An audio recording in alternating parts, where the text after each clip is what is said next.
Mr. Kennedy Meli, Mr. Boniface Mwereru,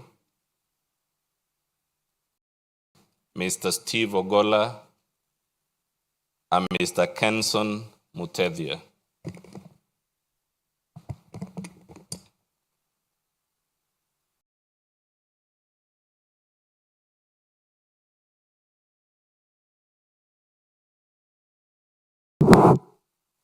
May it please the court.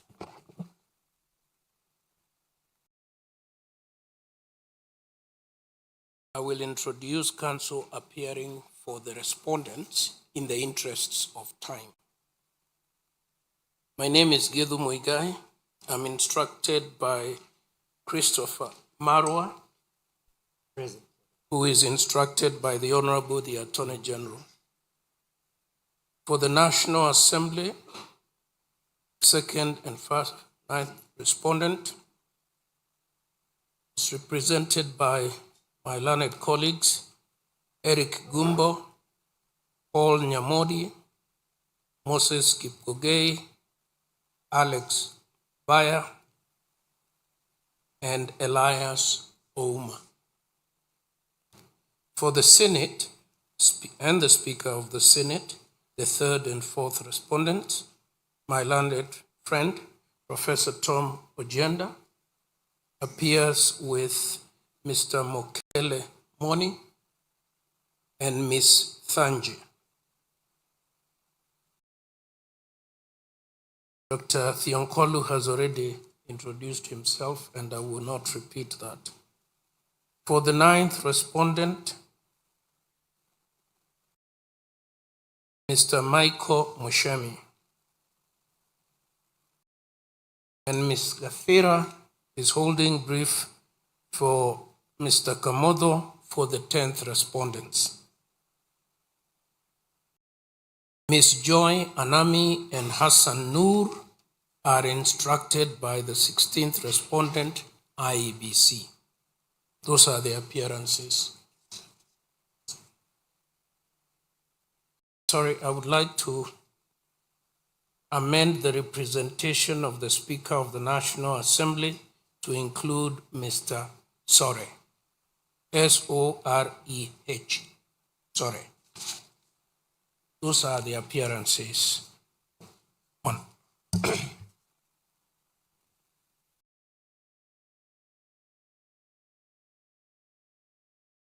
Judgment. My name is Harrison Kinyanjui. With your very kind indulgence, I do appear for a petitioner in petition E586 of 2024.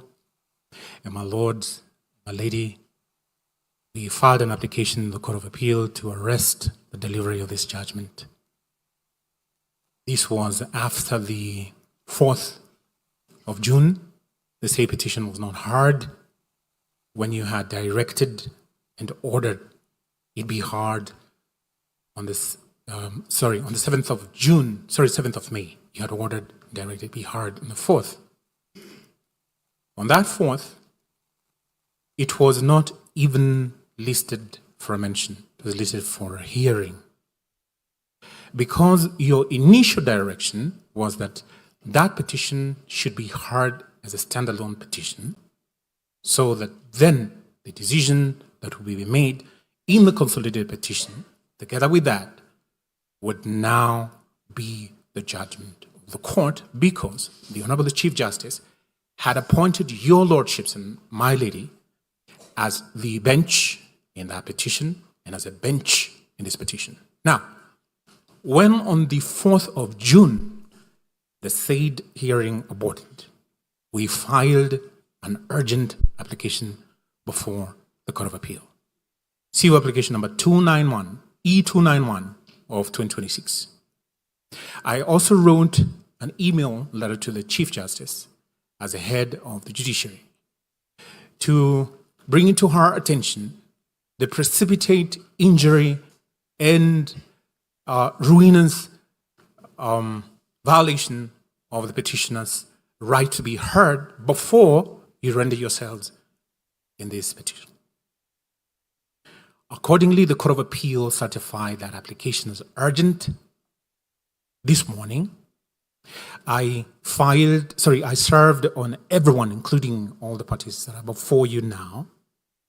That application relates to the Court of Appeal's jurisdiction under Article 165(3), and therefore, in deference to the authority of the Court of Appeal, the matter being sub judice in the Court of Appeal, to arrest the delivery of a judgment, so that then a judgment can be rendered that is encompassing that petition and the consolidated petitions. I had, in deference to Section 20, subsection 1H of the High Court Administration and Organization Act, informed the Deputy Registrar of this court that application pertains to the arrest of the delivery of your judgment. And the Honorable Deputy Registrar then alerted me, asked me if I had communicated that to everybody, and I did. And therefore, in deference to the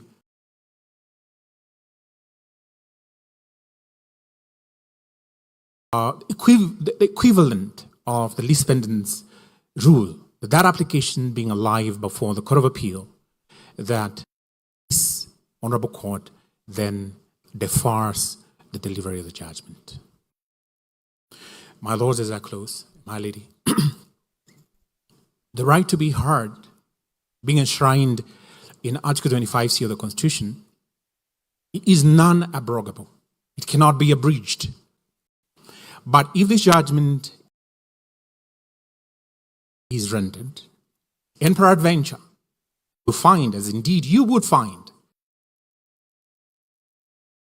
of 2024, that there was no impeachment, the constitutional threshold was never met, that petition, you nullify the impeachment, you render the decision according to the pleas of the petitioner in the amended petition, then your lordships, and my lady, if peradventure you were to dismiss the petitions, in deference to that constitutional authority of the Court of Appeal, that you defer the rendering of this judgment, we can be heard tomorrow, because we filed some submissions ready for the 4th of June in that E586.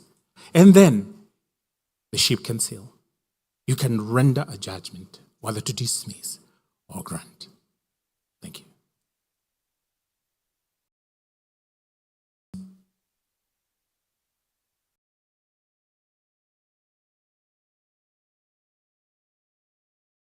Do you have an order from the Court of Appeal on this issue?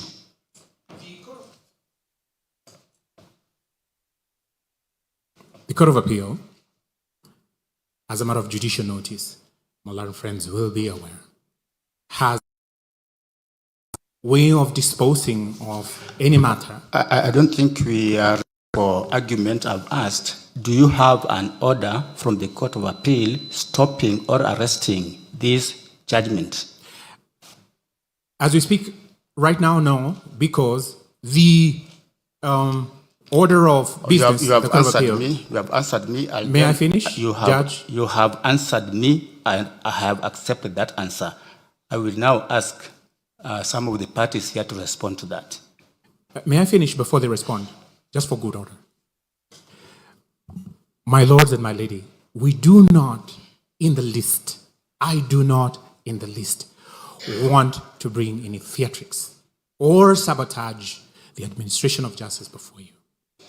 What has provoked this particular move to the Court of Appeal is the aborting of the hearing on the 4th of June 2026. And so that my learned friends can respond. On the 7th of May, before you, learned Senior Counsel Professor Rigathi Mugai gave me the podium so that then you could address everybody in E586. On that day, you gave, in the presence of everybody here, the 4th of June as a hearing date. So that as they address that, it is common ground that that petition was to be heard before the date to render the judgment was given. Thank you, Your Lordships. And thank you for giving me this opportunity. The subject matter raised by Mr. Kinyanjui relates to a file which is not before us here. and we have not taken any record in this particular file. But for the purpose of transparency, I will ask the parties who are expecting a judgment from us for their comment. My lords, my ladies, I have the instructions from the team of the first petitioner, His Excellency Rigathi Gachagua, to make representations on his behalf. We have come here to pick the judgment in the petition before you. We have not received any order from the Court of Appeal stopping today's proceedings. We actually, as a matter of fact, not participating in that matter at the Court of Appeal, and therefore it will be very curious for us to have our legitimate expectations to get a judgment today interfere with a matter in which we are not participating. In the absence of a formal directive from a court higher than this, the Court of Appeal stopping this judgment, we ask you to deliver our judgment as scheduled today. That's all. Thank you. Of the 44th petitioners, my lord, I associate myself with the made by senior counsel. The fact that that file is not before you, my lord, form the basis upon which this judgment can be deferred. And most importantly, my lord, counsel having not given sufficient reasons, my lord, for adjournment, my lord, or arresting the judgment, my lord, I think the legitimate expectations of the 4th to the 49th petitioners, my lord, is that you render yourself as you set your mind and yourselves to do this afternoon, my lord. We are opposed to that application. Thank you. In the interest of time, I will speak for all my colleagues, for the respondents, and we associate ourselves with the submission of learned senior counsel, Mr. Ongoya. Yes.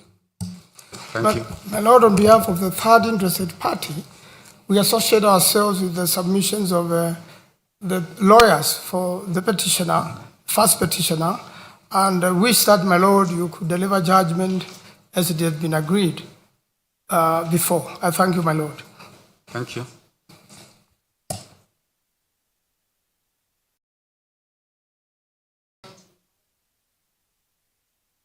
Your Honor, on behalf of the second petitioner, we associate ourselves with the submissions of the other petitioners, and we say in the absence of a court order for stay, then we see no need of stopping judgment.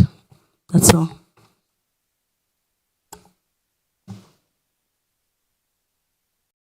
My lords and my ladyship, appearing for the 43rd petitioner, we also associate ourselves with the submissions of Senior Counsel Ongoya, and in the absence of a clear order and in respect of our legitimate expectations to deliver the judgment, we then oppose the application. Thank you.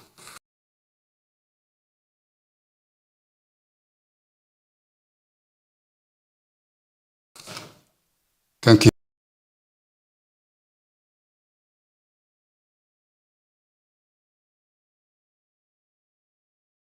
Petition consolidated in this petition. So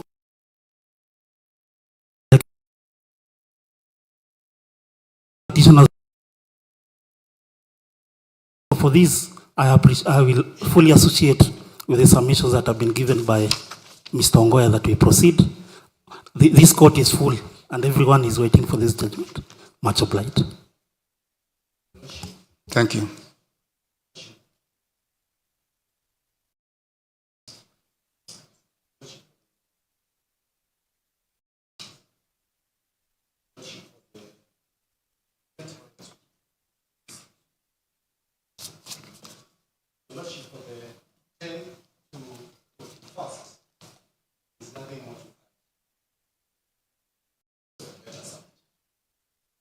My lords and my lady, if it pleases you, speaking on behalf of the 9th petitioner, I will wish to fully associate myself with the submissions made by my senior and my teacher, Senior Counsel Zebedee Ongoya.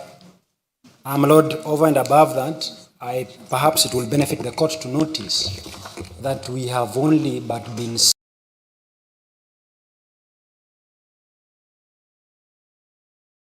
served with the application. So in any event, even in the absence of the order,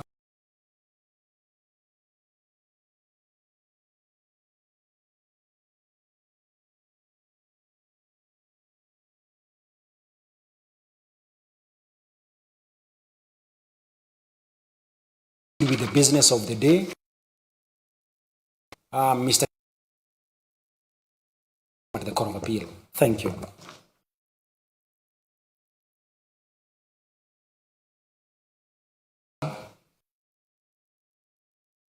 To address you as though it is a given, ultimately grant his request, and therefore, as already submitted, there is no basis for that request he makes as we speak. Number two, if you were to grant his request, nothing would stop all the other petitioners in the cohort of petitions that were equally held in abeyance pending the delivery of this judgment. So there is nothing special about his petition that would require a different approach. Number two, rather number three, my lord, the record will show that throughout these proceedings, Mr. Kinyanjui has tried through one contrivance or another, through a letter of lamentation or another, to scuttle the process. This is just one of the series. It should be dealt the way the others have been dealt with. Thank you.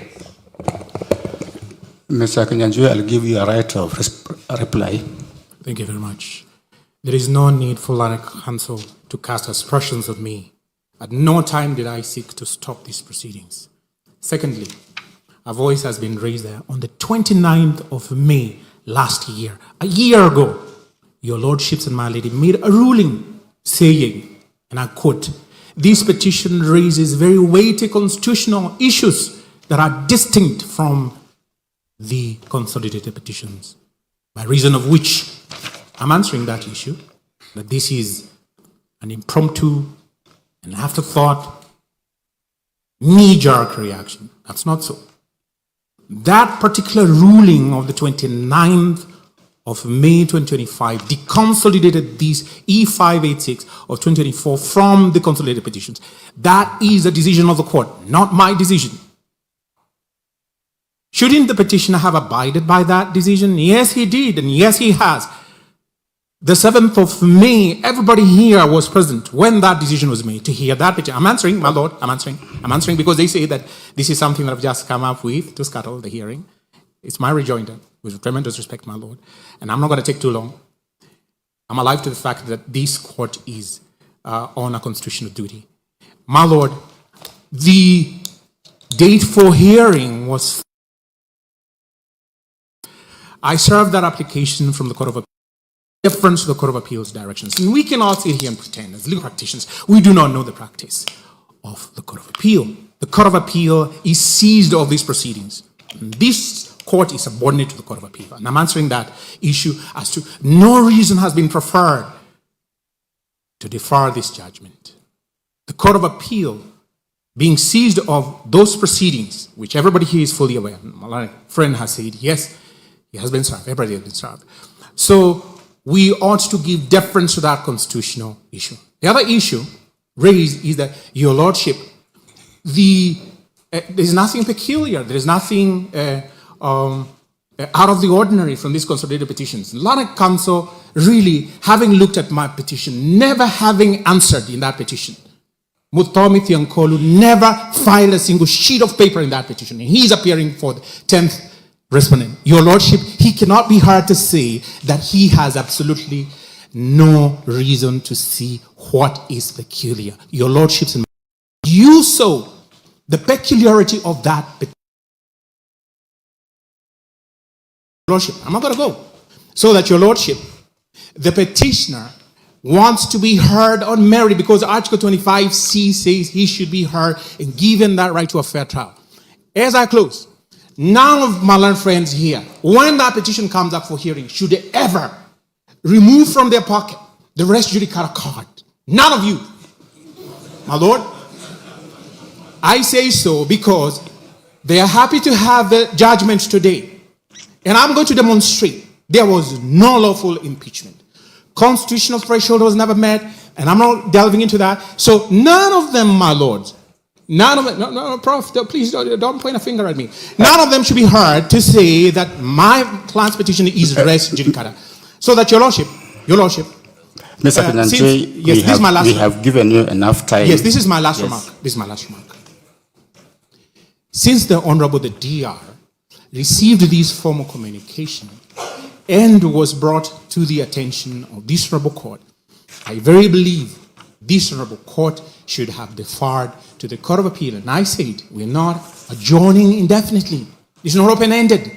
Even give me this afternoon, we'll be heard, and then you can render your judgment tomorrow. Thank you for hearing me.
Mr. Kinyanjui, this is the brief ruling on that matter. First of all, we want to note for record that the matter you are referring to is not before this court, either by way of a mention or a hearing or a judgment. Indeed, it is not before us, and we are not able to take notes on that matter. Secondly, because many people here may not know where you are coming from, you yourself sought to be deconsolidated in that matter. And we gave you the orders the way you wanted them. You took yourself away from these petitions. We have made a decision on that. You will not misrepresent facts. Listen, I'm making a ruling on this matter. The matter is not before us. The Court of Appeal has had or has cited that matter. If they wanted to stop us, we would drop our pens. Give us a court order from the Court of Appeal, then we'll drop our pen. We don't have anything like that. Lastly, we gave directions the last time we were having this matter. We said that your matter will be mentioned after today's ruling. And for record, and this is the last comment we are making on this issue, your matter is coming for a mention on 18th of June, 2026. Parties before the court, are you ready to proceed? Thank you very much, Your Lordship.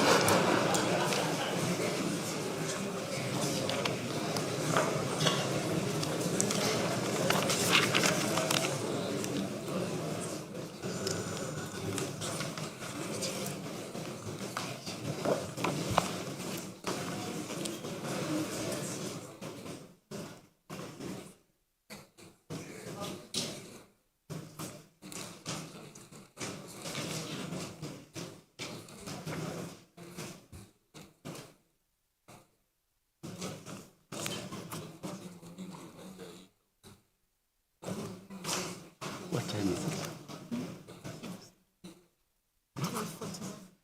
41. I take it that parties are now ready to take judgment in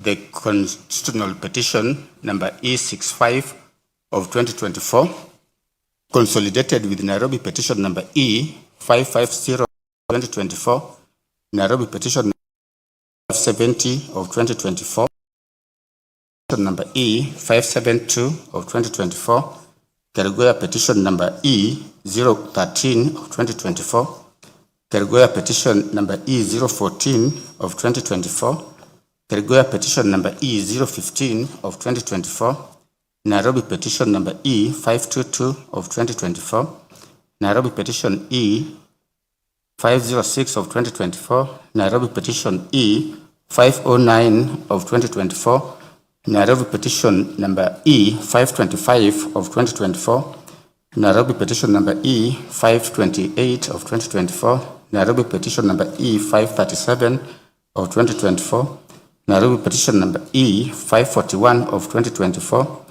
E567 of 2024, E576 of 2024, E586 of 2024, and E598 of 2024 between Honorable His Excellency Rigathi Gachagua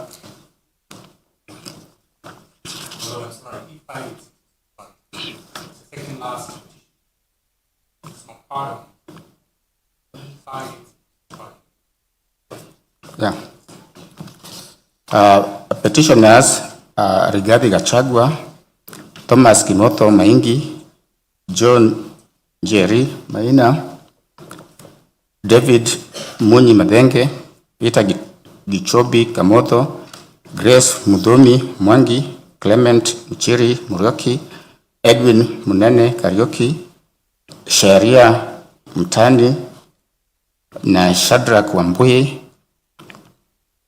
Father Eddie Waiguru, Anthony Mwithaga, Victor Gatia, Asunta Wangui Mwiruri, Christine Mukami Njuguna, Peter Kimani Kioira, Alice Wamuhu Mbugwa, Mwangi Anyeki Mbugwa wa Mumbi, Kigo Kahari, Priscilla Wambui Gitari, Muchiri Ngatia, Maria Njeri, Eric Warui Mwaniki, Brian Hunja, Sarah Hubi, Margaret Wanjira, Samuel Njenga, Hebron Gakuru, Samuel Ngari,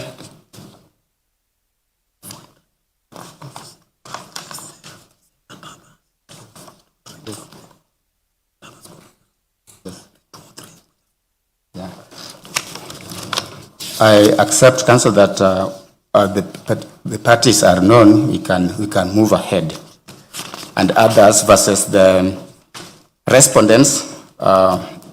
Speaker of National Assembly of Kenya, Speaker Senate of Kenya, Honorable Attorney General, and several others.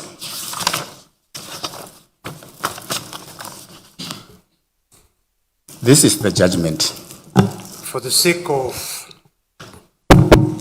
clarity, I believe the lead file in terms of the directions that this Honorable Court gave is E565.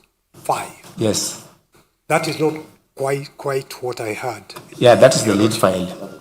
That is the position. Yes. Thank you. This is the judgment. We have a 350-page judgment, and we'll try as much as possible to read it. Introduction and background. In the general election of 9th of August 2022, the first petitioner, hereinafter referred to as His Excellency Gachagua, was elected as the Deputy President of the Republic of Kenya alongside His Excellency William Ruto, whom we refer to as President. Their election was upheld by the Supreme Court, paving the way for their swearing in on 13th of September 2022, beginning what was expected to be a full constitutional term under Article 145, Sub-Article 1, and Article 148, Sub-Article 6. That expectation, however, was cut short following the successful impeachment proceedings against His Excellency Gachagua. The process leading to his removal commenced on 1st of October 2024, when Honorable Mwengi Mutuse, the 9th respondent and Member of Parliament for Kibwezi West constituency, we shall refer to him as Hon Mutuse, introduced an impeachment motion pursuant to Article 145 and Article 150 of the Constitution. The motion hereafter refers.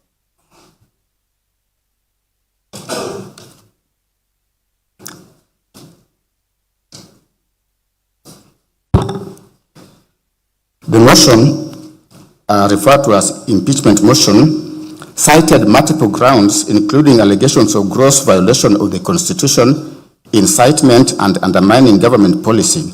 The 11 grounds were as follows. Ground 1, gross violation of Article 10, Sub-Article 2A, B, and C, Article 27, Sub-Article 4, Article 73, Sub-Article 1A, and 2B, Article 75, Sub-Article 1C, and Article 129, Sub-Article 2 of the Constitution, and Article 147, Sub-Article 1, as read with Article 131, Sub-Article 2, C, and D of the Constitution. Ground 2, gross violation of Article 147, Sub-Article 1, and 152, Sub-Article 1 of the Constitution by undermining and the Cabinet, and effective discharge of the Sub-Article 2, Article 10, Sub-Article 2A, Article 174, Article 186, Sub-Article 1, Article 189, Sub-Article 1, and the fourth schedule to the Constitution by undermining devolution. 4, gross violation of Article 160, Sub-Article 1 of the Constitution on the institutional and decisional independence of judges. Article 5, Ground 5, gross violation of Article 3, Sub-Article 1 and Article 148, Sub-Article 5A of the Constitution, and fidelity to the oath of office and allegiance. Ground 6, serious reasons to believe that Rigathi Gachagua had committed crimes under Sections 13, Subsection 1A and Section 62 of the National Cohesion and Integration Act. Ground 7, serious reasons to believe that Rigathi Gachagua has committed crimes under Section 45, 46, 47, and 48 of the Anti-Corruption and Economic Crimes Act, and Section 2, 3, 4, and 7 of the Proceeds of Crime and Money and Anti-Money Laundering Act. Ground 8, serious reasons to believe that Rigathi Gachagua has committed crimes by continuously misleading members of the public through false, malicious, divisive, and insightful remarks contrary to the provisions of Section 132 of the Penal Code and Section 29 of the Leadership and Integrity Act. Ground 9, gross misconduct under Article 150, Sub-Article 1B of the Constitution by publicly attacking and undermining the work of the National Security Intelligence Service and its officers. Ground 10, gross misconduct or insubordination by openly or publicly insubordinating the President, who is the head of state and government. Ground 11, gross misconduct by persistently bullying state and public officers. The impeachment motion was formally initiated before the second respondent, that is the National Assembly. In response, several constitutional petitions were filed in the High Court, challenging both the legality and constitutionality of the National Assembly's proceedings. These petitions, consolidated with Nairobi petitions, which I had mentioned earlier, were consolidated and are collectively referred to as the Cohort 1 petitions, with petition number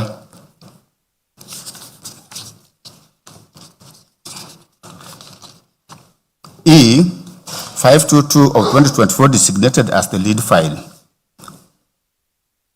56, that was Cohort 1 petitions. Cohort 2 petitions, where these petitions belong, the lead file is 565 of 2024. On 8th of October 2024, the National Assembly passed the impeachment motion. Subsequently, the resolution was transmitted to the Senate. As the impeachment process unfolded, further applications were seeking conservatory release were filed in the High Court to restrain the Senate from proceeding with impeachment hearings. The Senate thereafter conducted its hearings and upheld 5 of the 11 charges against His Excellency Gachagua, as a result of which he effectively ceased to hold office as Deputy President of the Republic of Kenya. The Senate's decision was communicated to the public through a Gazette notice issued on 17th of October 2024. Following the impeachment, His Excellency President Ruto nominated Professor Kithure Kindiki, the second interested party, whom we shall refer to His Excellency Kindiki, to fill the vacancy in the office of the Deputy President. The National Assembly voted in favor of the nomination, and His Excellency Kindiki was sworn into the office on 1st of November 2024. As the Senate proceedings that culminated in the impeachment of His Excellency Gachagua were underway, and while the National Assembly was concurrently addressing the vacancy created in the office of the Deputy President, further petitions were filed in the High Court at Nairobi and Kerugoya, including petition number 565 and several other petitions, being designated with petition number 565 of 2024 being designated as the lead file. Conservatory orders were initially issued restraining the swearing in of His Excellency Kindiki as Deputy President, but those orders were later lifted by this court in its ruling of 31st of October 2024, paving way for the swearing in as earlier stated. Thereafter, the pleadings were amended and cohort 2 petitions proceeded for hearing, culminating in the present judgment. We will now proceed to summarize the parties' pleadings and submissions in the cohort 2 petitions. Summary of pleadings and submissions. His Excellency Gachagua is the first petitioner. His case is as follows.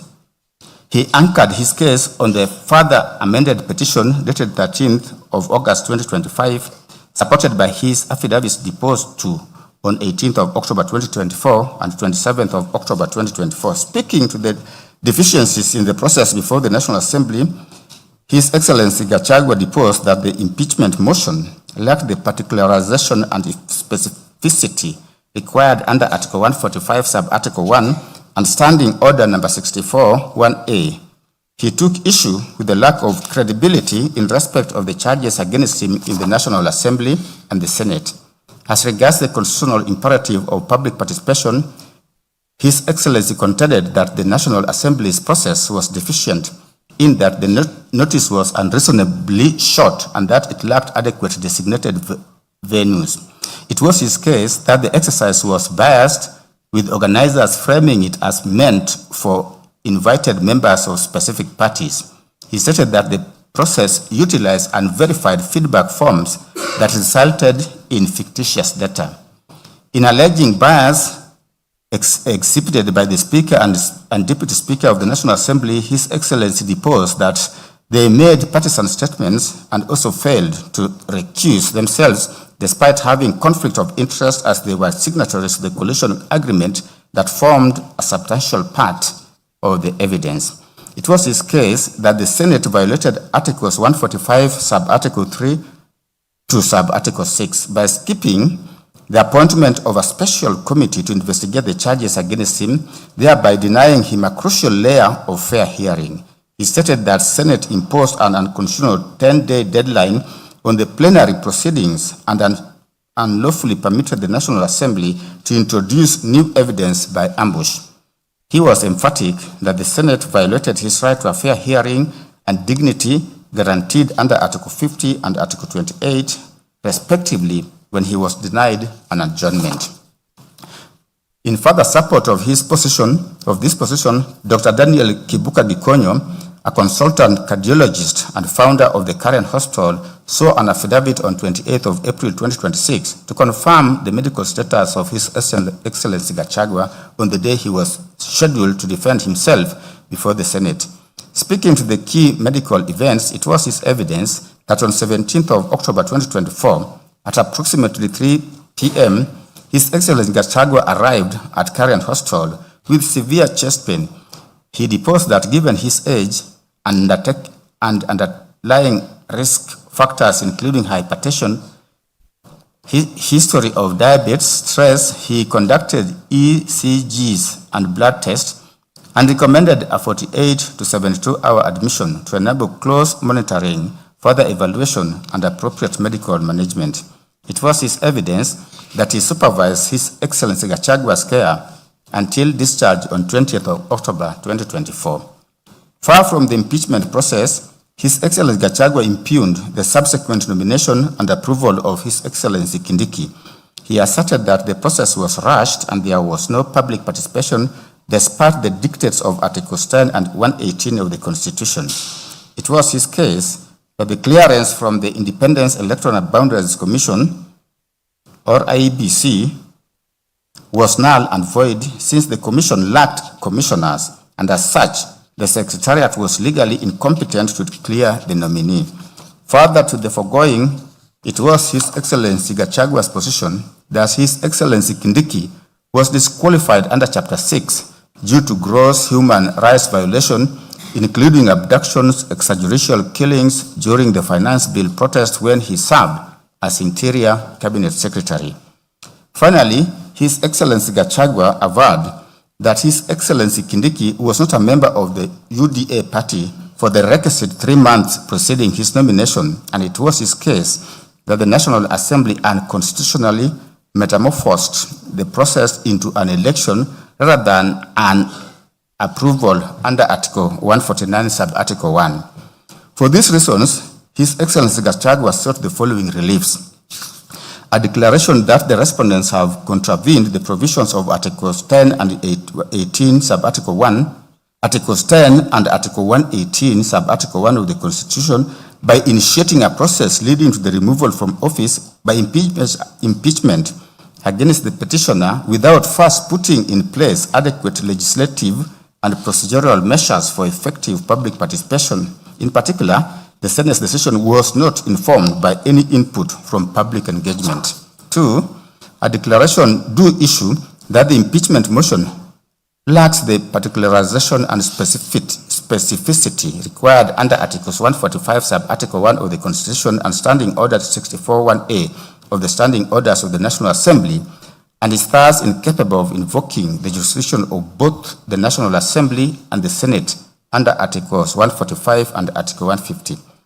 3, a declaration that the resolution passed on 18th of October 2024 by the National Assembly purporting to impeach the petitioner pursuant to the provisions of Articles 145 and 150 and the communication dated 8th of October 2024 by the Clerk of the National Assembly to the Clerk of the Senate titled, in quote, Resolution of the National Assembly on a special motion on the removal from office by impeachment of His Excellency Gachagua, Deputy President of the Republic of Kenya, close quote, are both founded on a process that is inconsistent and in violation of the Constitution of Kenya and are thus both void and invalid. 4th, a declaration that for the purposes of impeachment of the President or Deputy President of the Republic of Kenya, adequate public participation must be undertaken in all the 290 electoral constituencies in Kenya, the diaspora constituency, and the 1,450 electoral wards where the presidential election takes place.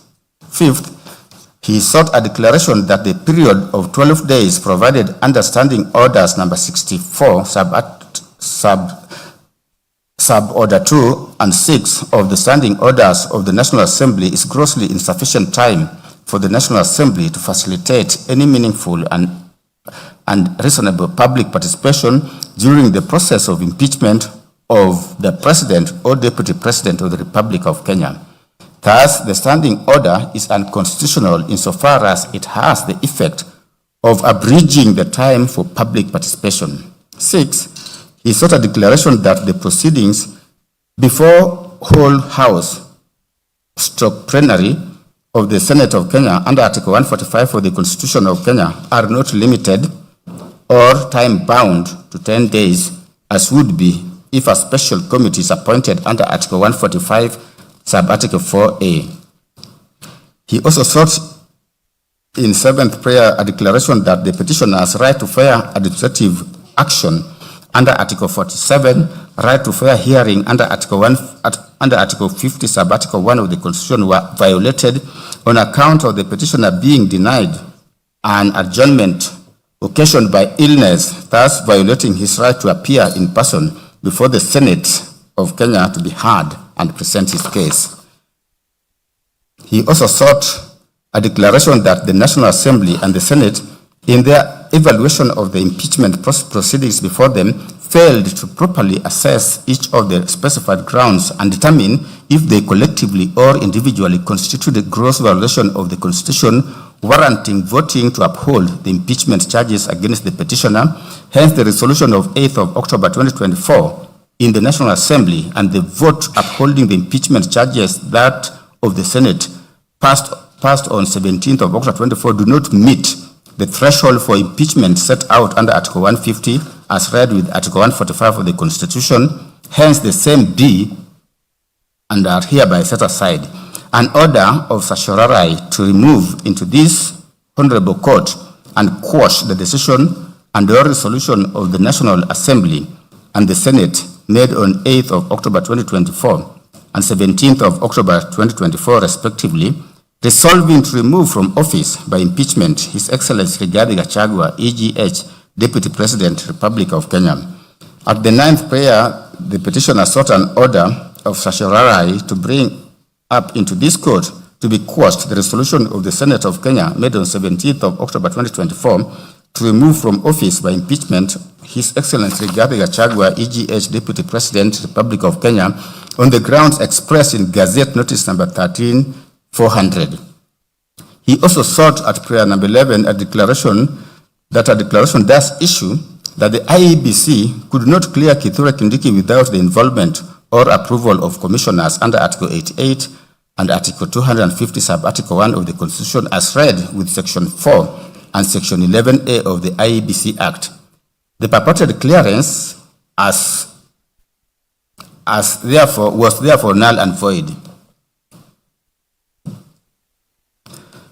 Further, the overnight clearance violated Article 10 of the Constitution on openness and transparency. At prayer number 12, His Excellency sought a declaration does issue that Kithure Kindiki is disqualified under Article 10 and 72 of the Constitution due to unresolved concerns from his tenure as Cabinet Secretary for the Interior and National Administration, during which Kenya endured gross violation of human rights. He also sought a declaration does issue that the National Assembly violated Articles 124 sub-Article 4 and Article 149 sub-Article 1, Section 6 of the Public Appointments Parliamentary Approval Act, Cap 7F, and Standing Order 45 in the method it adopted to approve Kithure Kindiki's nomination as Deputy President.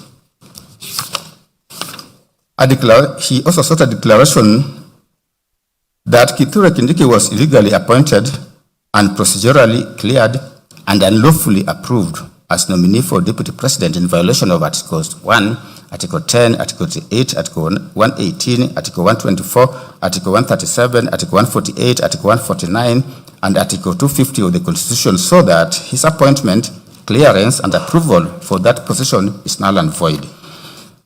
At prayer 15, he sought a declaration that the petitioner suffered harm and is therefore entitled to constitutional damages as compensation for the violations against him in terms of general damages, punitive and aggravated damages, security to be specified at the hearing, special damages under Gazette Notice number 10346 of 2023 for loss of 1, salary, 2, official transport and other prevailing transport policy for 35 months, medical cover and benefits detailed to be supplied, airtime, gratuity, and annual salary for 5 years.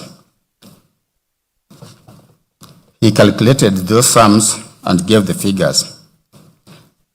At prayer number 16, His Excellency sought pension and other benefits under the Retired Benefits Deputy President and Designated State Officers Act, Chapter 197B of the Laws of Kenya, being a monthly pension equal to 80% of the first petitioner's last monthly salary while in office.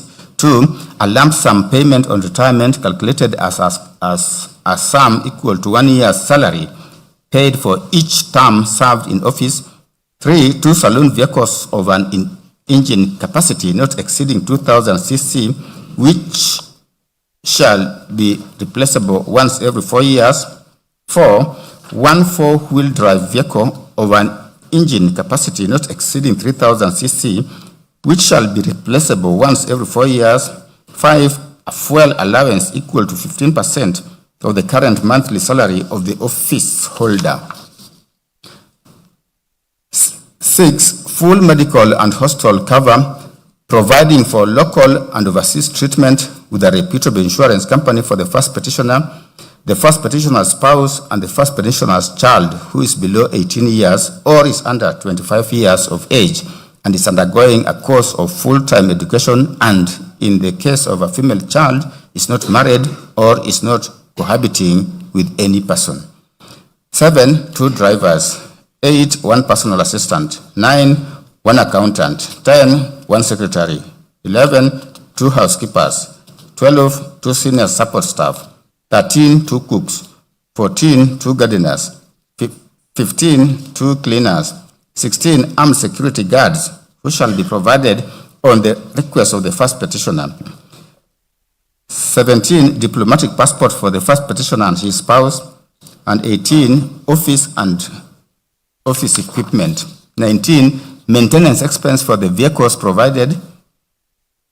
20, access to the VIP lounge 2 at all airports within Kenya.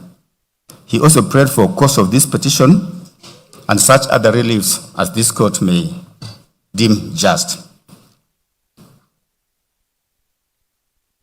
In support of his claim, His Excellency Gachagua submitted, or rather in his submissions, he advanced his case further through written submissions dated 7th of October 2025, which were orally highlighted in court by his counsel, Paul Mute Senior Counsel, Elisha Ongoya Senior Counsel, and Mr. Ochiel Dudley, among others.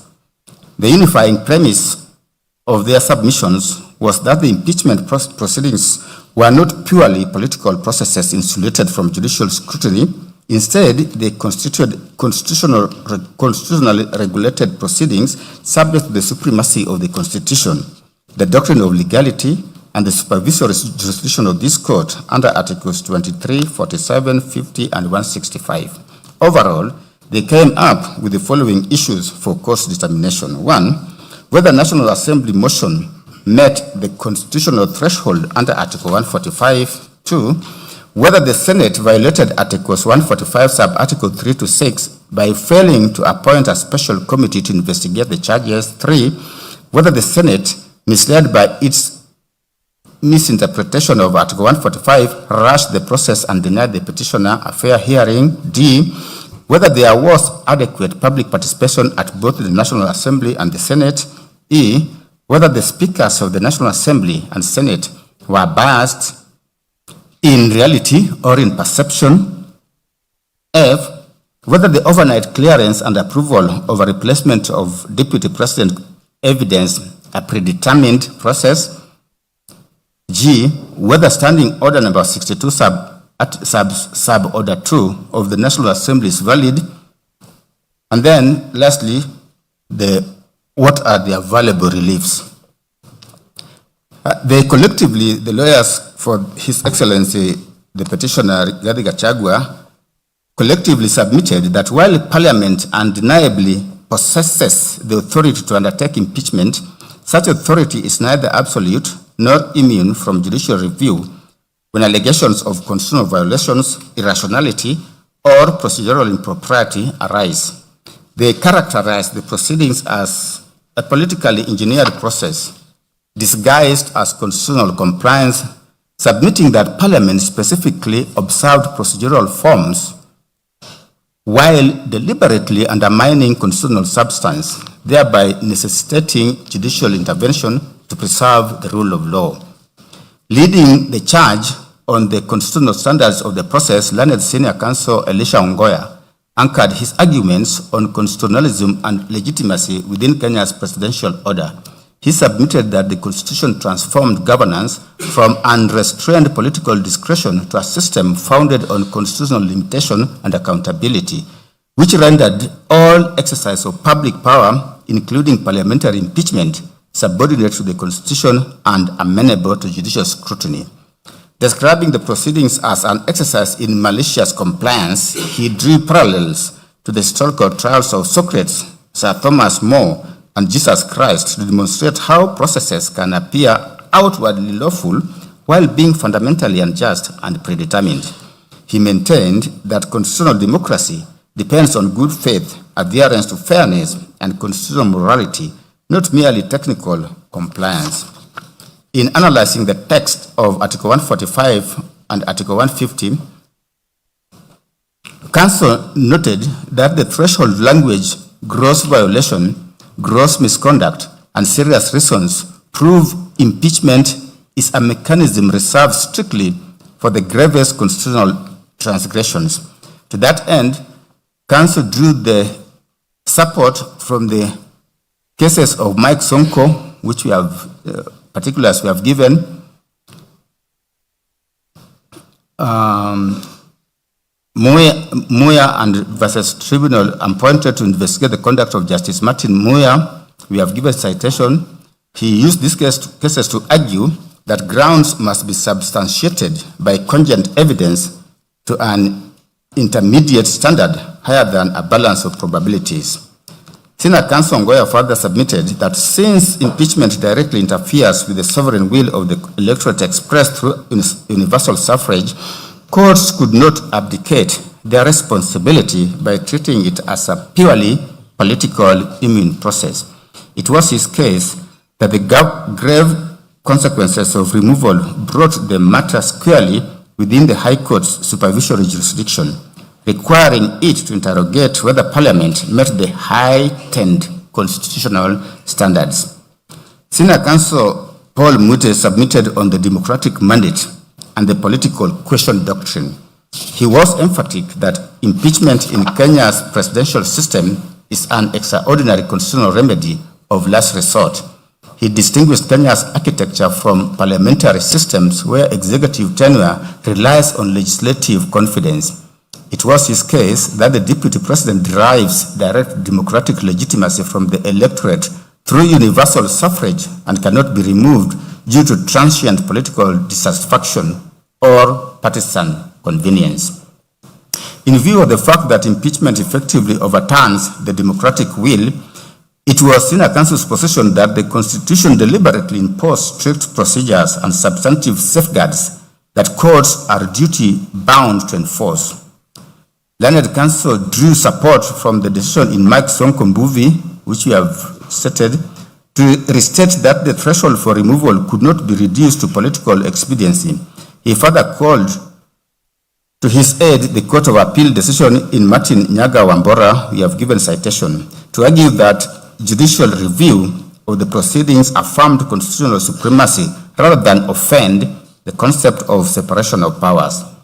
He firmly rejected the respondents' invocation of the political question doctrine, asserting that the Constitution creates no autonomous islands immune from accountability, and he maintained that all constitutional power remains subordinate to the judiciary's review. Learned Counsel Mr. Chiang Dudley submitted on jurisdiction and the mandatory duty to adjudicate. At the outset, he pointed out an alleged internal contradiction in the respondent's case, simultaneously conceding the court's jurisdiction while urging it to abstain from exercising it. He submitted that constitutional adjudication could not be avoided simply because a dispute implicated political institutions or carried political consequences.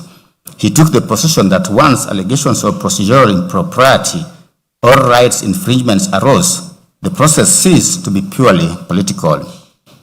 Drawing on the United States Supreme Court decision in Cohens versus Virginia, we've given citation, he argued that a court acts just as improperly when it declines constitutionally vested jurisdiction as when it arrogates jurisdiction it does not possess. It was his case that Article 165 imposes a mandatory obligation on the High Court to determine disputes whose constitutional violations are alleged as such. The judiciary would itself violate the Constitution by declining to hear politically sensitive questions. Mr. Ochieng submitted further that separation of powers does not establish institutional immunity and that judicial review ensures Parliament acts within its boundaries. Citing the Supreme Court advisory opinion in the matter of Kenya National Commission on Human Rights, Council concluded that constitutional interpretation in such disputes must be transformative, holistic, and purposive rather than mechanical. In the written submissions, His Excellency Gachagua specifically impugned ground 8 of the charges, noting that it relied on Section 132 of the Penal Code, a provision already declared unconstitutional in Robert Alai versus the Attorney General matter. On the right to a fair hearing, he maintained that the Senate violated his inalienable right by proceeding in his absence due to illness, contrary to Article 50, Sub-Article 2F and Article 25C. He drew support from Karaoke versus Attorney General, where it was argued that denying an adjournment impacting a citizen's constitutional rights warrants careful circumspection. He further submitted that the rushed manner of the proceedings mirrored the predetermined and unjust actions condemned in Olo versus Kisumu County Assembly Service Board and another, rendering the resulting decisions absolute nullities.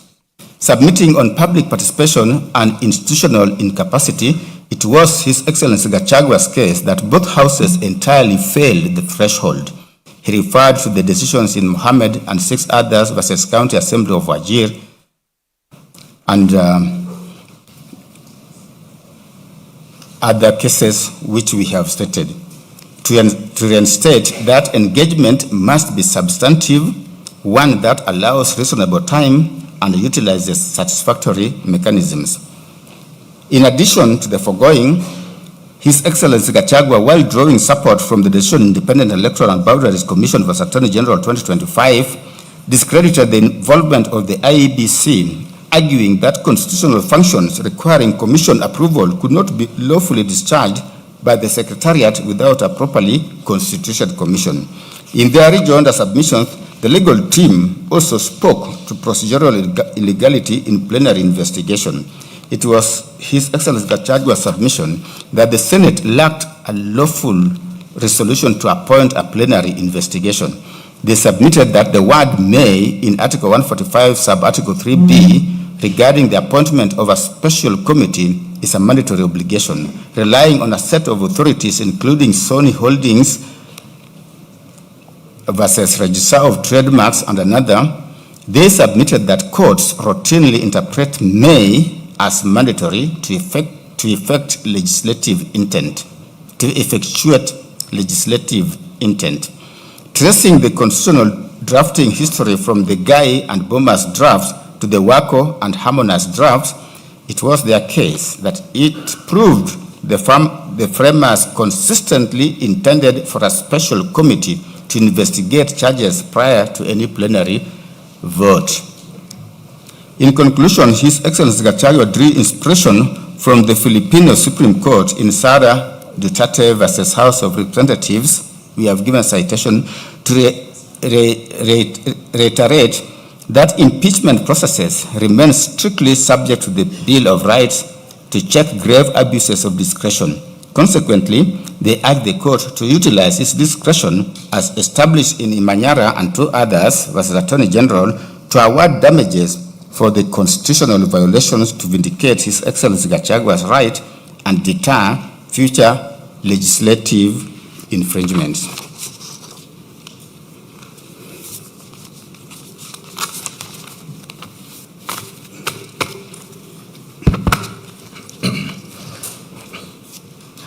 I will proceed from the second petitioner's case, that is Thomas Kimoto Maingi. Thomas Kimoto Maingi, the second petitioner in the consolidated petitions, filed a petition dated 25th September 2024 before the High Court at Kerugoya. The petitioner described himself as a former member of the National Intelligence Service, NIS, and contended that his constitutional rights had been violated by statements allegedly made by His Excellency Gachagua on 26th of June 2024 concerning the conduct of NIS during the Finance Bill 2024 protests.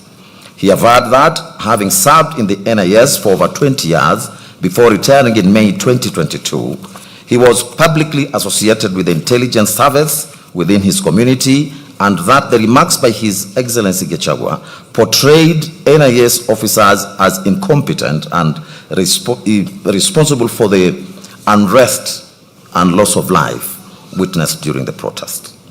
He asserted that the remarks exposed him to ridicule, hostility, threats, and psychological distress, forcing him to temporarily leave his home in Kirinyaga County and seek refuge in Embu County out of fear for his safety. Mr. Maingi further contended that the Attorney General, AG, failed in his constitutional duty as the principal legal advisor to government by failing to advise His Excellency Gachagua appropriately regarding the provisions of sections 24, 25, and 26 of the National Security Intelligence Service Act relating to complaints against the NIS. The petitioner alleged violations of Articles 10, 27, 28, 29, and 47 of the Constitution, claiming that the impugned statements amounted to discrimination, infringement of human dignity, psychological torture, and unfair administrative conduct. Consequently, the petitioner sought the following reliefs: that there be a declaration that the constitutional rights of the applicant as provided for under Articles 10, 27, 28, 29, and 47 of the Constitution have been violated by the respondents. B, that the first respondent be ordered to issue an apology to the NIS members and staff for the utterances and or speech made on the 26th of June, 2024. C, cost of the petition, and D, any other relief the court may deem. The second petitioner did not, however, file any written submissions. The third petitioner's case. Honorable Njeri Maina, the third petitioner in the consolidated petitions, filed the petition dated 2nd of October 2024. That was later amended on the 9th of October 2024 before the High Court at Kerugoya. She is the current woman representative in the National Assembly for Kirinyaga County. She stated that she brought the petition on her own behalf and on behalf of the residents of Kirinyaga County, and in public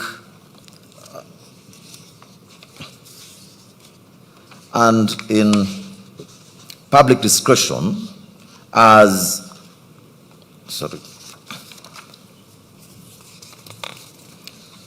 and in public interest, her petition also principally challenged the constitutionality, legality, and procedural propriety of the impeachment proceedings commenced against His Excellency Gachagua. She contended that the public participation process undertaken by the National Assembly in relation to the impeachment motion was ineffective, inadequate, and constitutional owing to the short notice periods and inaccessible venues. She took issue with the insufficient dissemination of information, defective response templates, lack of proper facilitation of members of the public, and the alleged failure by Parliament to comply with court orders directing constituency-level public participation. She further asserted that the impeachment process violated Articles 10, 47, 48, 145, and 150 of the Constitution, and challenged the constitutionality of Standing Order number 64-2 of the National Assembly Standing Orders on the basis that it imposed an unconstitutional 7-day timeline for disposal of impeachment proceedings, thereby undermining meaningful public participation.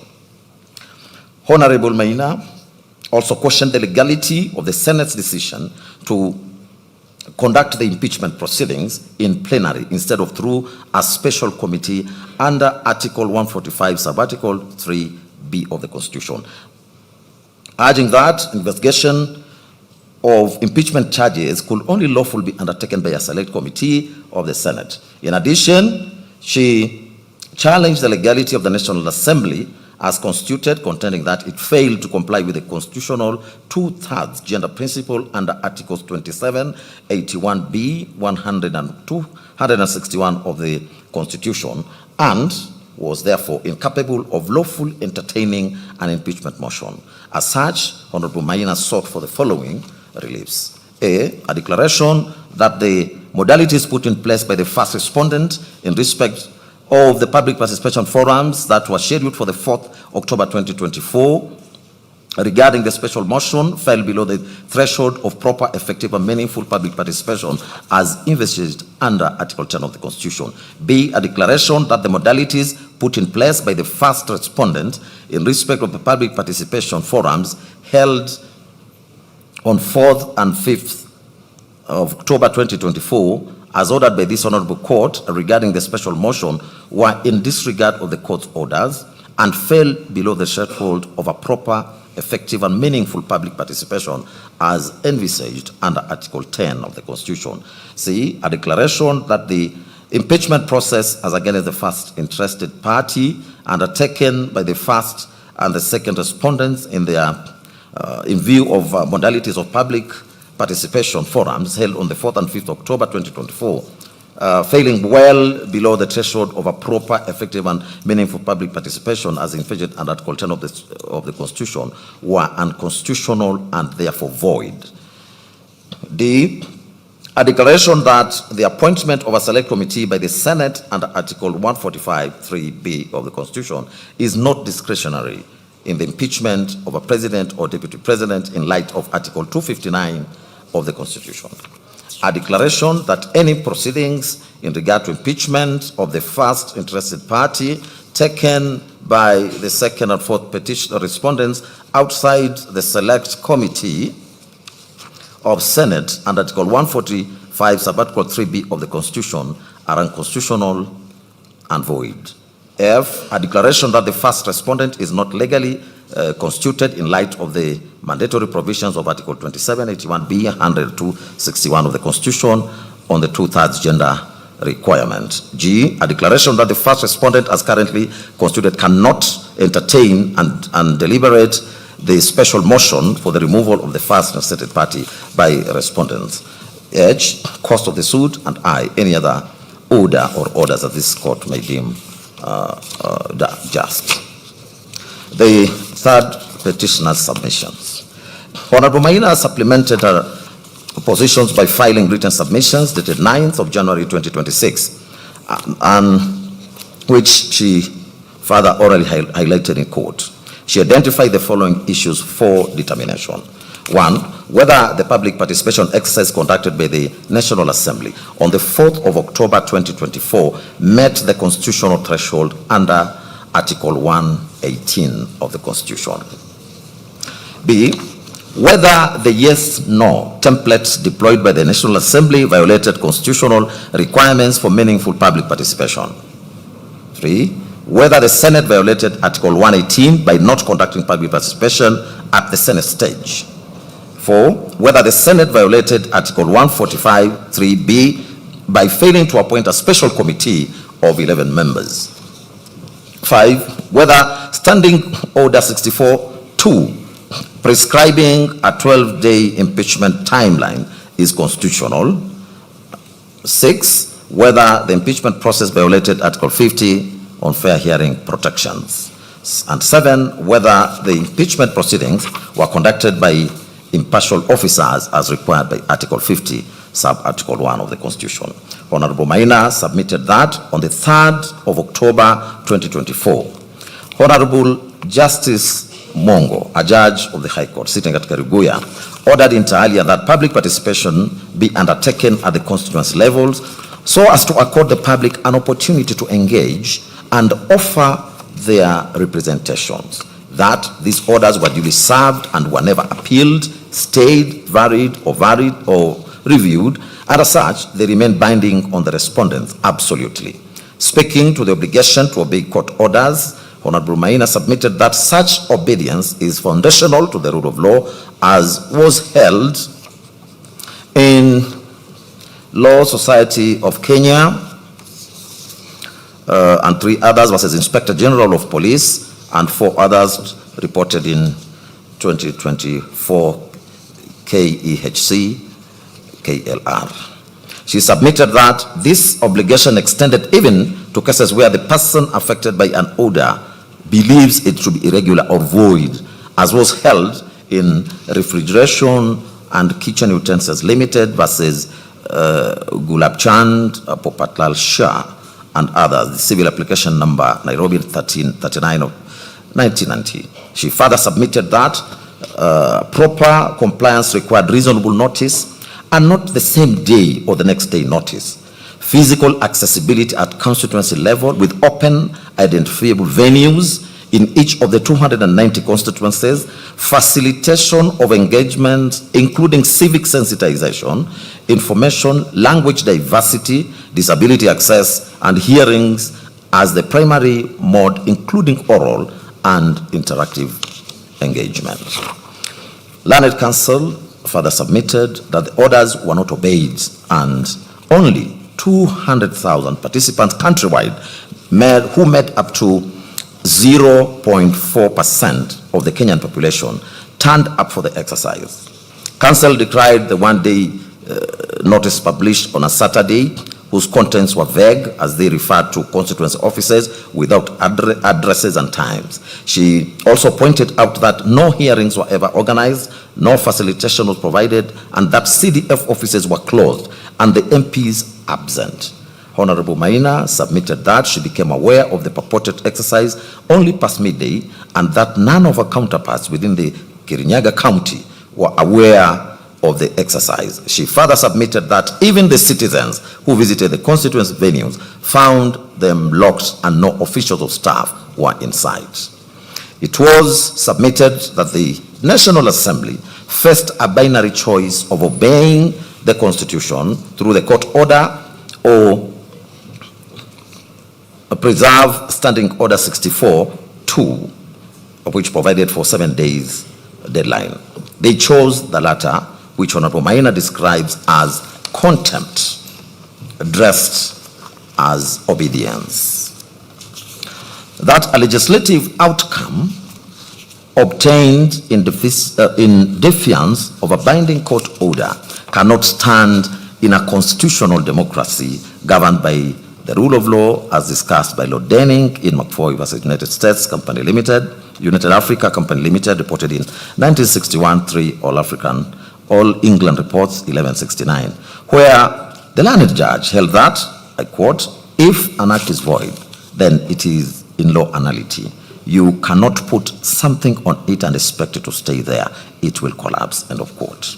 Honorable Maina also took issue with the yes and no template as constitutional fraud, as the National Assembly deployed a standardized template reducing 7 complex constitutional allegations into binary tick box questions. That citizens were asked whether they supported impeachment on each ground without being supplied with evidentiary material, explanatory memoranda, and His Excellency Gachagua's response, relying on the Supreme Court and British American Tobacco BAT versus Cabinet Secretary for Health 2019, which we'll hereinafter be referring to as the BAT case. She articulated attributes of meaningful participation to include clarity of the subject matter for the public to understand, structures, processes that are clear and simple, opportunity for balanced influence from public, commitment to the process such that views can influence outcomes, and inclusive and effective representation. She also listed integrity and transparency of the process and capacity to engage on the part of public, including sensitization of the subject matter. Honorable Maina admitted that the digital-only, English-only mechanism systematically excluded rural residents, the elderly, persons with disabilities, the non-English speakers, and the non-English speakers. She stated that there were no physical venues for explaining the template or receiving oral views, that were only in 10, that there were only 10 pictures of people attached as evidence of attendance for the 5th October exercise, and that they were contained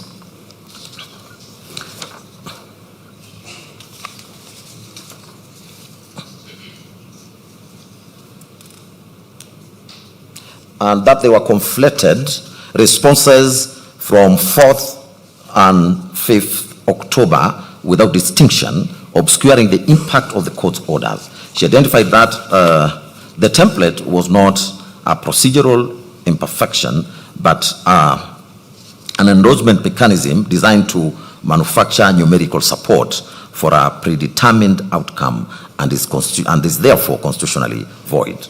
It was her further submission that Article 118 imposes an independent obligation on each House of Parliament to facilitate public participation in its own business, that the Senate is not a subordinate appendage of the National Assembly, as was held in Speaker of Senate versus Attorney General, reported in 2013, where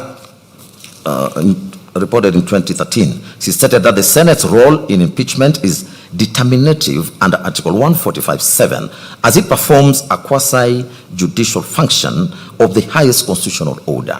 She held the position that the Senate could not constitutionally rely on the National Assembly's defective process, particularly where that process was conducted in defiance of court orders.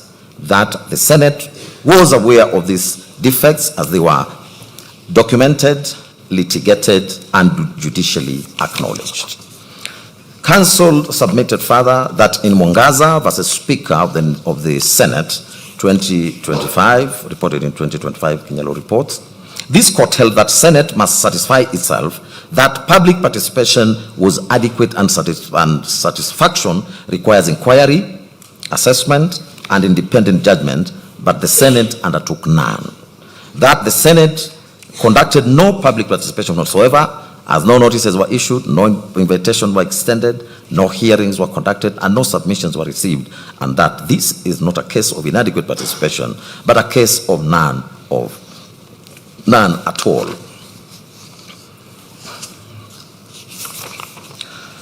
It was also her submission that Article 145, Subarticle 3B of the Constitution provides that the Senate may appoint a special committee comprising 11 members of its members to investigate the matter. On that, it submitted that the word may was a grant of power, not a license to bypass the Constitution, and that once the Senate had elected to proceed under Article 145, it must proceed within the architecture prescribed, which includes a special committee. She further stated that under Article 145, Subarticle 6, it provides that the Senate jurisdiction to vote is triggered only if a special committee reports that allegations have been substantiated, and absent a committee report, the gateway to plenary determination was not opened.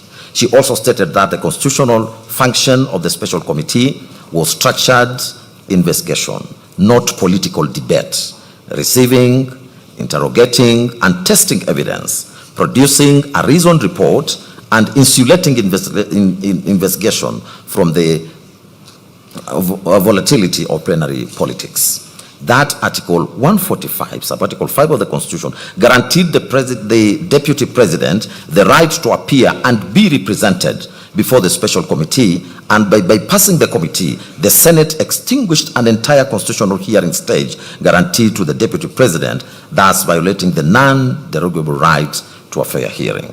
Learned Counsel submitted that standing orders confirmed this distinction as Standing Order 79 on the Deputy President impeachment provided for a special committee, but no alternative. That Standing Order 80 of the Governor's impeachment procedure, impeachment expressly provides two alternatives, that is a special committee or a plenary investigation. It was then posited that where the drafters intended to permit plenary investigation, they could have said so, and that the omission of the Deputy President must be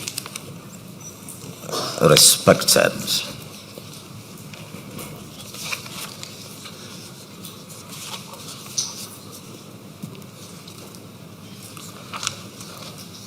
Learned Counsel drew parallels to Section 33(3)B of the County Governments Act, which provides that the Senate may appoint a special committee in governor impeachments, and that the courts, including Wambora, have held that this confers discretion, and the Senate has lawfully proceeded in plenary. That those decisions underscore the opposite point, that where law expressly provides alternatives, discretion exists, but where the Constitution provides only one investigative pathway, the discretion does not extend to inventing another. She submitted that by proceeding to plenary determination without appointing a special committee, the Senate acted without jurisdiction, bypassed a constitutionally mandated investigative stage, and extinguished a guaranteed hearing right. She also submitted that Senate had collapsed constitutionally distinct phases into a single political exercise, and the impeachment proceedings were therefore unconstitutional, null, and void ab initio. It was a further submission that Standing Order 64-2 lay at the heart of the constitutional infirmity, as it imposed unreasonable timelines that rendered compliance with the Constitution impossible. Council invoked Article 2(4) of the Constitution, which provides that any law that is inconsistent with the Constitution is void to the extent of the inconsistency. She placed reliance on Orange Democratic Movement Party versus Speaker of the National Assembly, reported in 2024, where this court affirmed that standing orders cannot override the Constitution nor substitute the constitutional requirements of public participation as expounded by the courts. In that light, Parliament's invocation of good faith was faulted, it being argued that Standing Order 64-2 structurally precluded constitutional compliance. She submitted that where standing order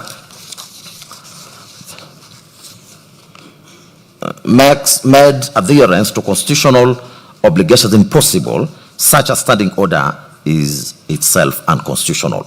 It was further submitted that Standing Order 64-2 embodied a deliberate parliamentary choice to prioritize political expediency over constitutional safeguards. By prescribing rigid timelines, it ensured that once an impeachment motion gained initial traction, the process would be driven to conclusion before public sentiment could evolve, before courts could intervene meaningfully, or before the affected office holder could mount an effective defense. Counsel argued that this was precisely what the Constitution sought to prevent, since impeachment is not a mere vote of no confidence, but a quasi-judicial constitutional process carrying grave consequences. On that basis, it was argued that this court should declare Standing Order 64-2 unconstitutional, null and void to the extent that it prescribed timelines incompatible with constitutional requirements, and that any impeachment conducted under its terms is tainted with illegality from inception. On the question of whether His Excellency Gachagua was accorded a fair hearing, Honorable Maina submitted that he was hospitalized with chest pains on the eve of the Senate proceedings. Despite medical evidence of incapacity, the Senate proceeded with a hearing and voted, thereby violating the most basic tenet of the fair hearing rule, audi alteram partem, meaning no person shall be condemned unheard. Counsel further argued that the 12 days between service of the motion and the National Assembly vote were constitutionally inadequate, given that Article 50, Subarticle 2B guaranteed the right to have sufficient time and facilities to prepare defense. His Excellency Gachagua, it was emphasized, faced 11 complex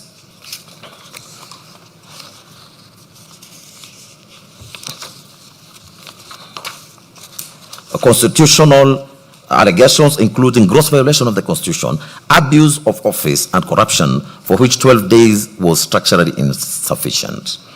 As the Supreme Court affirmed in Sonko case, which we referred above, impeachment proceedings attract the protections of Article 50, and where a fair hearing is denied, the process collapses.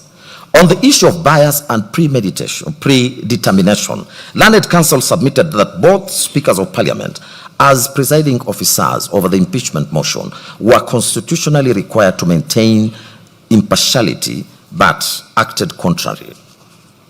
It was argued that they assumed the role of initiators and proponents of the impeachment, thereby transforming into advocates for the motion rather than neutral arbiters. In particular, Speaker Moses Wetangula of the National Assembly was said to have participated in public statements endorsing the impeachment before presiding over the proceedings. Counsel emphasized that the test for bias is objective, where a reasonable, fair-minded observer would conclude that there exists a real possibility of bias, and submitted that the Speaker's public statements and advocacy for impeachment satisfied this threshold. Where the presiding officer is biased, she argued, the proceedings are fundamentally unfair and the failure of the speakers to excuse themselves irredeemably tainted the process. For the above reasons, Honorable Maina urged the court to grant the relief sought in her petition.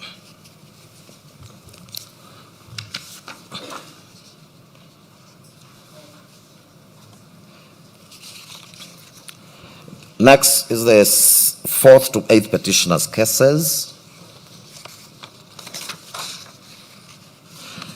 The 4th to 8th petitioners in the consolidated petitions, that is Honorable David Munyi Madenge, Peter Gechobi Kamoto, Grace Modoni Mwangi, Clement Muchiri Muriuki, and Edwin Munene Kariuki jointly filed a petition dated 18th of October 2024 before the High Court of Kenya at Kerugoya. They describe themselves as residents and leaders drawn from various constituencies within Kirinyaga County and stated that they instituted the petition both in their personal capacities on behalf of their residents of their respective constituencies and in the wider public interest. The petitioners herein challenged the constitutionality, legality, and procedural propriety of the impeachment proceedings undertaken against His Excellency Gachagua, together with the subsequent nomination and approval process relating to Honorable Kindiki, relating to His Excellency Kindiki as Deputy President nominee. They contended that the public participation process conducted by the National Assembly on the 4th and 5th October was illusory, inaccessible, and unconstitutional. In particular, they pointed to the issuance of short and ineffective notices, lack of sensitization, inaccessible venues, absence of parliamentary officials at designated constituency sites, closure of the Kirinyaga Central CDF Hall, and the overall failure by both National Assembly and the Senate to facilitate meaningful participation as required under Articles 10 and 118 of the Constitution. The petitioners further asserted that Senate unlawfully conducted impeachment proceedings in plenary instead of through a special committee under Article 145(3)(b) of the Constitution, and that the rash timelines imposed under Standing Order 64(2) of the National Assembly standing orders were unconstitutional as they curtailed effective public participation and the hearing and the fair hearing rights. They also alleged that the Senate violated His Excellency Gachagua's constitutional allegations.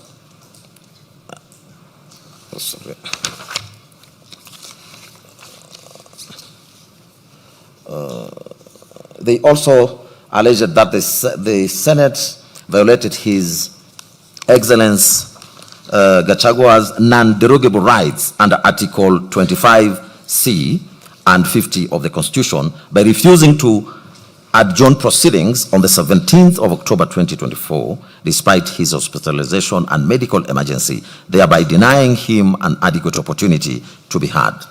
In addition, the petitioners challenged the legality of the nomination and approval process of His Excellency Kindiki as Deputy President nominee, contending that the process contravened Sections 3 and 6 of the Public Appointments Parliamentary Approval Act, Chapter 7 of the Laws of Kenya, for want of adequate notice and public participation. The petitioners then sought the following prayers. A declaration that the appointment of Professor Kithure Kindiki, the second interested party herein, as Deputy President of the Republic of Kenya is invalid, null and void. B, a declaration that the National Assembly as a distinct organ is required to undertake its own distinct, proper, effective, and meaningful public participation as envisaged under Articles 10 and 118 of the Constitution in regard to the impeachment of a president or a deputy president. C, a declaration that the Senate as a distinct organ was required to undertake on its own distinct, proper, effective, and meaningful public participation as envisaged under Articles 10 and 118 of the Constitution in regard to a resolution from the National Assembly to impeach a president or a deputy president. D, a declaration that the public participation as scheduled by the first and the second respondent on 4th of October regarding the special motion was not a proper and effective and meaningful public participation as envisaged in Articles 10 and 18 of the Constitution. A declaration that the extended public participation scheduled by the first and second respondents on 5th October 2024 was in disregard of the court orders issued by the High Court sitting at Kerugoya in Constitutional Petition number E014 of 2024, Honorable Jane Jerry Maina versus the National Assembly and 4 others, and was not a proper, effective, and meaningful public participation as envisaged under Article 10 of the Constitution. F, a declaration that the impeachment process as against the first interested party was undertaken by the first and second respondents in view of the impugned, improper, ineffective, and meaningful public participation held on the 4th and 5th October was unconstitutional and therefore void. G, a declaration that the failure by the third and the fourth respondents to undertake any public participation at all in regard to the impeachment proceedings in the Senate as against the first interested party renders the whole Senate impeachment process unlawful and void. H, an order of certiorari to bring up into this honorable court and quash the decision and or the resolution by the first and the third respondents made on the 8th of October 2024 and 17th of October 2024, respectively, resolving to remove the first interested party as deputy president of Kenya by impeachment.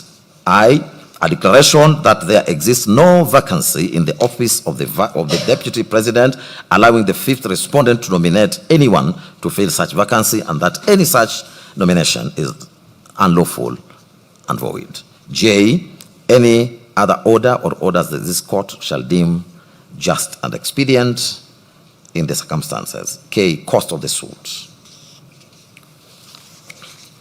Next is the 4th to 8th petitioners' submissions. In their submissions led by counsel, Mr. Evans Ogada, together with Mr. George Sakimpa, the 4th to 8th petitioners identify the following issues for court's determination. A, whether the impeachment process complied with Articles 10, 118, 145, and 150 of the Constitution, whether the public participation conducted by the National Assembly and the Senate met the constitutional threshold of being meaningful, adequate, effective, and lawful. C, whether a standing order 64-2 of the National Assembly is unconstitutional for imposing rigid timelines that undermine constitutional safeguards. And D, whether Article 145 and applicable standing orders require that investigation into impeachment charges be conducted exclusively by a special committee of the Senate, not by the Senate sitting in plenary. They submitted that Article 10 binds all state organs, including Parliament, to the national values such as democracy, public participation, the rule of law, accountability, and good governance. That the impeachment process was conducted with severe haste and limited deliberation, undermining transparency, accountability, and public participation. They relied on the Supreme Court decision in Speak of the Senate versus AG and another reported in 2013, where it was held that Parliament was not exempt from constitutional discipline. They submitted further that Article 118 required Parliament to conduct business openly and facilitate public participation, and that this was not a formality, but a substantive constitutional obligation. They contended that the National Assembly gave the public less than 48 hours to consider complex, voluminous impeachment charges, which is a manifestly inadequate time frame, that no explanatory notes or responses from the deputy president were provided, and that in some counties, like Kirinyaga, designated venues were inaccessible. They further asserted that the Senate conducted no independent public participation at all, as it relied on the National Assembly's deficient exercise, which cannot cure the constitutional breach. And they relied on authorities in Law Society of Kenya versus National Assembly of Kenya, 3 others, reported in 2025 KLR, National Assembly and another versus Okoit and 55 others, Civil Appeal number E003 of 2023, consolidated with others. This is the decision of the Court of Appeal. They also relied on the decision of Doctors for Life and and the decision in Legal Advice Center, and two others versus County Government of Mombasa. On the unconstitutionality of the National Assembly Standing Order 64-2, Learned Counsel argued that the provision imposes rigid and unreasonable timeline that make meaningful public participation impossible, and that while Article 124 empowered Parliament to make standing orders, such orders are subordinate to the Constitution and cannot defeat constitutional rights, and Article 2.4 voids any law inconsistent with the Constitution. The petitioners urge the court to declare Standing Order number 64-2 unconstitutional. As the matter in which the Senate proceedings were to be undertaken, Council submitted that Article 145.3 provided that the Senate must appoint a special committee to investigate impeachment charges, and that the use of the conjunctive "and" between sub-articles A and B makes the special committee process constitutionally inseparable from the investigative phase. That Articles 145, Sub-Article 4, Sub-Article 5, and Sub-Article 6 refer exclusively to the special committee, and that there is no mention of plenary investigation or under expresso inius est exclusio ulteriors, that excluded all other modes of investigation. The petitioners submitted further that the special committee ensued separation of investigations and adjudicative functions, preventing bias and predetermination, and the Senate's decision to bypass the special committee and proceed in plenary fused investigation, hearing, and the judgment into a single political process, violating the hierarchical and sequential structure of Article 145. Learned Counsel placed reliance on Martin Nyaga, Wambora, and three others was the Speaker of the Senate. This is the Court of Appeal decision, where the Court of Appeal held that the removal of a governor, which mirrors Article 145, is hierarchical and sequential in nature. Counsel argued that the Deputy President was denied a constitutionally prescribed procedural safeguard available to state officers facing removal, thereby violating Article 27 on equality and non-discrimination. They further submitted that Article 50, Sub-Article 1 guarantees the right to a fair hearing, which is expressly protected as non-derogable under Article 25C. Proceeding with impeachment proceedings while the Deputy President was hospitalized and rejecting a reasonable request for adjournment amounted to a gross violation of natural justice. Counsel emphasized that fairness was the unassailable foundation, National Assembly and three others, High Court decision, where the High Court reaffirmed that the right to a fair hearing as non-derogable and that any violation renders the process null and void. Counsel concluded by submitting that the Constitution does not permit Parliament to sacrifice legality at the altar of expediency, and urged this court to reaffirm constitutional supremacy and protect the sovereignty of the people of Kenya.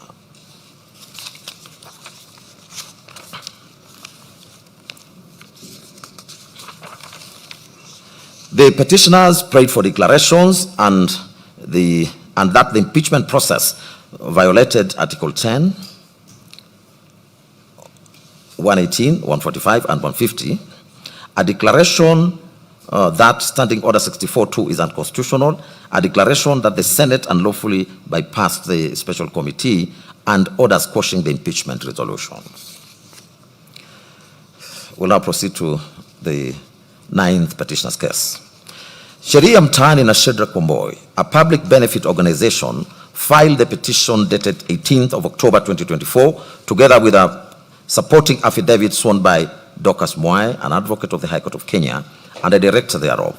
The petitioner stated that it is established to assist members of the public in assessing justice, protecting constitutional rights, and promoting the rule of law, constitutionalism, accountability, and good governance. The petition challenged the constitutional and the legal validity of the impeachment proceedings, leading to the removal of His Excellency Gachagua from office as Deputy President, and further questioned the legality of the intended nomination and approval of His Excellency Kindiki as his replacement.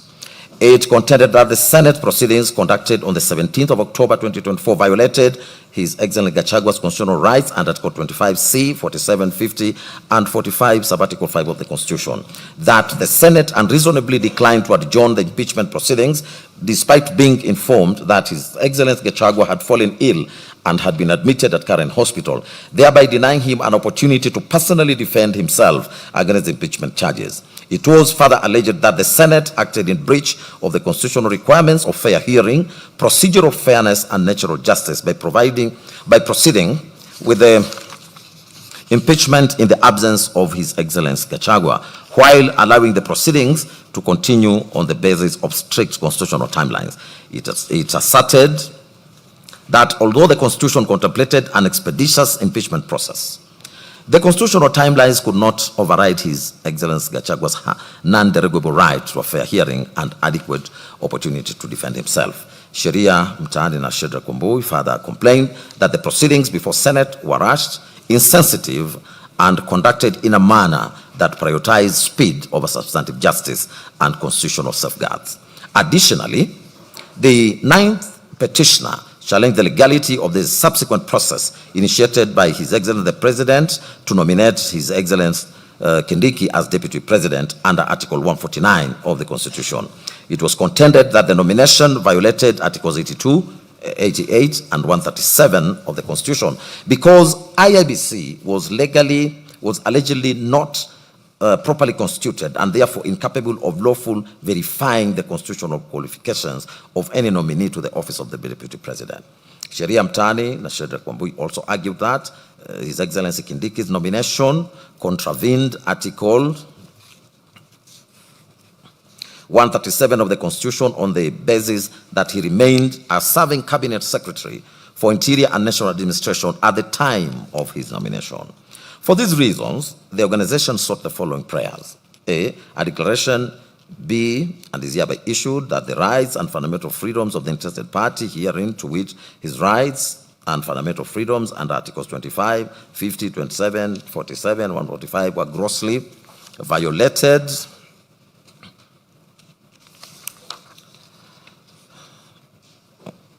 by the third respondent on the 17th of October 2024 for declining to grant him an adjournment on the Senate sitting deliberating on his removal from office by way of impeachment.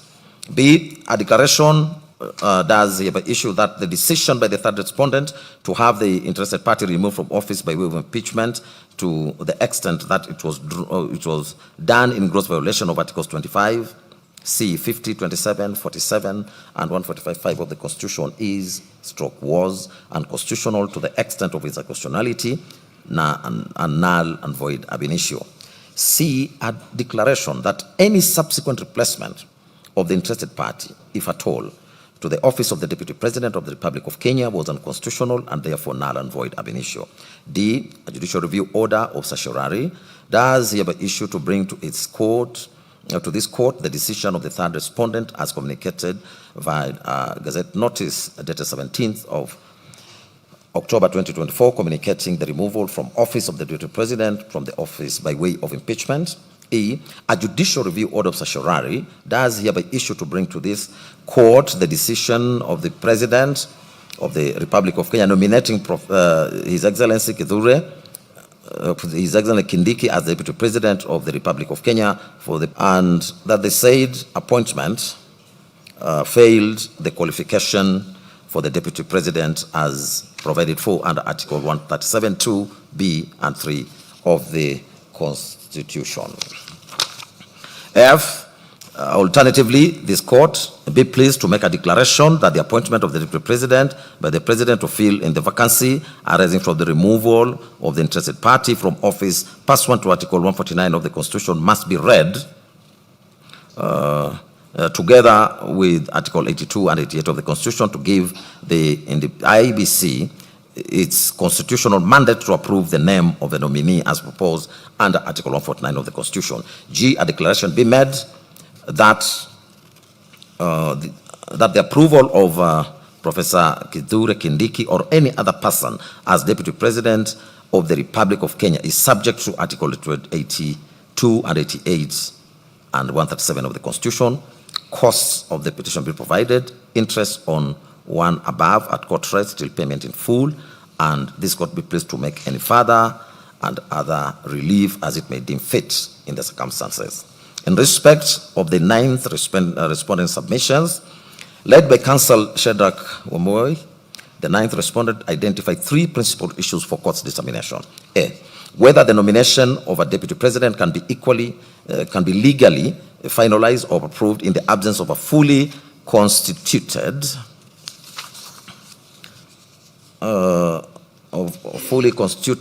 commissioners of the IBC under Articles 82 and 88 of the Constitution.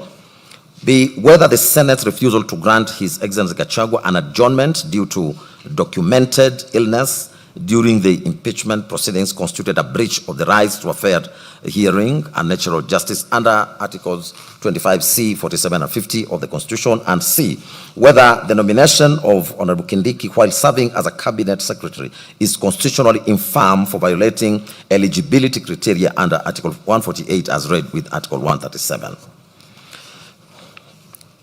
A learned counsel submitted that His Excellency Gachagua fell suddenly ill on the afternoon of the 17th of October 2024 when he was scheduled to defend himself before the Senate, and that the Senate rushed the proceedings and unnecessarily and unreasonably declined to adjourn to allow him to recuperate.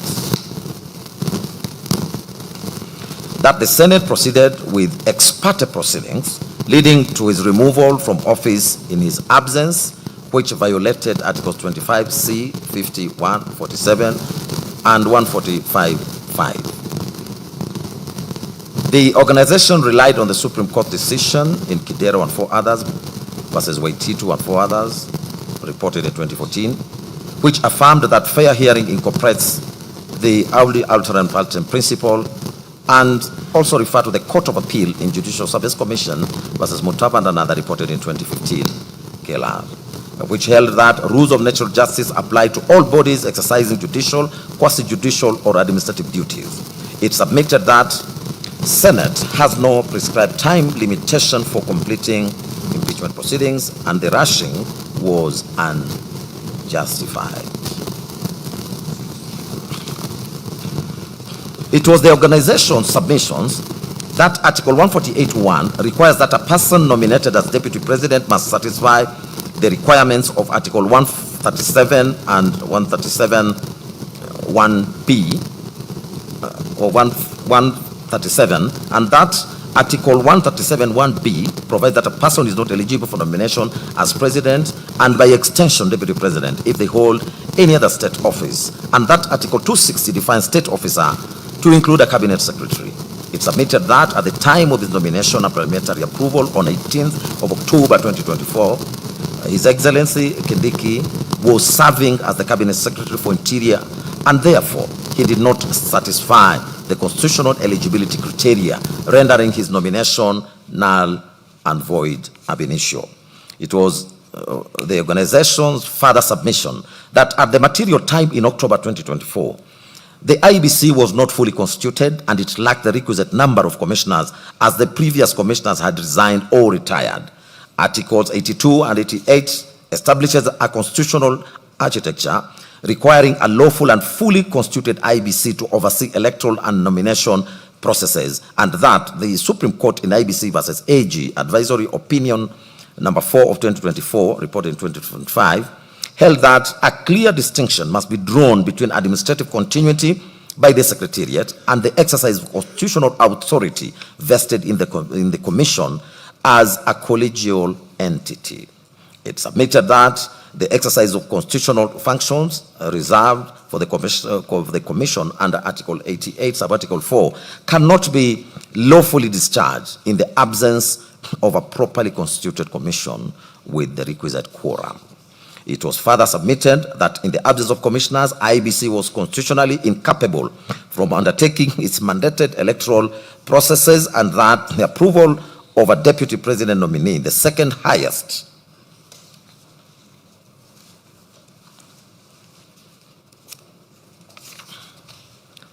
constitutional office, is not the same principle applies with equal force. The organization at this court to apply Article 10 on the national values and principle of governance that brings all state organs, Article 20, Subarticle 3B on in the Dubie Pro Libertate doctrine, that where in doubt, the court ought to adopt the interpretation that most favors enforcement of a right or freedom enunciated in Jacqueline Okuta and another versus AG, High Court reported in 2017, and that it further submitted that the unconstitutional exercise of a legislative mandate cannot be shielded from judicial scrutiny, as was held in Commission for Implementation of Constitution versus National Assembly of Kenya and two others, 2013, KLR reported. In the end, the petitioner prayed that the petition be accordingly allowed. I now proceed to the 10th to 41st petitioner's case.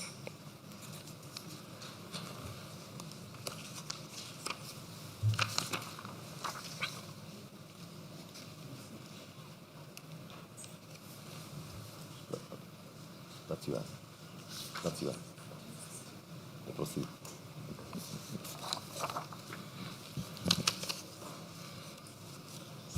Let me take the 10th to 41st petitioner's case. The 10th to 41st petitioners are a group of Kenyan citizens and one registered association, primarily from Central Kenya region. They filed the petition dated the 17th of October 2024. That was amended on the 18th of June 2025 and re-amended on the 16th of December 2025. They challenged the constitutional validity of the impeachment process and subsequent removal of H.E. Gachagua as Deputy President of Kenya, stating that the National Assembly and the Senate failed to comply with Article 152 of the Constitution, which requires them to modify the presidential impeachment procedure under Articles 144 and 145 for the Deputy President. They said that instead they applied the same rules under Standing Order 64 and 65 for the National Assembly and Standing Order 78 and 79 for the Senate without necessary modifications, ignoring that the Deputy President does not have the same powers, prestige, or legal immunities as the President. The petitioners aver that this failure rendered the entire impeachment process invalid, null and void ab initio, and violated the right to a fair hearing under Articles 25, 27, and 50. It was their further position that the impeachment was not a genuine parliamentary process, but was engineered, sponsored, and bulldozed by political and financial inducements to capture parliament, turning it into a tool to remove the DP and settle political scores, thereby subverting the sovereign will of the people who elected the Deputy President in the August 2022 general election. They asserted that the President and the Deputy President were elected on a joint ticket and that the impeachment violated the rights of the petitioners and other voters from the Central Kenya region who voted for that joint mandate. The petitioners also highlighted and incorporated arguments from Nairobi High Court Constitutional Petition 356 of 2024. In that matter, it was alleged that both H.E. President Ruto and H.E. Gachagua had violated their oaths of office and the Constitution through various actions. Specifically, it was claimed that the President accepted foreign gifts valued at approximately Kenya shillings 240 million in the form of paid-for jet hire and fuel costs for a state visit to the United States, thereby exceeding the legal threshold permitted for such gifts. It was further alleged that the president entered into a secretive treaty with the United States to designate Kenya as a non-NATO ally without tabling the agreement before the National Assembly and Senate as required by constitutional oversight. Additional claims included intimidation and threats directed at members of parliament to bypass oversight, as well as inducement of political defections to artificially control the majority party coalition. The petitioners accused the president of using state violence to criminalize and suppress the Gen Z, otherwise read the Generation X good governance protests, as well as the July 2023 protests against oppressive taxation and the high cost of living, and that he distributed state appointments along acute ethnic lines. Additionally, H.E. Gachagua was faulted for publicly dividing Kenyan citizens into shareholders and non-shareholders in quotes, based on political alignments, whereas H.E. President Ruto is accused of spending hundreds of millions of public funds to conduct avoidable by-elections caused by appointing sitting MPs and senators to the cabinet. The petitioners further argued that the Kenya Kwanza Coalition Agreement binds H.E. President Ruto to nominate a replacement deputy president from the Gikoyo, Embu, or Meru communities, which is the same region as the impeached deputy president. They sought a declaration that the president's power to nominate a new deputy president was subject to certification by the IEBC, that the nominee meets qualifications under Articles 99 and 137, stating that the 14-day and 60-day timelines in Article 149 were meant to ensure public participation across all 90 constituencies. Consequently, the petitioners asked the court to declare the nomination and approval of H.E. Kindiki as the new deputy president as unlawful, null, and void. The petitioners thus sought the following reliefs from this court. 1, a declaration be issued to declare that the first petitioner was impeached by the National Assembly and removed by the Senate under a procedure that violated Articles 27, 50, and 150 sub-Article 2 of the Constitution. 2, a declaration be issued to declare that the first and second respondents have violated the rights of the petitioners and other voters and residents of Central Kenya region by failing to govern together in accordance with their joint mandate secured during the presidential election held on the 9th of August 2022. 3, a declaration be issued to declare that the first petitioner was impeached by the Parliament under the respective standing orders of the National Assembly and the Senate that offends Article 150 sub-Article 2 of the Constitution. 4, a declaration be issued to declare that the impeachment of the first petitioner was null and void ab initio on account of the violation of Articles 25, 27, and 50 of the Constitution, read together with Articles 144, 145, and 150 of the Constitution. 5, a declaration be issued to declare that the second and third to 14th respondents have conspired and schemed to remove the second respondent from office through impeachment in violation of Articles 1, 27, and 38 of the Constitution. 6, a declaration be issued to declare that the second respondent violated Articles 110, 118 and 150 of the Constitution in passing a resolution on 8th October 2024 to remove the second respondent from office. 7, an order of certiorari be issued to quash the resolution of the second respondent passed on 8th October 2024 to approve the motion of impeachment of the first petitioner tabled on 1st October 2024 by the 9th respondent.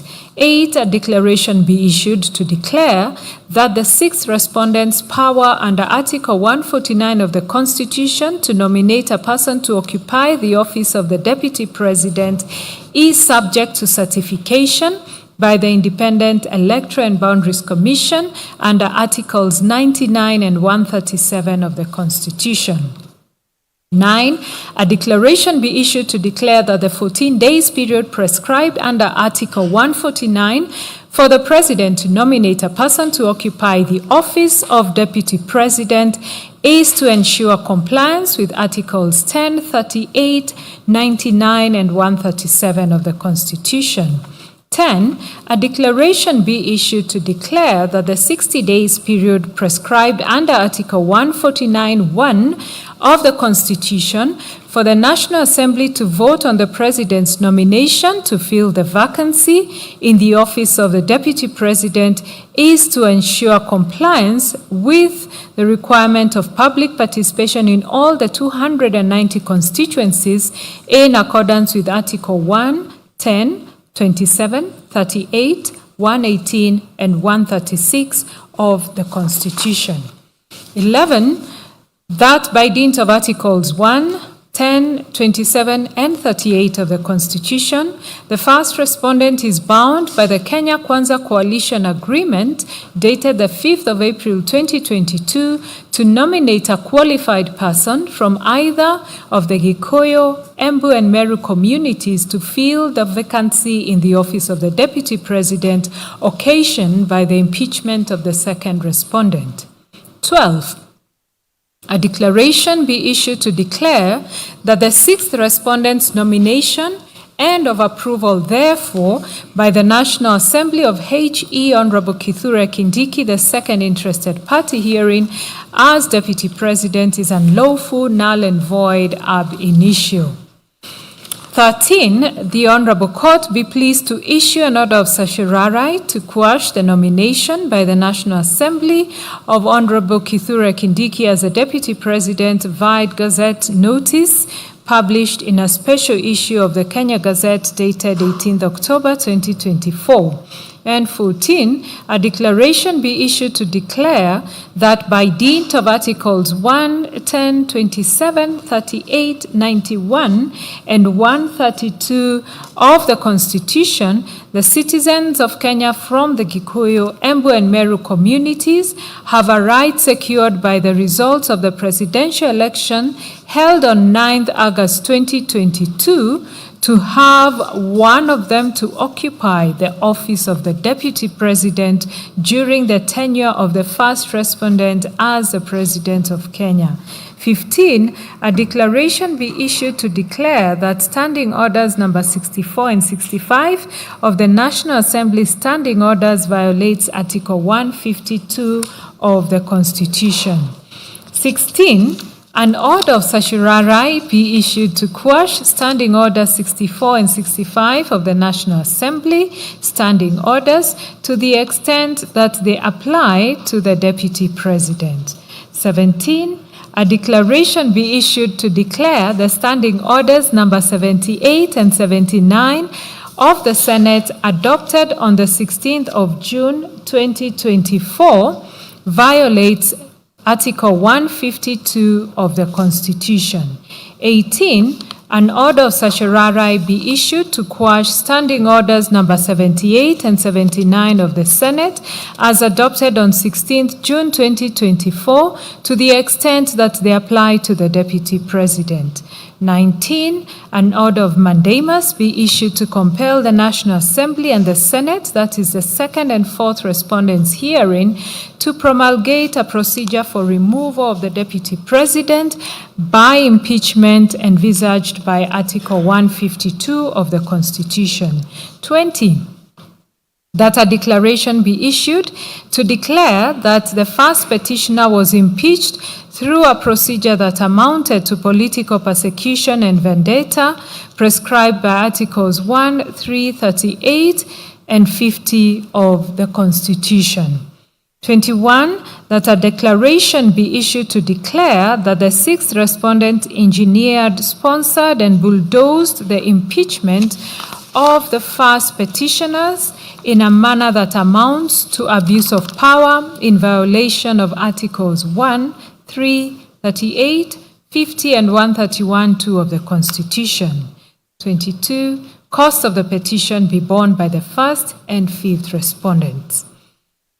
The 10th and 41st petitioner submissions. In these submissions, the petitioners reiterated that the impeachment proceedings did not stem from legitimate constitutional violations.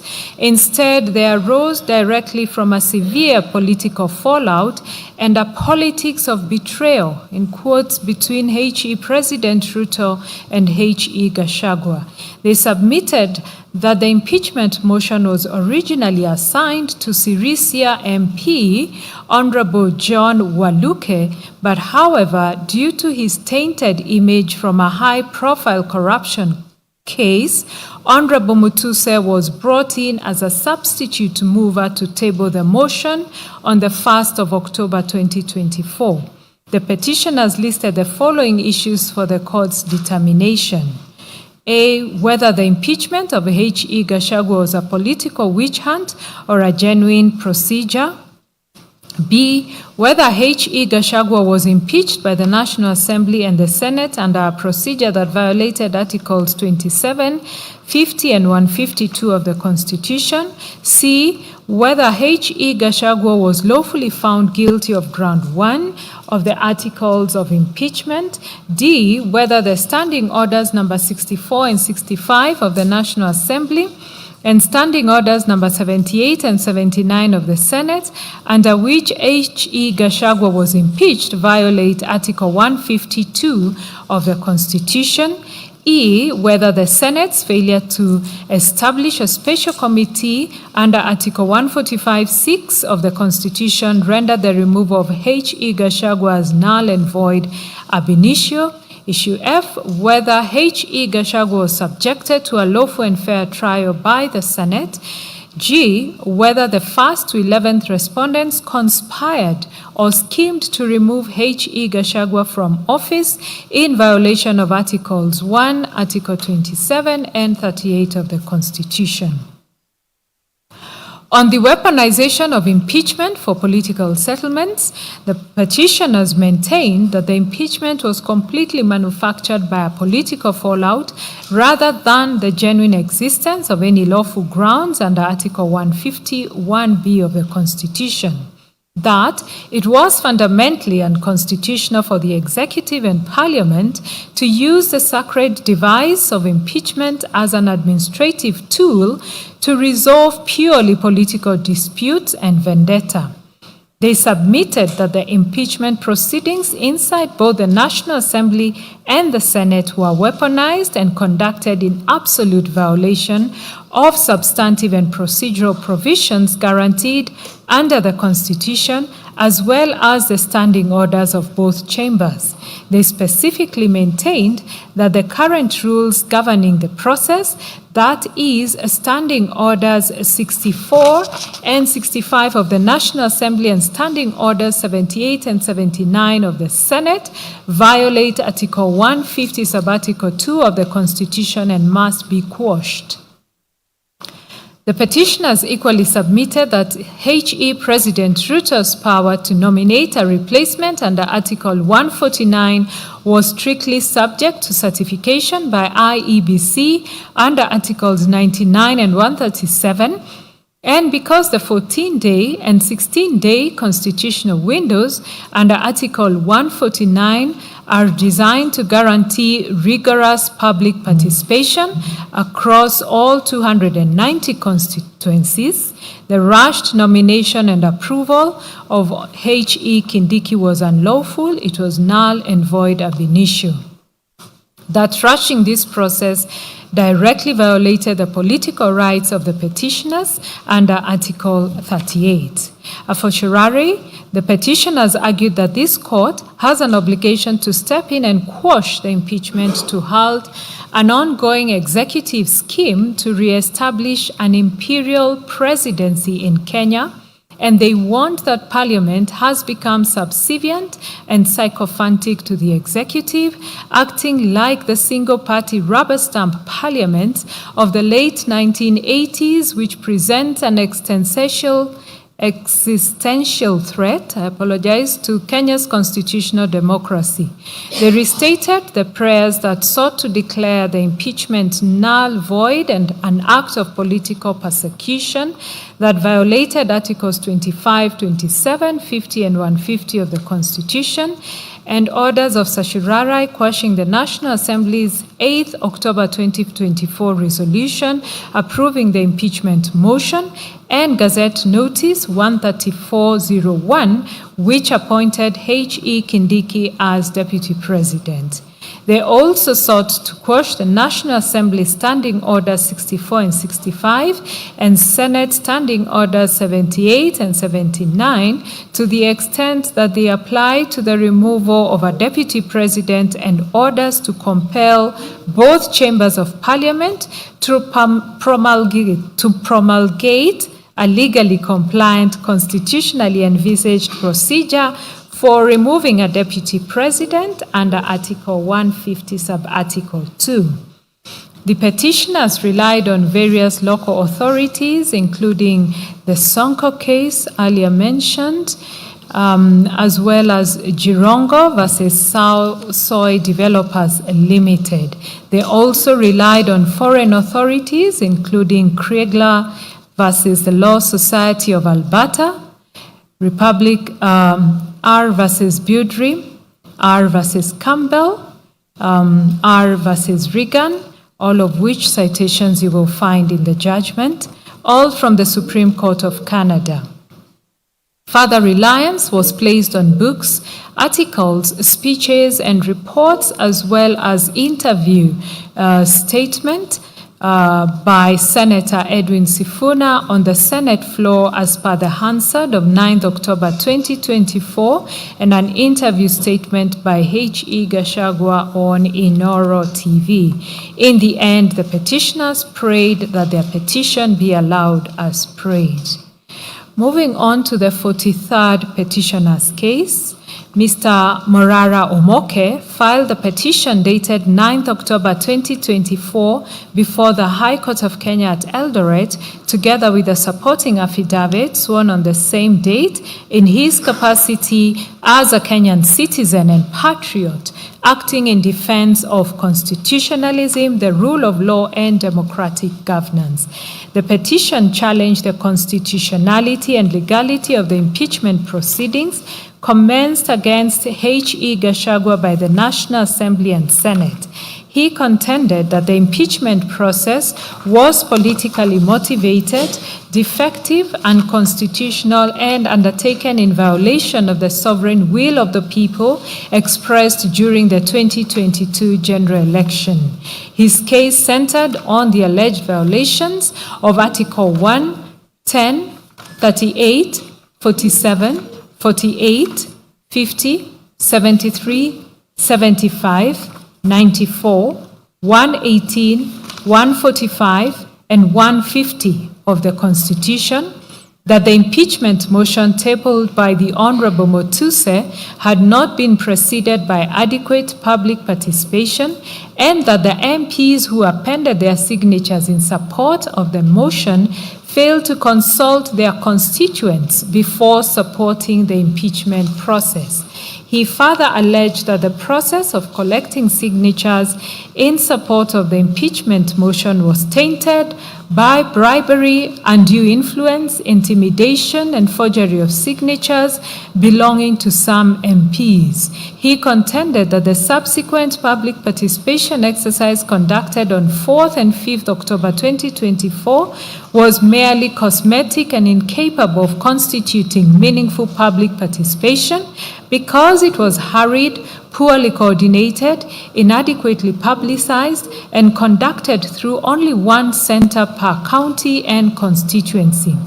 He also complained that the public participation forms contained only the allegations against H.E. Gachagua and omitted his responses, thereby condemning him unheard and violating the principles of fairness and natural justice. He also alleged bias and conflict of interest on the part of the Speaker and Deputy Speaker of the National Assembly. He contended that both office holders publicly supported the impeachment process before the motion was tabled and debated in Parliament, thereby compromising their constitutional obligation to act as neutral and impartial arbiters during the proceedings. He asserted that the impeachment motion was politically motivated and arose from internal disputes within the UDA party, yet the parties involved had failed to exhaust internal party dispute resolution mechanisms under the party constitution before initiating impeachment proceedings. He also argued that there existed no comprehensive statutory framework governing impeachment proceedings and the collection of signatures for impeachment motions, thereby rendering the process legally deficient and constitutionally uncertain. Mr. Omoke then sought the following orders. A declaration that the impeachment motion moved by the third respondent does not meet the threshold set out in Article 145 as read with Article 150 of the Constitution. B, a declaration that the impeachment of Geoffrey Rigathi Gachagua was unconstitutional. C, a declaration that the Speaker and Deputy Speaker of the National Assembly were biased and ought to have disqualified themselves from the impeachment process. D, a declaration that the impeachment motion violated the interested parties' rights under Article 32, 33, 38, 47, 48, 50, 73, and 75 of the Constitution of Kenya 2010. E, a declaration that the impeachment motion against the interested party was tabled in a manner that violates Article 110, 94, and 118 of the Constitution, as no public participation was conducted by Honorable Mutuse Ekomas Mwengi and by the members who appended their signatures prior to moving the impeachment motion in the National Assembly. F, a declaration that the impeachment motion, which was a result of a dispute in the United Democratic Alliance Party, was tabled before the National Assembly without exhaustion of internal remedies, contrary to the exhaustion doctrine and Article 159 of the Constitution of Kenya. G, a declaration that in the absence of an enabling legislation operationalizing the provisions of Article 150 of the Constitution of Kenya, there is no legislative and administrative framework within which the impeachment of the DP was anchored, and H, that each party bears its own costs. In his submissions, Mr. Omoke focused on two main issues, namely, whether the impeachment of H.E. Gachagua was unconstitutional and whether the lack of legislation to operationalize Article 150 of the Constitution vitiates the impeachment. He wholly adopted H.E. Gachagua's submissions dated 7th October 2025, submitting that the constitutionality of the impeachment transcends him and must be evaluated with a view to advancing constitutionalism and the rule of law. He maintained that public participation was inadequate and a sham, as the mover of the motion and the 291 MPs who appended their signatures in support of the impeachment motion did not conduct any public participation in their constituencies before signing, contrary to Articles 1, 10, 94, and 118 of the Constitution.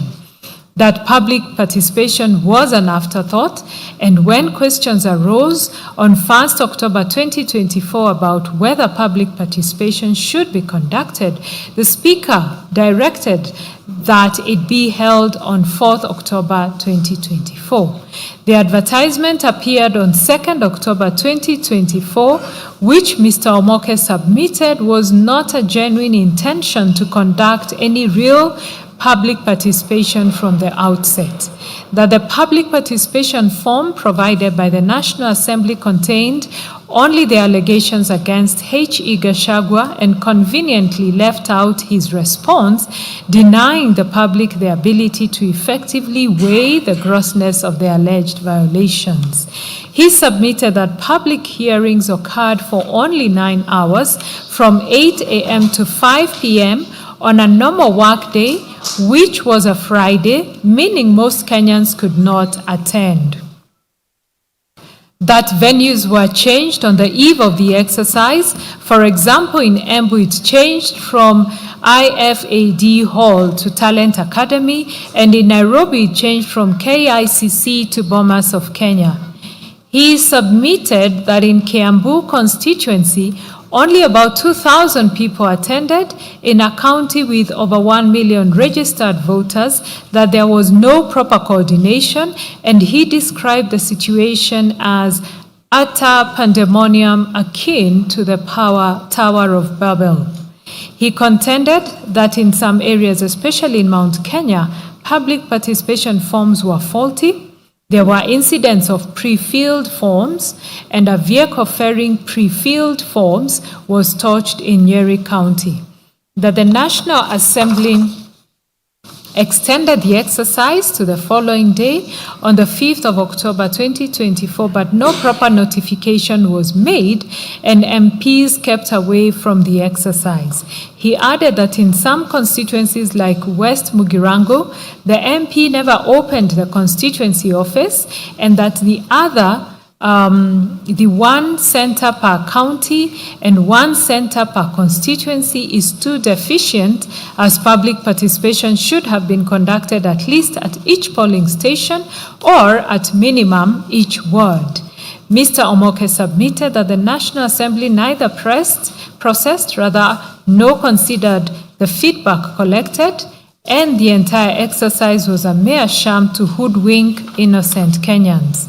He accused Deputy Speaker Gladys Bos-Sholei of being biased in that on 23rd September 2024, while speaking at a function in Uasin Gishu County, she swore to spearhead the impeachment motion and put the Deputy President on notice, stating in quotes, "Mimi mwenyewe nitakupeleka nyumbani." In brackets, "I will personally take you home." That she also hinted at some of the grounds of impeachment before the motion was even tabled. He further argued that Speaker Moses Masika Wetangula on 29 September 2024, while attending a church function at Wamonyo Catholic Church in Machakos County, publicly took a stand on the impeachment motion before it was tabled. Using the biblical description in Mark 9:38-50, he stated that H.E. Gachagua, being a part of the body that leads to sin, should be cut off. These utterances he submitted violated Articles 47, 50, and 150 of the Constitution, and that neither the Speaker nor the Deputy Speaker should have presided over the impeachment motion. Mr. Omoke submitted that the Constitution sets a high threshold for impeachment as the measure is a grossness of alleged violations, and that grudges and squabbles cannot be the basis for removal. He contended that extraneous grounds were introduced on the floor on 8th October 2024, as it was alleged that H.E. Gachagua had referred to Honorable Florence Jematea Sergon, the countrywoman rep of Baringo, as a harlot. That Honorable Karoli Omondi, MP Suba North, referred to conversations he had with H.E. Gachagua without providing any proof. Honorable Patrick Makau, MP Mavoko, also made references to conversations without providing any proof.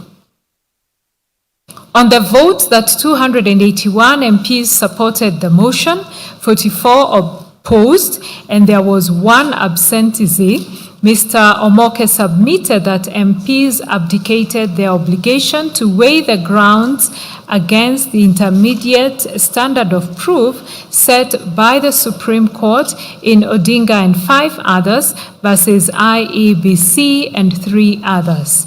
That the impeachment overturned the decision of 7,176,141 Kenyans who voted for the joint ticket on 9th August 2022, a decision upheld by the Supreme Court, and that the motion was an egregious overthrow of the decision of the majority with that of a few.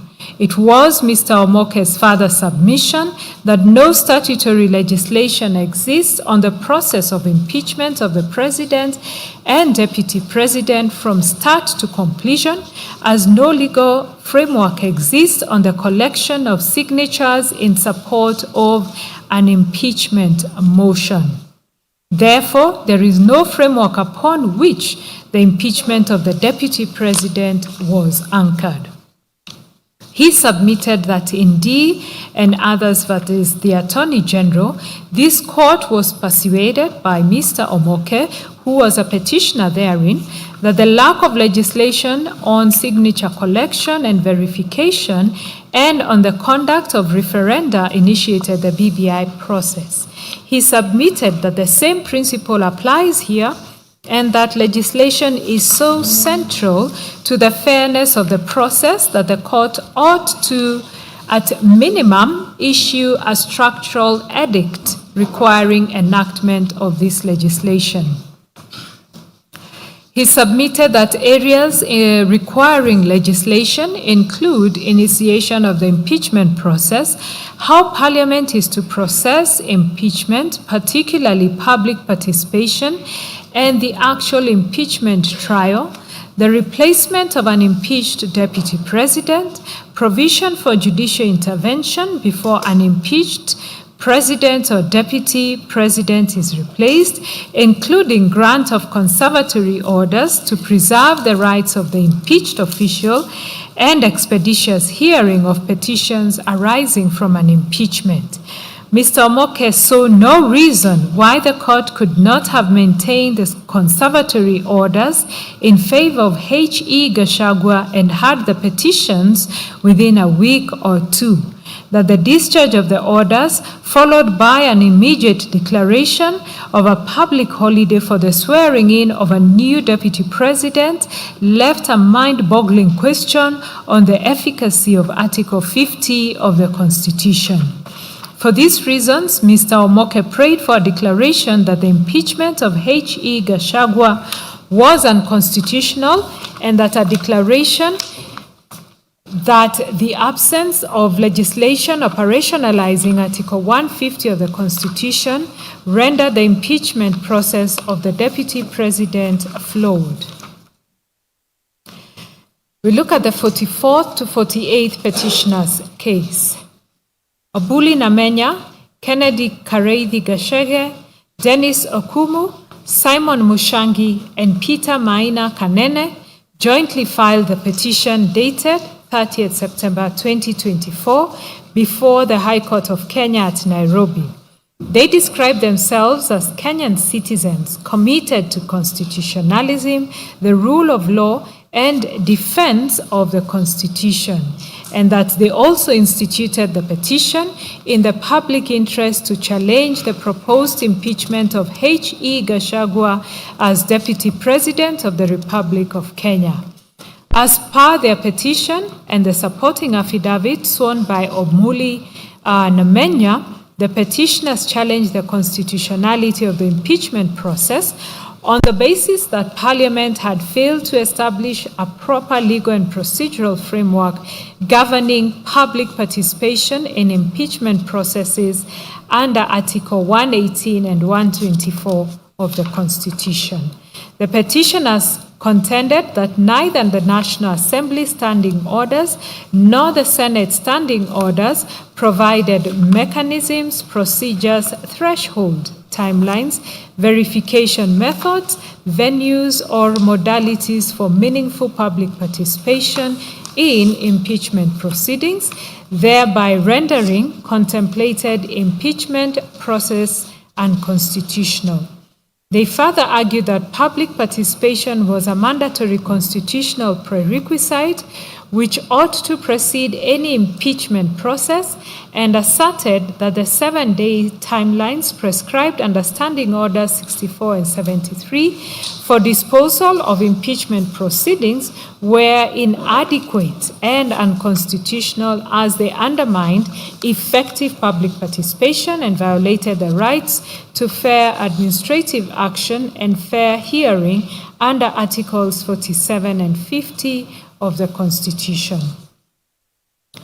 The petitioners additionally alleged that the impeachment process was politically motivated and tainted by bias and lack of impartiality on the part of parliamentary leadership, citing public pronouncements by parliamentary leaders in support of the impeachment motion. They advanced a historical argument concerning the office of the Vice President and Deputy President in Kenya, contending that successive Deputy Presidents had historically been subjected to political hostility, dismissals, and frustration, which informed the constitutional design of 2010, requiring the President and Deputy President to be elected jointly. The petitioners then sought the following prayers: a declaration that the impeachment process of a deputy president is a sui generis in nature, and that public participation forms a fundamental background that plays a significant role in attaining the right to a fair trial enshrined under Article 50 of the Constitution. B, a declaration that public participation is the only avenue or means through which the people can exercise their sovereignty contemplated under Article 1 of the Constitution in determining whether an office created under the Constitution ought to be abolished, or whether accountability mechanisms created under this Constitution ought to be put in motion or otherwise, and that the lack of elaborate procedure or certainty as to when the same should commence or conducted will ordinarily amount to usurpation of the people's power and subsequently amount to a violation of the Constitution. C, a declaration that the Article 118 sub-Article 2 that clearly provides for mandatory public participation, and Article 124 creating the requisite parliamentary standing orders, neither the National Assembly nor the Senate had enacted an Act of Parliament providing for the procedure on how the impeachment of either the President or Deputy President is to be undertaken, nor has the National Assembly Standing Order 64 or 65 or the Senate Standing Order number 74 provided for the procedure governing the crucial element of public participation relating to the impeachment of a deputy president. D, a declaration that the National Assembly Standing Order 64 and 65 or the Senate Standing Order number 74 are unconstitutional, as they were never subjected to the mandatory public participation during their enactment. E, a declaration that the standing orders must with certainty and clarity provide that the public participation contemplated under Article 118 should be a conditional precedent that must precede all other processes relating, connected, or incidental to the impeachment of the Deputy President. F, a declaration that Article 27 requires that all Kenyans must be subjected to the principle of equality and equal protection of the law, while Article 47 requires that a person must be subjected to an administrative process that is procedurally fair, expedited, reasonable, and lawful, irrespective of one's status in society, and that the respondents herein have violated the same by commencing an impeachment process that is constitutionally tainted with illegalities. G, a declaration that public participation in an impeachment process is a fundamental infrastructure that facilitates the enjoyment of Article 50 and that the absence of the same will amount to the respondents herein violating, denying, threatening, or infringing the interested party's right to a fair trial during his impeachment. H, a declaration that time is an important resource for any judicial or quasi-judicial tribunal contemplated under the Constitution, and that the 7 days period for impeachment provided for under Standing Order 64-2B of the National Assembly Standing Orders and the Senate Standing Order 73-1 amounts to conducting a sham trial in, and the same will amount to a violation of Article 50. I, a declaration that Standing Order 64-2B of the National Assembly Standing Orders and the Senate Standing Order number 73-1 does not provide for the sufficient and adequate time for carrying out a qualitative, quantitative, meritorious, accurate, and secure public participation, the hearing and determination of the impeachment trial before Parliament that will result into a fair, just, impartial, and judicious determination of the impeachment trial as contemplated under Article 47 and 50 of the Constitution. J, a declaration that for purposes of authenticating and verifying the results of the participants taking part in the public participation, confirming all the requisite legal threshold like that of citizenship, the total number of participants, public participation ought to be undertaken by an impartial state organ separate from Parliament. Looking at the 44th to 48th petitioners' submissions,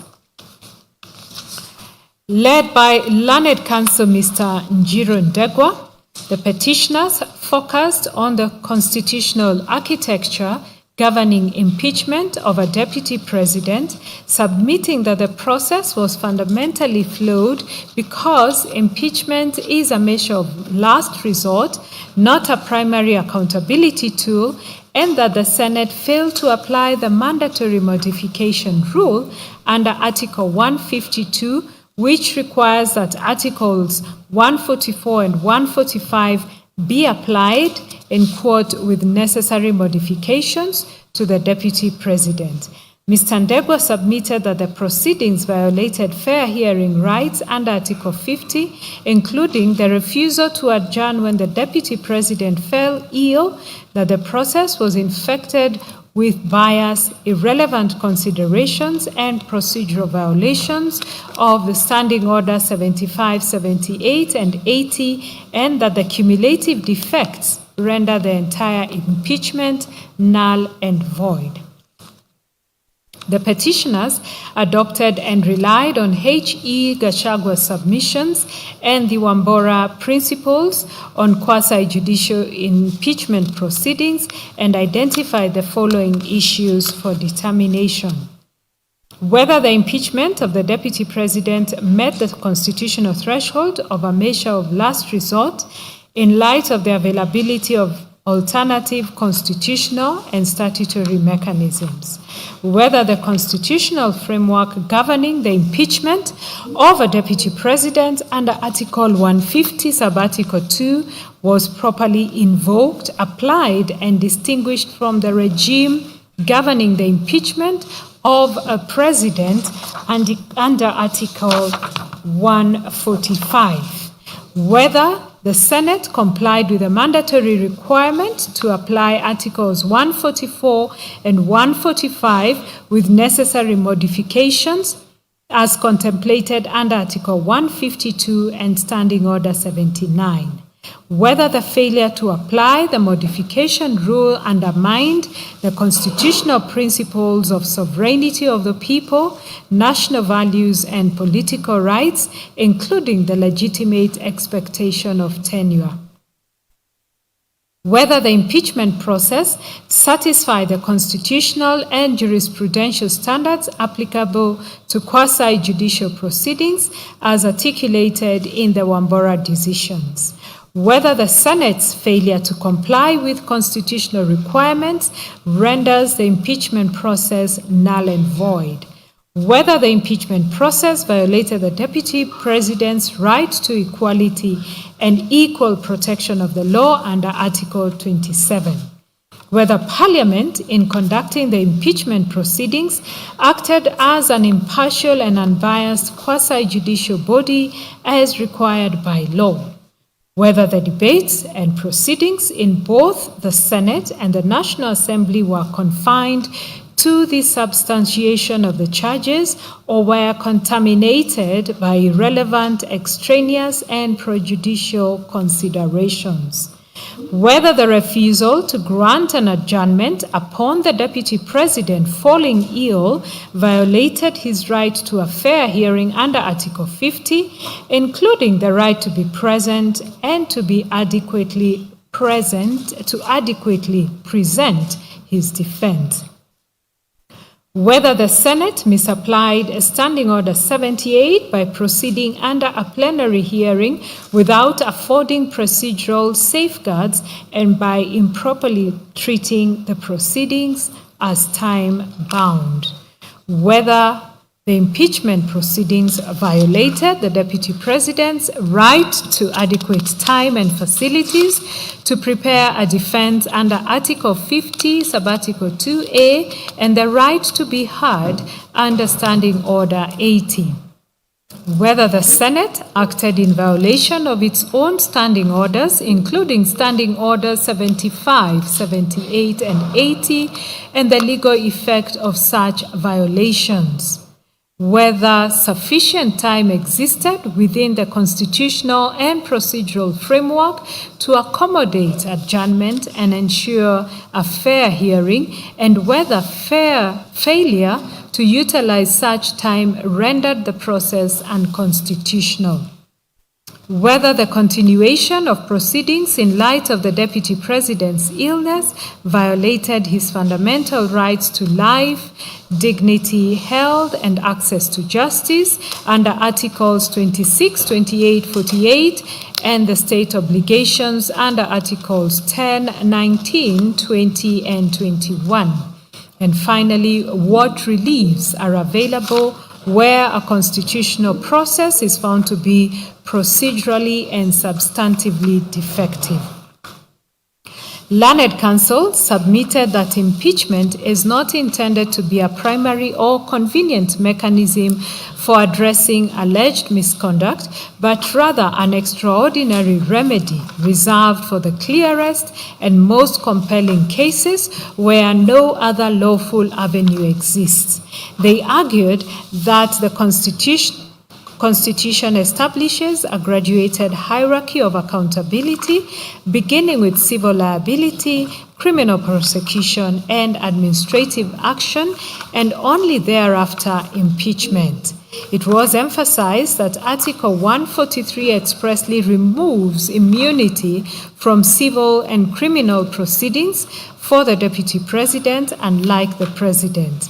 According to Mr. Ndegwa, this signals that allegations against a Deputy President should, in the first instance, be addressed through ordinary legal processes. Parliament, however, bypassed these mechanisms and resorted to impeachment as a first recourse, which Council contended offends the principles of proportionality, rationality, and legality. They further submitted that no evidence exists that Parliament considered whether the allegations could have been addressed through criminal investigation or civil proceedings before invoking impeachment. Council also drew attention to Article 152, which provides that Articles 144 and 145 apply to the Deputy President with the necessary modification.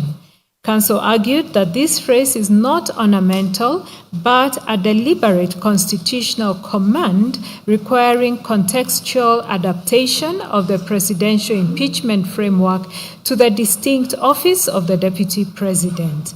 In their view, the requirement imposes an active obligation on the Senate to interrogate, adjust, and tailor the procedure rather than merely transplant it without reflection. Standing Order 79, they submitted, operationalizes this obligation by requiring the Senate to consciously and expressly apply the modification principle. Mr. Ndegwa submitted that on the necessity, the scope or content of the required modifications as the Senate proceeded as though Article 145 applied mutatis mutandis and in toto without any modification. He stated that this failure is not merely procedural but a substantive and jurisdictional issue which renders the entire process unconstitutionally defective ab initio. The petitioners submitted that this modification requirement ensures that impeachment is not invoked where alternative legal mechanisms such as the courts, EACC, or DCI are adequate. It was their case that the failure to modify denied the deputy president the procedural safeguards that would have arisen from a properly tailored process, including consideration of alternative accountability mechanisms, flexibility in procedure to ensure fairness, and enhanced scrutiny of the necessary and proportionality of the impeachment. It was their submission that the office of Deputy President derives its legitimacy from the sovereign will of the people expressed at the ballot under Article 1, and impeachment without proper modification undermines this sovereign will and defeats the legitimate expectation of tenure for both the office holder and the electorate.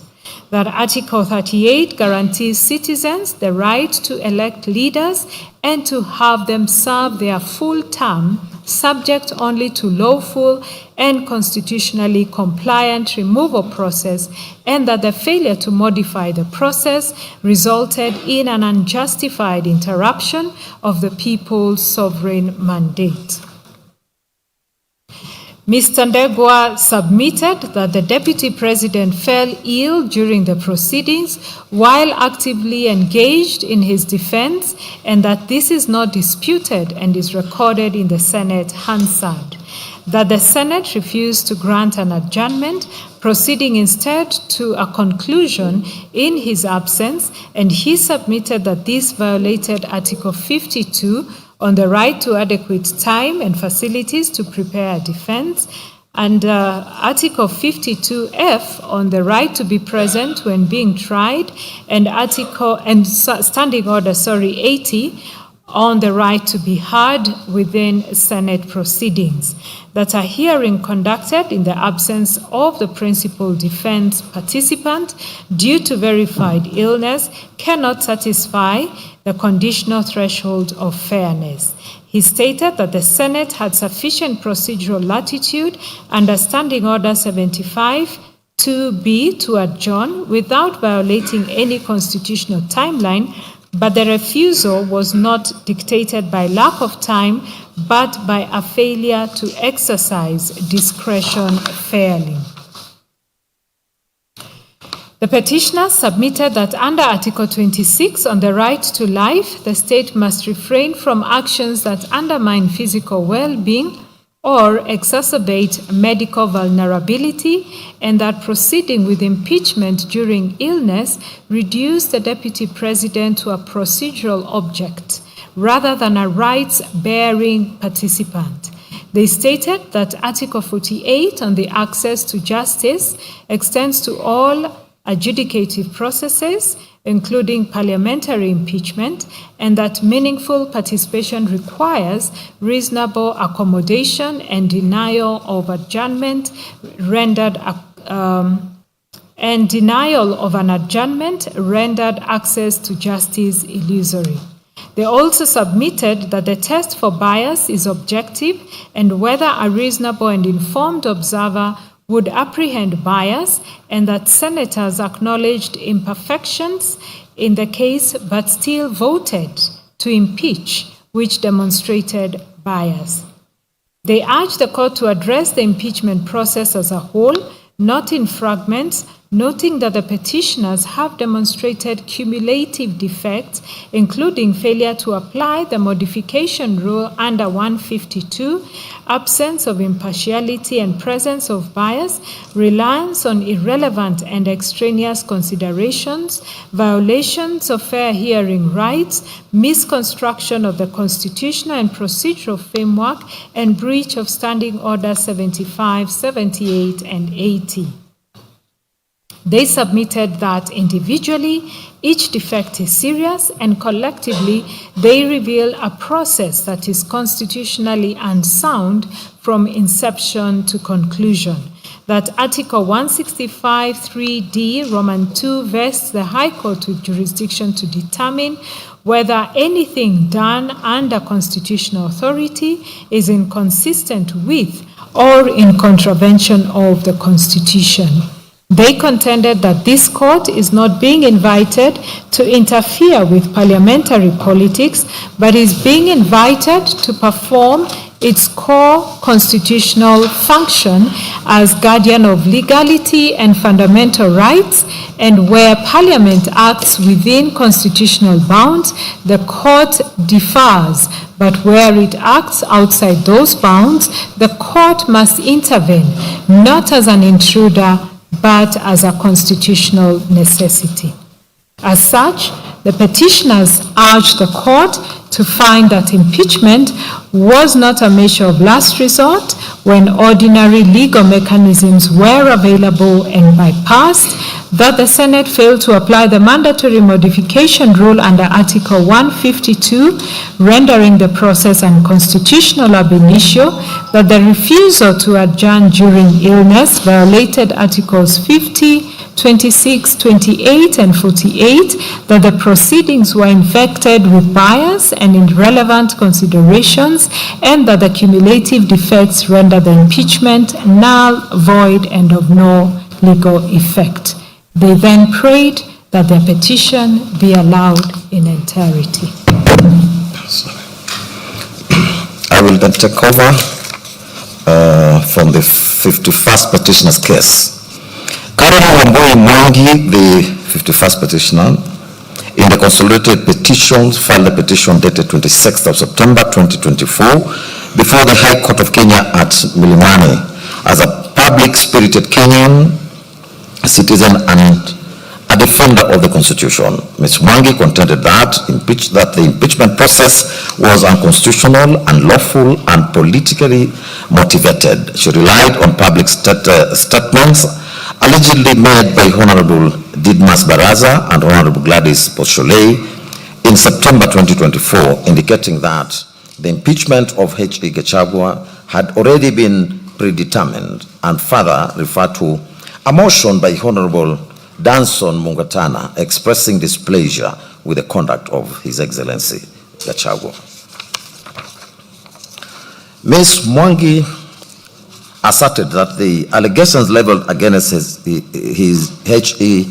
Gachagua were vague, unsupported by evidence, and lacking in specificity and peculiarity, contrary to the constitutional requirements of fair hearing and due process under Articles 47 and 50 of the Constitution. She further alleged that the intended impeachment process mounted to a political witch hunt designed to settle political scores rather than a lawful constitutional process, and contended that the respondents had violated the national values and principles under Article 10, including the rule of law, transparency, accountability, equality, and protection of human rights. She maintained that His Excellency Gachagua had not been accorded adequate notice of the charges against him, sufficient particulars of the allegations, nor an opportunity to adduce and challenge evidence in violation of Articles 25C, 35, 47, and 50 of the Constitution.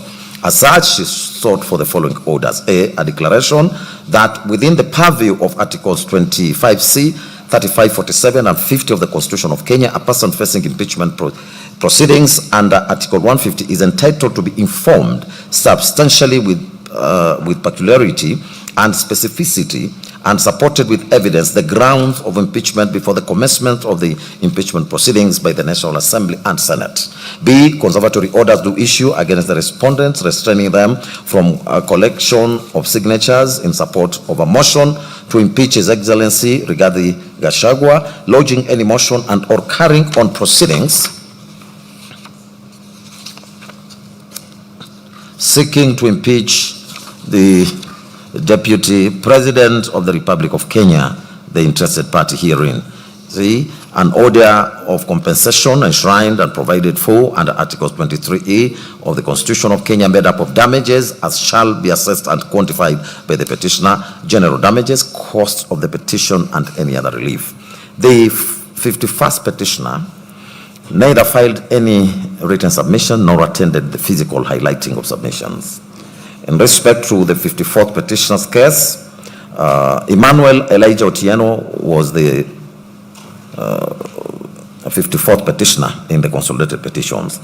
He is an advocate of the High Court of Kenya who filed the petition dated 18th of October 2024 together with a supporting affidavit also challenging the constitutionality and legality of the impeachment and removal from office of His Excellency Gachagua as Deputy President. He stated that instituted proceedings in the public interest pursuant to Articles 3 and 258 of the Constitution, and contended that impeachment process undertaken by the National Assembly and the Senate was procedurally unfair, politically motivated, unconstitutional, and inconsistent with the constitutional principles governing impeachment under Articles 145 and 50 of the Constitution.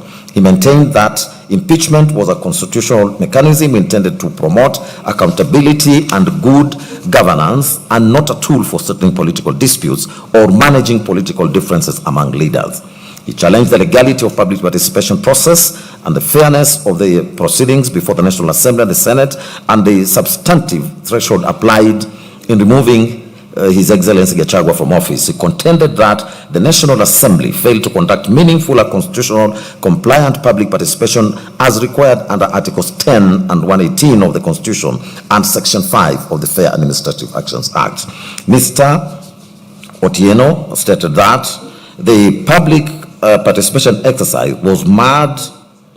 was hurried, inadequate, both quantitatively and qualitatively, and incapable of reflecting the sovereign will of the electorate, given that only about 223,000 persons participated, despite His Excellency Gachagua having been elected together with His Excellency President Ruto by over 7 million voters. He further asserted that the public participation template prepared by the National Assembly was biased because it only contained the allegations against His Excellency Gachagua and failed to include his responses, thereby portraying him to the public as guilt before he had been heard. Mr. Otieno additionally stated that the Speaker, Deputy Speaker, and members of National Assembly demonstrated bias from the outset, failed to accord His Excellency Gachagua a fair hearing, and debated the impeachment motion before proper public participation and before considering His Excellency Gachagua's defense. He maintained that no impeachable offense meeting the constitutional threshold of gross violation, gross misconduct, or commission of crimes under national or international law had been substantiated either before the National Assembly or the Senate. He further challenged the Senate proceedings, contending that the Senate violated His Excellency Gachagua's right to a fair hearing by proceeding with the impeachment despite his illness and hospitalization, and by failing to adjourn the proceedings to allow him an opportunity to personally testify. He therefore alleged violations of Articles 25C, 47 and 50 of the Constitution relating to the rights of fair hearing and fair administrative action. He sought the following prayers: A declaration, B, and is hereby issue that the public participation organized and conducted by the first respondent did not meet the requirements of Articles 118, 1B of the Constitution quantitatively and qualitatively. B, a declaration be and is hereby issued that the first respondent violated seventh respondent right to a fair administrative action under Article 47 of the Constitution and Section 4 of the Fair Administrative Actions Act. C, a declaration be and is hereby issued that the first respondent violated the right of the seventh respondent under Article 50, Sub-Article 1 of the Constitution 2010. D, a declaration be and is hereby issued that the resolution of the first respondent to impeach the seventh respondent was invalid and null and void. And E, respondent shall bear the cost of the petition. Likewise, the 54th petitioner neither filed any submissions nor attended the physical highlighting of the submissions. Next is consideration of the 55th and 56th petitioner's case. Stephen Mbugua Wanjiru and Gladys Nyambura Gituha jointly filed the petition dated 20th of October 2024 together with the supporting affidavit sworn by Wambugu Wanjohi. They stated that they were public interest litigants and defenders of constitutionalism. They challenged the legality, constitutionality, and procedural propriety of the impeachment proceedings undertaken against His Excellency Gachagua as Deputy President of the Republic of Kenya, as well as the subsequent nomination and approval process relating to His Excellency Kindiki as the Deputy President nominee. The petitioners contended that the impeachment process before both the National Assembly and the Senate were marred by procedural irregularities, bias, denial of fair hearing, and unconstitutional conduct, that the Speaker and the Deputy Speaker of the National Assembly had publicly pronounced themselves in favor of the impeachment before presiding over the proceedings, thereby violating the constitutional principles of impartiality, neutrality, and natural justice. The petitioners further challenged the adequacy and constitutionality of the public participation exercise conducted on the 4th and 5th October 2024, asserting that the notice period was too short to permit meaningful participation, that the questionnaires used by the National Assembly only presented the accusations against His Excellency Gachagua without his responses, and that the Parliament failed to avail documentary and electronic evidence to the public to facilitate informed participation. He further asserted that the Senate proceedings he further challenged the Senate proceedings, contending that the Senate violated His Excellency Gachagua's right to a fair hearing by proceeding with the impeachment despite his illness and hospitalization, and that by failing to adjourn the proceedings to allow him an opportunity to personally testify. He therefore alleged that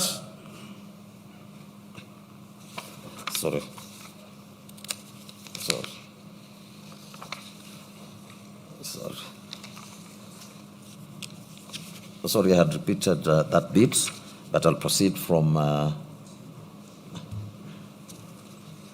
paragraph 133. They additionally alleged that public participation process was chaotic, disorderly, and marred by violence and characterized by low turnout in several constituencies and undertaken on days when many Kenyans were engaged in religious worship, thereby undermining the constitutional threshold for meaningful participation under Articles 10 and 118 of the Constitution. The petitioners also challenged the conduct of the Senate proceedings. They contended that the Senate acted in violation of Articles 25C, 47 and 50 of the Constitution by refusing to adjourn the impeachment hearing despite His Excellency Gachagua's illness and hospitalization, and thereby denying him an adequate opportunity to personally defend himself. Further, the petitioners alleged bias and conflict of interest arising from participation of Governor James Orengo, Senior Counsel, and Honorable Otieno Omolo, Senior Counsel, in the Senate proceedings, stating that their roles compromise the fairness and impartiality of the impeachment process. The petitioners maintained that the impeachment proceedings before both houses of Parliament were characterized by constitutional violations, procedural inconsistencies, and disregard for due process. The petitioners also challenged the subsequent nomination and approval of His Excellency Kindiki as Deputy President, contending that the nomination was tainted by the same constitutional and procedural violations that affected the impeachment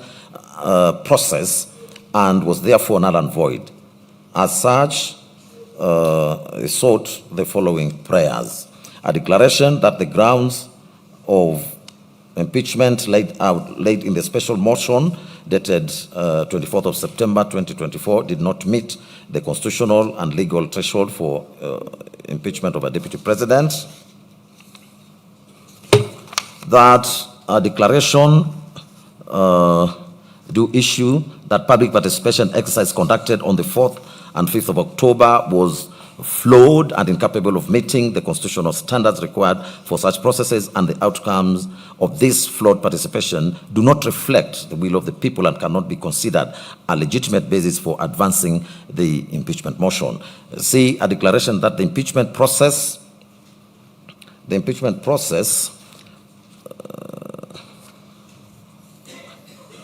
against the Deputy President initiated by the National Assembly and subsequently conducted by the Senate was tainted by substantive and procedural constitutional violations, rendering unconstitutional, illegal, null, and void.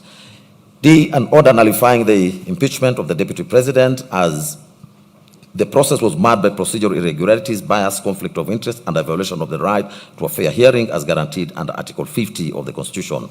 A, an order directing the immediate reinstatement of the Deputy President to his duly elected office, having been unconditional and constitutionally and unlawful removed through an impugned process. F, an injunction restraining the President, the National Assembly, and any other state organs from proceeding with or effecting the appointment of any other person to the office of the Deputy President pending the hearing and determination of this petition. G, an order revoking the nomination and subsequent approval of Professor Kithure Kindiki as Deputy President by the National Assembly, as it stems from an unconstitutional process and is procedurally flawed and in violation of the Constitution. H, a mandatory injunction directing the National Assembly and the Senate to comply with the Articles 10 and 118 of the Constitution by ensuring meaningful and effective public participation in any future impeachment processes or similar proceedings of national importance.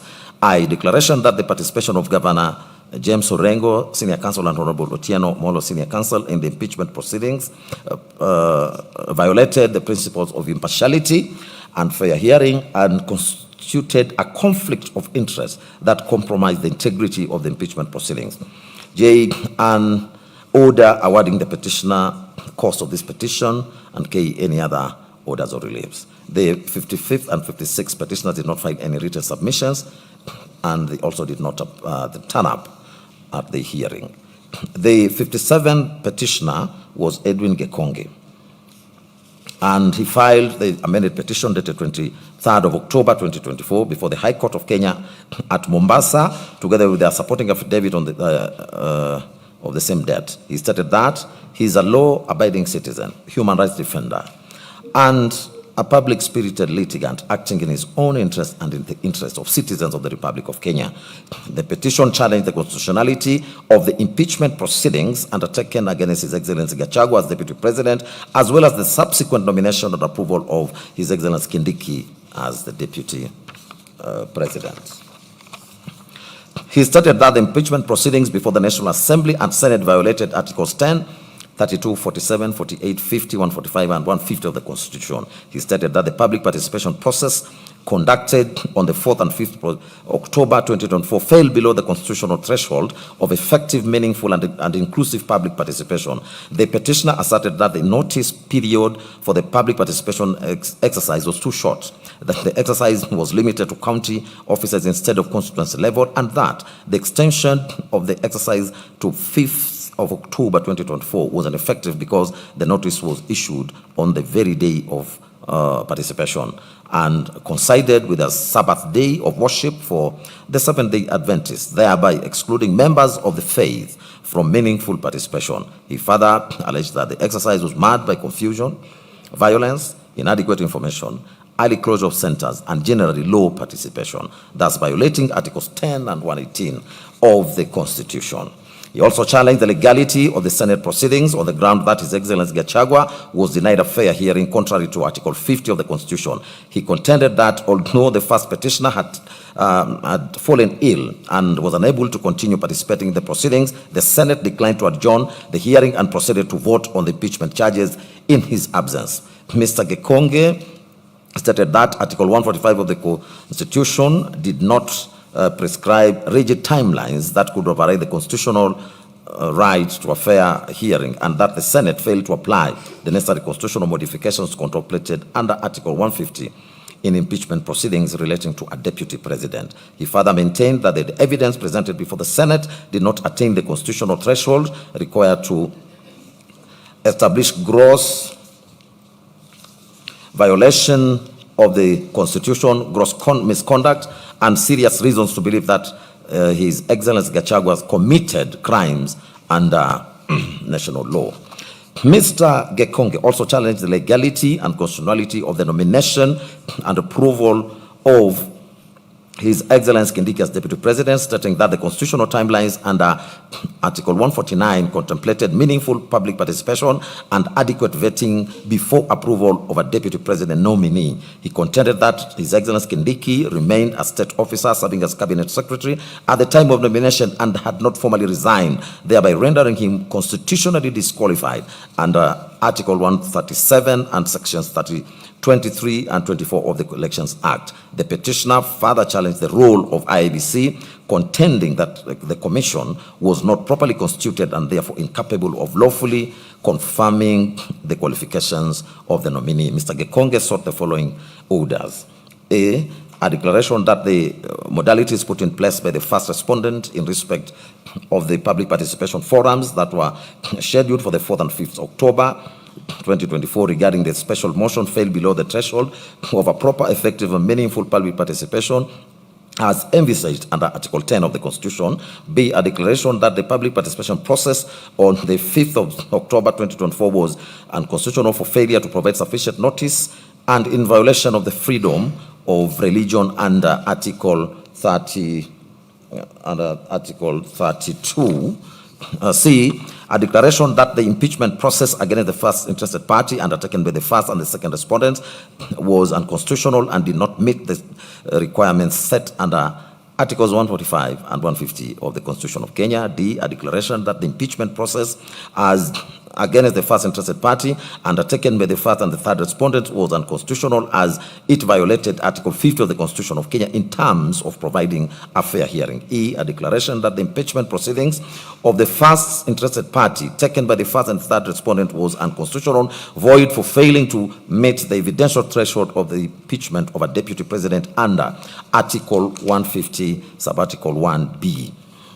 F, a declaration that the nomination of Abraham Kithure Kindiki by the President of Kenya is unconstitutional, null and void, and in contravention of Article 137(1) of the Constitution. G, a declaration that the approval of the nomination of Abraham Kithure Kindiki by the National Assembly is unconstitutional for failure to comply with Articles 10 and 118 of the Constitution.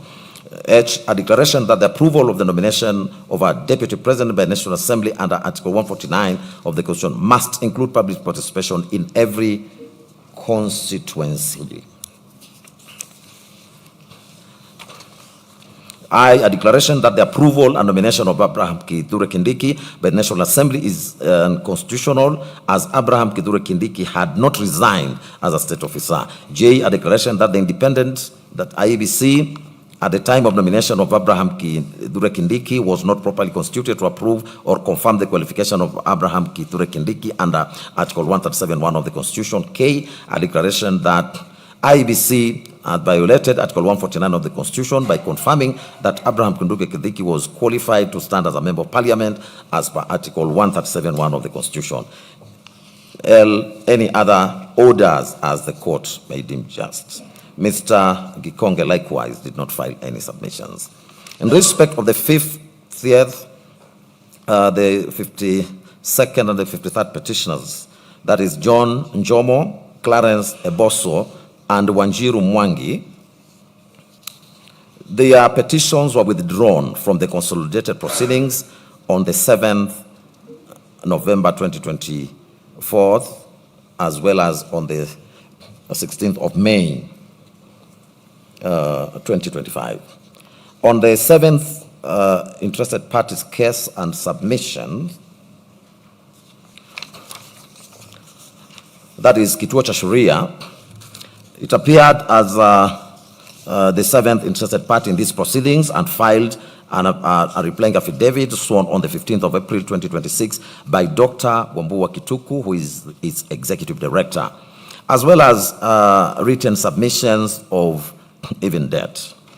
Kituo identified 4 issues for court's determination, being whether the National Assembly process met the constitutional threshold for meaningful public participation and Articles 1 and 10, 110 and 118 of the Constitution. Secondly, whether impeachment proceedings were quasi-judicial to the extent that they meet constitutional and statutory procedural fairness standards. Thirdly, whether the court could review the procedural regularity of impeachment proceedings consistently with the doctrine of separation of powers. And lastly, whether the refusal to adjourn and the decision to proceed with in absentia violated the first respondent's petitioner's right to fair administrative action and fair hearing under Articles 10, 27, 28, 47, and 50 of the Constitution. Kituo cha sheria averred that Article 118 of the Constitution mandated Parliament to facilitate public participation and involvement in legislation and all other business of the Assembly and its committees. They further argued that the removal of a deputy president from office was one of the most significant constitutional functions assigned to the National Assembly and the Senate and directly affected the sovereign will of the people. It was their understanding that public participation in such a constitutional process had to be both quantitative to mean that a sufficient number of citizens had to be reached and accorded an opportunity to participate, and qualitative to mean that the participation had to be meaningful and capable of influencing the decision-making process.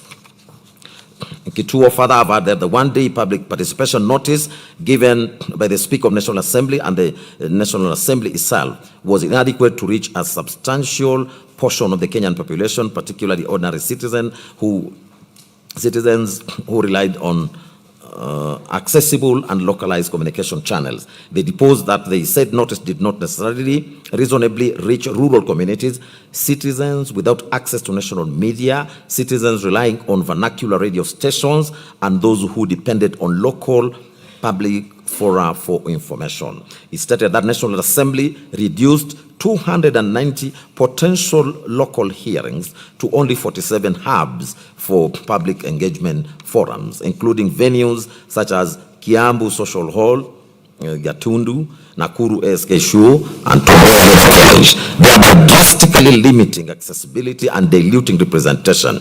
Kituo cha sheria averred that the National Assembly and the Senate did not take adequate steps to ensure that sufficient citizens were made aware of the intended impeachment process. In particular, they had failed to disseminate information through churches, mosques, temples, public barazas, community meetings, vernacular radio stations, and county-level public participation forums. They further averred that the alleged public participation conducted by the National Assembly and the Senate lacked adequate structures for public engagement, including ICT-based platforms for the submission of views, decentralized citizens forums, structured mechanisms for receiving memoranda from citizens across counties, and organized town hall meetings. As a result, members of public were largely reduced to observers of the proceedings rather than participants in the process. They deposed that in the impeachment proceedings conducted by the Senate, by the Speaker of the Senate and the Senate on the 16th and 17th of October, His Excellency Gachagua was denied an opportunity to appear and be heard, to be present when being tried, and to challenge the evidence. That during the proceedings on the material day, it was communicated to the Speaker of the Senate, and the Senate, that is Excellency Gachagua, was present but subsequently fell ill. He was then rushed to hospital for urgent medical attention, and his legal counsel duly communicated his admission to hospital to the Speaker. Notwithstanding the request for adjournment on this ground, the Senate declined the request and proceeded to hear the case in the absence of His Excellency Gachagua and his counsel. The Senate subsequently decided to remove His Excellency Gachagua from office by impeachment for gross misconduct and on grounds of violation of the Constitution. Kituo stated in the proceedings of that the proceedings of the removal from office of the deputy president before the Senate involved the reception of evidence, evaluation of contested facts, and the making of determinations that directly affected the fundamental rights of His Excellency. Those proceedings, therefore, ought to have been procedurally fair and to have accorded him an opportunity to be present during the trial, to be cross-examined, to be re-examined, and to fully clarify any allegations made. However, the Senate, in disregard of the quasi-judicial nature of the proceedings, reached its determination without affording His Excellency those rights. Kituo cha Sheria contended that declining an adjournment request when His Excellency suffered severe and involuntary pain constituting a medical emergency was inhumane and unreasonable. They further averred that the one-day public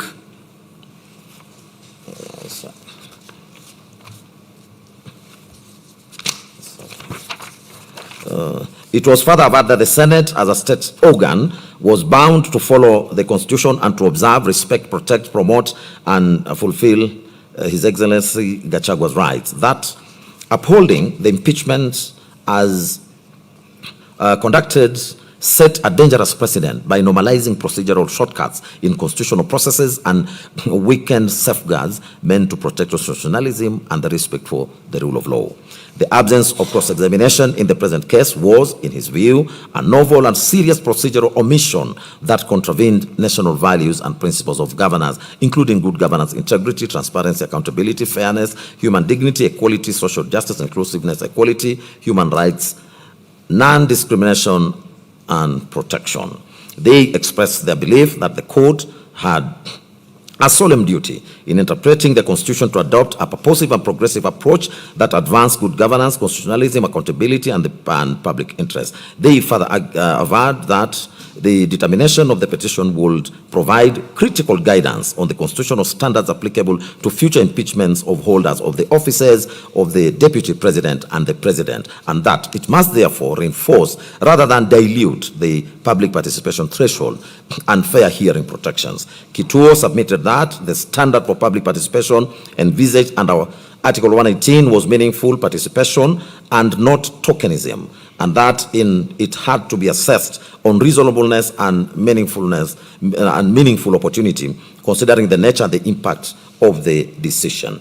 It was submitted that the removal of a deputy president from office was not an ordinary procedural matter, but constitutional event with profound democratic implications. That Article 118 had to be read together with Articles 1 and 10 of the Constitution, and that sovereign power belonged to the people, and Parliament merely exercised that power in a delegated capacity. When Parliament embarked on a process that might remove from office a deputy president who was directly elected by the people, it was obliged to ensure that the people themselves were accorded a meaningful opportunity to be heard. It was further submitted that in such a context, public participation became a constitutional condition precedent to valid impeachment processes. The organization submitted that public participation in a constitutional democracy had to satisfy both quantitative and qualitative standards, and that this dual requirement was particularly important where the process concerned the removal of a nationally elected office holder. In support, they relied on the Mwangaza versus Speaker of National Assembly case, in which the court stated that public participation was a constitutional requirement, and Articles 10(2)(a) and 190 sub-article 1b of the Constitution mandating inclusive and meaningful citizen engagement in government decision making, including legislative processes such as impeachment. It was further submitted, relying on the case of Wambora, that the Constitution did not intend a scenario where an otherwise popular deputy president could be removed due to political rivalry, malice, vendetta, institutional tough wars, and partisan hostility within government, and that public participation acted as a constitutional safeguard against the abuse of impeachment powers. On the inadequacy of the notice period, the interested party submitted that the one-day Gazette notice and a national radio announcement coupled with two-day public engagement period was grossly inadequate to facilitate meaningful public participation, as such short time could not reasonably reach most Kenyans, particularly ordinary citizens who relied on accessible and localized information channels. On the over-centralization of venues, They submitted that the Speaker of National Assembly and the National Assembly failed to utilize several well-established participatory mechanisms ordinarily available to them, including ICT platforms for structured public input, county-based citizen engagement forums, public notice boards, and accessible announcements, town hall meetings, engagement through representation of the people, and decentralized partisan platforms across counties. Instead, the National Assembly adopted a centralized and restrictive mode whereby all 290 constituencies were grouped into only 47 participation centers, one per county. This arrangement overloaded single venues, diluted constitutional high-level representation, and transformed public hearings into mass gatherings where individualized contributions were particularly impossible. The structural barriers disproportionately undermined meaningful engagement, especially for marginalized communities, people with disabilities, workers unable to leave employment on short notice, those without transportation, and citizens living far from county headquarters.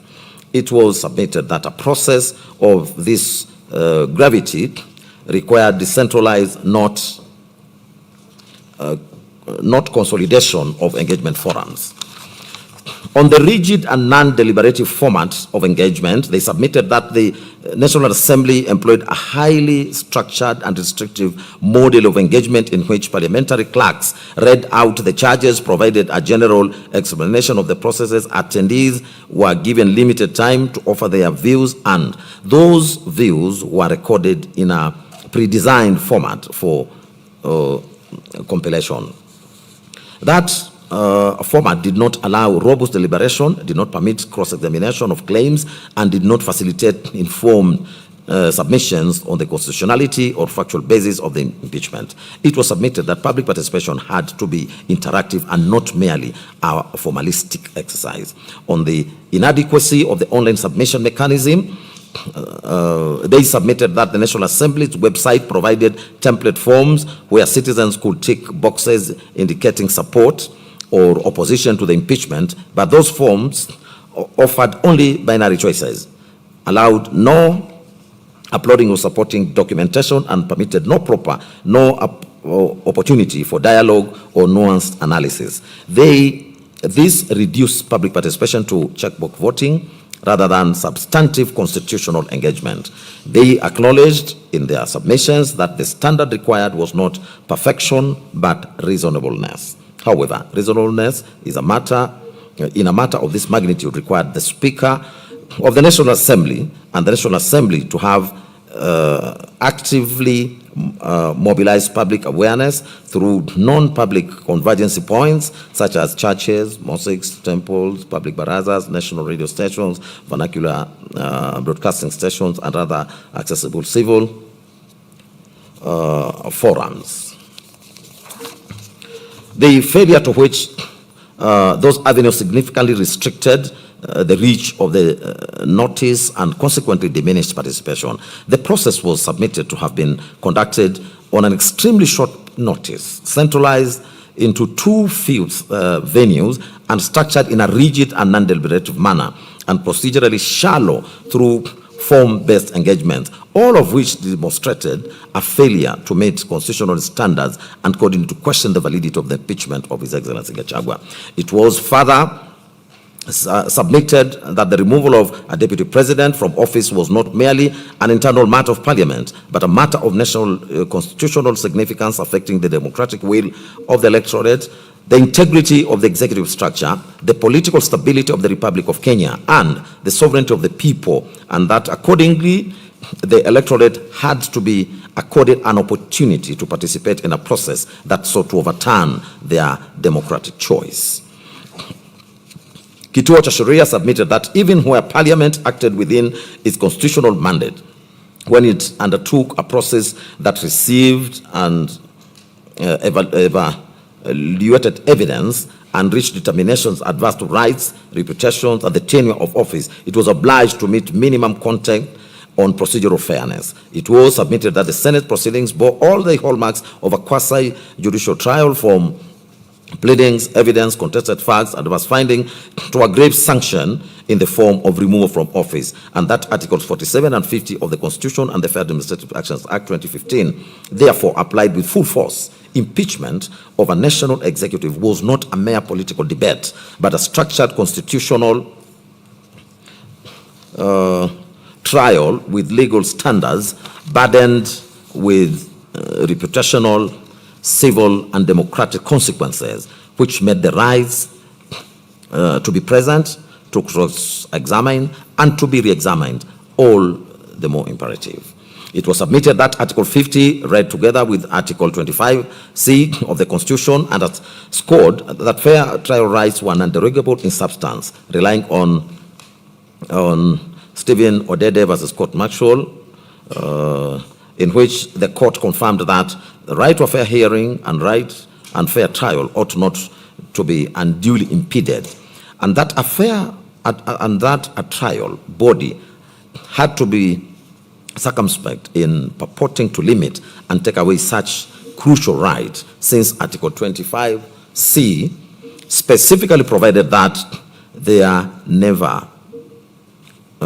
was never to be any derogation from the right to a fair hearing. It was further submitted that while impeachment was sui generis, the logic of adversarial testing of allegations applied with equal, if not greater force. His Excellency Gachagua fell ill, was admitted for urgent medical care, and his counsel sought an adjournment, which was refused. The Senate proceeded in absentia without counsel, received and assessed evidence, and removed him from office, thereby extinguishing his ability to be present, to be cross-examined, and to be re-examined, and to participate meaningfully. It was submitted that a fair process entailed reasonable accommodation, including adjournment, where good cause was shown and no prejudice will be suffered that could not be compensated by way of cost or by way of time. Kituo cha Sheria relied on Githiga and 5 others versus Kiruti Factory Company Limited, in which the Supreme Court confirmed that the right to a fair trial indicated that the right to a fair hearing indicated that an individual shall not be penalized by a decision affecting his rights or legitimate expectation unless he had been given prior notice of the case against him, a fair opportunity to answer, and the opportunity to present his case. It was submitted that this was precisely what was not accorded to His Excellency Gachagua. It was further submitted that if the Senate could adjourn an entire sitting over quorum issues as per Standing Order 40, then refusing to adjourn to accommodate a hospitalized party where fairness and due process rights were under Articles 47 and 50 were at stake was unreasonable, disproportionate, and constitutionally infirm. They argued that the right to be heard required a real and effective opportunity to participate, not a mere formality, and included the right to attend and to answer the case one first, as well as the right to correct and contradict the allegations made against one. Further, that an adjournment was a recognized incident of a fair hearing where unavoidable circumstances prevented attendance or effective participation, and accordingly the denial of a reasonable adjournment amounted to a denial of the right to be heard. The Senate could have proceeded in His Excellency Gachagua's absence if his conduct had made it impossible to continue the hearing, or if after due notice his notice was unjustified. In the present case, they submitted that the council had sought an adjournment. Proceeding to receive and evaluate adverse material in those circumstances, His Excellency Gachagua's ability to participate meaningfully was impugned. It was further submitted that in impeachment, the public interest was best served by accuracy and fairness, not speed for its own sake, and that where adverse oral evidence was received and weighed, cross-examination was then crucial for testing credibility, the denial of which hollowed out fairness and tainted the decision.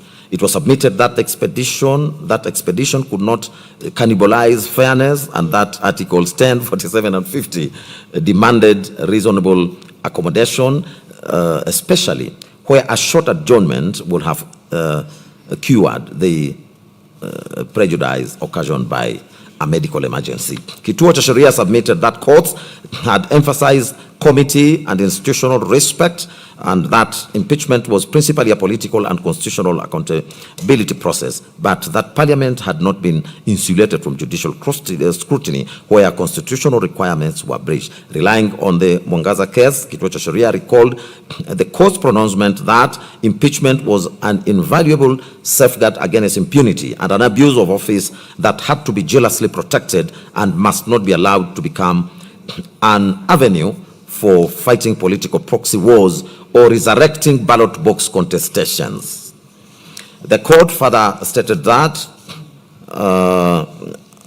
the court further stated therein that watering down impeachment, lowering its bar too low, or allowing it to become a facade, masking hidden political interests, ran the risk of Kenyans losing confidence in the process, and that the intervention of courts came far down the impeachment path, making it the duty of the primary duty bearers to ensure that impeachment remained a constitutionally envisaged. Kituo cha Sheria submitted that constitutional review was therefore available to term procedural impropriety in the exercise of public power, even in political charged arenas.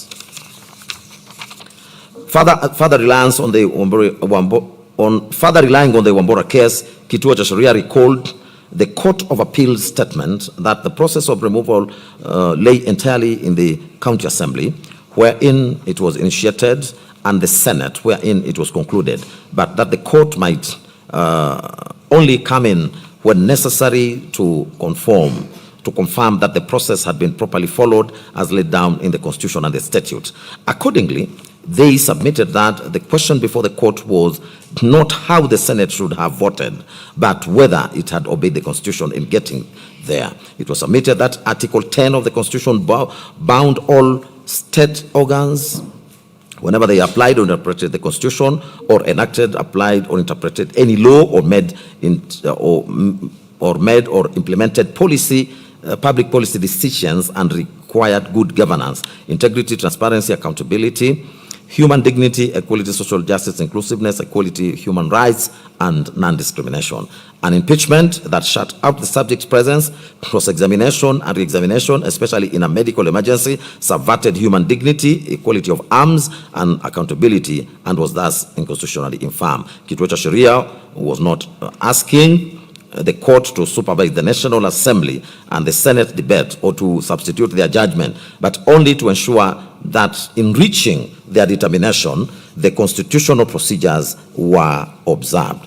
They sought a declaration that the impeachment proceedings conducted on the 16th October 2024 by the Senate were procedurally unfair, unconstitutional, and ultra-vires. A declaration that the Senate, acting as a quasi-judicial body, violated Articles 47 and 50 of the Constitution by denying cross-examination, re-examination, and a reasonable adjournment in the alternative.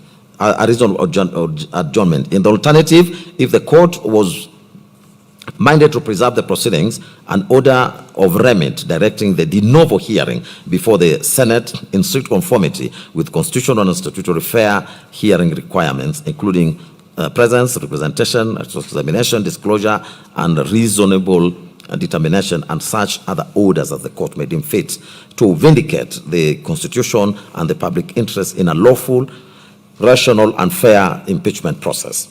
Kituo cha Sheria concluded its submissions by urging the Constitution that the Constitution erected procedural safeguards precisely because impeachment was a constitutional earthquake, where the Senate refused a short adjournment despite His Excellency Gachagua's hospitalization, proceeded in absentia, and delivered the ultimate sanction without the presence, cross-examination, and re-examination of the accused. The process failed the constitutional test. It was submitted that this court ought to intervene not to rewrite politics, but to enforce procedure, and in so doing, preserve Kenyans' commitment to the rule of law, constitutionality, accountability, and human dignity. We'll now proceed to responses and submissions to the consolidated petitions. We'll start with the second and the seventh respondents' cases. The National Assembly and the clerk to the National Assembly were the second and the seventh respondent in the consolidated petitions. They jointly responded to the petitions through a replying affidavit sworn by its clerk, Samuel Joroge, on the 9th of October 2024 and the 21st of October 2024, and the grounds of opposition dated 4th of October 2024. They asserted that the impeachment process was entirely constitutional, lawful, and procedural fair, and that all actions were taken, all actions taken complied with Articles 145, 150, and 118 of the Constitution, as well as the National Assembly standing orders, as well and the court directives. They further posited that the impeachment of the Deputy President followed Article 150, Sub-Article 2 of the Constitution, which applies Articles 144 and 145 of the for the President with necessary modification, and that Standing Order 65-2 of the National Assembly explicitly states that Standing Order 64 applies to the Deputy President with necessary modifications as well. They deposed that the Speaker validly confirmed that the motion met the required legal form and the signature threshold of at least 117 MPs, or 1/3 of all members. That public participation was adequate, inclusive, and compliant with court orders, as the National Assembly placed advertisements in all three national dailies on the 2nd, 3rd, and 4th of October 2024. Public hearings were held on the 4th of October 2024 across the country, and that public and the public will submit views by way of email, post, hand delivery. A dedicated template in English and Kiswahili was provided, and they were also able to visit the constituency offices. The respondents contended that upon being served with a court order on the 3rd of October 2024, they extended public participation to the constituency level until 5th of October 2025, and that a public participation report was published. They asserted that the process was real and not illusory, that public participation was not part of the Deputy President defense, as it was meant to gather general public views to inform the Assembly, and that holding it first preserved the integrity and the independence of public input, preventing it from being influenced by the Deputy President's defense or parliamentary debate.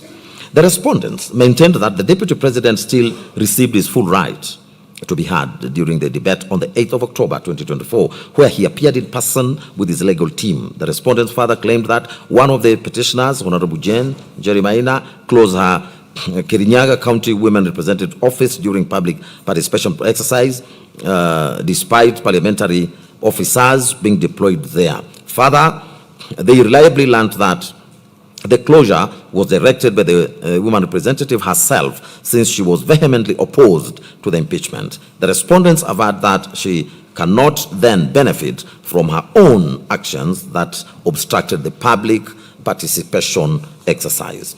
The respondents deposed further that after debate on the 8th of October 2024, the motion was put to a vote, and 282 members voted in support of the impeachment and 44 voted against, which exceeded the required 2/3 majority under Article 145(2) of the Constitution. That on the 9th of October 2024, the Speaker of the National Assembly formally notified the Speaker of the Senate of the resolution by transmittal. The respondents denied any constitutional or otherwise wrongdoing and prayed that the constituted petitions against the National Assembly and the clerk be dismissed with course. In respect to their submissions, the National Assembly and the and its clerk's onslaught on the constitutional petition was led by learned counsel, Mr. Eric Gumbo, Mr. Paul Nyamodi, and Honorable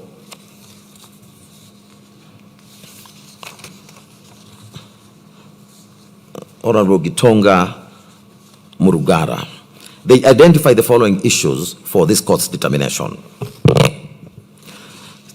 A, what is the extent of this court's jurisdiction to hear and determine the constituted petitions relating to the impeachment of His Excellency Gachagua? B, whether the sub judice rule under Standing Orders 89 and 103 of the National Assembly and the Senate Standing Orders bars parliamentary proceedings on impeachment where judicial proceedings are pending. C, whether the impeachment proceedings before the National Assembly were valid. D, whether the petitioners have demonstrated any valid grounds for challenging the impeachment proceedings conducted before the Senate. E, whether the impeachment unconstitutionally subverted the sovereign will of the electorate expressed in the 2022 general elections contrary to Articles 1, 2, and 38 of the Constitution. F, whether the nomination, approval, and appointment of Honorable Kindiki as the Deputy President was invalid, and whether the petitioners are entitled to any of the reliefs sought. The National Assembly and clerk submitted that the impeachment of His Excellency Gachagua as Deputy President was constitutionally valid, procedurally proper, and politically necessary to uphold accountability and the rule of law. They also defended the subsequent nomination, approval, and appointment of Honorable Kindiki as Deputy President as fully compliant with the Constitution. Their positions remained that an impeachment is a political process, not a judicial one, and that the Constitution vests sovereign power in the people exercised through their elected members under Article 1, that the Constitution mandates public participation of strict timelines and bicameral supermajority representation requirements of the 2/3 in both houses, making the impeachment framework rigorous and transparent. They submitted that the comparative analysis with the United States, Philippines, Brazil, South Korea, and Nigeria shows that Kenya's process aligns with global presidential systems where impeachment is a constitutional safeguard against abuse of office. On the High Court's jurisdiction under Article 165 of impeachment proceedings, they submitted that such power is only residual and supervisory, not appellate, that impeachment is a political process entrusted to Parliament, and courts should not interrogate the substantive merits of impeachment charges. They added that the court's role is limited to ensuring procedural compliance and protection of individual constitutional rights, and citing the cases in Wambora and Sonko. They asserted that the courts must show deference to Parliament in matters where the Constitution grants Parliament discretion. Learned counsel also cited the decision in Supreme Court of Philippines in Re Sara Duterte, which similarly held that courts will not encroach on co-equal branches on political questions. It was their further submission that Standing Order 89 of the National Assembly and 103 of the Senate do not absolutely bar discussion on matters pending in court, and a matter is sub judice only if discussion is likely to prejudice fair determination of active proceedings. They stated that the petitioners did not raise any sub judice objection during the parliamentary proceedings, and they cannot raise it now. The National Assembly and clerk submitted that the Constitution itself imposes tight timelines under Article 145, that is 2 days to notify Senate, 7 days to convene a Senate, and 10 days for the committee investigation.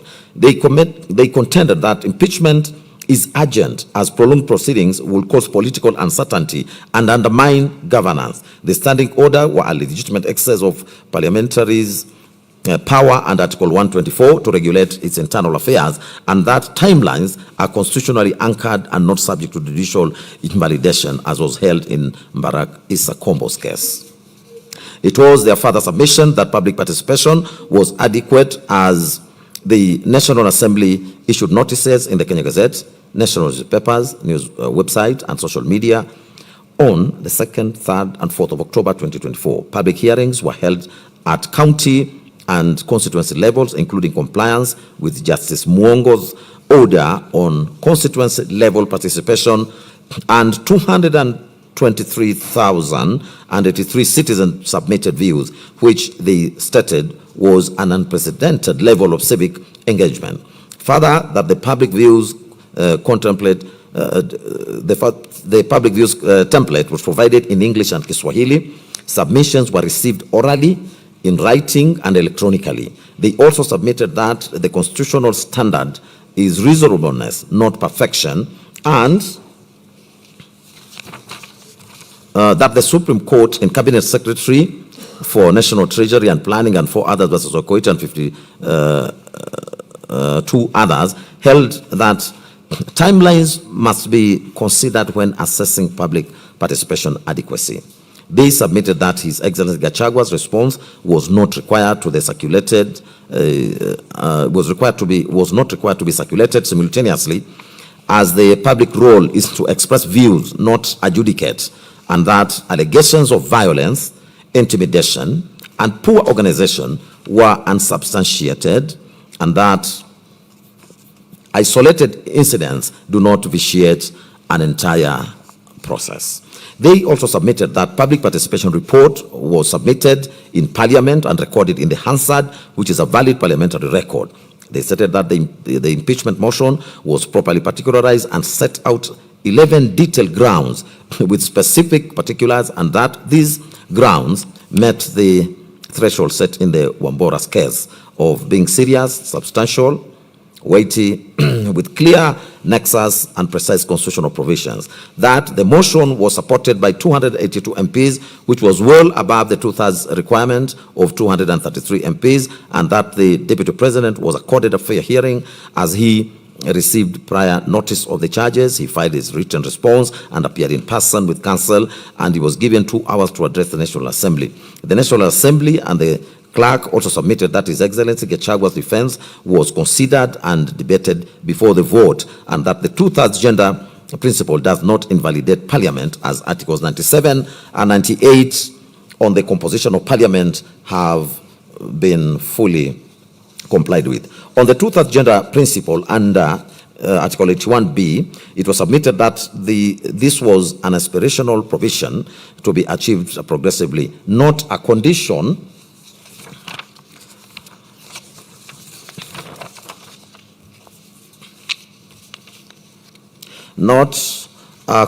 precedent to Parliament's validity, and that Article 261 provides a mechanism for addressing legislative delays, and that no advice from the Chief Justice or action by the President has occurred to dissolve Parliament. They contended that accepting the petitioner's argument would void all legislation and action since 2013 and will be an absurd and constitutionally impermissible outcome.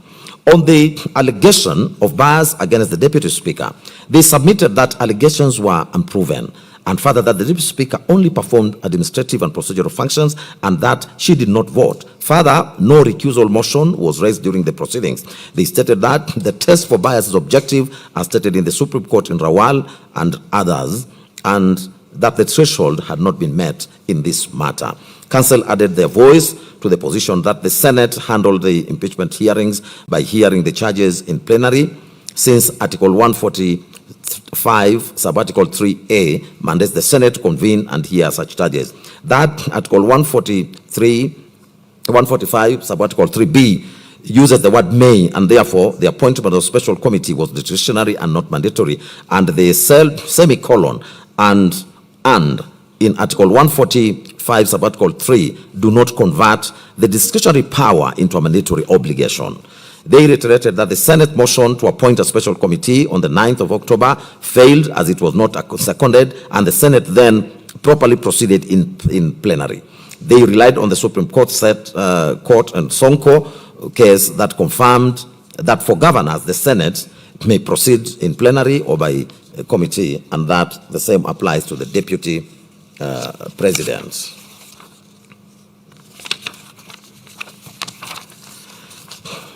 It was also their submission that the 10-day timeline for plenary proceedings was constitutional, as where the Constitution is silent, the Senate may regulate its own procedures under Article 124, Sub-Article 1, and the 10-day deadline was a reasonable exercise of procedural autonomy to ensure expedition. Council submitted that impeachment must be concluded without undue delay, and the timeline reinforced accountability and good governance.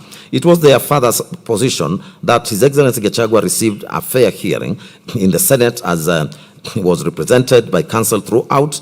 He was cross-examined at the National Assembly, and he cross-examined National Assembly witnesses, and he filed witness affidavits on the 12th and 13th of October 2024. They contended that the Senate did not refuse an adjournment unreasonably, as senior counsel Muite was given from 2:30 p.m. to 5 p.m. to contact His Excellency Gachagua, that no medical evidence of either a doctor's report or prescription was provided to the Senate, and that the Senate offered to adjourn until Saturday, 19th, October 2024, within the constitutional time frame. But this motion failed on a vote. The National Assembly and the clerk submitted further that the decision to proceed in absentia did not violate fair hearing, as His Excellency Gachagua had already filed his evidence and opted out after cross-examining the National Assembly's witnesses. That no new evidence was introduced. All material before the Senate had already been placed before the National Assembly and forwarded to the Speaker, and time allocation was not disproportionate, as both parties were accorded equal time. The National Assembly submitted that it also could not call all its witnesses due to time constraints, and that this was a consequence of expedition and not bias. They further submitted that the Senate had no independent duty to conduct public participation, which under Articles 10 and 118 applies primarily to legislative functions. The Senate, when hearing impeachment, acts as a quasi-judicial capacity, not a legislative one, and that public participation occurs at the National Assembly during the initiation stage, not at the Senate at the trial stage. Council submitted that comparative practice in South Africa, USA, and in the USA, Nigeria, and Brazil confirms that the upper house role is adjudicatory, not participatory, and that the court in Mwangaza versus Speaker of the Senate held that public participation in gubernatorial impeachment occurs at the county assembly level, and the same applies in equal measure in this matter. The respondents contended that allegations of bias against the Senate Speaker remained unproven, as a Speaker's role is presiding and procedural, and he has no deliberative vote. That mere coalition membership does not establish bias, and that the petitioners have not pointed to any specific act or omission showing a real possibility of bias. They restated that the test for bias is objective, and the petitioners failed to meet it, as well as in respect of the Senate Speaker. It was the submission of the National Assembly and the clerk that the participation of Honorable Orengo and Honorable Amolo as counsel did not invalidate the proceedings, in that Article 77(1) restricts gainful employment that is inherently incompatible with state office, and that presenting a party in proceedings is not such an employment. That any alleged illegality would affect the advocates personally and not the validity of the impeachment process, and that no actual bias or procedural fairness has been shown. They further submitted that the Senate applied the correct standard of proof for impeachment, which is above a balance of probabilities but below beyond reasonable doubt, as set out by the Supreme Court in the Sonko and Wambora cases. The Senate found 5 charges substantiated, including gross constitutional violations, attacks on judicial independence, ethnic incitement, gross misconduct, and that the evidence was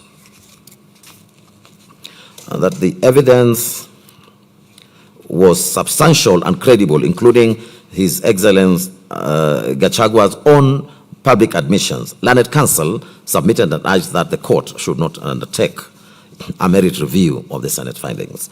Council reiterated that impeachment does not subvert the sovereign will of the people, as it is not an affront to democracy, but an affirmation of accountability. That the Constitution provides for removal of elected officials for gross misconduct, constitutional violations, and crimes, and that the joint ticket of the President and the Deputy President does not create legal inseparability, as they are separate constitutional offices with distinct and accountability mechanisms and with distinct accountability mechanisms. Council gave comparative analysis of the US Vice President resignations while President Nixon remained, and Brazil's President Rousseff's impeachment while Vice President Temer assumed office when they submitted that removal of deputy does not require removal of the principal. They contended that Article 150 of the applies Article 145 with necessary modifications, and that this acknowledges that distinct offices are not a merger. On the validity of His Excellency Kindiki's nomination, approval, and appointment, the National Assembly and the clerk submitted that a lawful vacancy arose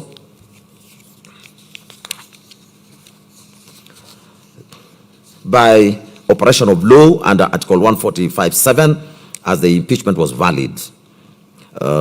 They stated that IBC clearance was not constitutionally required for a deputy president nomination under Article 149, and that the president merely sought information of the voter registration status and MP qualifications from IBC as a matter of prudence.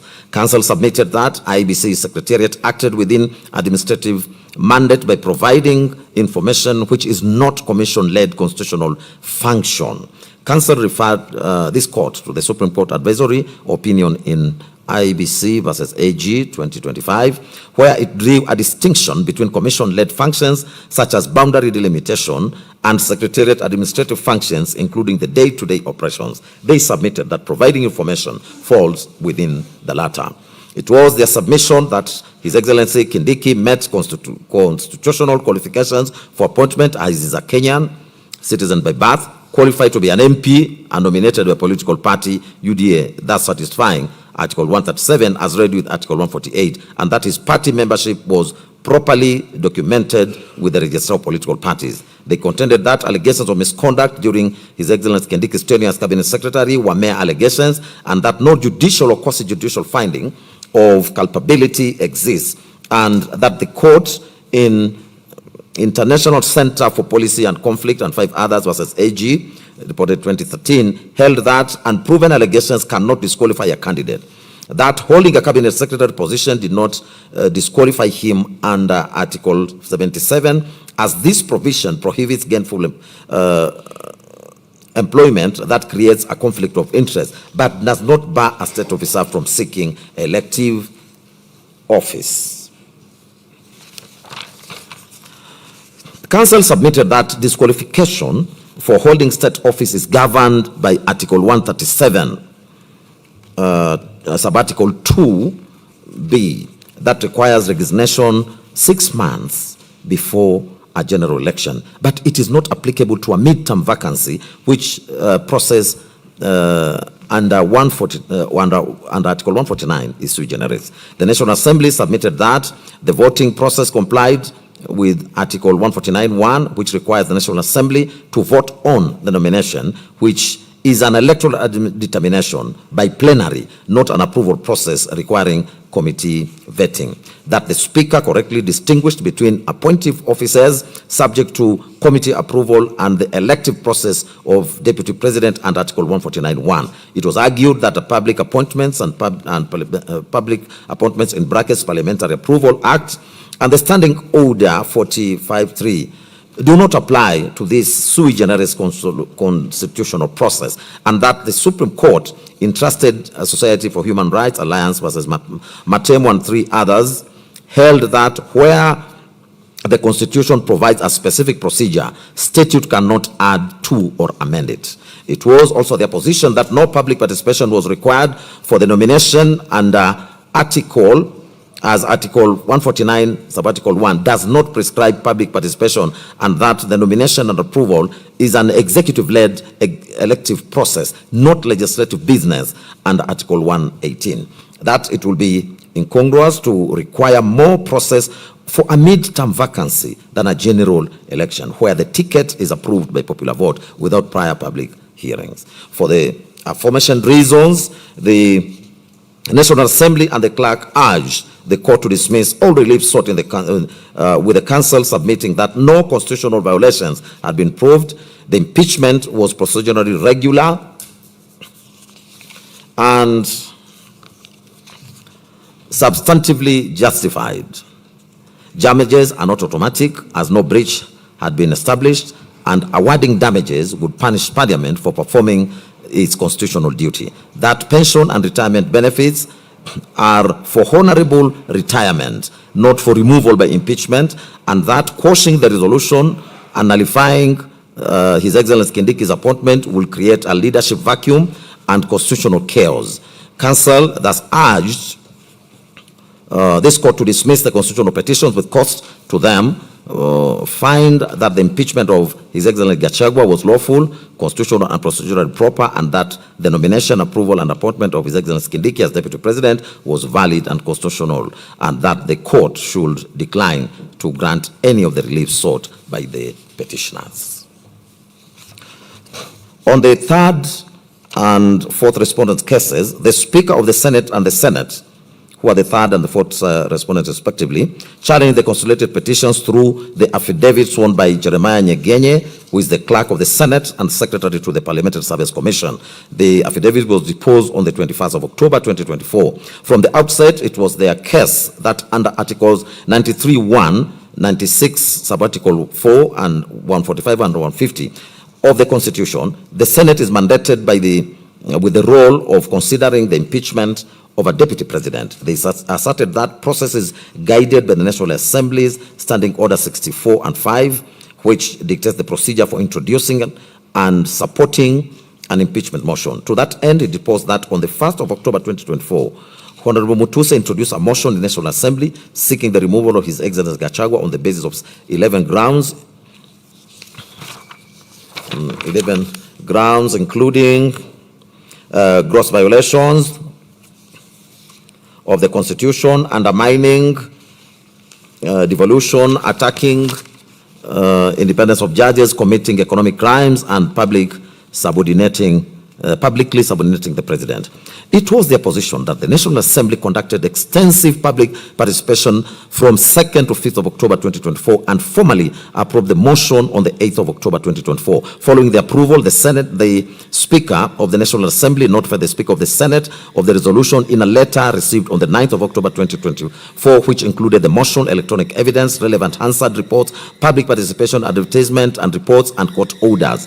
He asserted that the Senate Speaker convened a sitting on the 9th of October 2024 through Gazette Notice number 13170, during which a motion to establish a special committee to investigate the matter was defeated. As such, the proceedings had to be held in plenary, and it was deposed that the Speaker designated 16th and 17th of October 2024 for the plenary hearings formalized in Gazette Notice number 13178.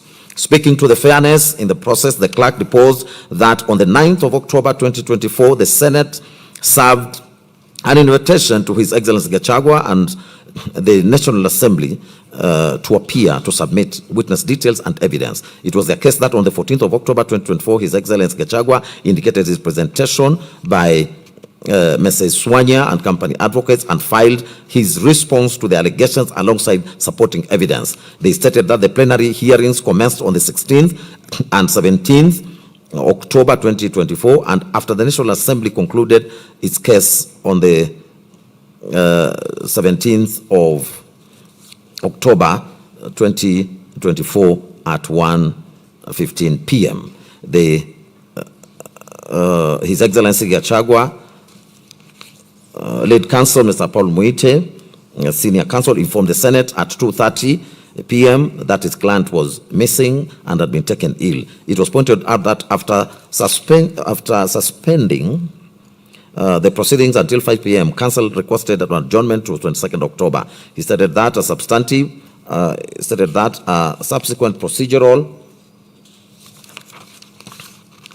motion to sit on Saturday, 19 October 2024, to meet the constitutional deadlines was defeated, prompting His Excellency Gachagua's counsel to exit the proceedings. They maintained that the Senate, a quasi-judicial body, exercised discretion in granting adjournments, and His Excellency Gachagua's counsel failed to provide cogent material evidence of his illness. As regards the constitutional timelines, it was their case that impeachment could not be posed without violating the Constitution.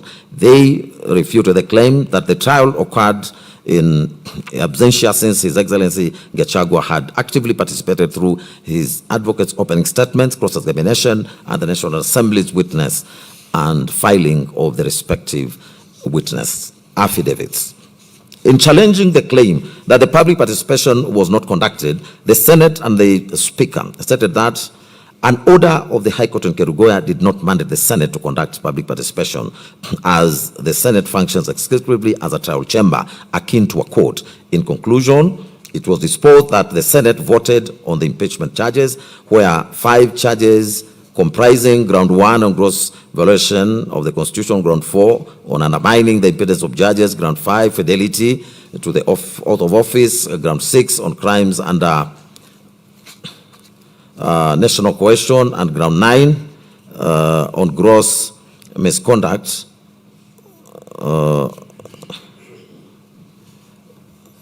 and ground 9 on gross misconduct concerning NAS were substantiated by the required majority. The clerk deposed that the Senate resolved to impeach His Excellency Gachagua, a decision officially gazetted on 17th of October through Gazette Notice number 13400. On the foregoing, this court was urged to find that the impeachment power is inherently political and vests solely in Parliament, which triggered the political question doctrine, thereby inviting this court to exercise judicial restraint.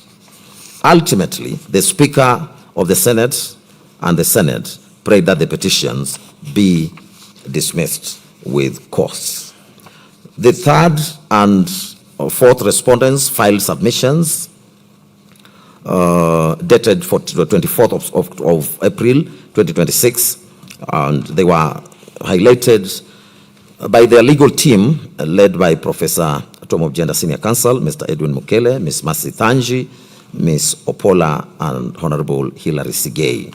They maintained that the entire impeachment process meticulously complied with all constitutional timelines, including standing orders and the principles of natural justice. On the question whether His Excellency Gachagua was accorded a fair and reasonable opportunity to be heard, they submitted that the hearing aligned with the due process and the Audi Alteram Partem rule. To define the threshold of a fair trial, they relied on the Black's Law Dictionary, 7th edition, at page number 725, and the Halsbury's Laws of England, 5th edition, 2010, volume 61, at paragraph 639.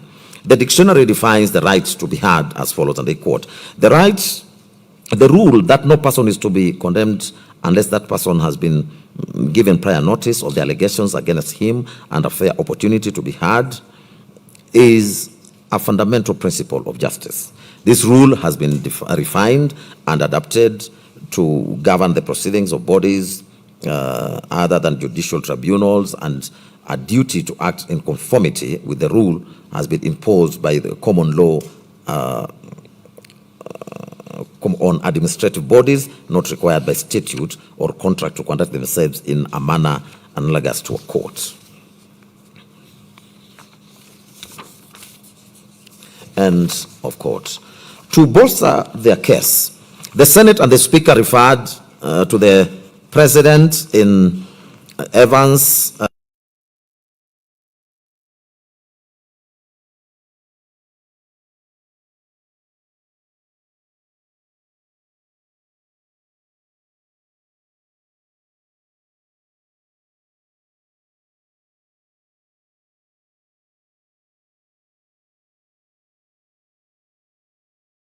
and it must be reasonable. Council drew further support from the Uganda Supreme, the opposing evidence, and given a full venue to present their case, comment, or call witnesses. As regards the sufficiency of written evidence and constructive waiver, they stated that His Excellency Gachagua fully participated in the initial phases of the trial by filing comprehensive responses, witness statements, and documentary of video exhibits, which legally constituted his defense in chief under Rule 6 of the second schedule to the Senate standing orders. They submitted that an oral hearing is not an absolute prerequisite for natural justice, and they fortified their position through the decision in Economic Freedom Fighters and 3 others versus Speaker of National Assembly. This is a South African case, and the Kenya Revenue Authority and Menginya versus Menginya Salim Magara's case. They also relate to Swalwarjan versus Race Relations Board Limited. This is a foreign case, as well as R versus Immigration Appeal Tribunal. They also referred to the case of Jacob Ochanda versus Kenya Hospital Association Limited to demonstrate that a hearing can be fairly conducted through written representations. The Speaker and the Senate faulted His Excellency Gachagua, stating that because he chose to walk out of the proceedings after the Senate had voted down an adjournment, it was deliberate boycott. They implored the court to find that voluntary absence constituted a constructive waiver of the right to be heard orally. Support to that end was drawn from various authorities, among them Regina versus Jones, R versus Governor of Brixton Prison, and the Ghanaian Supreme Court case in the Republic versus High Court of Accra. They affirmed that the Senate acted within its lawful discretion when it denied His Excellency Gachagua's request to adjourn the proceedings due to his sudden hospitalization. In reference to the decision of the Supreme Court in Sonko and the Mate, the Senate and the Speaker emphasized that courts must be slow to interfere with the internal affairs and the procedural discretion of Parliament. Further support was drawn from the decision of the Supreme Court in the famous cycle agencies case and 4 others versus Mansukulal, Ramji Kuria, where it was observed that an adjournment requires sufficient cause based on proper materials. They argued that without formal medical proof of total incapacitation, the Senate was not required to stop its proceedings. To further credence to the foregoing position, they found support from the decision in Serem versus Republic, Court of Appeal decision, and Okaka and another versus Odundo, High Court decision, and it was their case that the strict approach was dictated by the mandatory 14-day timeline to dispose of special motions under Senate Standing Order number 74-2A. On the question whether investigation of charges met the requisite standard of proof, the Senate asserted that it thoroughly investigated and voted on each individual charge according to the established intermediate standard of proof, which is above a balance of probability but below reasonable doubt threshold. It was their case that the standard was set by the Supreme Court in the Sonko case, which declared that proving even a single charge is legally sufficient to sustain an impeachment. Consequently, they submitted that the court must decline to reevaluate the evidence or substitute its own finding for the political question decided by the Senate under Article 96, Sub-Article 4 and Article 145, Sub-Article 3 of the Constitution. On the question challenging His Excellency Gachagua's claim that the Senate acted unprocedurally by failing to form an 11-member special committee under Article 143, Sub-Article 3B, the Speaker and the Senate submitted that the word may in the Constitution and Rule 2 of Part 1 of the second schedule to the Senate standing orders grant the Senate absolute discretion to choose between a committee or full plenary. They submitted that such interpretation is anchored in the Supreme Court case in the matter of the Speaker of Senate rendering or referencing the matter of interim independent electoral commission and the Court of Appeal decision of Cooperative Bank of Kenya Limited and versus Banking Insurance Finance Union, which is a Court of Appeal decision. They contrasted Article 135, Subarticle 3B with Article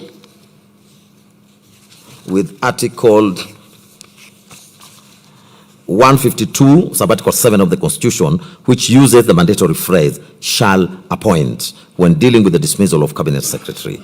It was their case that since a motion to form a special committee was moved but failed to be seconded under Standing Order 70, the Senate properly proceeded in plenary, meticulously satisfying the oversight parameters affirmed in the by the Supreme Court decision in the Sonko case. As regards the contentious issue of public participation, they contended that there was no legal basis for the Senate to conduct a secondary round of public participation because the National Assembly had already completed a rigorous national public participation drive between the 2nd and the 5th of October 2024 through extensive media notices and public feedback templates. They submitted that to demand a repetitive exercise from the Senate will be an imprudent waste of state resources. Separately, the Speaker and the Senate submitted that during an impeachment trial under Article 145(3)(a), the Senate acts exclusively as a quasi-judicial body evaluating specific charges rather than performing a standard legislative function, exempting it from public participation requirements of Articles 10 and 118. They dismissed the argument that Parliament was illegally constituted due to a threshold failure to implement the two-third gender rule. They further submitted that although the former Chief Justice David Maraga issued a dissolution advisory to the 4th President, the 12th Parliament dissolved by operation of law and the 13th Parliament was lawfully established following the general elections of the 9th August 2022. Seeking to rely on Article 261, Subarticle 5 running to 7, the Senate and the Speaker submitted that the ground that the gender rule mechanism is intended to compel future compliance and not to retroactively invalidate state operations. They warned that declaring Parliament unlawful would cause an absurd constitutional crisis, invalidating national budgets, legislation, and public appointments, which violates the governance promotion mandate of Article 259 of the Constitution. They urge the court to practice judicial restraint as the gender dispute is actively pending before a 5-judge bench in Conchela and others as the Chief Justice and President of the Supreme Court in Kenya and others. The Speaker and the Senate rejected the allegation that the Senate was mandated to conduct an approval hearing for filling the subsequent vacancy of the office of the Deputy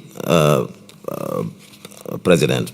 They pointed out that Article 149, Subarticle 1 of the Constitution, expressly grants the exclusive mandate to vote on and approve a nominated Deputy President to the National Assembly, entirely omitting the Senate. It was their case that by applying the statutory construction principle established in the case of Federation of Women Lawyers Kenya, FIDA versus AG, the Initiative of Strategic Litigation in Africa,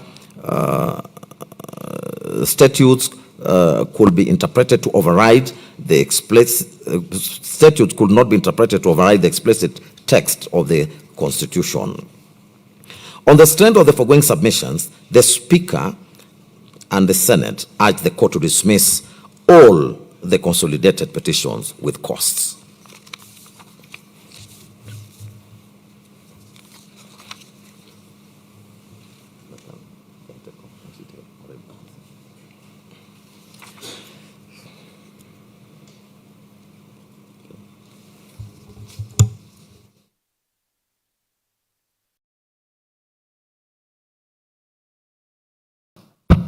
I will take over from the 5th respondent's case. The Attorney General, that is the 5th respondent, challenged the petitions through grounds of opposition dated the 7th of November 2024. She argued that the court should not elevate Parliament's factual assessments since its role is strictly to ensure that reasonable inferences were drawn from the available evidence. It was her case that the removal proceedings against H.E. Gachagua were purely legislative, neither entirely administrative nor judicial, and therefore were not subject to standard administrative or judicial review as suggested under Article 47(3)(a) of the Constitution. Further, the Attorney General asserted that the court could not substitute the legislature's discretionary decision with its own, as doing so would constitute a usurpation of the constitutional functions of an independent branch of government. She maintained that the proceedings before the legislature were lawful, efficient, expeditious, and procedurally fair, since the adopted procedure successfully balanced the need to protect H.E. Gachagua's constitutional rights, safeguard the process from abuse, and prevented unnecessary disruptions to public administration. Regarding public participation, the AG clarified that the Constitution did not permit members of the public to vote on an impeachment motion, as that discretion was expressly reserved for legislators who constitutionally represent the sovereign will of the people. It was explained that the National Assembly's role in the impeachment process was strictly preliminary and did not bind the Senate, which acted as a distinct state organ responsible for substantive proceedings and the ultimate decision. It described the consolidated petitions as disguised appeals regarding the merits of Parliament's decision and argued that the judiciary lacked an appellate mandate over the impeachment of a deputy president, since it is ill-equipped and constitutionally not designed to review or reevaluate the socio-economic and political utilitarian calculations made by elected officials. Finally, the Attorney General defended the subsequent nomination and voting into office of His Excellency Kindiki, and it was her case that the replacement process under Article 149(1) of the Constitution was sui generis, qualifying neither as an election nor an appointment, which meant that the provisions of Article 137 did not apply.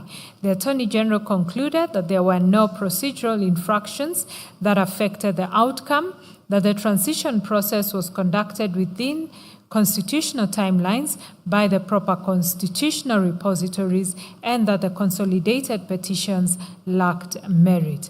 The fifth respondent's submissions are dated 4th March 2026. They were orally highlighted by a team of counsel led by Professor Githu Muigai, Senior Counsel, alongside the Solicitor General, Mr. Shadrach Mose, Mr. Emmanuel Bita, now a judge of the High Court, and Mr. Charles Mutinda. The Attorney General submitted that accountable governance was a core part of the Constitution, which established removal from office through impeachment as one of the tools of governance amongst the many avenues of exercising oversight and facilitating accountability.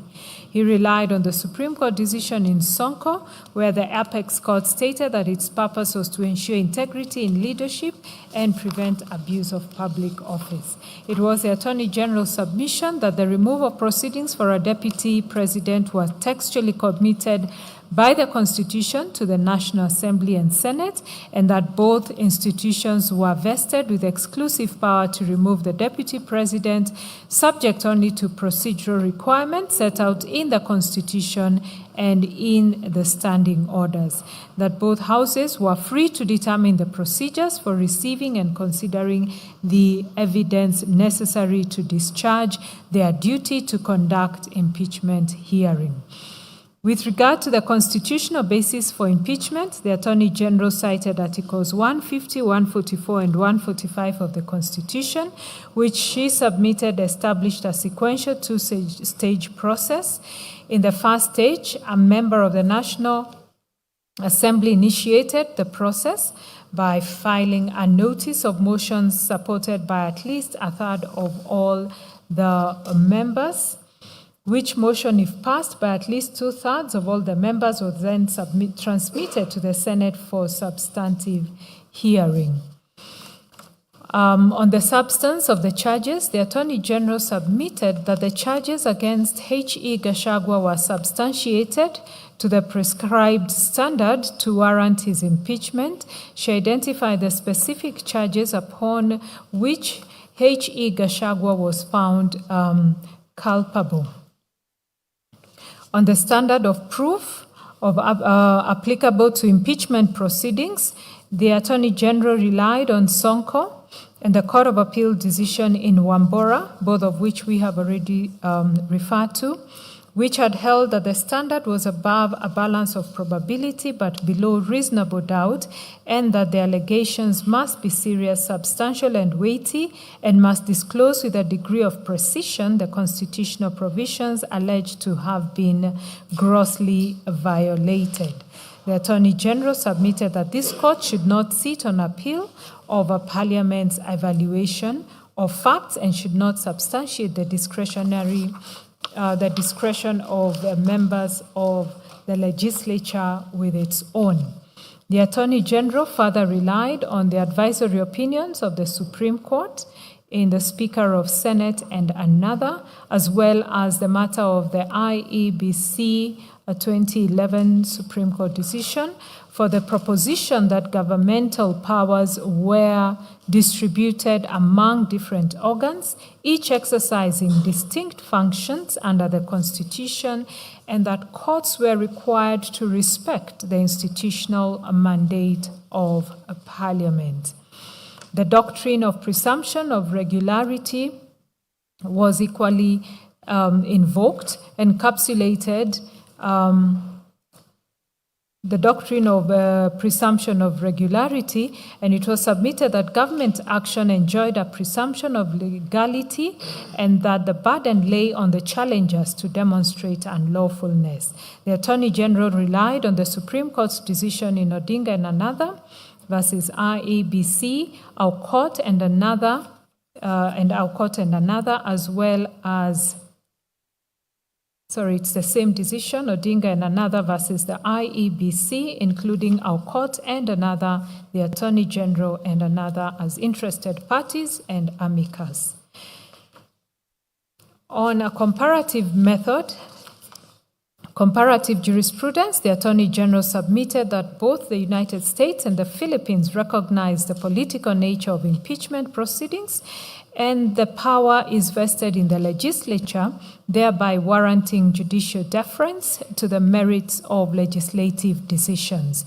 The Attorney General relied on the case of Nixon versus the United States, where the United States Supreme Court held that challenges to Senate impeachment procedures were non-justiciable under the political question doctrine, as well as the Duterte decision that we have already cited.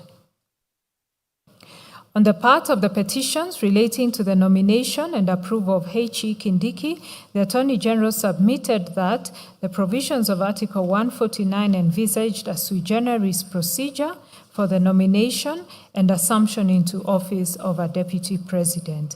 It was the Attorney General's submission that the process under Article 149(1) was neither an election in the traditional sense nor an appointment, as the text of the Constitution employed neither of those terms.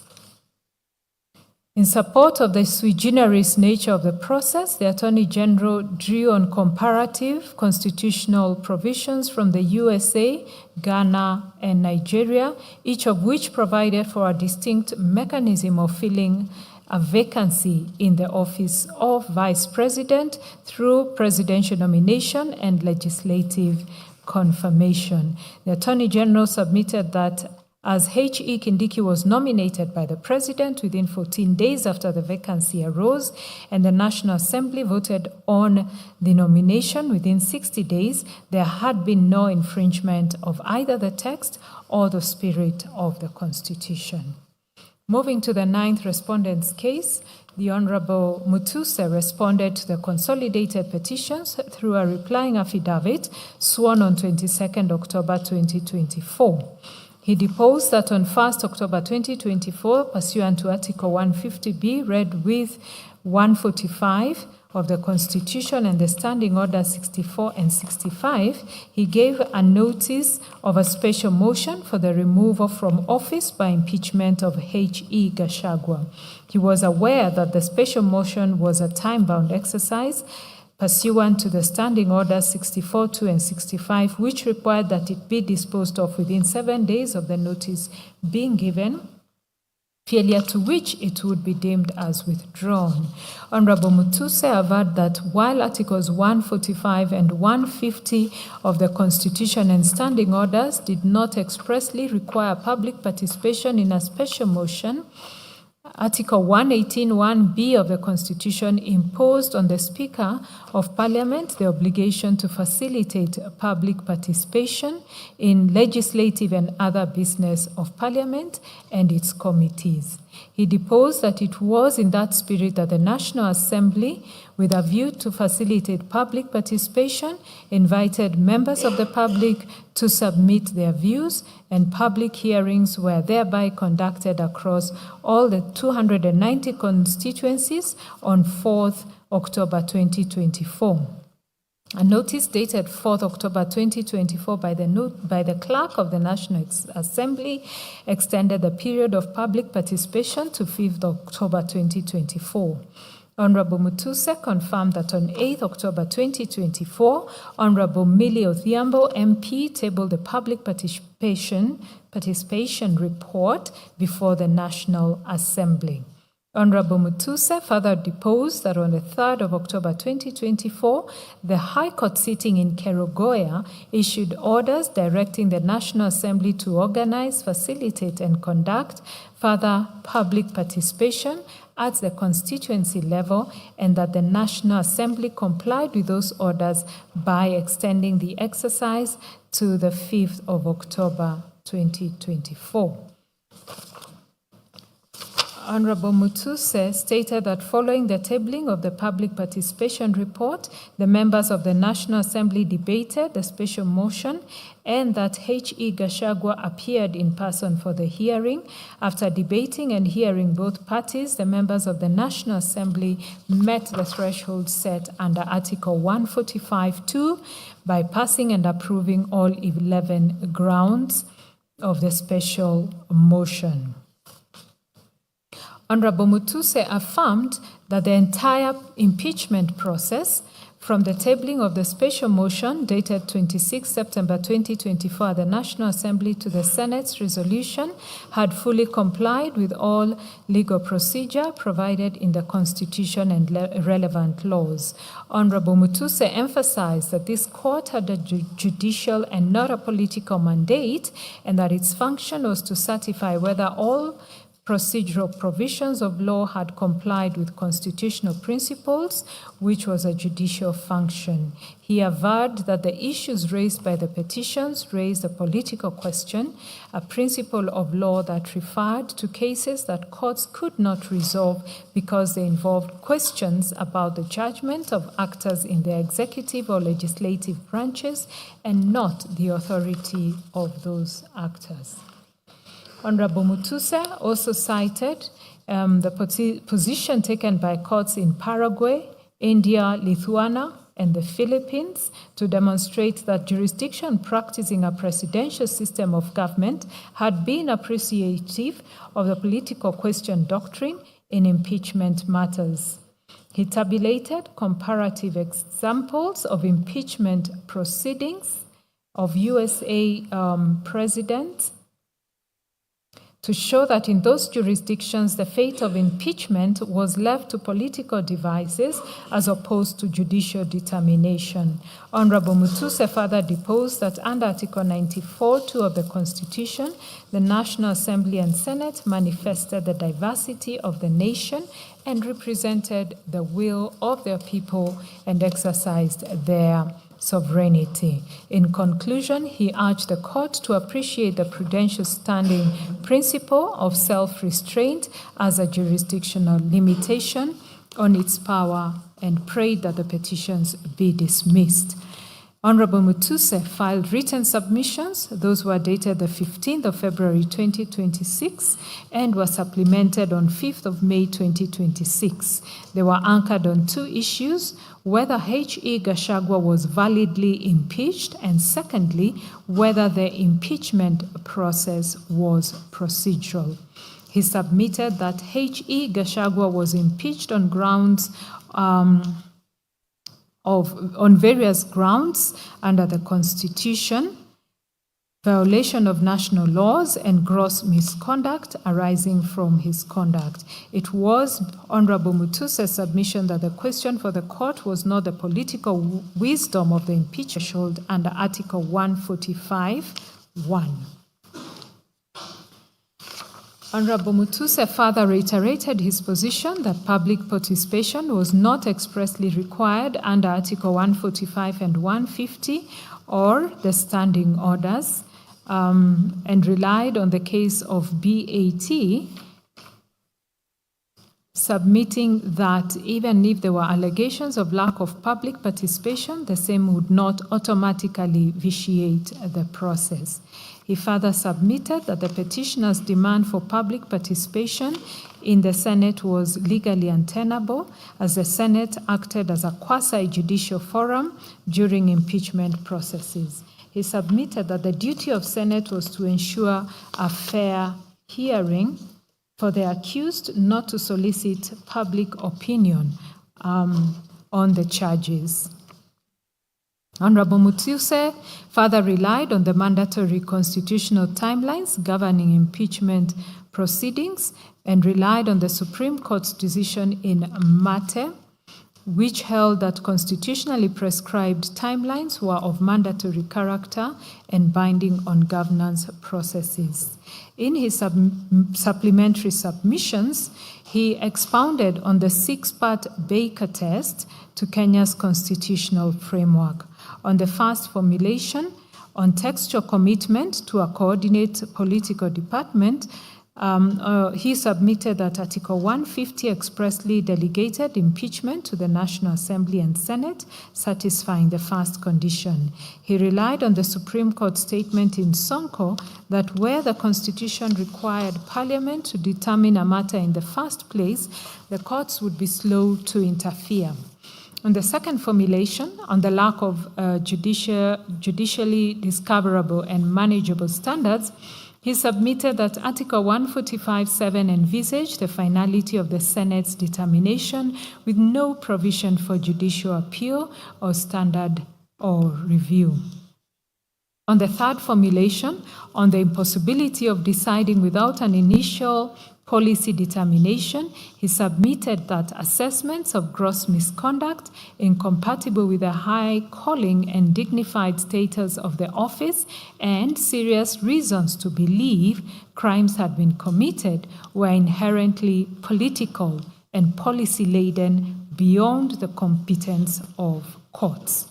On the fourth formulation, on the impossibility of independent resolution without expressing lack of respect for coordinate branches, Honorable Mutuse submitted that a merit review of the Senate's determination would substitute the court's judgment for that of elected representatives, constituting a profound expression of disrespect for a coordinate branch. On the fifth formulation, that is the unusual need for adherence to political decision already made, Honorable Mutuse submitted that the vacancy created by the Senate's resolution had already been filled through the nomination, approval, and swearing in of His Excellency Kindiki as Deputy President. He submitted that to reopen the impeachment question at that stage would create constitutional chaos, cast doubt on the legitimacy of the current office holder, undermine executive suitability, expose the political life of the country to prolonged chaos as cautioned in Nixon. On the sixth formulation, on the potentiality of embarrassment from multifarious pronouncements, Honorable Mutuse submitted that if the court entertained a merit review and reached a different conclusion from the Senate, conflicting pronouncements from different arms of government would undermine political, rather public confidence in all institutions and weaken the constitutional order. Honorable Mutuse therefore urged the court to appreciate the prudential principle of judicial self-restraint as a jurisdictional limitation on its power to hear and determine consolidated petitions on the basis that they raised a purely political question whose determination would be tantamount to subverting the will of the Kenyan people. He accordingly prayed that the consolidated petitions be dismissed with costs. The 10th respondent's case, the 10th respondent was the United Democratic Alliance, UDA, who challenged the petitions through grounds of opposition dated 6th October 2025. UDA claimed that the petition is untenable since it irregularly and craftily sought to convert political grievances into constitutional disputes, contrary to the Supreme Court decision in Sonko. Pursuant to the Supreme Court's advisory opinion in Speaker of the Senate versus the Attorney General, UDA urged this court to exercise restraint and avoid interfering with the proceedings of Parliament, except in the clearest cases of constitutional violations. The 10th respondent filed written submissions dated the 24th of August 2026, which were highlighted by Counsel Dr. Adrian Kemotho. On the procedure for impeachment, UDA submitted that Article 151 provided for the grounds of impeachment of a deputy president being gross violation of a provision in the Constitution or any other law, serious reasons to believe that the deputy president had committed a crime under national or international law or gross misconduct. It's admitted that Article 152 applied the provisions of 144 and 145 with necessary modifications to the removal of the deputy president. The UDA submitted that having been accorded a right to be heard both at the National Assembly as well as the Senate's stage and to be represented in the proceedings, His Excellency Gachagua was found culpable of publicly attacking and undermining the work of the NIS and its officials, undermining the institutional, functional, and decisional independence of judges, and persistently making inflammatory, reckless, and insightful public utterances threatening to discriminate against and exclude sections of the people of Kenya from public service appointments and allocation of public resources amounting to gross violation of the Constitution. It was submitted that the charges were proven to the requisite standard and that the procedure of impeachment under Article 145, 1 and 2 of the Constitution, as well as the applicable standing orders, was followed to the required standards. On the nomination and approval of H.E. Kindiki, UDA submitted that Article 149(1) of the Constitution required the President to nominate a person within 14 days of a vacancy arising and the National Assembly to vote on the nomination. It was submitted the article did not contemplate an appointment, approval of an appointment, nomination by a political party, or the holding of an election as erroneously alleged by the petitioners. UDA submitted that His Excellency Kindiki was nominated within the 14-day period. The National Assembly voted in support of the nomination on 18th October, which was within the 60-day period, and the Speaker of the National Assembly published the resolution via Gazette Notice 13401. It was submitted that the nomination, approval, and swearing in of His Excellency Kindiki were all done in accordance with the law and without any violation of Article 149 of the Constitution.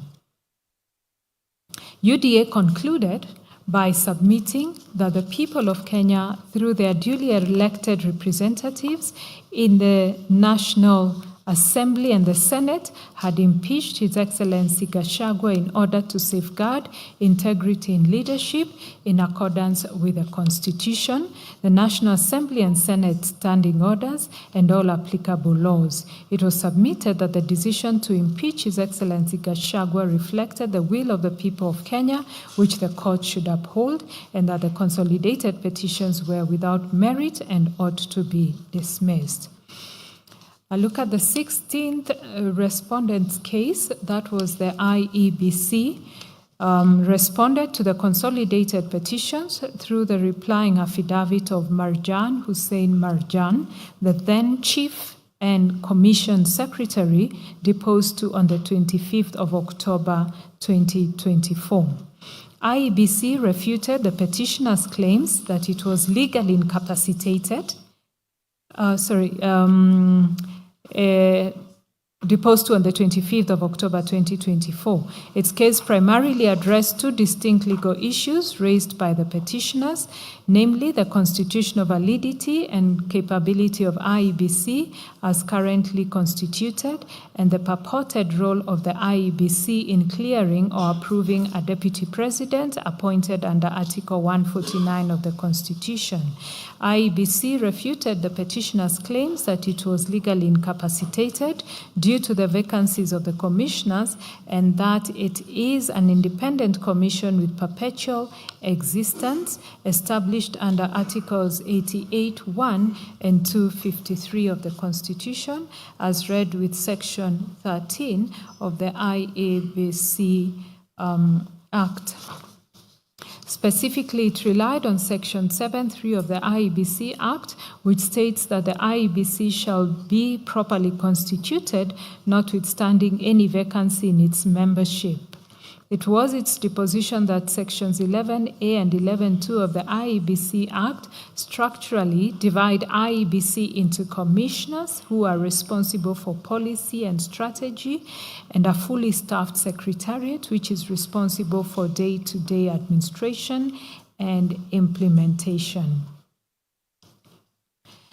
It was further its deposition that under Articles 145 and 150, the Constitution dictated the actors, the timelines, the procedures involved, which exclusively empower the legislature and exclude the IEBC. Similarly, it was the IEBC position that Article 149(1) of the Constitution mandates the President to nominate a replacement deputy president within 14 days of a vacancy for parliamentary approval. Flowing from the foregoing, the IEBC deposed that the omission of the IEBC in the process signified that the framers of the Constitution did not intend for an electoral body to validate executive midterm appointments. Finally, the IEBC addressed the petitioner's flawed reliance on Sections 99 and 137 of the Constitution. It clarified that the articles relate strictly and unequivocally to the qualifications of individuals seeking election as a member of parliament or president, respectively. The IEBC claimed that because a midterm vacancy under Article 145 and 150 trigger a nomination rather than a by-election, the clearance protocols under Articles 99 and 137 were not activated. The IBC stated that while the IBC maintains the voter register under Article 88(4)(a) of the Constitution and the IEBC Act and provides public information as required by Section 35 of the Constitution and the Access to Information Act, it is not mandated to vet a nominee's educational, moral, or criminal background, as those duties belong to other state agencies like the EACC and the DCI, and as such, IEBC urged the court to dismiss the consolidated petitions. The IEBC filed submissions dated 27 October 2024, reiterating the deposition of Marjan Hussein Marjan. It was its case that it has no constitutional or statutory role in filling a vacancy in the office of the Deputy President. It maintained the position that Article 149 is a self-executing mechanism requiring only a presidential nomination and parliamentary approval with no mandate for elections, referenda, or IEBC intervention. To that end, it relied on the Supreme Court's decision in Attorney General versus two others versus D and 79 others, which is a Supreme Court decision which established that constitutional and statutory bodies must operate strictly within the four corners of their mandate and cannot extend their powers through implication or interpretive craft. It submitted that compelling it to participate in the deputy presidential appointment process would validate the doctrine of separation of powers, violate the doctrine of separation of powers by encroaching on the explicit functions of the President and the National Assembly. It called to its aid the Supreme Court's holding in the matter of interim Independent Electoral Commission, which underscored the mutually countervailing roles of different government organs. It also cited the South African constitutional case of Affordable Medicine Trust and others versus Minister of Health and others. Lastly, the IEBC reiterated that it enjoys perpetual succession and corporate legal personality under Article 253 of the Constitution and Section 13(1) of the IEBC Act, and it was its submission that despite temporary vacancies in its membership, it remained properly constituted. The IEBC therefore invited the court to dismiss the petitions against it as unmerited. The case presented by His Excellency Kithure Kindiki, who was the second interested party in the consolidated petition. His Excellency Kindiki challenged the petition through his replying affidavit and further affidavit deposed on 20th February 2025 and 8th May 2026, respectively. At the outset, he defended the swift timeline of his nomination and approval and clarified that the Constitution mandates the filling of the Deputy President vacancy within a maximum of 74 days, which were not a minimum, thereby making the expedited process entirely legal.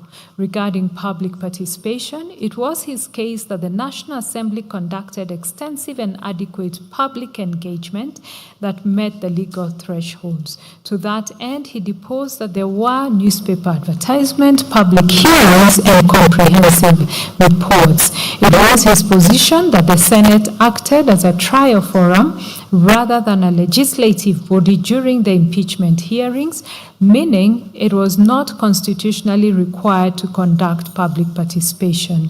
In addressing the allegations regarding his eligibility, he maintained that the IEBC Secretariat had the administrative capacity to confirm his voter registration status without requiring a fully constituted commission.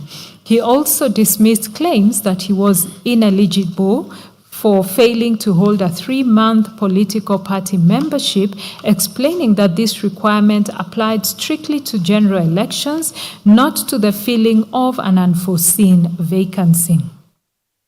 Further to the foregoing, it was his case that he provided Gazette notices proving that he had resigned from his position as Cabinet Secretary prior to his appointment. He clarified that the law permitted Cabinet Secretaries to hold ordinary political party membership.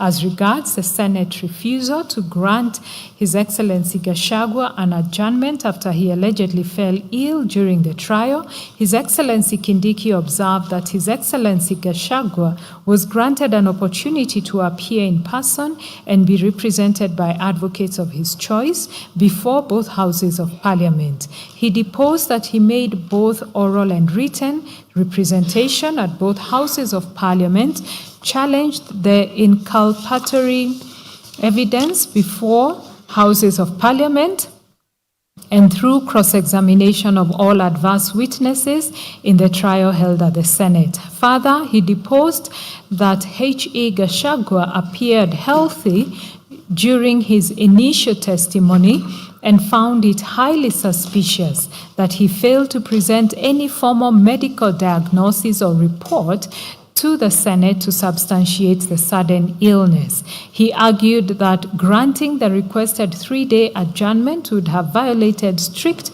constitutional timelines under Article 145(4) of the Constitution that required the Senate to conclude impeachment proceedings within 10 days, failure to which would have potentially plunged the country into a constitutional crisis.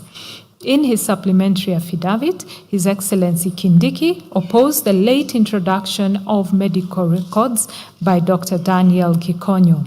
He faulted the affidavit for having been sworn a year and a half after the impeachment events and was introduced only after the primary petitioner had already closed their case.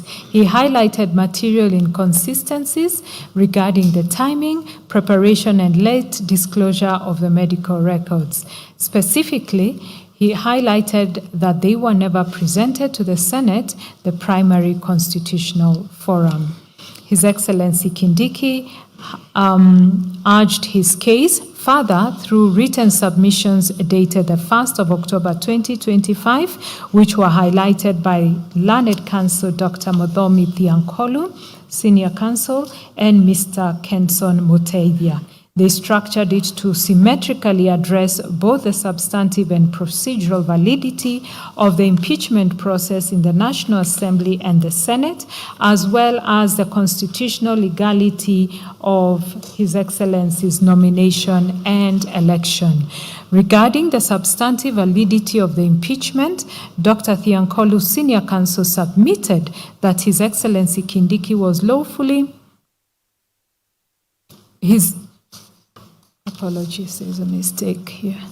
That His Excellency Gachagua was lawfully removed from office on 5 distinct counts, which included making persistent inflammatory public statements, undermining the decisional independence of the judiciary, and publicly attacking the NIS. To support the argument that the judiciary should not substitute its own judgment for that of Parliament, it was his case that the Supreme Court, in the case of Sonko, and the High Court decision in Wambora, held that the courts exercised only supervisory jurisdiction over impeachment disputes and could not act as a super legislature to review the sufficiency of the evidence presented to Parliament. In defense of the procedural mechanisms employed, His Excellency Kindiki urged that the National Assembly fulfilled its mandate by adequately informing the public and facilitating public participation, referring to the BAT case. He further implored the court to find that the strict 12-line impeachment timeline was a rigid constitutional framework, and to fortify its position, he referred to the Supreme Court's decision in Mate, where it was observed that timelines were not subject to alteration. In challenging the claim of denial of the right to fair hearing, His Excellency Kindiki asserted that the Senate's refusal to grant a 3-day adjournment was an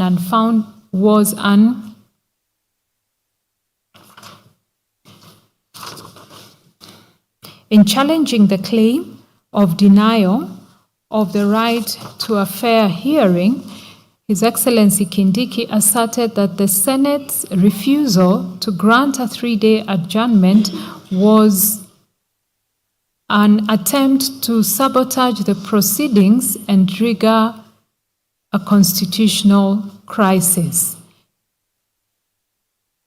It was his position that His Excellency Gachagua had failed to produce medical evidence to substantiate his sudden illness. He reiterated that granting the adjournment would have blatantly violated the strict, non-modifiable constitutional timelines. Turning to the validity of His Excellency Kindiki's assumption of office, Dr. Thiankolu submitted that his speedy nomination, electoral clearance, and political party membership was justified. He drew support from the court's decision on 31st October 2024, which established that the critical functions of the Deputy President's office abhorred a vacuum and demanded expeditious action.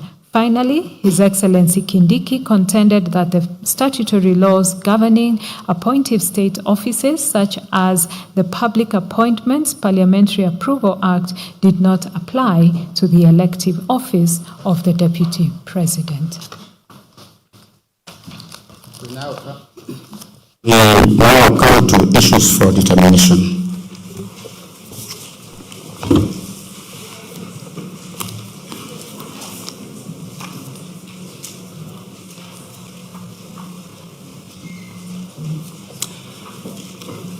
Upon careful consideration of the petitions, the responses thereto, the written and oral submissions of all parties, we have distilled the following issues for determination. For clarity and issue of reference, the principal issues and their attendant sub-issues are set out below. Issue number 1, jurisdiction, and under jurisdiction, the issue is the justiciability of the petitions filed in light of the doctrine of separation of powers and the political question doctrine. Issue number 2, predetermination and bias. Whether there was predetermination and bias by the mover of the motion, the Speaker of the National Assembly, and the Senate during the proceedings. And 2, whether the first to the 11th respondents conspired or schemed to remove Honorable Gachagua from office in violation of Articles 1, 27, and 38 of the Constitution. Issue number 3, public participation. Whether there was adequate public participation at the National Assembly. 2, whether the Senate was obligated to conduct public participation, and if so, to what extent. 3, whether public participation was required at the point of nomination and appointment of His Excellency Kindiki. Issue number 4, constitutionality and legality of the standing orders. 1, whether standing order number 64, sub-order 2, and 65 of the National Assembly are unconstitutional. 2, whether standing order number 75, 78, 79, and 80 of the Senate are unconstitutional. Issue number 5, composition of the National Assembly and the IEBC and the nomination of the Deputy President. 1, whether the National Assembly was properly constituted to consider the impeachment motion in light of the 2/3 gender rule. 2, whether the nomination of a Deputy President can be legally finalized or approved in the absence of fully constituted commissioners of the IEBC under Articles 82 and 88 of the Constitution. 3, whether the nomination of Hon Kindiki while serving as a cabinet secretary is constitutionally infirm for violating the eligibility criteria under Article 148 as read with Article 137. Issue number 6, constitutional processes. Whether the Senate was obligated under Article 150 sub-Article 2 to apply Articles 144 and Article 145 with the necessary modifications to the Deputy President and whether its failure to do so rendered the process invalid and unconstitutional ab initio. We'll also look at relevant standing orders and doctrine of immunity. 2, whether Parliament was obligated to consider and exhaust alternative accountability mechanisms, that is, criminal, civil proceedings, EACC, DCI, etc., and whether the lack of legislation to operationalize Article 150 of the Constitution vitiates the impeachment. 3, whether the Senate ought to have established a special committee under Article 145, sub-Article 3 of the Constitution. 4, whether the speed of the gazettement of the Senate resolution, the nomination of His Excellency Kindiki by His Excellency President Ruto, and the voting by the National Assembly on His Excellency Kindiki as the DP nominee contravened the Constitution and the law. And issue number 7, fair trial, whether the trial conducted by the Senate in respect of His Excellency Gachagua was lawful, fair, and in conformity with the constitutional guarantees of fair administrative action and fair hearing under Article 47 and Article 50 of the Constitution. Now turn to the analysis of each issue and its attendant sub-issues in the order set out above. Jurisdiction. The position in owners of the motor vehicle vessel Lydian S versus Caltex Oil Kenya Limited 1989 KLR1 remains as instructive today as it was when it was first pronounced, that jurisdiction is everything and a court that proceeds without it does so in vain. It is therefore necessary, before turning to the substantive grievances raised in these petitions, to resolve the threshold jurisdictional question that permeated the pleadings and submissions of almost all parties on whether the impeachment of a deputy president is amenable to judicial scrutiny or whether it falls exclusively within the political domain of Parliament and is therefore beyond the reach of courts. The respondents urge this court to exercise restraint, contending that impeachment is a political accountability mechanism constitutionally entrusted to Parliament, and that courts ought not to transform themselves into appellate chambers reviewing parliamentary decisions. The petitioners maintained that while impeachment is undoubtedly political in context and consequence, it remains a constitutionally regulated process subject to constitutional supremacy, the Bill of Rights, and judicial oversight. The resolution of these competing positions requires an examination of the constitutional architecture established under the Constitution of Kenya 2010. The starting point is the supremacy and delegated authority provisions found in the Constitution.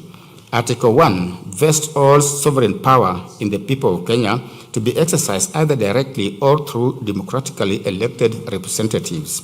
Parliament, the executive, and the judiciary are therefore not sovereign institutions in themselves. They are repositories of delegated sovereign authority, deriving their legitimacy from and remaining accountable to the people. Article 2 declares the Constitution to be the supreme law of the Republic, binding all persons and all state organs at both levels of government.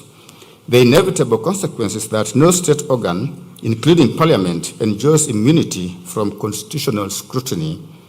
The Constitution of Kenya does not recognize parliamentary supremacy. It entrenches constitutional supremacy, and that supremacy is absolute and admitting of no exception. The Supreme Court gave authoritative expression to this principle in Justice Kariuki Mate and another versus Martin Nyaga Wambora and another 2017 EKLR, where it emphasized that no arm of government is above the law, that this being a constitutional democracy, the Constitution is the guiding light for the operations of all state organs. It further determined that the court's mandate, where it applies, is for the purpose of averting any real danger of constitutional violation. It follows, as a matter of necessary constitutional logic, that whenever Parliament exercises authority under Articles 145 and Article 150 of the Constitution, it does so not as a sovereign body wielding unreviewable discretion, but as a constitutional organ exercising delegated authority within and subject to the limitations that the Constitution prescribes. The jurisdiction of this court to entertain these petitions is firmly grounded in Articles 22, 23, and 165 of the Constitution. Article 165, sub-article 3D, expressly empowers the High Court to determine questions of constitutional interpretation, including whether anything done under the authority of the Constitution or any law is inconsistent with or in contravention thereof, and it is precisely that question that lies at the heart of these proceedings. Article 23 vests in this court jurisdiction to enforce the Bill of Rights and to grant appropriate relief where constitutional rights and freedoms have been violated, are threatened, or are likely to be infringed.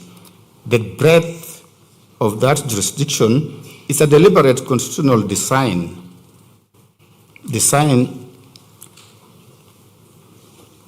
that reflects the transformative aspirations of the Constitution of Kenya 2010 and the indispensable role assigned to the judiciary as the ultimate guardian of constitutional supremacy and the protector of the rights of every person within the Republic. This court does not approach the jurisdictional question as one of first impression. In its ruling delivered on 31st of October 2024, this bench considered and conclusively determined the self-same jurisdictional challenge that the respondents now seek to resurrect. The court held that the broad jurisdiction vested in the High Court under Articles 23, 22, and 165 extends to determining whether the powers exercised by the National Assembly and the Senate in impeachment proceedings conformed to constitutional requirements.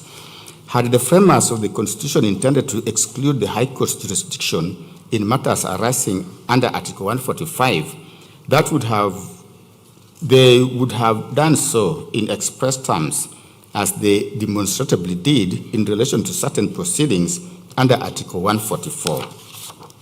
The argument that impeachment proceedings are beyond judicial scrutiny sits uneasily with the constitutional text. The Constitution contains no provision excluding impeachment from judicial review and no clause creating islands of authority immune from constitutional control. Where allegations are made that constitutional procedures are violated, rights infringed, or constitutional standards disregarded, as in the present case, this court would itself violate the Constitution were it to decline jurisdiction merely because the dispute arises in a politically sensitive context. As Chief Justice Marshall observed in Cohens versus Virginia, 19 U.S. 6 Wheat 264 in the year 1821, the court said, "It is most true that this court will not take jurisdiction if it should not, but it is equally true that it must take jurisdiction if it should. We have no more right to decline exercise of jurisdiction which is given than to usurp that which is not given. The one on the other, or the other, would be treason to the Constitution," close quote. That observation resonates fully within Kenya's constitutional order. The presence of political implications does not extinguish this court's constitutional duty to interpret, protect, and enforce the Constitution. Even within the argument on separation of powers, this court accepts that impeachment is principally a parliamentary function under Articles 145 and 150. However, separation of powers does not mean separation from the Constitution. As the Supreme Court held in the matter of the Speaker of the Senate and another 2013 KLR, none of the arms of government can claim an exclusive preserve free from constitutional scrutiny, and it is the responsibility of the courts to ensure that the exercise of power by state organs remains within constitutional bounds.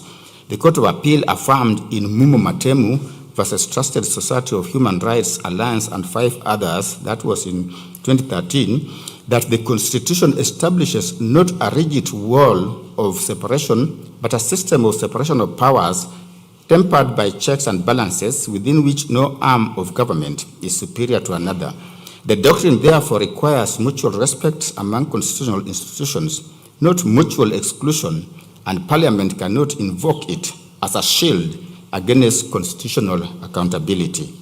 Within the realm of impeachment proceedings, specifically, the Supreme Court in Justice Karaoke Mate and another versus Martin Nyagawambura of 2017, the Supreme Court signaled that it would be reluctant to question parliamentary procedures as long as they did not breach the Constitution, and that the mandate of the courts is restricted by the doctrine of separation of powers to deciding on matters of individual rights and fundamental freedoms, and not to inquire into how the county assembly and the Senate perform duties in which they alone have discretion, nor to review the merits of the decision to impeach. We are therefore satisfied that this court is being correctly called upon to scrutinize and pronounce itself on the constitutional regularity of the impeachment process. To do so neither impinges upon nor offends the doctrine of separation of powers.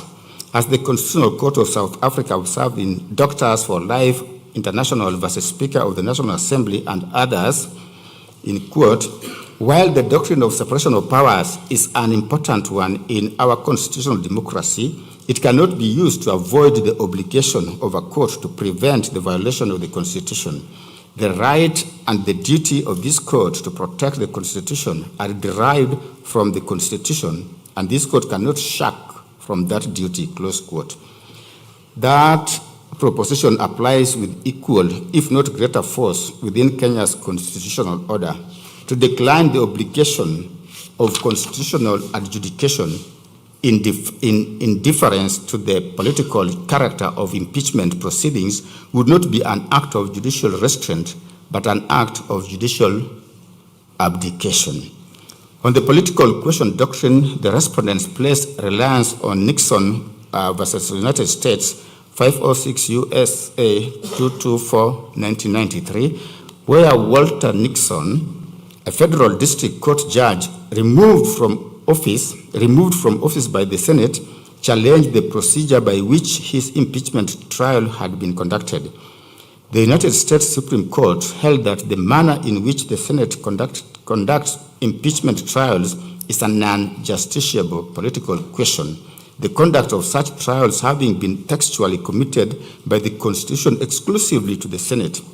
While Nixon offers useful guidance on the need for political restraint in matters constitutionally committed to other branches, a clear distinction must be drawn when transplanting that decision into the Kenyan constitutional context.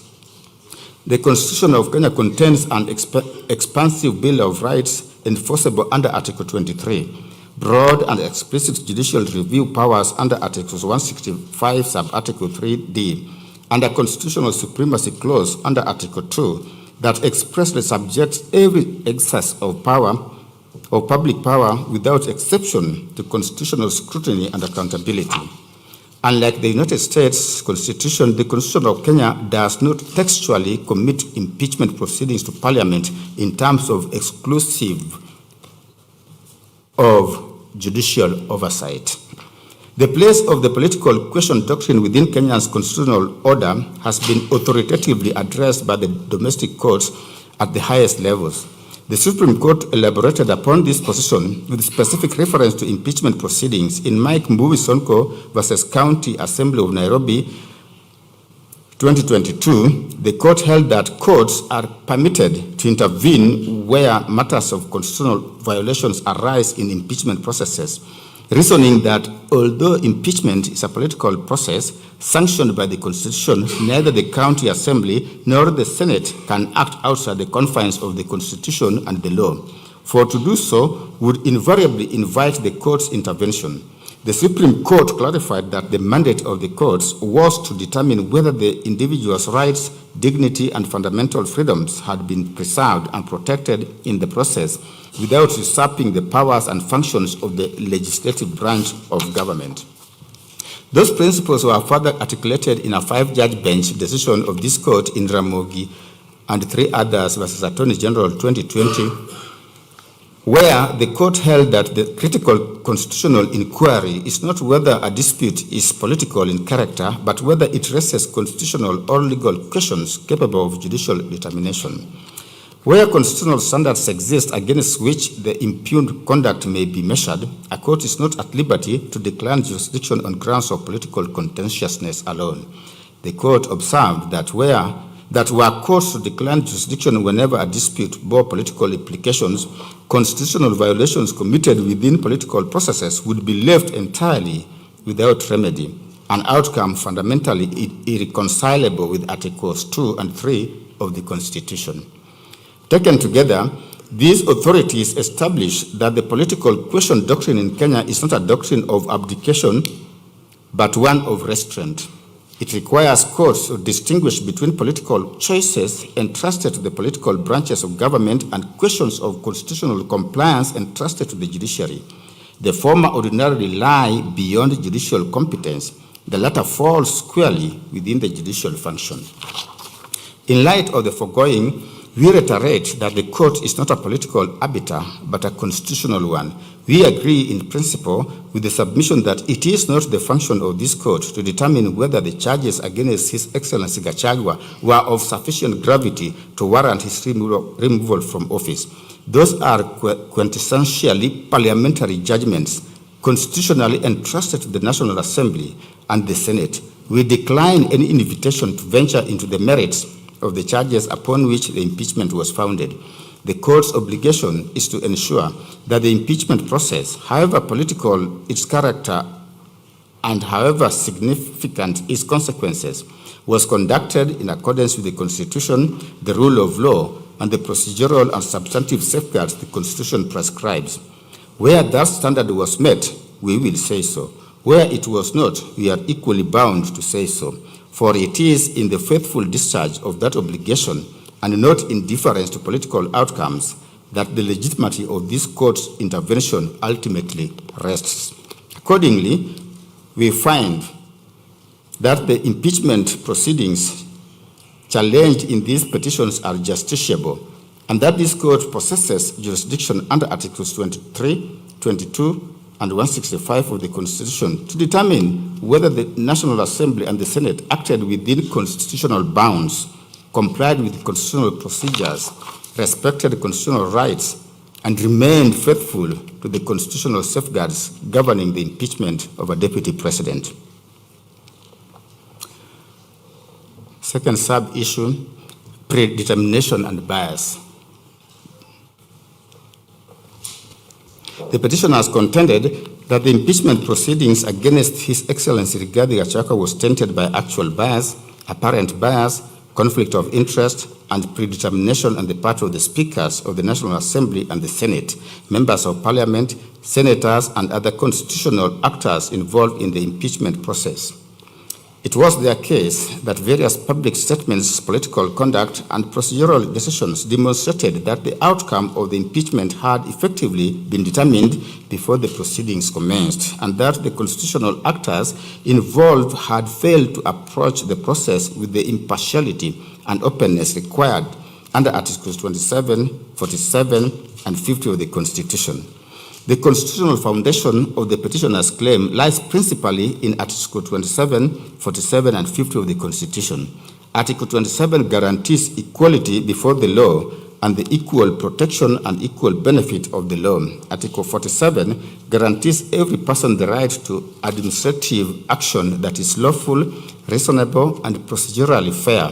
Article 50, sub-article 1 guarantees every person the right to have any dispute that can be resolved by the application of law determined in a fair and public hearing or body. The constitutional requirement of impartiality is not confined to court of law. Whenever a constitutional body exercises adjudicative, disciplinary, investigative, or quasi-judicial authority affecting rights, interests, status, or public office, the process must comply with constitutional standards of fairness, impartiality, and procedural propriety. This principle was affirmed by the Court of Appeal in Sholei versus Judicial Service Commission and 3 others in 2013, and the Judicial Service Commission versus Mbalu Mutava and another civil appeal number 52 of 2014, where the court emphasized that constitutional and administrative decision-making processes are subject to the requirements of procedural fairness and natural justice. In Mbalu Mutava, which I have mentioned above, the Court of Appeal observed that Article 47 transformed the common law principles of natural justice into constitutional imperatives, such that whenever public power is exercised in a manner affecting legal rights, status, or legitimate expectations, constitutional standards of fairness become directly applicable. In Sholei case, the Court of Appeal reaffirmed that public bodies exercising disciplinary or quasi-judicial authority must act fairly and impartially, and that public confidence in constitutional institutions depends not only on actual fairness, but equally upon its appearance. The rule against bias is one of the oldest and most fundamental principles of natural justice, embodied in the maxim Nemo Judex in Causa Sua, that no person shall be a judge in their own case. Historically directed at preventing decision makers from participating in matters in which they held a personal, financial, or proprietary interest, the doctrine has over time expanded to encompass circumstances giving rise to a reasonable apprehension that a decision maker may not approach a matter with the requisite impartiality, even in the absence of any direct personal interest. The modern test for apparent bias was authoritative stated by the Supreme Court in Rai and 3 others versus Rai and 4 others, 2013, KLR, where the court adopted the objective test and held that the inquiry must be conducted from the perspective of a fair-minded and informed observer. The court emphasized that allegations of bias cannot be founded upon speculation, conjecture, suspicion, or dissatisfaction with the outcome of proceedings. There must exist objective circumstances capable of giving rise to a reasonable apprehension that the decision maker may not bring an impartial mind to bear on the subject. The Supreme Court reaffirmed and elaborated upon these principles in Kaplana, Rawal, and 2 others versus Judicial Service Commission in 2016.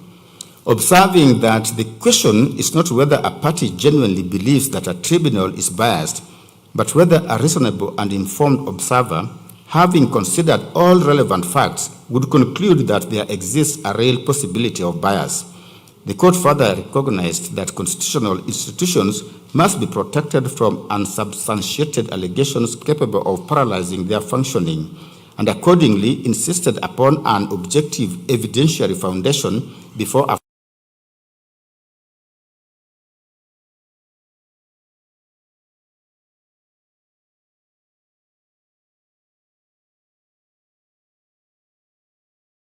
juring principle first established in R versus Sussex Justices ex parte McCarthy, 1924, 1 KB 256, that justice must not only be done, but must manifestly and undoubtedly be seen to be done, and underscored that public confidence in constitutional institutions depends significantly upon the appearance of impartiality and not merely its substance. From these authorities, several important principles emerge.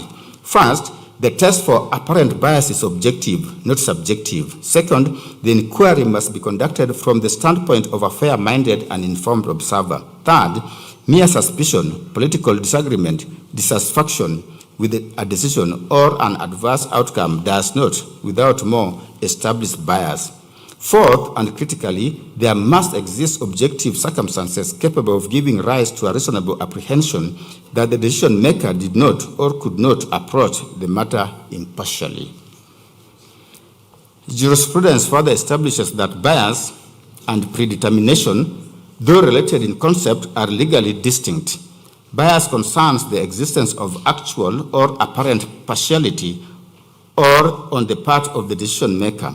Predetermination concerns a state of mind in which the decision maker has effectively closed their mind to the evidence and argument and reached a final conclusion before the process has run its course. The distinction was illuminated by the English Court of Appeal in Lewis versus Redder and Cleveland Borough Council in 2008, where the court drew a clear line between predisposition and predetermination. Decision makers may legitimately hold predispositions, inclinations, or preliminary views on matters before them. That is the inevitable consequence of experience and engage a state of mind so close to persuasion that no amount of evidence or argument is capable of altering the ultimate outcome. In light of the authorities that we have cited, we hold the view that the mere fact that members of parliament or senators publicly supported or opposed the impeachment of His Excellency Gachagua cannot, standing alone, establish constitutional bias. To hold otherwise would render impeachment proceedings practically unworkable and would be inconsistent with inherently political character that the Constitution itself recognizes in such proceedings. Legislators are not expected to approach impeachment as blank slates devoid of political opinion or prior knowledge. What the Constitution requires is that they remain genuinely open to considering the evidence, listening to argument, and discharging their constitutional responsibilities in good faith and within constitutional limits. We are accordingly not persuaded by the proposition that bias may automatically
In dealing with this topic, we address ourselves to three distinct but interrelated questions.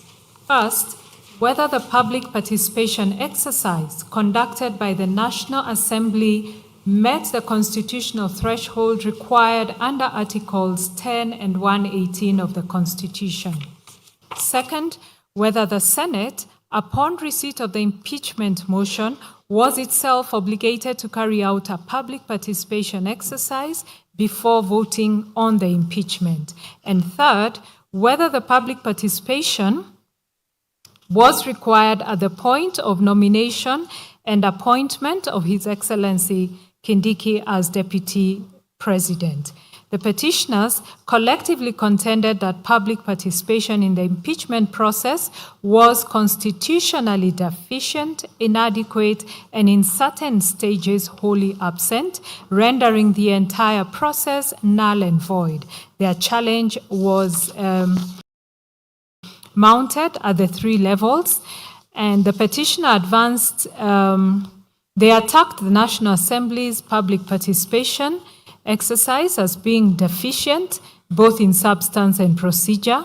They argued that the public was given less than 48 hours to digest complex charges, that the template used reduced the participation to binary support or not support choice, that His Excellency Gachagua's own response was withheld, depriving citizens of balanced information, that many venues were inaccessible, changed without notice, or restricted to party members.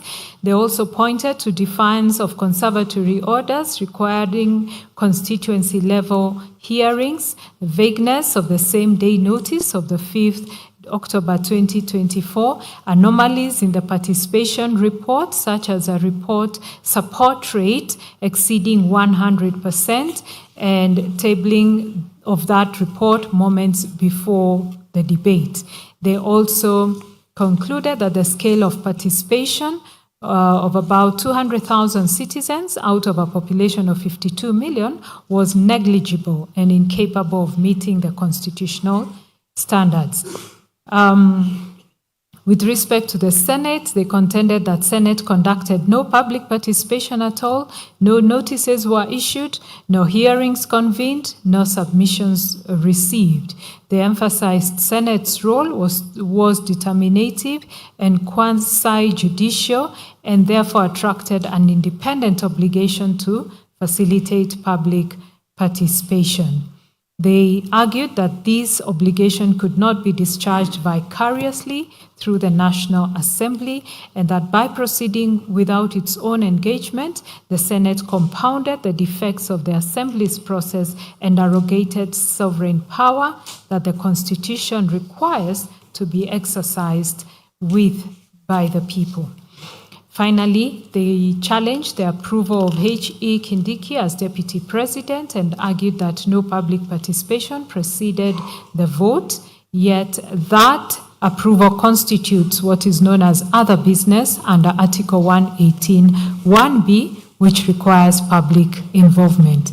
They highlighted the compressed timelines in the Senate impeachment vote on the 17th of October, the nomination of His Excellency Kindiki the same night, and approval by the National Assembly the following morning as evidence that the process was concluded overnight without public input.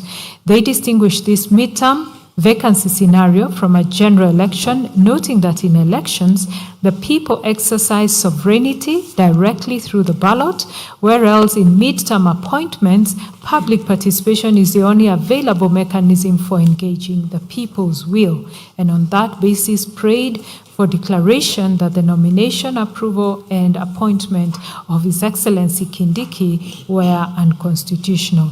The respondents, quite in summary, maintained that the National Assembly's public participation exercise was adequate, it was reasonable, and fully compliant with the constitutional requirements.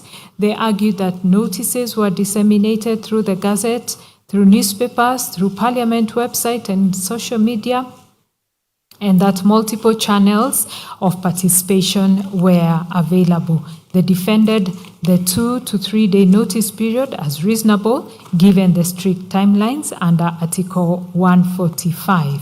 They further justified the tick box template as a deliberate design to structure responses and prevent manipulation, noting that citizens could still submit their memoranda or oral views.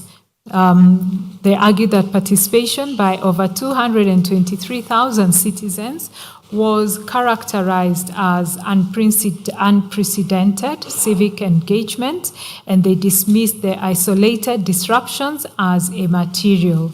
They argued that there was no obligation to share His Excellency Gachagua's report with response with the public, since the public's role was to express views, not to adjudicate. On the Senate stage, the respondents in summary, contended that the public participation was not required as the Senate seats as a quasi-judicial capacity during impeachment and not as a legislature. That Article 118 applied only to legislative business and not impeachment. That impeachment was a single continuous exercise with the public participation required only at the initiation stage. Regarding the nomination and approval of His Excellency Kindiki, they submitted that public participation was not required, that Article 149(1) established a unique self-executing process where the National Assembly voted as an electoral college exercising delegated sovereignty rather than conducting legislative business, that the Constitution's silence on participation in this context was very deliberate, and that elected MPs themselves embody public representation, that the debate was open, televised, and recorded, and they concluded that the nomination, approval, and appointment of His Excellency Kindiki were fully compliant with the Constitution. We have considered the cases advanced by both parties and take the following position on this issue. It is common ground among the parties, and this court affirms that public participation is not merely a procedural formality, but a foundational constitutional value, one deeply woven into the democratic fabric of this nation. It is an expression of the sovereign will of the people, who, by virtue of Article 1, Sub-Article 1 of the Constitution, are the ultimate repository of all sovereign power.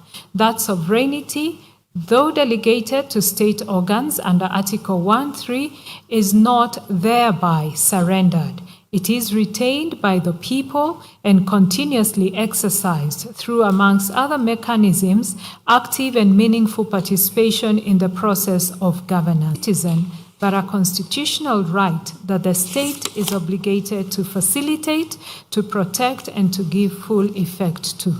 Under Article 10(2)(a) of the Constitution, public participation is expressly enumerated as one of the national values and principles of governance. Article 10(1) makes clear that the national values and principles of governance bind all persons, state organs, state officers, and public officers whenever they make or implement public policy decisions, apply or interpret the Constitution or any law. The imperative of public participation finds further and specific expression in the context of Parliament in Article 118 of the Constitution, which reads as follows: Parliament shall conduct its business in an open manner, and its sittings and those of its committees shall be open to the public, and b, facilitate public participation and involvement in the legislative and other business of Parliament and its committees. At its core, public participation refers to an active process of interaction and engagement among various stakeholders who have an interest in or are affected by a particular decision or course of action. The word active is of constitutional significance. It signals that the Constitution does not contemplate a passive, cosmetic, or performative exercise in which the exercise is merely notified of a decision, in which the public is merely notified of a decision already made. It demands instead a genuine and substantive process which the people are afforded a real and meaningful opportunity to shape the decisions that affect their lives. In essence, public participation is a mechanism through which the governed speak to those who govern and through which the exercise of public power is continuously tethered to the will, values, and interests of the sovereign people. The robust jurisprudence on this subject in Kenya supports this position.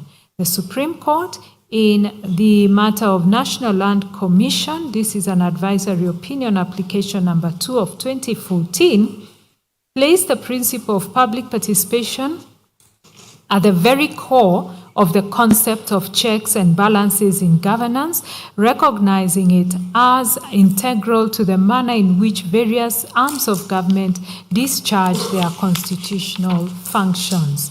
Subsequently, in the British American Tobacco Kenya PLC versus Cabinet Secretary for Ministry of Health, commonly referred to as the BAT case, the Supreme Court delimited the following binding framework for public participation.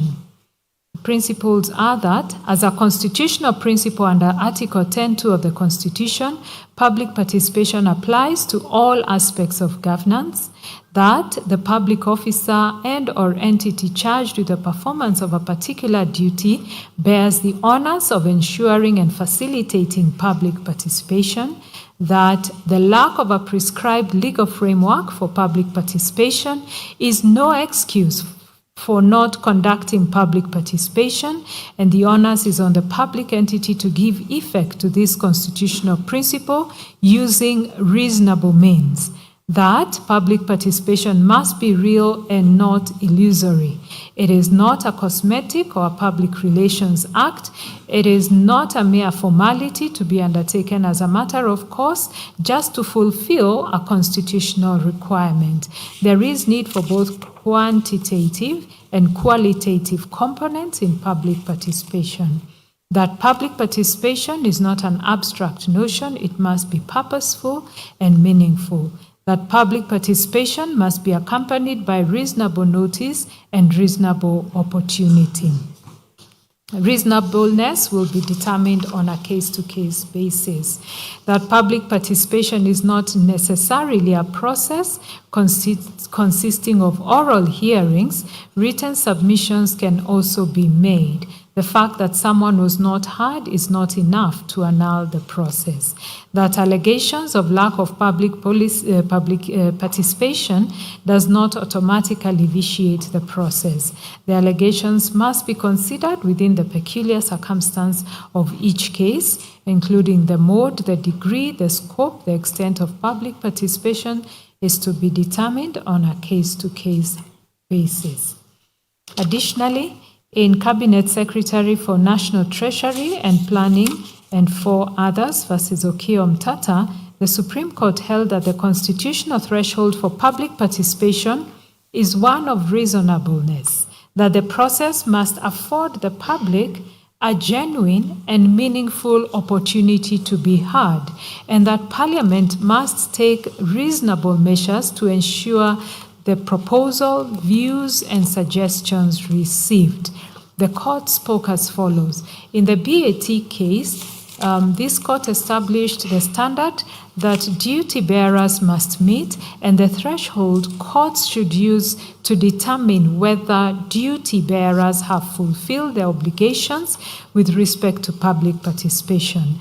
This threshold is set at a reasonableness standard.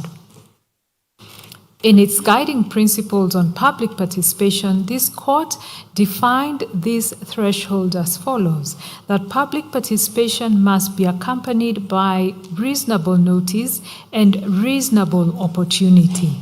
Reasonableness will be determined on a case-to-case basis. Close of quote.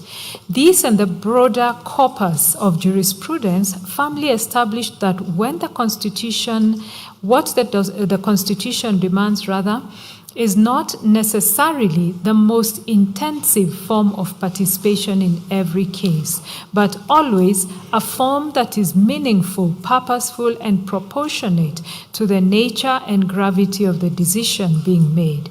This principle finds its clearest expression in the decision of the Constitutional Court of South Africa in Doctors for Life International versus the Speaker of National Assembly and others, where the court held that the degree degree and nature of participation must be calibrated to the subject matter and the potential impact of the decision on affected persons. The proposition has been consistently adopted by our courts in Mui Coal Basin Local Community and 15 others versus the Permanent Secretary, Ministry of Energy. The Court of Appeal affirmed that decisions of greater consequence demand more robust and substantive engagement, and that public participation ought to be meaningful rather than a tick box exercise. The High Court reinforced this position in Robert Gakuru versus Governor Kiambu County and Institute for Social Accountability versus the National Assembly, where it held that the standard of participation required is directly informed by the gravity and reach of the decision in question. We believe that it is within this rich conceptual context that the courts must approach questions about the adequacy of public participation in any given case, whether arising from the legislative process or from any other exercise of public power in which the Constitution demands the people's involvement. The focus ought to be on whether the participation that occurred was real, substantive, and meaningful. As we now turn to apply these principles to the specific facts of this matter, we do so bearing in mind that the constitutional standard is not one of perfection, but equally, it is not one of mere tokenism. The standard is meaningful participation, and that standard must be assessed with rigor, sensitivity to context, and fidelity to the constitutional vision of a government that is truly of, by, and for the people. Certainly, the impeachment of a deputy president is not an ordinary legislative act. It is amongst the most consequential, solemn, and irreversible decisions that any parliament can make. It involves the removal from office of a person who holds the second highest constitutional office in the republic, and an office to which the holder was elected by the sovereign will of the people through a general election. The gravity of that decision cannot be overstated. It affects not only the individual whose tenure is at stake, but the constitutional architecture of the executive, the stability of government, and the democratic expectations of millions of citizens who cast their vote in the 2022 general election. It is precisely because of this gravity that the public participation required in connection with an impeachment process must be held to a standard that is both qualitatively and quantitatively meaningful. It is equally against this exacting standard that we assess the public participation conducted by the National Assembly in connection with the impeachment of His Excellency Gachagua. On the question of notice, the National Assembly adduced evidence that notices of the public participation exercise were published in multiple newspapers of wide national circulation, including the Daily Nation, the Standard, the Star, and Taifa Leo on the 2nd, the 3rd, the 4th, and the 5th of October 2024. We recognize that the publication of the notices in both English and Kiswahili was a deliberate effort to reach citizens across the linguistic divide and to ensure that the exercise was not confined to the English-speaking, urban, and formally educated segment of the population. Notice was additionally published in the Parliament's official website and on social media platform, therefore extending the reach of the process to citizens who access information through digital means. On the question of accessibility and channels of engagement, a public views template was provided in both English and Kiswahili, further reinforcing the inclusive character of the exercise. Constituency offices and county women representative offices, altogether totaling 337 access points spread across every corner of the country, were directed to remain open, including on the 5th of October 2024, to receive public submissions. Citizens were further afforded the option of submitting their views by email, by post, hand delivery, and online submissions could be made through Parliament's website, which further meant that participation was not contingent on physical presence or geographic proximity to a hearing venue. On the question of numbers, the evidence shows that just over 223,000 members of the public participated in the exercise. We are mindful that the significance of a participation number cannot be assessed in a vacuum. It must be considered in the context of the time available, the channels provided, the nature of the decision being made, and the standards previously endorsed by the courts. The Supreme Court in the BAT case affirmed that both quantitative and qualitative components are relevant to such an assessment. Equally, in Robert Gakuru, the Court of Appeal affirmed the principle that the quantitative component of public participation is a relevant but not determinative consideration, and that the adequacy of participation must be assessed in light of all the circumstances.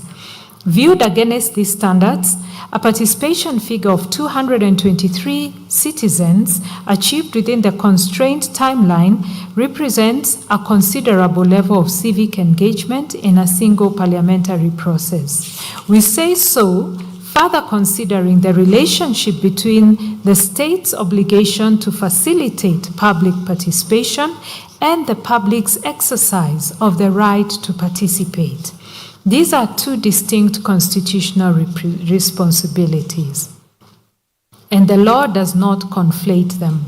The constitutional obligation that falls upon Parliament and upon all state organs charged with facilitating public participation is an obligation of facilitation, not an obligation of outcome.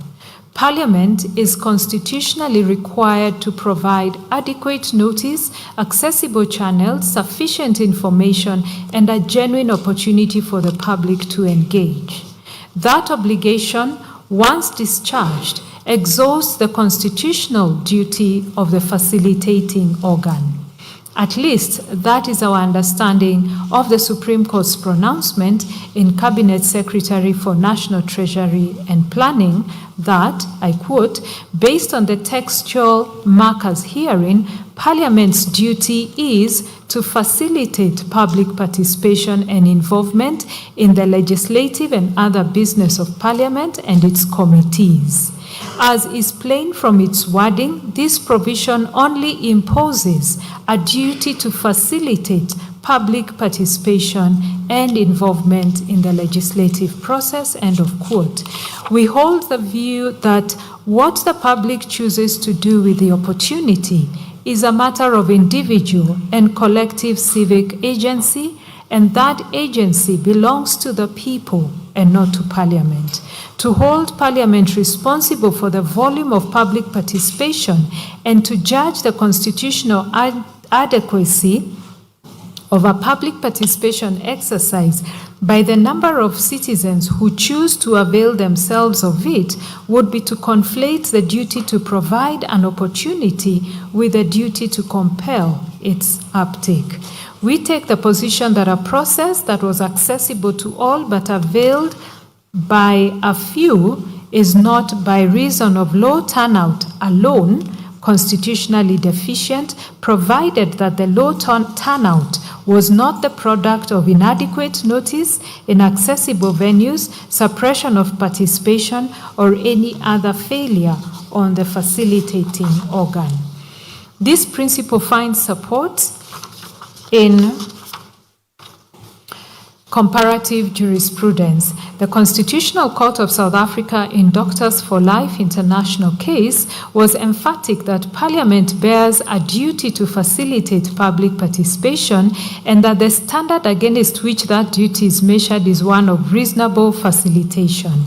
It therefore follows that the adequacy of the exercise ought not to be measured by the number of members of the public who ultimately chose to engage or by whether any particular outcome was achieved. The true measure is whether the state discharged its obligation to create conditions in which meaningful participation was genuinely possible. We are therefore persuaded that the appropriate legal standard against which compliance by the National Assembly must be measured is not one of perfection, but one of reasonable sufficiency in the circumstances. As we have stated, the Constitution does not demand flawless execution of public participation. What it demands is a genuine, accessible, and meaningful opportunity for the public to be heard. Even accepting, as we do, that logistical and operational challenges may have arisen in certain isolated cases, which is not an uncommon occurrence in any large-scale nationally coordinated exercise conducted under time pressure, such localized deficiencies would not invalidate the entire process, as guided by the Supreme Court in the BAT decision. The evidence before this court shows that the door was opened widely, accessibly, and in good faith. Additionally, the fact that His Excellency Gachagua's response to the charges was not availed to the public during the window does not, without more, render the exercise deficient. The purpose of public participation in the impeachment process is substantively and functionally distinct from the adversarial hearing to which the respondent is entitled. The public was called upon to express its views on whether the allegations assessed on their face were of sufficient gravity to warrant a removal of a constitutional office holder. It was not and was never intended to be a mini trial of the charges. The Constitution vests the final decision-making authority in the National Assembly and the Senate, both of which are representative bodies exercising a delegated mandate from the people. These institutions heard, considered, and weighed both the allegations and His Excellency Gachagua's full response before proceeding to vote. On the question of compliance with the court orders of 3rd October 2024, which directed the National Assembly to organize public participation at least at constituency level, we find upon careful evaluation of the evidence placed before us that the National Assembly took demonstrable and timely steps to give effect to those directions. A memo from the Clerk of the National Assembly contained at page 996 of the National Assembly's documents provided as follows. The title of the memo was Collection of Public Views on the Special Motion for Removal from Office by Impeachment of the Deputy President of the Republic of Kenya.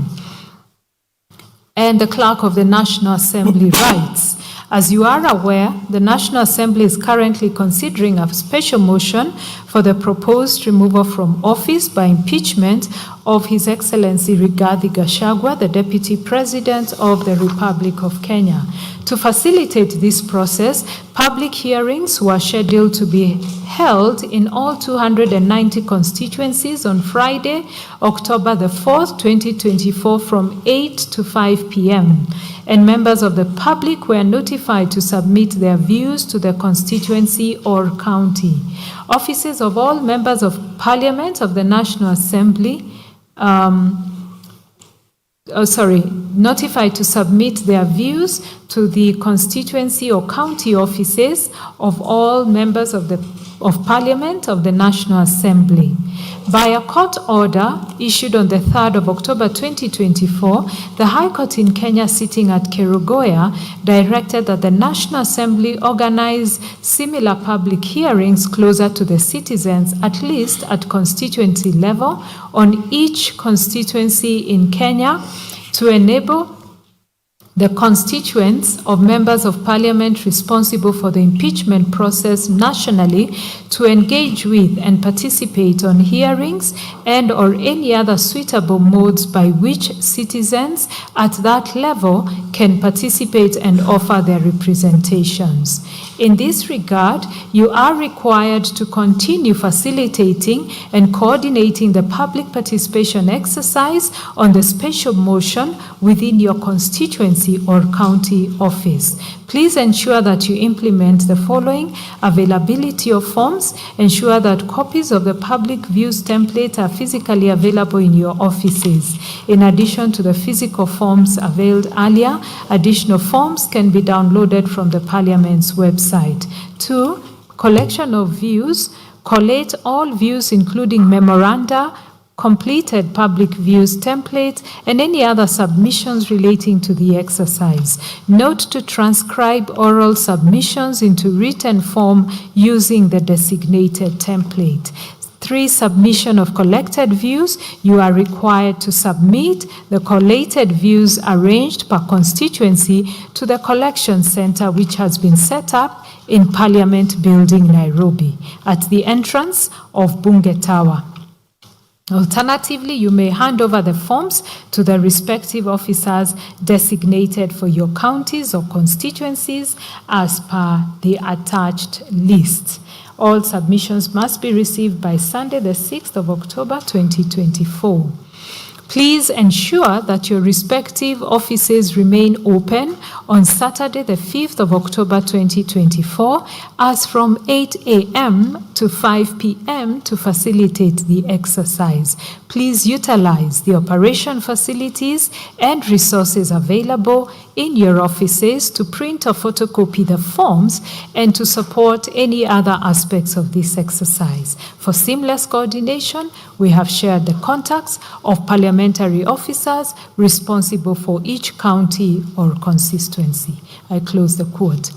The petitioners allege that no actual hearings were held at the constituency level, contending in effect that the exercise was a procedural facade.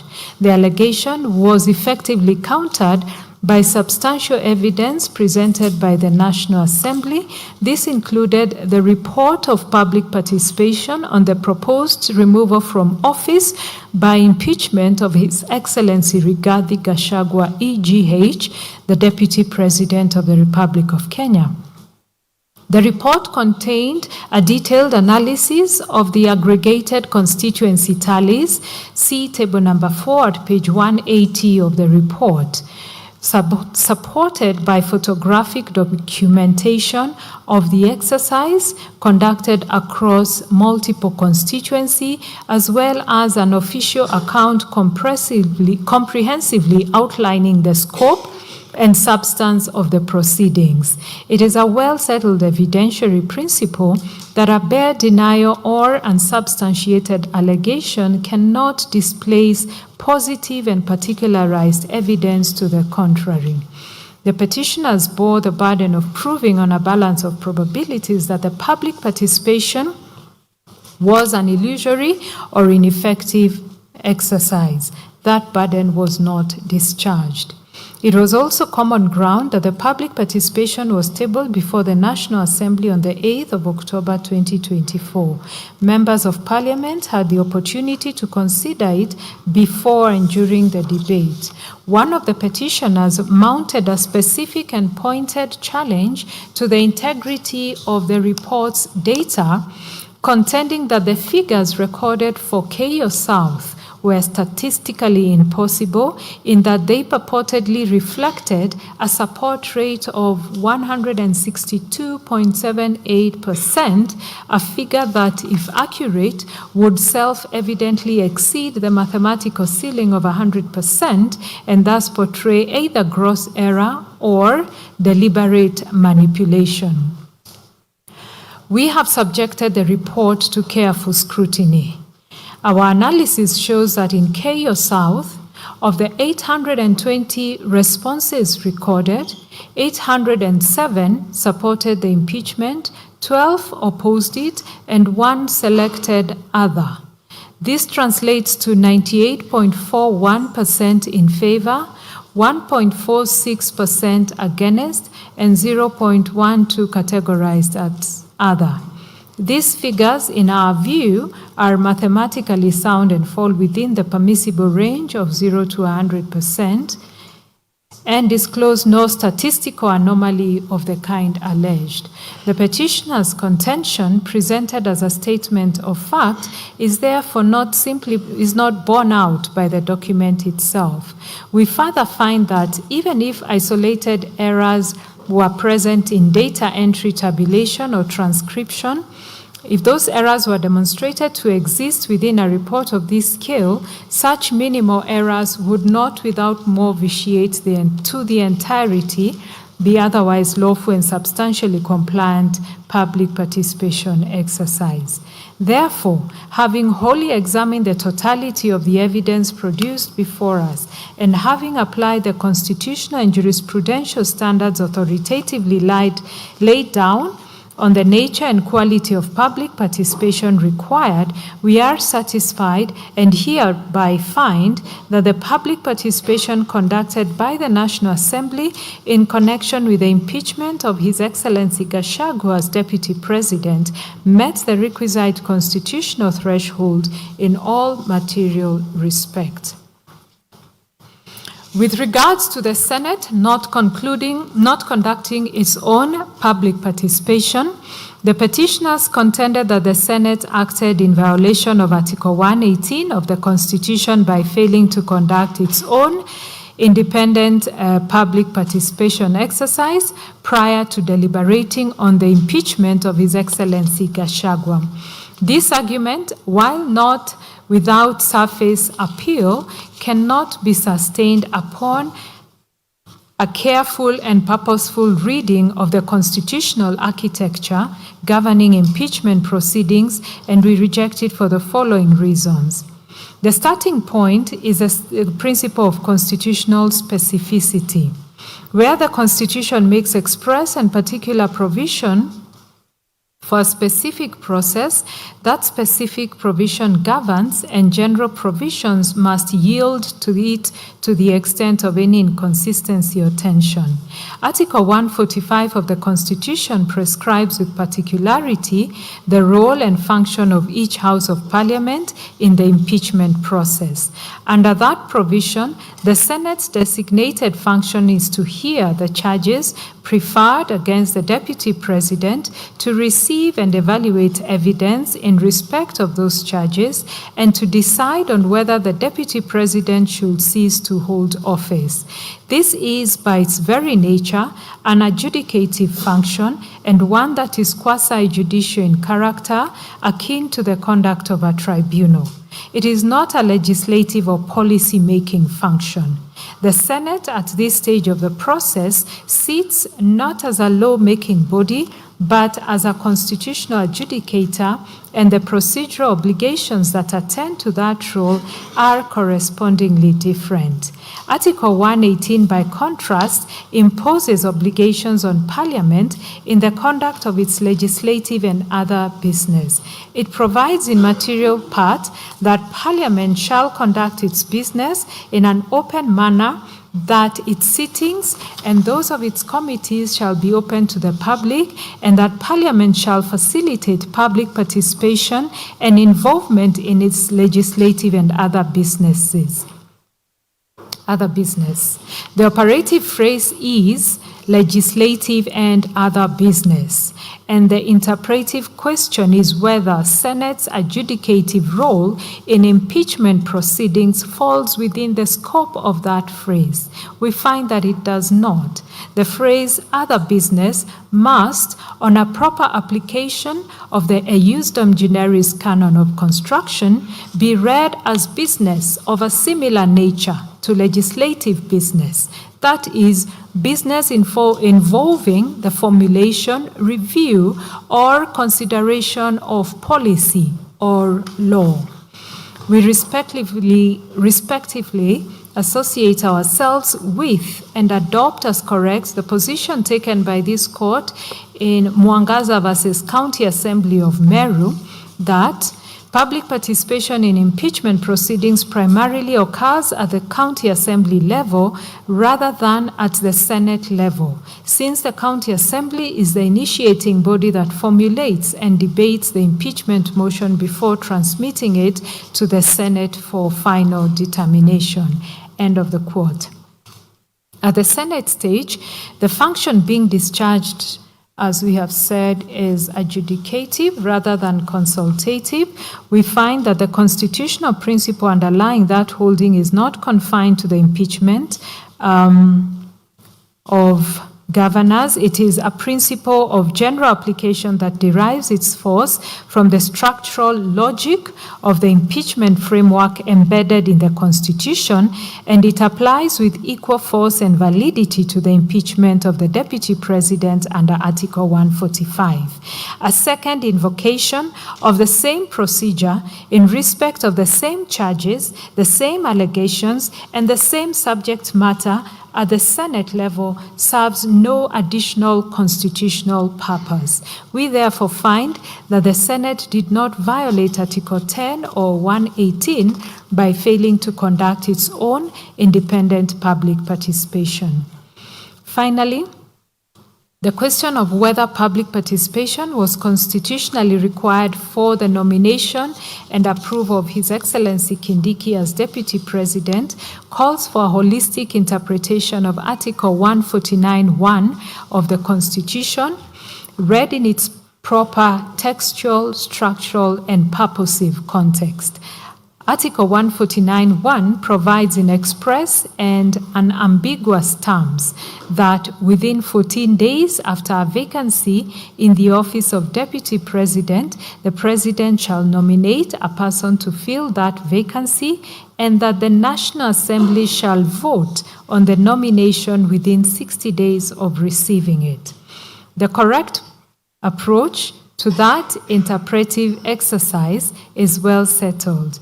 The Supreme Court affirmed in the matter of the principle of gender representation in the National Assembly and Senate that constitutional interpretation must be holistic and that no provision of the Constitution may be read in isolation, divorced from the broader architecture of the document of which it forms part.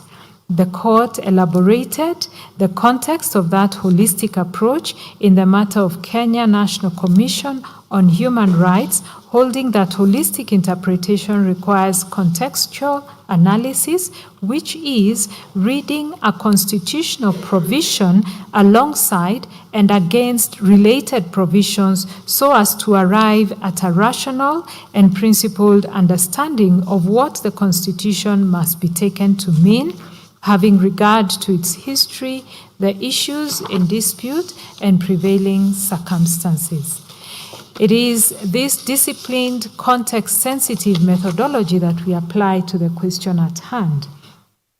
A holistic reading of Article 149(1) in its contextual context reveals compellingly that this provision is self-executing. It prescribes a complete and self-contained procedure of nomination by the President within 14 days, followed by a vote by the National Assembly within 60 days. It makes no cross-reference to any other article for supplementary procedure.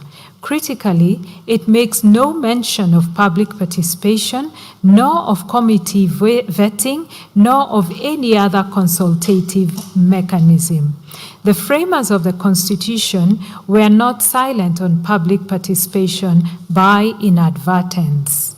When they intended to require it, they said so in express terms. Article 118(1)(b) expressly mandates Parliament to facilitate public participation in its legislative requirement from Article 149(1) is itself a constitutional signal that must be given interpretive effect. To read a public participation requirement into Article 149(1), where none appears in the text, would be to engage in precisely the kind of unbridled extrapolation that the Supreme Court cautioned against in Kenya National Commission on Human Rights. The constitutional text of 149(1) is further instructive in its precise choice of language. The provision directs that the National Assembly shall, and in quotes, vote on the nomination. This is a deliberate linguistic choice by the constitutional drafters, and it is not open to a court to substitute its own preferred terminology for that which the Constitution has expressly employed. As the Speaker of the National Assembly correctly ruled, the phrase "vote on" connotes an electoral determination, so that the National Assembly was in constitutional substance electing the Deputy President from among the nominee presented by the President and not approving an executive appointee in the manner of a parliamentary vetting process. That interpretation is faithful to the constitutional text and is consistent with the structural design of that provision. This understanding is further reinforced by Articles 1, 2, and 1.3 of the Constitution, which vest sovereign power in the people and provide for its delegation to, among other organs, Parliament. When the National Assembly votes on a nominee for Deputy President under Article 149(1), it is not acting as a conduit for public opinion, but exercising delegated sovereign authority on behalf of the people. The Constitution makes a deliberate structural choice not to provide for a by-election to fill a mid-term vacancy in the office of the Deputy President, electing instead to vest that determination in the National Assembly as the people's primary representative institution. That choice reflects a conscious constitutional calibration of the respective roles of participatory and representative democracy, a calibration that this court is bound to respect. To accept the petitioner's contention that public participation is a constitutional prerequisite for every decision of constitutional importance would be to obliterate the distinction between participatory and representative democracy and to impose an obligation on the National Assembly to conduct public participation before every significant vote, including the election of the Speaker, the Deputy Speaker, and appointment of committee chairs. That is plainly not what the Constitution requires. As this court confirmed in Okoiti and 6 others versus Cabinet Secretary for National Treasury and Planning, where it was held that the representative democracy as a complement to participatory democracy is independently and fully constitutionally recognized. The Supreme Court stated as follows, that Article 1.1 declares that the sovereign power belongs to the people of Kenya, and that power can be exercised only in accordance with the Constitution. Article 1.2 further proclaims that the people may exercise their sovereign power either directly or indirectly through their democratically elected representatives. It is this direct democracy aspect the Constitution provides for citizens to participate in referenda on certain constitutional amendments as outlined in Article 255. Additionally, it promotes a participatory approach to governance with Article 10.2a identifying democracy and participation of the people as national values and principles of governance. This is reinforced by specific constitutional obligations such as the duty imposed on Parliament under Article 118 1B to facilitate public participation and involvement in its legislative and other business. Conversely, the Constitution also provides for indirect democracy.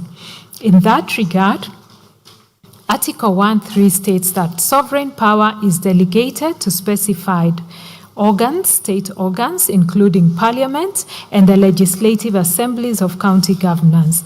Moreover, Article 94(1) of the Constitution provides that the legislative authority of the Republic is derived from the people and at national level is vested in and exercised by Parliament.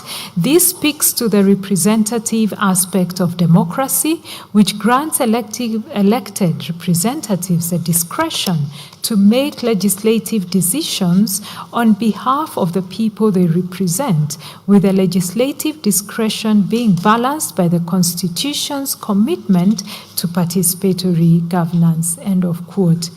while it is unquestionably correct that Articles 110 and 118 of the Constitution apply to all state organs and to all public business, it does not follow that every discrete act of Parliament is intended or is attended by a mandatory public participation obligation. The vote contemplated by Article 149(1) is a discrete, constitutionally prescribed electoral act. It is not the making of a law, it is not the formulation of a policy, it is not the implementation of a public program. It is a binary determination of acceptance or rejection of a single presidential nominee in which there is no middle ground, no policy choice to be made, no legislative text to be drafted, and no program to be designed. Public participation, the purpose of which is to inform deliberative and policy-oriented public decision-making, would add nothing of constitutional value to a binary vote of this character. Furthermore, even were one to extend the concept of public participation to encompass public observation and accountability, we do find that the proceedings of the National Assembly on the nomination of His Excellency Kindiki were conducted in a fully open and transparent manner.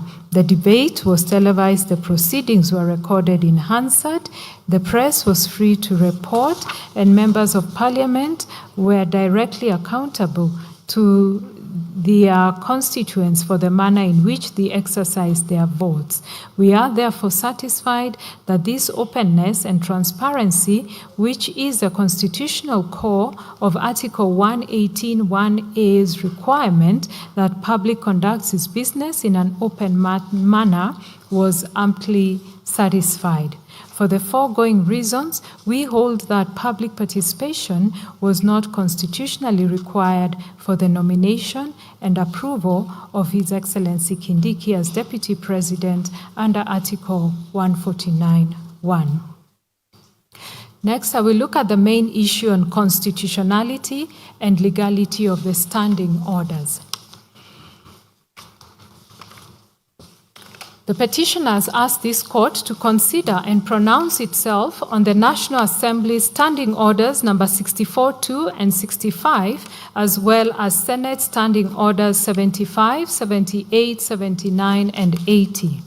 Beginning with the National Assembly, some of the petitioners assailed the constitutionality of Standing Order number 64(2), contending that the provision imposed an impermissibly truncated 7-day timeline for the disposal of impeachment proceedings.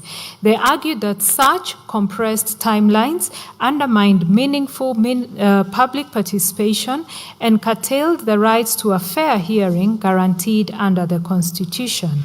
They thus prayed for a declaration that Standing Order 64(2) is unconstitutional, null and void to the extent that it prescribes a timeline that is incompatible with constitutional requirements for public participation, fair hearing, and compliance with court orders, and an order of certiorari to quash Standing Order number 64 and 65 of the National Assembly standing orders to the extent that they apply to the Deputy President.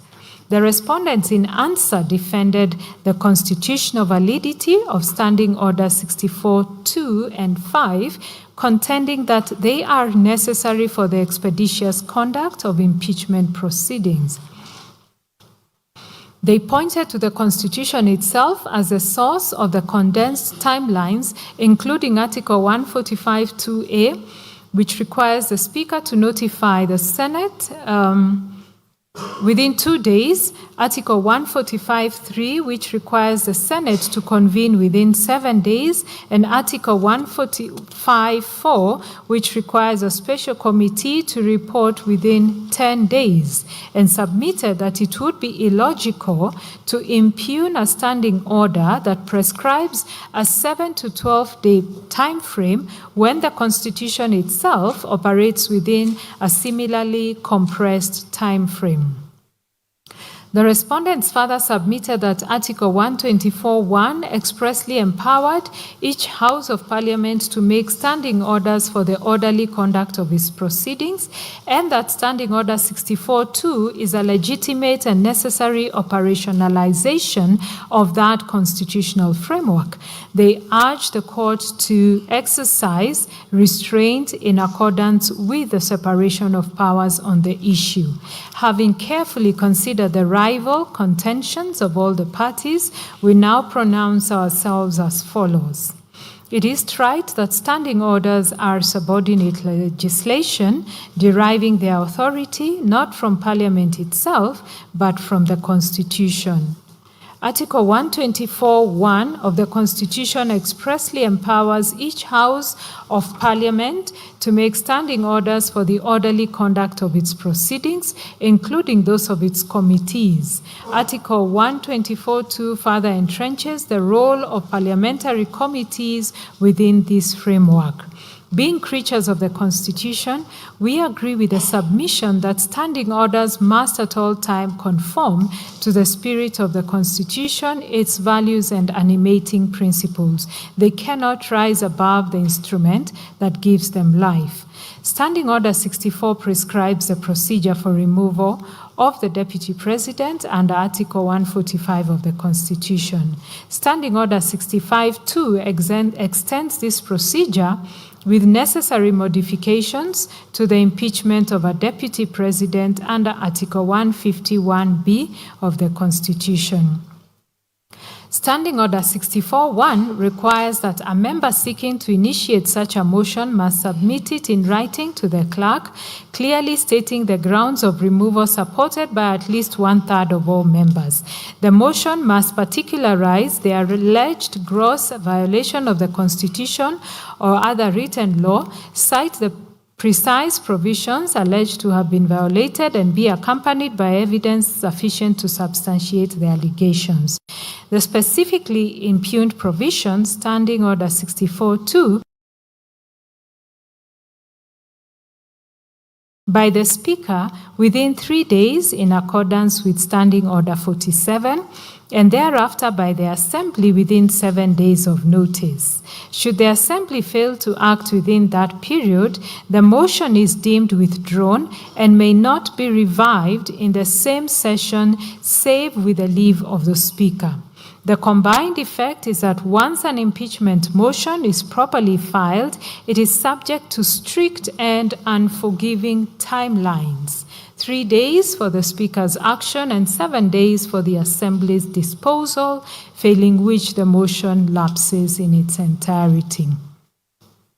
It is these rigid timeframes that the petitioners impugned as unconstitutional.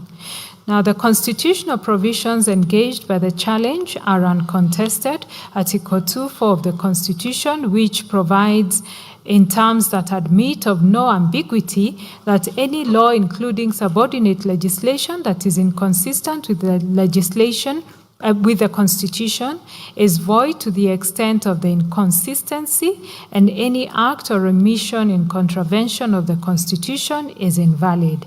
Article 50, which guarantees the right to a fair hearing, and Article 10 and 118, which further enshrine public participation as a constitutional obligation binding on all state organs, including Parliament, in the exercise of their functions. We have examined at length the constitutional requirements and parameters that govern public participation in impeachment proceedings, and we have set out the applicable principles in detail in the preceding sections of this judgment. In determining whether the timelines in the impugned standing orders contravene these constitutional imperatives, it is not lost on us that Parliament is not a resource-constrained institution. It possesses the institutional capacity, the administrative infrastructure, and the constitutional mandate to reach every part of the Republic through its structures at both the county and national levels. If Parliament genuinely considered 7 days to be a sufficient window for public participation, it bore a corresponding constitutional obligation to deploy its resources adequately. to ensure that the process was not merely open in form, but accessible in fact, and that it met the participation threshold authoritatively settled in the BAT decision. A compressed timeline, standing alone, is therefore not necessarily a constitutional infirmity. A compressed timeline, accompanied by an under-resourced and inadequately facilitated process, is an altogether different matter. Still, the question that this court is required to answer is whether 7 days, encompassing the logistical demands of public notification, the organization of participatory forums across a diverse and geographically expansive republic, the receipt and meaningful consideration of public input, and the Assembly's own deliberation on a matter of this constitutional gravity is structurally adequate to meet that threshold. We draw from the Supreme Court of Canada's holding in Hyde Nation versus British Columbia, Minister of Forests, a 2004 decision, that the adequacy of any participatory process must be measured against the gravity, as we have said, of the decision that is being made, and that the more consequential decision, the more robust the participation exercise must correspondently be. At the same time, we are mindful of the importance of according appropriate deference to Parliament in the regulation of its internal proceedings as required under Article 124(1) of the Constitution. In the Supreme Court decision in the Speaker of National Assembly versus the Attorney General, the Supreme Court stated that the court would be averse to questioning parliamentary procedures formulated to regulate internal workings, and the court would not do so as long as the same do not breach the Constitution. Having regard to all the foregoing, we do not consider it warranted to declare Standing Order 64-2 unconstitutional. A declaration of unconstitutionality is a remedy of last resort and a judicial act of the gravest constitutional consequence, not to be visited against upon rather a legislative provision where the provision is capable of a constitutional interpretation or application.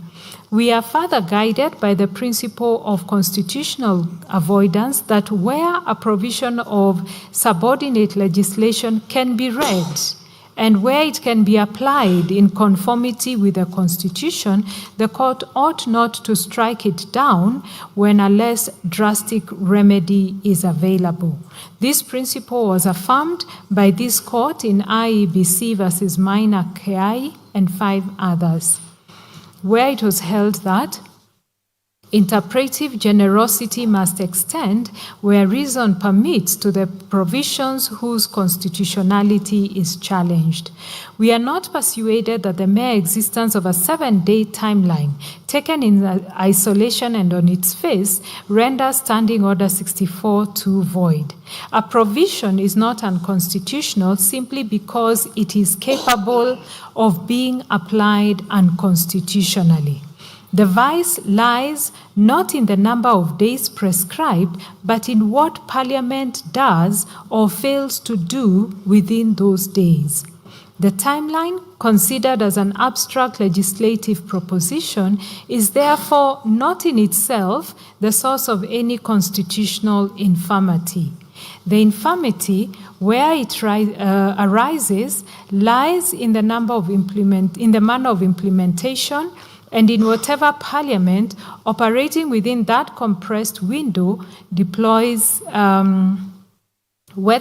Parliament operating within that compressed window deploys adequate resources, establishes genuinely accessible structures, and puts in place meaningful mechanisms sufficient to discharge its constitutional obligations of public participation under Articles 10, 50, and 118 in substance and not merely in form.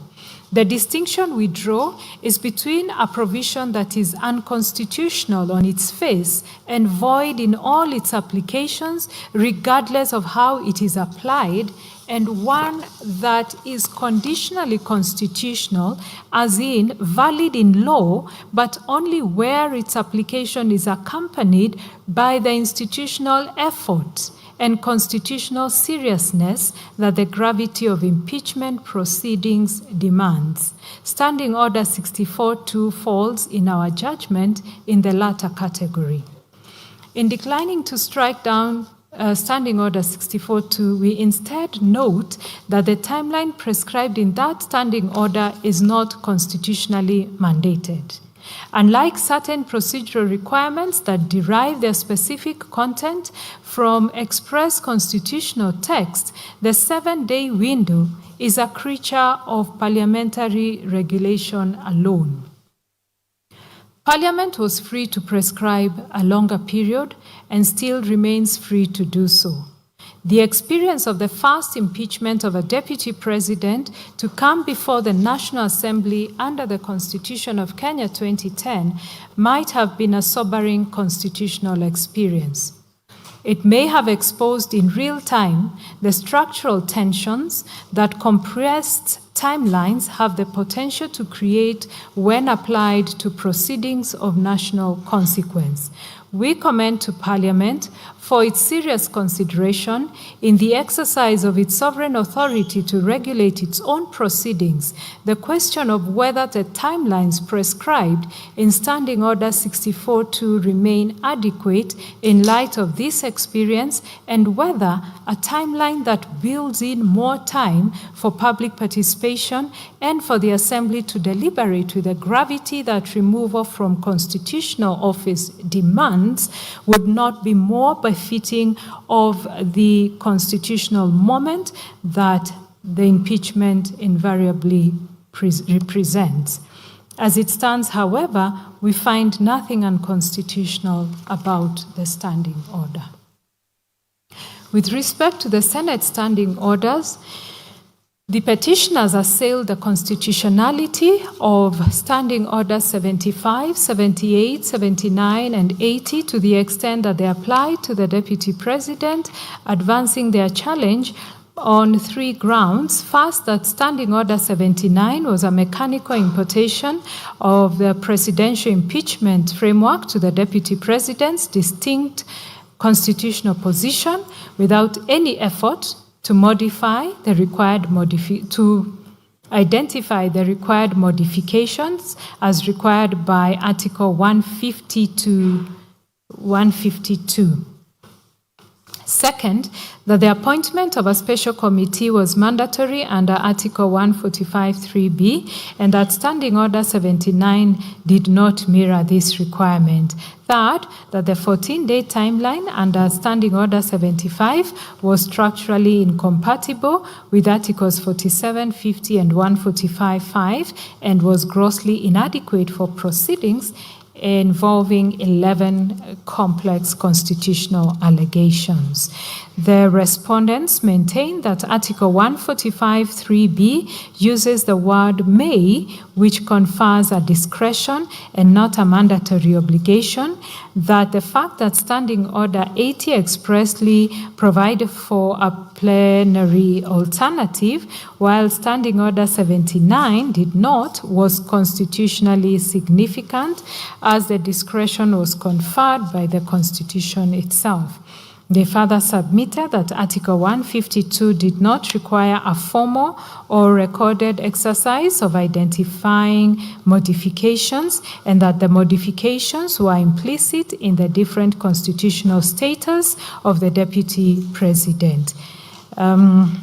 They relied on Speaker of the Senate and another versus Attorney General and another for the proposition that courts should not read into the Constitution obligations that its framers deliberately chose not to include.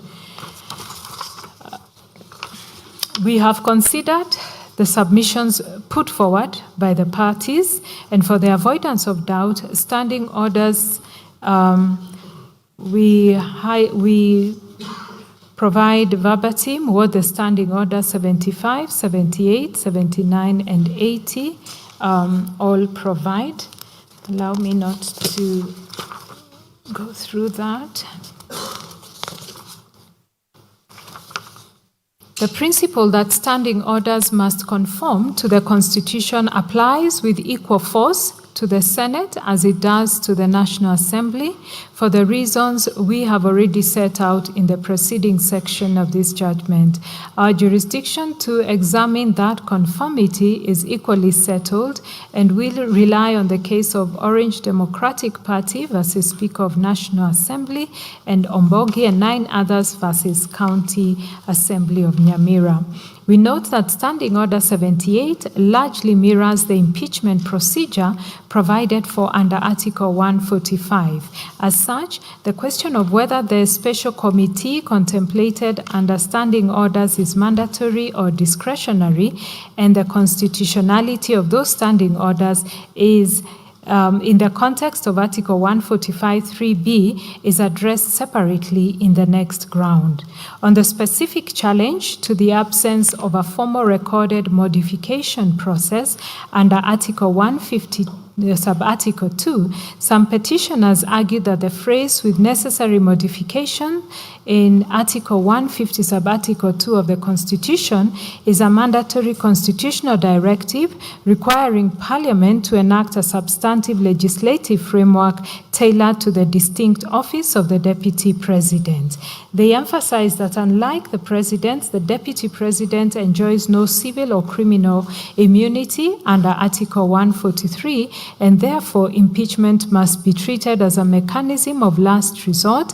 In their view, a mere transposition of the presidential framework through standing orders is inadequate and constitutionally insufficient.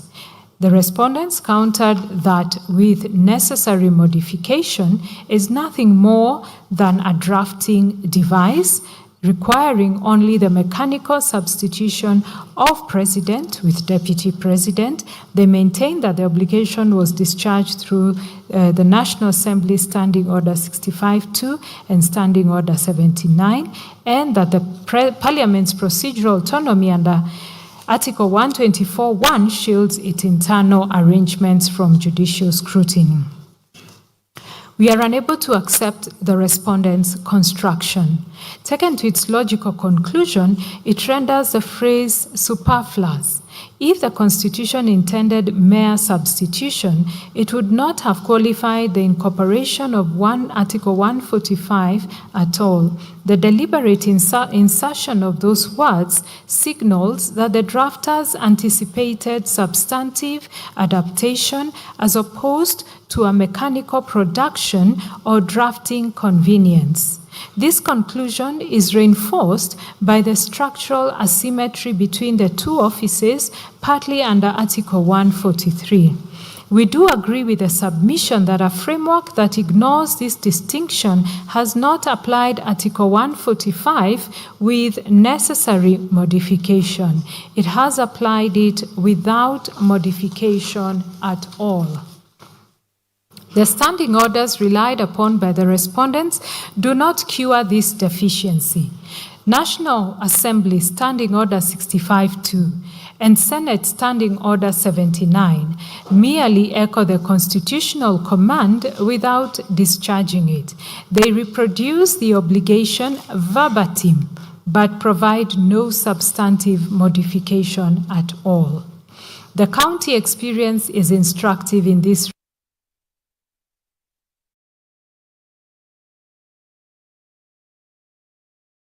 fundamental procedural questions that a comprehensive statutory framework ought to have addressed in advance. The subsequent county government's state officers' removal from office procedure bill of 2024 was Parliament's legislative acknowledgement of that inadequacy. That bill codifies due process protection, imposes timelines, mandates public participation, establishes a hierarchy between statute and standing orders, and resolves ambiguities such as the role of Senate in voting on charges regardless of committee findings. By contrast, the national framework for removal of the deputy president contains none of such safeguards. The very issues agitated in the petitions before us, including the inadequacy of public participation, the role of the special committee, procedural rights of the deputy president, timelines, and neutrality of presiding officers, are precisely the questions a dedicated legislative framework would have foreclosed. Equally, the question on judicial intervention before an impeached president or deputy president is replaced would also be addressed in the legislation. Their resolution through litigation rather than legislation, and the challenges that the impeachment proceedings have brought forth is itself evidence of that lacuna. Courts do not legislate, but it is within the proper constitutional role of the courts to identify legislative gaps and invite Parliament to address them, particularly where those gaps carry the potential for constitutional crisis. We therefore find that the existing framework under Article 150 is structurally inadequate. The absence of a comprehensive structural framework does not preserve parliamentary autonomy. It transfers the resolution of fundamental procedural questions to the courts at considerable cost to institutional certainty and public confidence. We therefore hold that Parliament ought urgently to enact a dedicated statutory framework for the removal of the Deputy President under Article 150. We do observe, however, that the absence of such legislation does not invalidate the impeachment process already undertaken. This is because the Constitution itself, at Articles 144 and 145, sets out the minimum threshold for conducting such proceedings. It is upon this constitutional framework that Parliament relied, ensuring that the process was carried out in a manner designed to safeguard the Deputy President's protections. On timelines, we note that Standing Order 78-2 imposes a 10-day timeline in respect of a special committee investigation. Neither the standing orders nor the Constitution prescribes a timeline for plenary proceedings. The Senate's adoption of a 10-day deadline for its plenary hearing was therefore a self-imposed procedural choice and not a requirement of the standing orders or the Constitution. The Senate was not obligated by any applicable rule to impose that timeline when it elected to proceed by way of plenary.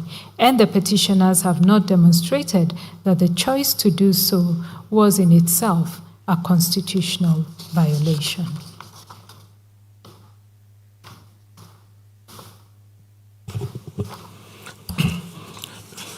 I will now deal with two issues, that is the composition of the National Assembly and IBC, and the issue of the constitutional processes. I'll start with the issue of composition of the National Assembly and the IEBC. Three other issues were raised under the heading, including whether the National Assembly was properly constituted to consider the impeachment motion, whether the nomination of His Excellency Kindiki could take place in the absence of fully constituted IEBC, and whether his nomination as Deputy President was infirm. We shall address these issues in turn. The third petitioner, Honorable Jane Njeri Maina, invited this court to declare that the National Assembly, as presently constituted, was not legally constituted for failure to comply with the constitutionally two-thirds gender principle under Articles 27, 81B, 100, and 261 of the Constitution. She submitted that, as a consequence, the National Assembly is incapable of entertaining or deliberating on the impeachment motion against the Deputy President. She therefore sought declarations impugning both the legality of the National Assembly and the validity of the proceedings during arising from its resolution. The respondents opposed that contention. The National Assembly and its clerk maintained that the constitutional requirements concerning the composition of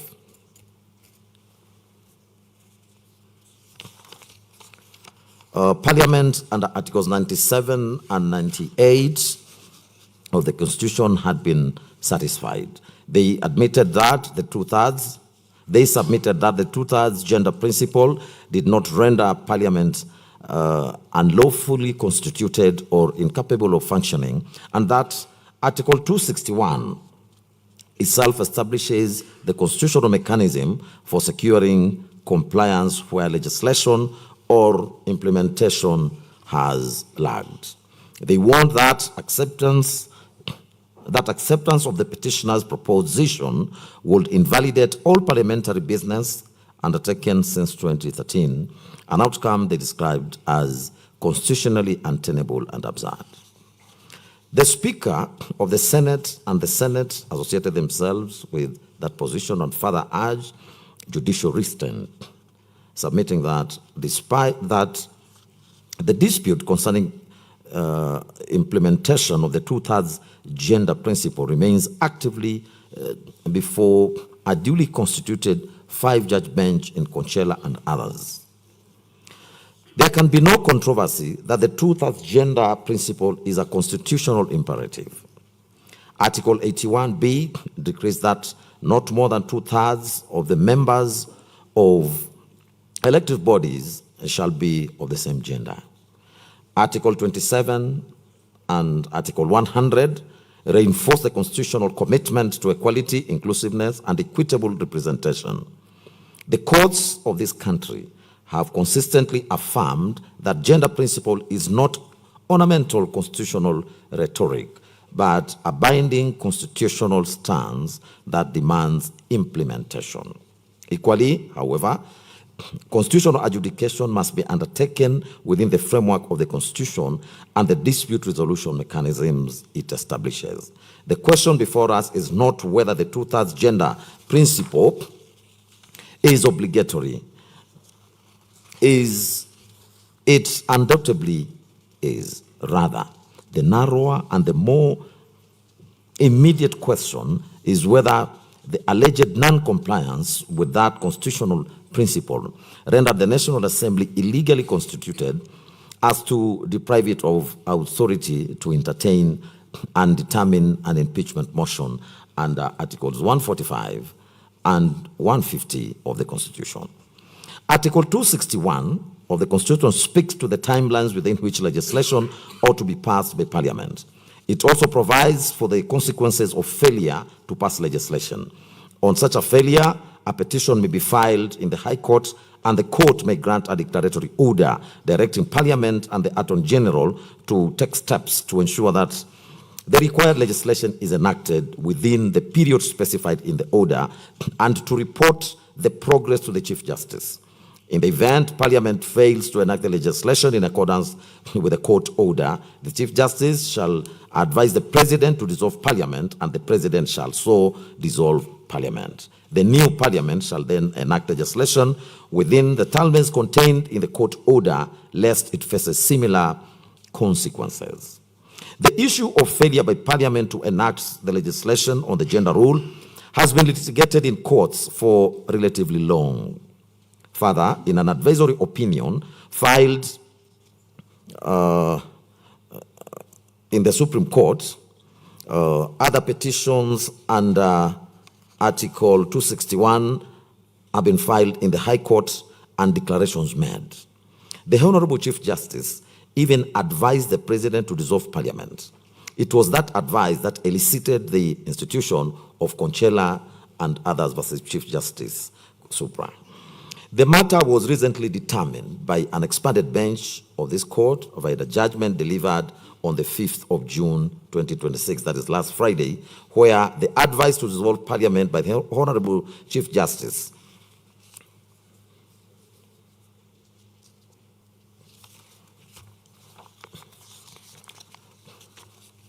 to the President was declared unconstitutional and subsequently quashed for failure to comply with some fundamental procedural steps. The court, however, clarified that the parties were still at liberty to comply with the requisite procedural steps, and that which the law will then follow its course. Therefore, as long as the redress in Article 261 is yet to be fully realized, it will be premature for this court to declare that the National Assembly was not properly constituted to consider the impeachment motion. To that end, the contention fails. The challenge to the IBC was advanced on two related grounds. First, that IBC was constitutionally incapacitated by the absence of commissioners at the material time, such that any verification of His Excellency Kindiki's qualifications being a substantive commission-led function under Article 250, Sub-Article 1, could not lawfully be performed by the Secretariat alone. And second, that the clearance process was consequently a nullity that fatally infected the nomination. The respondents, however, maintained that the midterm replacement mechanism under Article 149, Sub-Article 1, was a sui generis self-executing constitutional process that did not engage the IBC electoral mandate under Article 88, Sub-Article 4, and that the strict eligibility and clearance protocols under Articles 99 and 137 applied exclusively to general elections and not to midterm nomination vetted directly by the National Assembly. Our reading of Article 149, Sub-Article 1, confirms that it is unambiguous, express, and self-contained. It establishes a strict executive legislative process where the President nominates and the National Assembly votes on the Deputy President nominee. It makes no reference to IEBC. That omission is not an oversight. It is a deliberate constitutional choice which this court must give full effect. Were it the intention of the drafters to impose a more stringent requirement, nothing would have been easier than to say so expressly, as they did in Articles 99 and 137 in respect to candidates for elective office at a general election. The absence of any equivalent requirement in Article 149, Sub-Article 1 is therefore a considered constitutional choice to be respected. For ease of reference, Article 149, Sub-Article 1 provides as follows, and I quote, vacancy in the office of Deputy President. Within 14 days after a vacancy in the office of Deputy President arises, the President shall nominate a person to fill the vacancy, and the National Assembly shall vote on the nomination within 60 days after receiving it. From a plain reading of the above, we are convinced that no clearance was required by the Deputy President, and that the vote by the National Assembly was an expression of representative authority by the sovereign's elected representative, precisely the constitutional mechanism that Article 149, Sub-Article 1 contemplates. Under Article 1 of the Constitution, sovereign power belongs to the people of Kenya and may be exercised either directly or through their democratically elected representatives.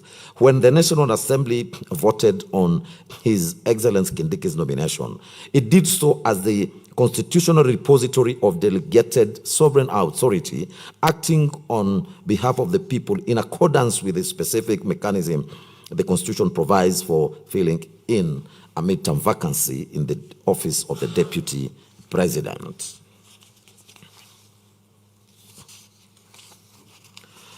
We equally accept the respondent's submissions that on the deliberate use of the word vote in Article 149(1 as opposed to the words approve or vet that the Constitution employs in other contexts. That distinction is constitutionally significant.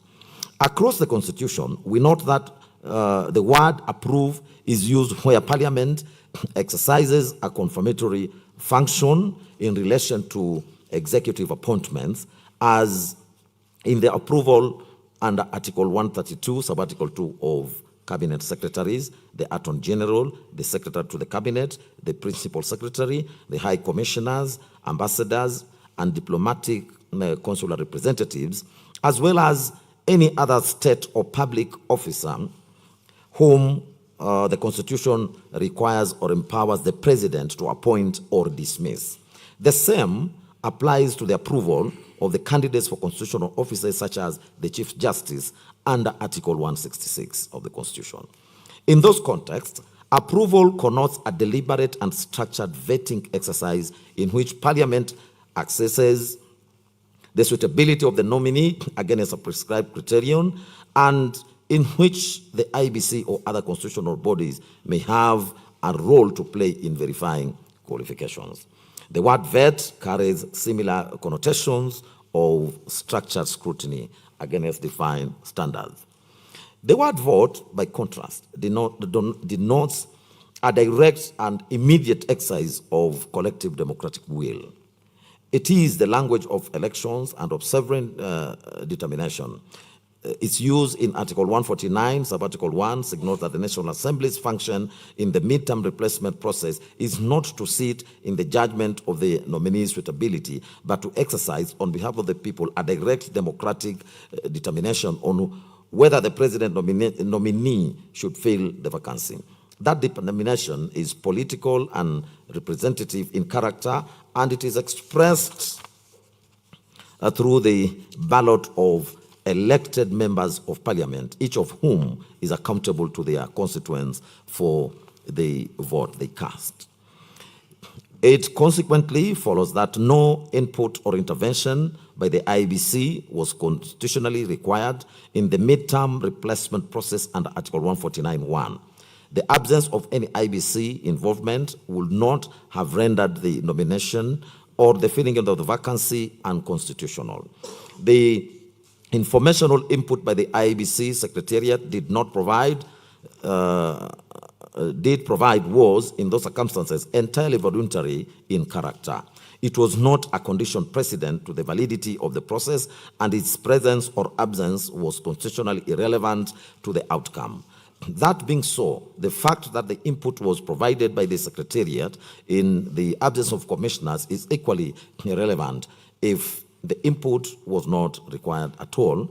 The question of whom within the IBC provided it simply does not arise. For completeness, however, and to the extent that any residual question remains about the lawfulness of the Secretariat's involvement, we are satisfied that the informational verification performed by the Secretariat could not have constituted a clearance in the electoral sense, but rather a routine administrative task, and as such not constitutional or policy driven. The same was legally permissible and procedurally valid and fell squarely within the Secretariat's lawful administrative mandate. We draw from the advisory opinion number 4 of 2024 IBC and the Honorable AG, where the Supreme Court gave guidance on the dichotomy that exists between the role of the commissioners and that of the Secretariat in the following words. And I quote, "The Secretariat, under the leadership of the Commission, Secretary and the CEO, is empowered to undertake routine administrative and operational tasks essential for the day-to-day functioning of the Commission. In the same vein, it is necessary to clarify that the absence of commissioners does not of itself vitiate or invalidate administrative actions taken by the Secretariat within the scope of its lawful mandate, including the execution of contracts, management of personnel, procurement, and other functions necessary for institutional continuity. Such acts remain valid and binding, and provided they fall within the bounds of statutory delegation and do not purport to usurp the constitutional function of the Commission as a corporate body," end of quote. To guard against institutional overreach, the Supreme Court carefully delineated where IBC's administrative mandate ends as follows, and I quote once again, Having concluded as above, a clear distinction must be drawn between administrative continuity by the Secretariat and the exercise of constitutional authority vested in the Commission as a collegial entity. It is our considered view that the exercise of constitutional function expressly reserved for Commission, such as those enumerated under Article 88, Sub-Article 4 of the Constitution, cannot be lawfully discharged in the absence of a properly constituted commission with the requisite quorum as contemplated under Article 250, Sub-Article 1 and Sub-Article 2 of the Constitution, end of quote. This differentiation of responsibility is further contained in Section 11A of the Independent Electoral and Boundaries Commission Act and exposed by the Supreme Court in the Muruli versus Oparanya and 3 others case. For all these reasons, it is our finding that the Secretariat did not travel beyond its mandate. It simply functioned as an information repository.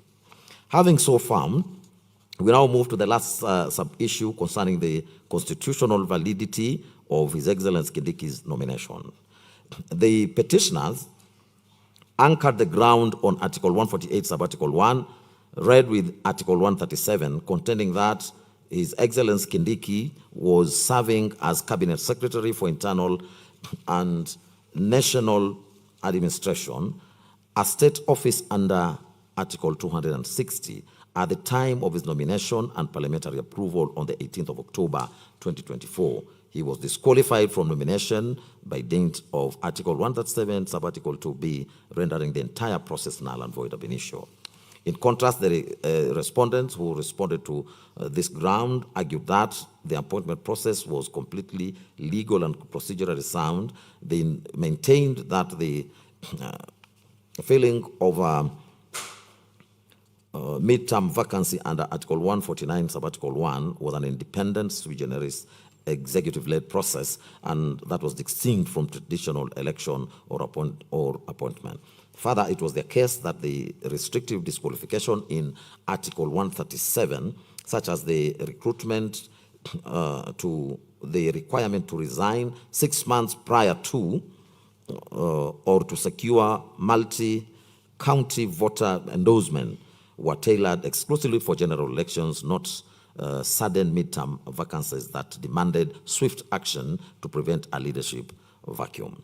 They contended that the initial formation of a presidential joint ticket under Article 148 could not apply to midterm emergency transitions.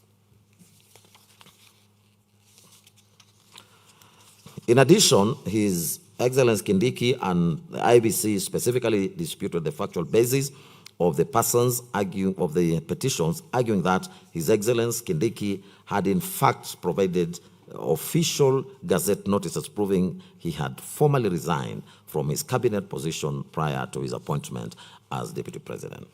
In considering the arguments of both parties, we turn to the relevant constitutional provisions, to wit Articles 137, 148, and 149. Article 137, Sub-Article 2B, bars any person who is a public officer or is acting in any state or other public office from nomination as a presidential candidate.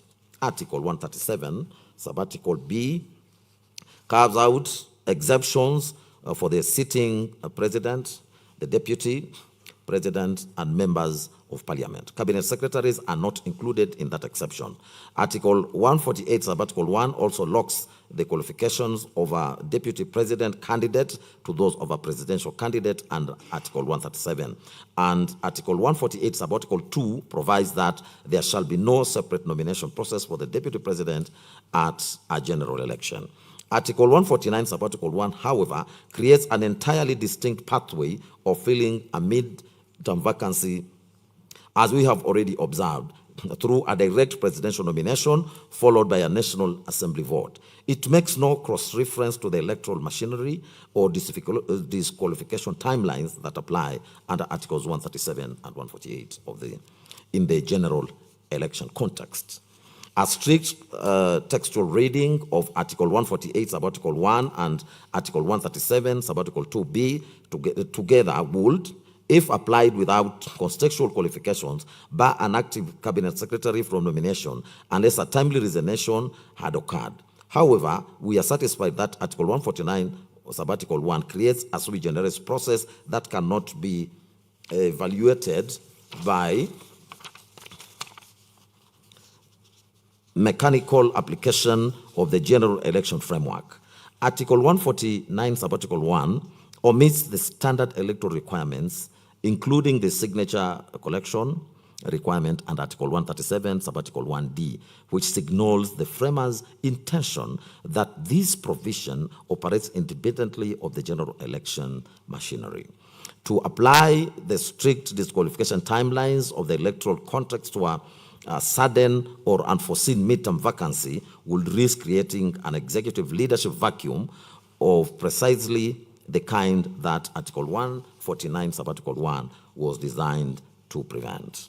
In any event, we are satisfied that the factual premise of the petitioner's challenge is not established on the evidence. The primary constitutional mischief targeted by Article 137, Subarticle 2b, is the prevention of active public servants from deploying state resources or conflicting institutional mandates to influence an election or appointment. The evidence before this court establishes that despite the unique circumstances of his nomination, His Excellency Kindiki formally resigned from the cabinet and gazetted his exit prior to taking oath of office as Deputy President. By severing his ties to the cabinet before assuming the Deputy Presidential office, the potential conflict of interest under Article 137, Subarticle 2b is designed to address was lawfully cured. The core integrity parameters of Chapter 6 and Article 137 of the Constitution were accordingly satisfied. This ground of challenge therefore fails. Before concluding on this issue, we must address whether the speed with which the state resolution, with which the Senate resolution was gazetted, the President nominated Professor His Excellency Kindiki, and the National Assembly approved the nominee, contravened the Constitution and the law. The petitioners argued that the extraordinary haste following the Senate's resolution of 17th of October 2024 revealed a predetermined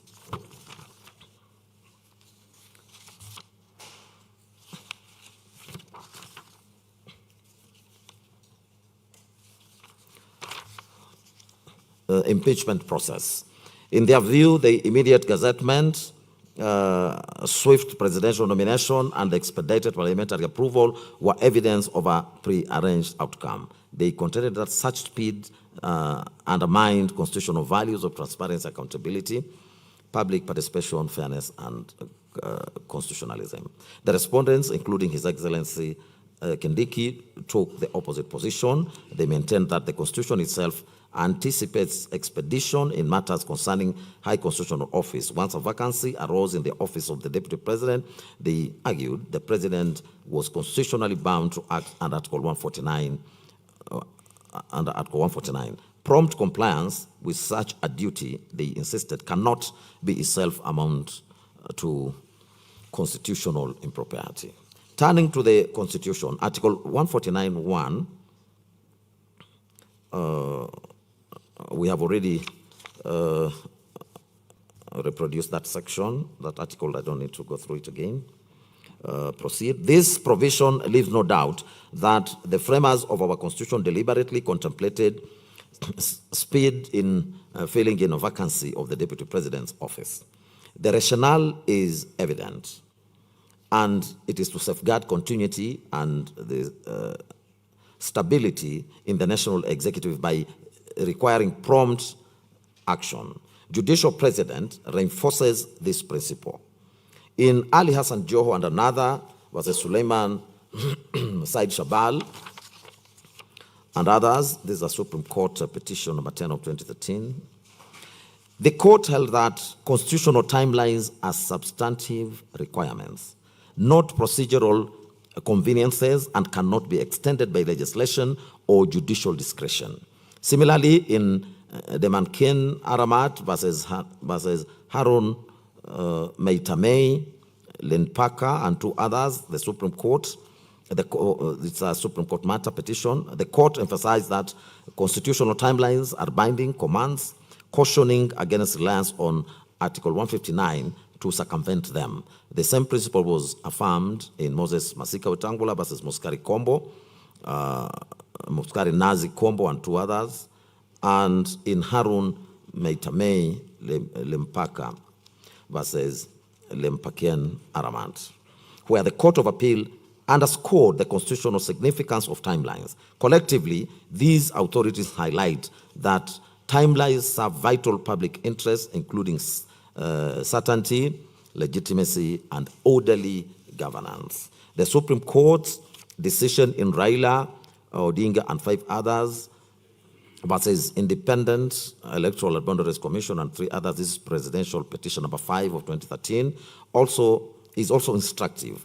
Addressing timelines under Article 140, the court had the following to say, and I quote, according to Article 140 of the Constitution, it is clear that in the resolution of presidential election disputes, I repeat that. According to Article 140 of the Constitution, it is clear that expedition in the resolution of presidential election disputes is of essence, end of quote.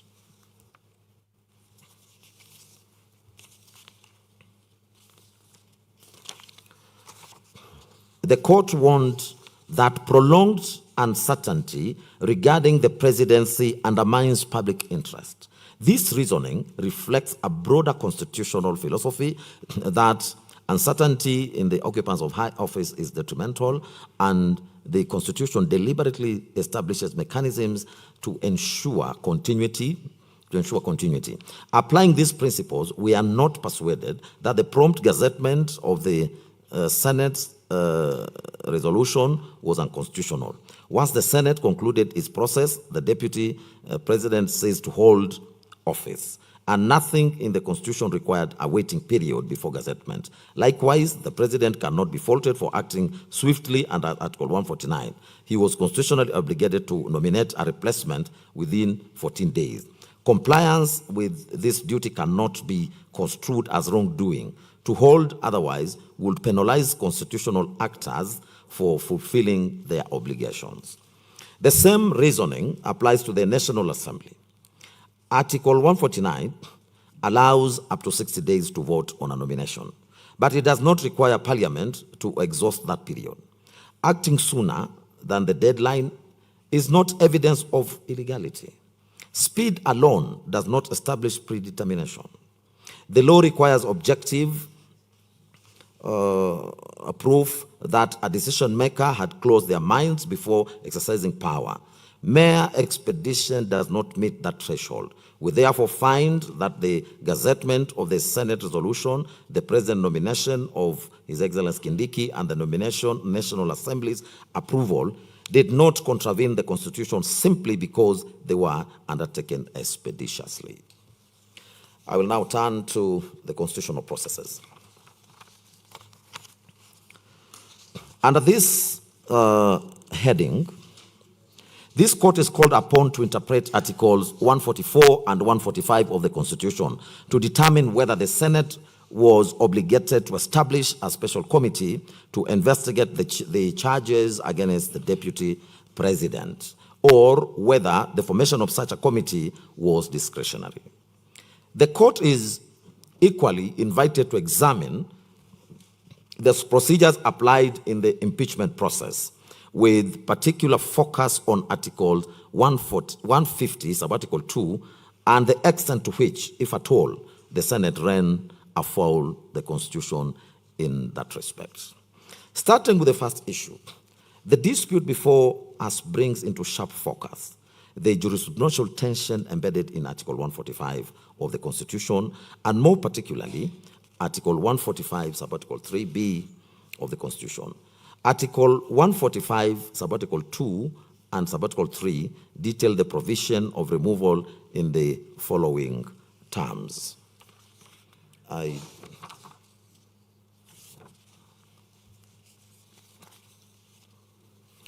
I do not need to read those ones, those provisions, and I proceed. The true import of clause 3B cannot be discerned in isolation. It demands a historiographical examination and a forensic appreciation of historical continuum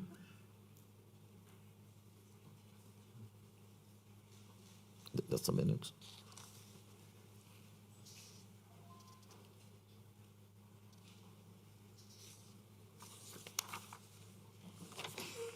Yes, I proceed. The true import of clause 3B cannot be discerned in isolation. It demands a historiographical examination and a forensic appreciation of the historical continuum of Kenya's constitutional reform. Constitutional interpretation, particularly in matters touching on the architecture of the governance, must be informed by history, for history illuminates the intent of the framers, constitutionalizes the text, and guards against distortion that arise from reading provisions in a vacuum. As the courts have consistently held, Constitution is not merely a legal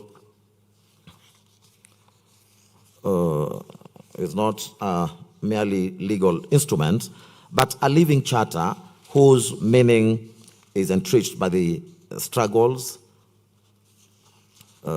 compromises, and aspirations that birthed it. Accordingly, this inquiry necessitates tracing the evolution of impeachment clause through the Bomas draft, the Wako draft, and the harmonized draft to appreciate the context of Article 145, Subarticle 3B was ultimately incorporated into the Constitution. Article 164 of the Bomas draft outlined the procedure for impeachment, vesting the Senate with ultimate authority. It provided that upon receipt of a resolution from the National Assembly, the Speaker of the Senate would convene the Senate, and if the motion was passed, a special committee of the 13-member will be appointed to investigate the matter. The language of the Bomas draft was rigid and prescriptive. The investigatory phrase was mandatory, and the committee route was the inescapable mechanism for digesting evidentiary complexities prior to a final vote. If the committee found the allegations unsubstantiated, no further proceedings would ensure. For avoidance of doubt, it provided as follows. The Speaker of the Senate shall, if Senate is then sitting or has been summoned to bring the motion to the notice of the Senate for the consideration within 7 days, or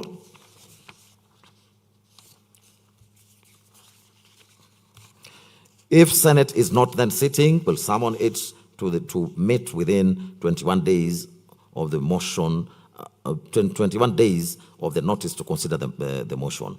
If a motion is passed under Clause 3, the Senate shall appoint 13 of its members as a special committee in accordance with its standing orders of the Senate to investigate the matter.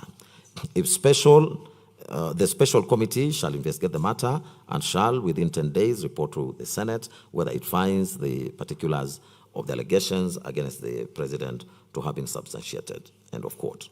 Similarly, Article 155 of the Wako draft mandated the formation of a special committee of 13 members of Parliament to investigate allegations once an impeachment motion was initiated. The provision was explicit and inflexible, leaving Parliament with no discretion. The committee route was compulsory, and the President retained the right to appear and be represented before the committee. For clarity, we have reproduced that one as well, but I will not go through it. I proceed. The harmonized draft of 2009 and its subsequent revision in 2010 represents the constitutional settlement now embodied in Article 145, which is the subject of contestation before us.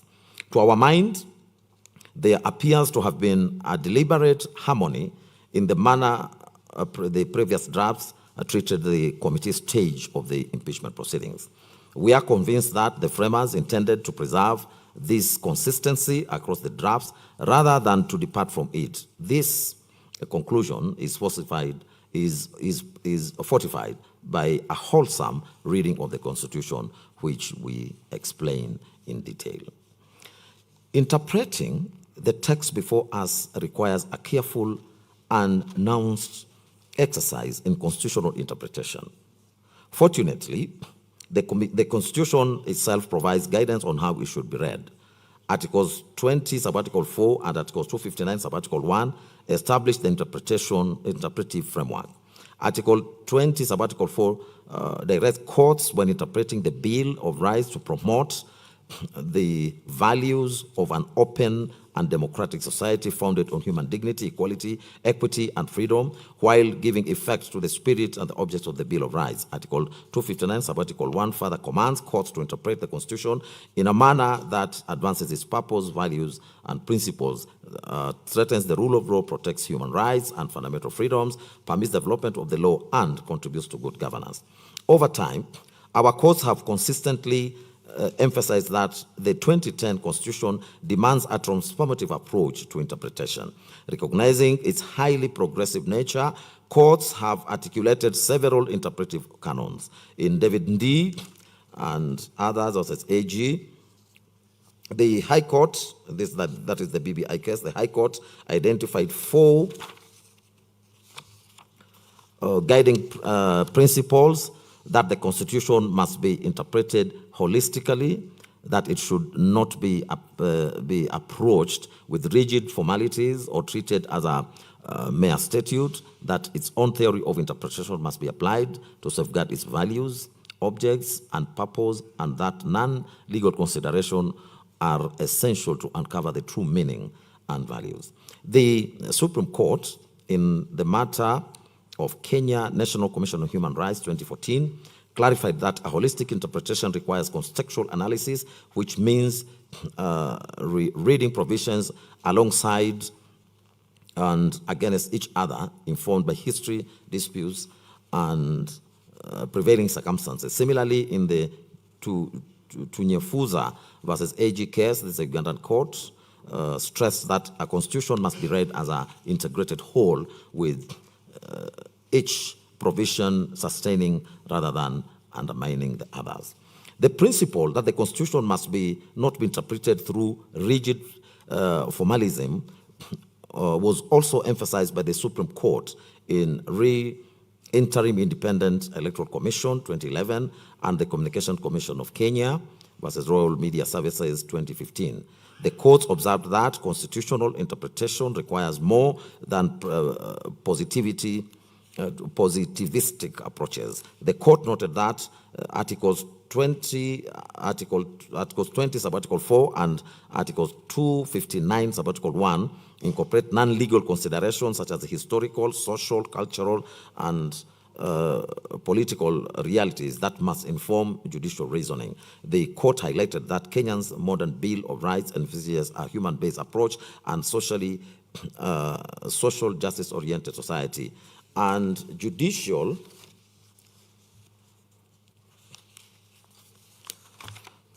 authority derived from the people under Article 159, subarticle 1 must reflect these values in court decisions. The former Chief Justice Emeritus Mutunga, in his concurring opinion in the Speaker of the Senate and another versus the AG, this is 2013 reported, also underscored the constitution making was an ongoing process and acknowledged that compromises in drafting often create vagueness, and it is the court's responsibility to resolve contradictions and clarify gaps.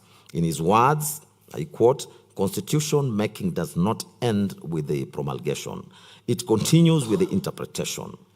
Finally, the Court of Appeal in Center for Rights, Education and Awareness, and another versus John Harun Mwau, 2012 reported, linked constitutional interpretation with the statutory interpretation principles. It reiterated that courts must avoid absurd unpracticable, illogical, and artificial results, and must always strive to serve the public interest. Fidelity to both the letter and the spirit of the Constitution requires interpretations that advance justice, rationality, and the common good. Guided by the interpretive principles discussed above, we now turn to examine the purpose and the intent of Article 145, Sub-Article 3 of the Constitution.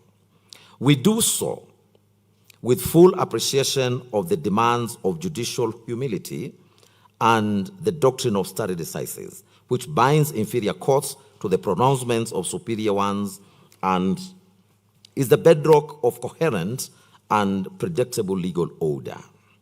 Our analysis is therefore offered within that framework, not as a departure from it. We are aware that the Supreme Court has determined the question in the Sonko decision, and we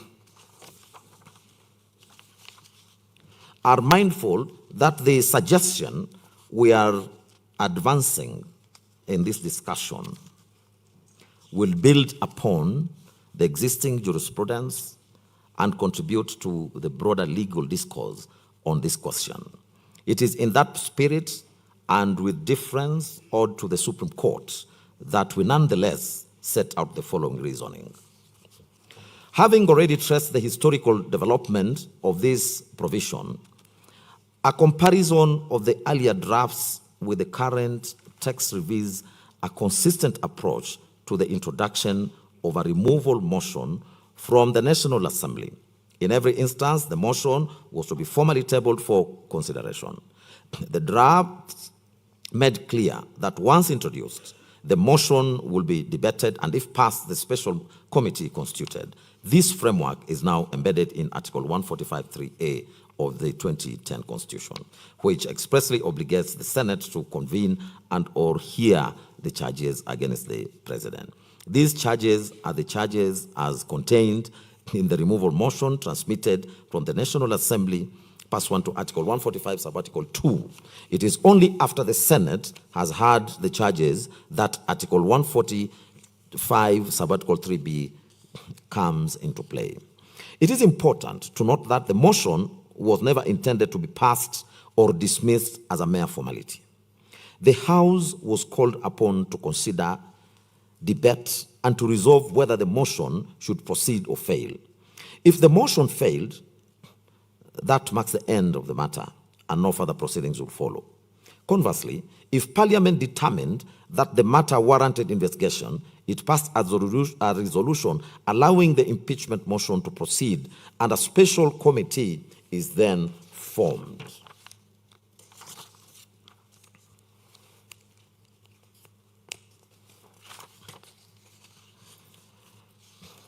Returning to Article 145, Sub-Article 3A, upon receipt of the removal motion, the Senate is required to hear the charges.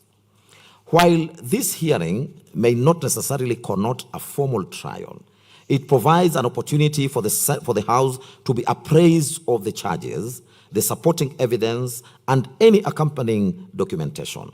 At this stage, the Senate must decide by resolution whether the charges merit investigation.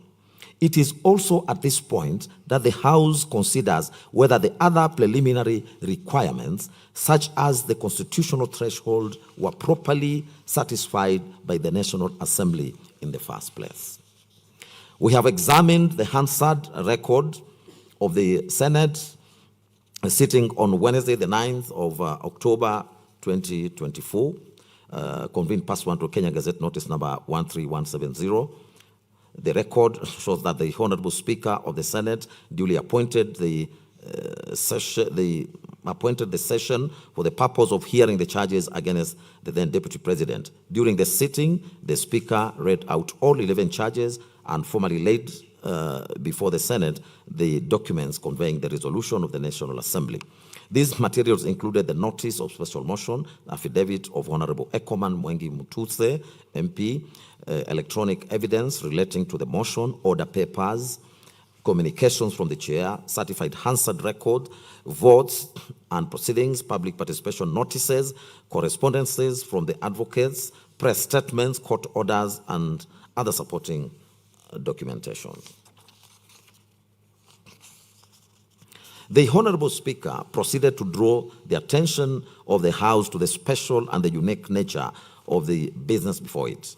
It reminded senators that impeachment is a fundamental tool of legislative oversight and a critical component of the constitutional framework of checks and balances, noting further that the matter had attracted immense public interest. The Speaker then outlined the way forward, informing the House that by its resolution, it had two options of handling the motion, either through a special committee or in plenary. Significantly, the procedure adopted by the Speaker reveals that once the charges and supporting evidence were laid before the House, there was no opportunity for senators to deliberate on whether further investigations were necessary. In particular, the House was not afforded the chance to engage in a substantive inquiry into the propriety of the process undertaken by the National Assembly or the validity of the charges themselves. The question that now arises is whether it was necessary for the Senate, in the first instance, to address itself to the need for investigations before proceeding to the actual hearing of the motion. It must be emphasized that the Senate is not a mere conveyor belt for the matters originating from the National Assembly or any other entity. Rather, it is a revered house vested with autonomy and empowered to make decisions by way of resolution. The Senate, therefore, retains discretion to determine whether to accept any motion, petition, or request for further deliberation, save in circumstances where the Constitution or statute expressly removes such discretion. This explains why the earlier drafts of the Constitution stipulated that a motion had to be passed before a special committee could be formed. The design was deliberate. The House was first required to decide whether the motion should pass or fail, and only upon passage will the question of constituting a special committee arise. A useful instruction of this principle is found in the legislative process. Not all legislation automatically passes to the Senate. Article 114, for example, requires the Senate to consider whether a bill transmitted from the National Assembly falls within its jurisdiction and warrants deliberation in the House. Article 145, subarticle 3b, is therefore not unique in this regard. It was intended to give the Senate an opportunity to hear the charges, examine the evidence, and satisfy itself that at least the bare minimum constitutional and statutory requirements had been met on a prima facie basis. In doing so, the Senate would address fundamental preliminary issues, such as whether the grounds of the special motion fall within those provided for in the Constitution or law, whether the jurisdiction had been properly invoked, whether the president was previously tried on the same charges, whether prima facie evidence supports the charges, and whether the requisite threshold was attained in the National Assembly. It is only after the Senate has addressed these preliminary issues that it proceeds to take a vote by way of a resolution on whether to admit the motion for a full hearing or to defeat it. This explains the deliberate use of the word may in Article 145, subarticle 3b. The term may signifies discretion on the part of the Senate to determine whether the motion, as presented, satisfies the minimum constitutional and statutory requirements and therefore warrants further consideration. Once such a resolution is made and the Senate decides to proceed, the House then turns to the procedure governing the hearing. Conversely, if the Senate is not satisfied that the motion merits further interrogation, the matter ends there. There is therefore no ambiguity in the use of the word may in Article 145 3b. It clearly connotes discretion and cannot be equated with the mandatory term shall. The true meaning and intent of Article 143B can only be appreciated in light of that historical context. To interpret the provision in isolation would risk stripping the Senate its discretion to determine what matters it can lawfully consider. This position finds support in the commentary of legal scholars, Louis Franceschi and Pierre Lumumba, in the book Constitution of Kenya, a documentary, second edition 2019, where they stated as follows, and I quote,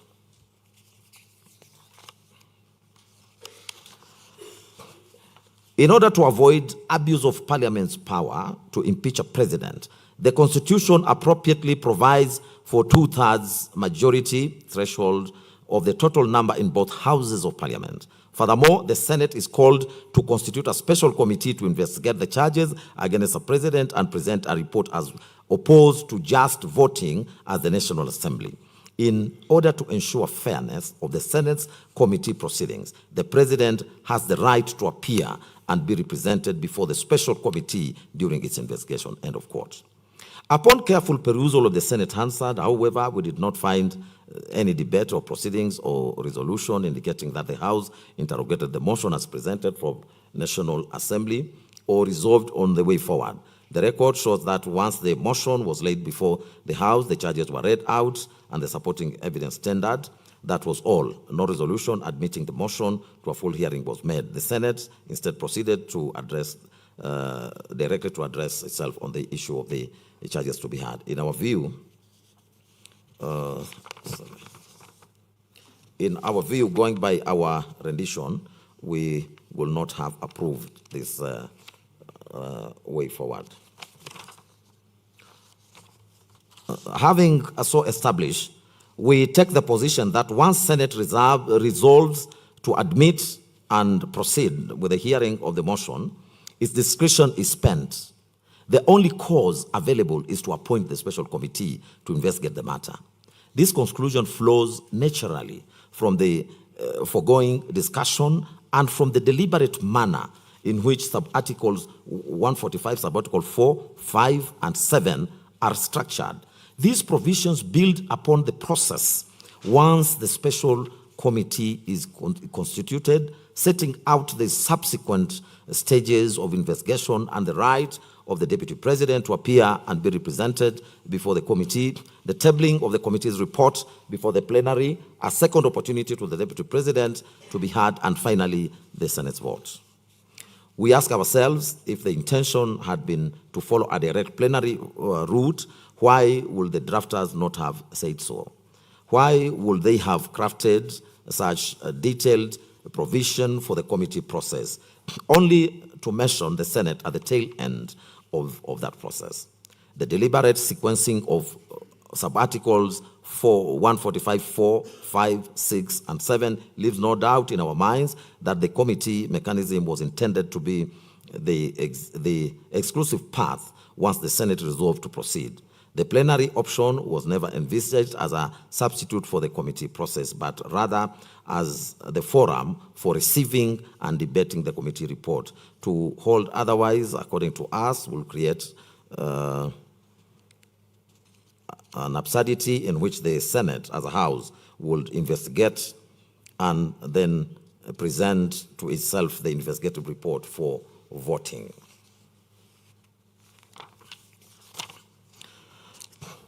At the risk of repetition, but for emphasis, we observe that the removal of the president by way of impeachment was not provided for in the retired 1963 Constitution, save for this superficial vote of no confidence.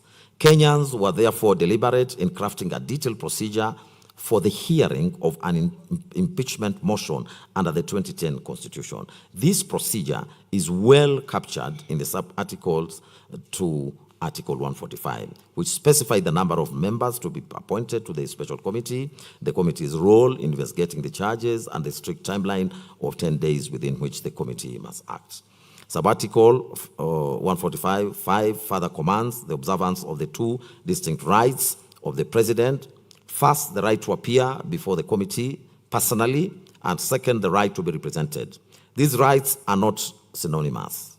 The right to appear is exercised by the president as an individual, whereas the right to be represented allows the president to appear alongside counsel or to have counsel appear on his or her behalf. These two rights must be juxtaposed with the right provided for in sub-article 145(6)(b), which grants the president an opportunity to be heard at the plenary once the committee finds any of the charges substantiated. This right is again distinct, as an opportunity to be heard is not limited to physical or oral hearing, but encompasses the broader ability to present a defense in whatever form the Senate deems appropriate. This interpretation ensures a generous reading of the rights of the president who is afforded representation and opportunity to be heard both at the committee stage and again before the plenary. Such a generous interpretation is precisely what the Constitution commands. For all the foregoing reasons, we do find that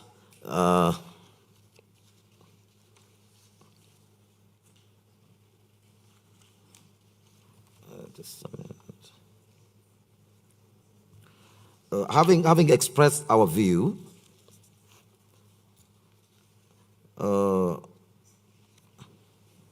we again differ unreservedly and with the deepest respect to the binding authority of the Supreme Court as settled in Soko versus County Assembly of Nairobi, where the court pronounced itself as follows. I quote, "In the previous ground 2 above, we categorized the process of removing a governor into 2 stages. This is the second stage. From subsection 3 of Section 33 of the County Government Act, the process moves to the Senate from the County Assembly. Within 7 days after receiving notice of a resolution from the Speaker of the County Assembly confirming the passage of the impeachment motion, the Speaker of the Senate must convene the meeting of the Senate to hear the charge against the governor. The charges can be heard in the Senate plenary or in a forum of a special committee of the Senate that reports to the full Senate. In either case,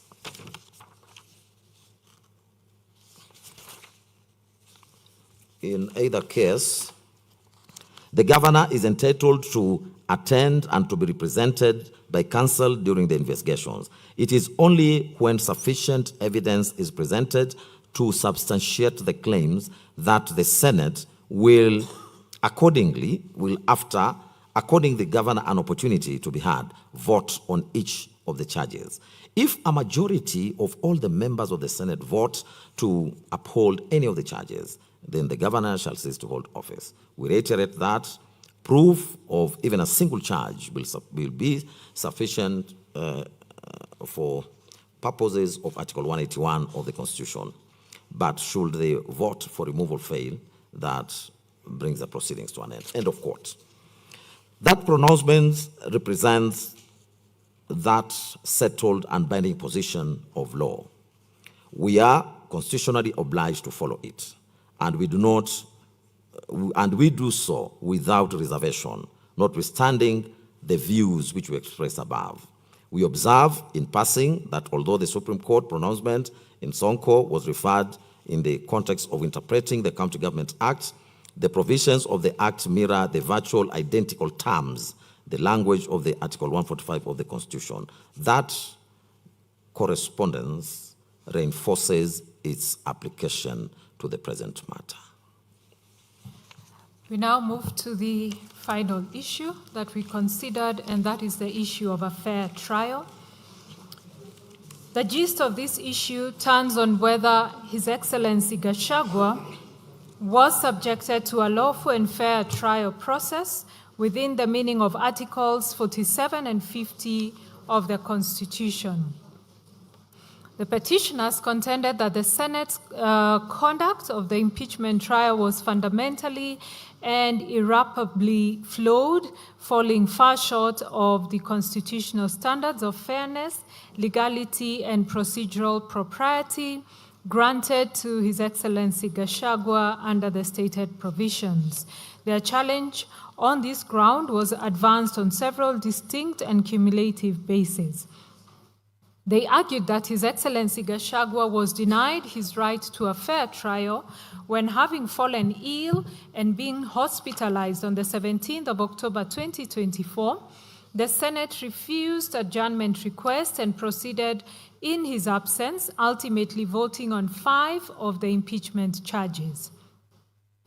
That the Senate was constitutionally bound under Article 145(3)(b) and 145(4)(6) to appoint a special committee of 11 members to investigate the charges. By defeating the motion to establish such a committee and proceeding by plenary, the Senate deprived him of his right under Article 145(5) to appear and be represented before an independent investigative body. Insulated from political pressure, and that the time afforded to H.E. Gachagua was grossly inadequate, only a few days to respond to 11 complex allegations, and just 2 hours to present his defense compared to the extensive time given to the National Assembly. The respondents in defense maintained that the Senate had accorded His Excellency Gachagua a lawful and fair trial consistent with Articles 47 and 50 of the Constitution, that the Senate acted reasonably by granting a short adjournment and offering a further extension to 19 October 2024, and when the formal motion was defeated, they submitted that discretion had been properly exercised, especially since no medical evidence was produced. They maintained that the Constitution conferred discretion to proceed by way of a special committee or plenary under Article 145(3)(b), and denied that new evidence or witnesses were introduced at the Senate stage as alleged by H.E. Gachagua. We have carefully considered the forcefully and ably argued positions advanced by both sides. The constitutional standard which the fairness of the Senate conduct falls to be measured is clearly and comprehensively set out in Article 50 of the Constitution. Of particular relevance to the present inquiry are the following guarantees which Article 50 confers on every accused person as components of the right to a fair trial. Under 50C is the right to have adequate time and facilities to prepare a defense. F, to be present when being tried, unless the conduct of the accused person makes it impossible for the trial to proceed. And K, to adduce and challenge evidence. These guarantees do not stand alone. They are reinforced and complemented in the specific context of impeachment proceedings by the procedural rights expressly conferred by Article 145(5) and 145(6)(b) of the Constitution, which provide as follows. 5. The President shall have the right to appear and be represented before the special committee during its investigations. And in 6b, that Senate shall, after according the President an opportunity to be heard, vote on the impeachment charges. To the foregoing must be added Article 47 of the Constitution, which guarantees every person the right to fair administrative action that is lawful, reasonable, and procedurally fair. That right is not confined to purely judicial proceedings. It attaches to any exercise of public power that affects a person's rights, interests, or legitimate expectations, and it applies with full force to the impeachment process before a decision to remove is taken. The Supreme Court in Sonko reaffirmed this position, holding that during the process of removal, both the right to fair administrative action under Article 47 and the right to a fair hearing under Article 50 accrue to the office holder whose removal is sought. This court reads that holding as applying with equal force to His Excellency Gachagua in the present proceedings. The Supreme Court further held that while impeachment is a political process, it is equally subject to constitutional discipline and the principles of natural justice, and that courts will not interfere with the merits of Parliament's decision unless a violation of fair hearing rights or procedural improprieties established. These two propositions together define both the standard the Senate was required to meet and the scope of this court's supervisory jurisdiction in assessing whether it did so. Against that framework, we turn to the specific circumstances of the present case. It is clear that during the proceedings, the National Assembly, as the prosecuting party in the Senate proceedings, presented its case through witnesses who were examined in chief and subjected to cross-examination in the full and formal sense of adversarial proceedings. There is no controversy about this fact. The petitioners contend that the Senate's refusal of the adjournment application denied His Excellency Gachagua equality of arms and equal protection of the law by preventing him from participating in the oral proceedings at the precise stage when his own evidence was to be led. The constitutional right to equality of arms has been expressly affirmed by the Court of Appeal in Olo versus Kisumu County Assembly Service Board and another, when the court cited with approval the following passage from Pinnacle Project Limited versus Presbyterian Church of East Africa, Gong Parish, and another. I quote, "Fair trial in civil cases includes the right of access to a court, the right to be heard by a competent, independent, and impartial tribunal, the right to equality of arms, the right to adduce and challenge evidence, the right to legal representation, the right to be informed of the claim in advance before the suit is led, the right to a public hearing, and the right to be heard within a reasonable time." The question in the present case is not whether H.E. Gachagua was given any opportunity to be heard. From the evidence before us, he was. The precise and constitutionally significant question is whether, having been partially heard, the remainder of his participation was unlawfully curtailed at the point when the opposing party had already completed a full adversarial presentation. The National Assembly had presented its case in its entirety, its witnesses had testified, been examined, and cross-examined. His Excellency Gachagua had not completed his. It was at that precise point of procedural imbalance, with the scales of participation tilted irrevocably in favor of one party, that the Senate refused the adjournment and proceeded to vote. That is not a case of a party who was heard and then outvoted. It is a case of a party who was prevented from completing his hearing after his opponent had completed his. What we heard the petitioners to be saying is that His Excellency Gachagua critically was not merely a respondent who had filed documentary evidence. He was, on the uncontroverted evidence before this court, his own sole witness.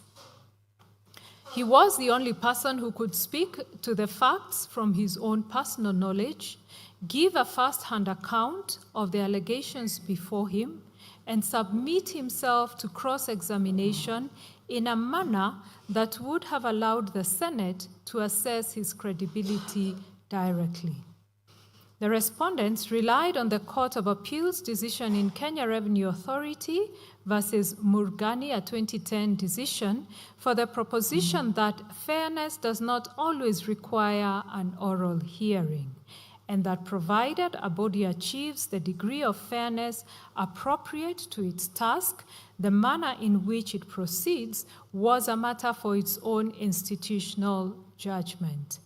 Drawing on local government vote versus Aldrich, as well as the case of Selvarajan versus Res Relations Board and R versus Immigration Appeal Tribunal, the Court of Appeal in the Murgani case concluded that a hearing conducted by way of written exchange may, in appropriate circumstances, constitute a fair hearing.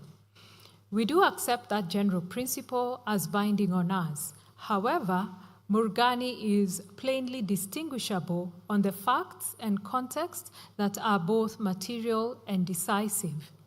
That case concerned an administrative determination in which no oral proceedings had been conducted at all. Both parties were in a position of formal procedural equality. The written process was the established mechanism, and the question was simply whether the absence of an oral hearing was fatal to fairness. The present case is fundamentally different. The Senate did not choose at the outset to proceed by way of written submissions alone.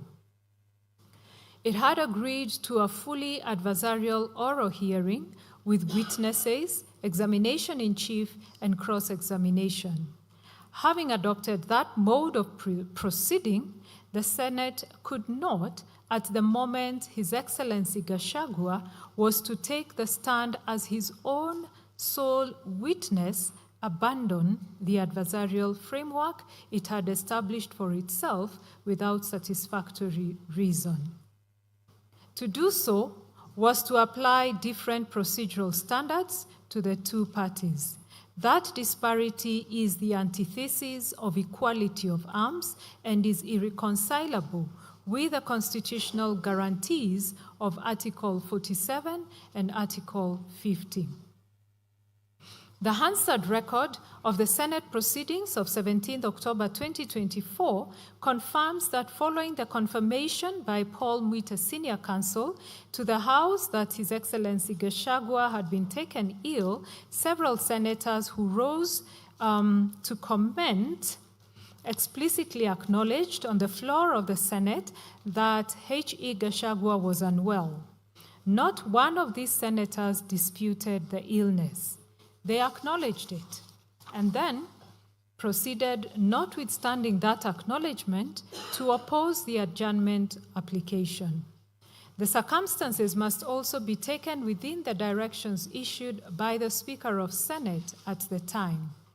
The Honorable Speaker stated in part as follows, I quote, "As this process is time-bound by the Constitution, to be concluded in not more than 10 days pursuant to Article 145 as read, together with Article 150 of the Constitution, and noting that the period provided for ends on Saturday the 19th of October 2024, the only window open to the Senate, if it is so obliged, the requests for adjournment sought by counsel for the Deputy President would be to gazette Saturday the 19th of October 2024 as a further and final day for hearing of this matter. Honorable Senators, ladies and gentlemen, such a request is not made to the Speaker but to the Senate and is accordingly a matter for the Senate to determine. To facilitate this decision, I direct the Clerk of the Senate to circulate a supplementary order paper incorporating a notice of motion and a motion for adjournment sought. This being a procedural matter, the motion, if carried, will result in the Speaker gazetting Saturday the 19th of October 2024 as a sitting day to conclude the hearing and determination of this matter. This being the last day allowed by the Constitution of Kenya for these proceedings to conclude. I close the quote. The Speaker's communication meant that it was in fact open to Senate to adjourn the sitting up to Saturday. The significance of that course of conduct cannot be overstated. The Senate, despite having the option to adjourn and having expressly acknowledged the incapacity of the party before it, nonetheless proceeded to determine his fate in his absence. That was not a proper exercise of constitutional discretion. It was a negation. We are convinced that had the Senate exercised its discretion genuinely, open-mindedly, and with a conscientious regard for the constitutional rights of His Excellency Gachagua, and had it directed its mind to the miscarriage of justice that its refusal was plainly going to occasion, this was a case in which the circumstances unambiguously called for an adjournment to be granted at least to the next day.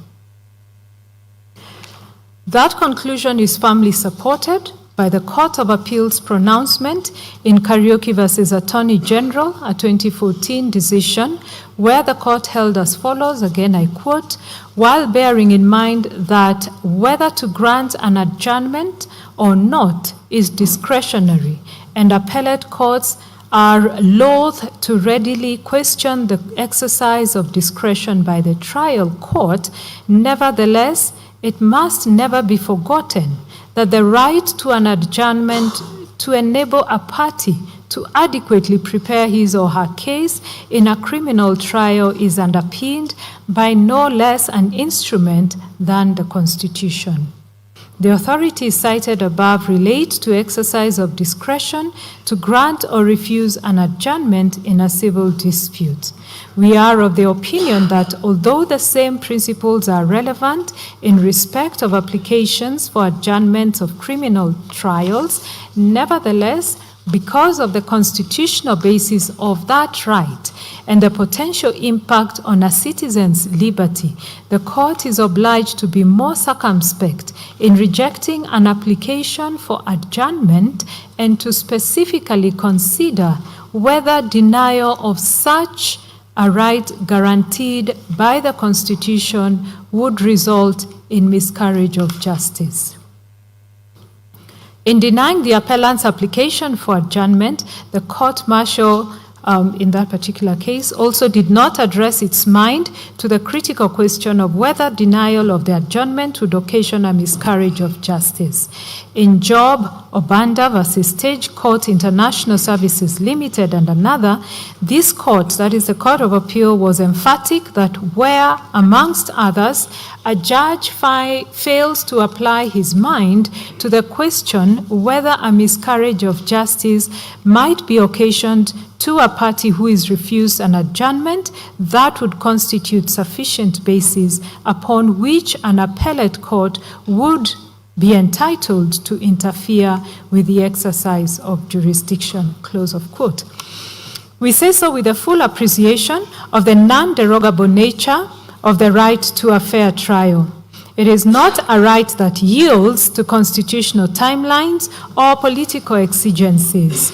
It is an absolute constitutional guarantee, and its violation cannot be justified by reference to any competing constitutional interest, however weighty or pressing that interest may be. This finding becomes even more compelling when one considers the Senate's misdirection in its interpretation of Article 145(4)(b). Senate appeared to imagine that it had 10 days within which to dispense the impeachment hearing itself. Yet, the text and structure of that provision, according to us, make it clear that the 10-day period was intended to apply exclusively to the special committee once constituted. We have addressed in detail our understanding of Articles 145(3)(b) and 145, sub-article 4 to 6 in the preceding section of this judgment, and we do not propose to repeat that analysis again here. Finally, we wish to make brief observations on the affidavit of Dr. Daniel Kibuka Gikonyo, sworn on the 28th of April 2026, which was admitted into evidence by leave of this court and tested by cross-examination when Dr. Gikonyo attended to give oral testimony. There is no doubt that the affidavit was not before the Senate on the 17th of October 2024 when the request for adjournment was made. And on that ground, we do agree with Senate's submission that it could not have informed the House's determination at the time. The affidavit was additionally filed almost 2 years after the petitions were instituted, and no explanation was offered to us, including by Dr. Gikonyo himself, for that delay. For those reasons, we do not attribute significant probative value to it. The circumstances, as we have analyzed, were independently and collectively sufficient to warrant a reasonable adjournment. Dr. Gikonyo's evidence neither adds nor detracts from that conclusion.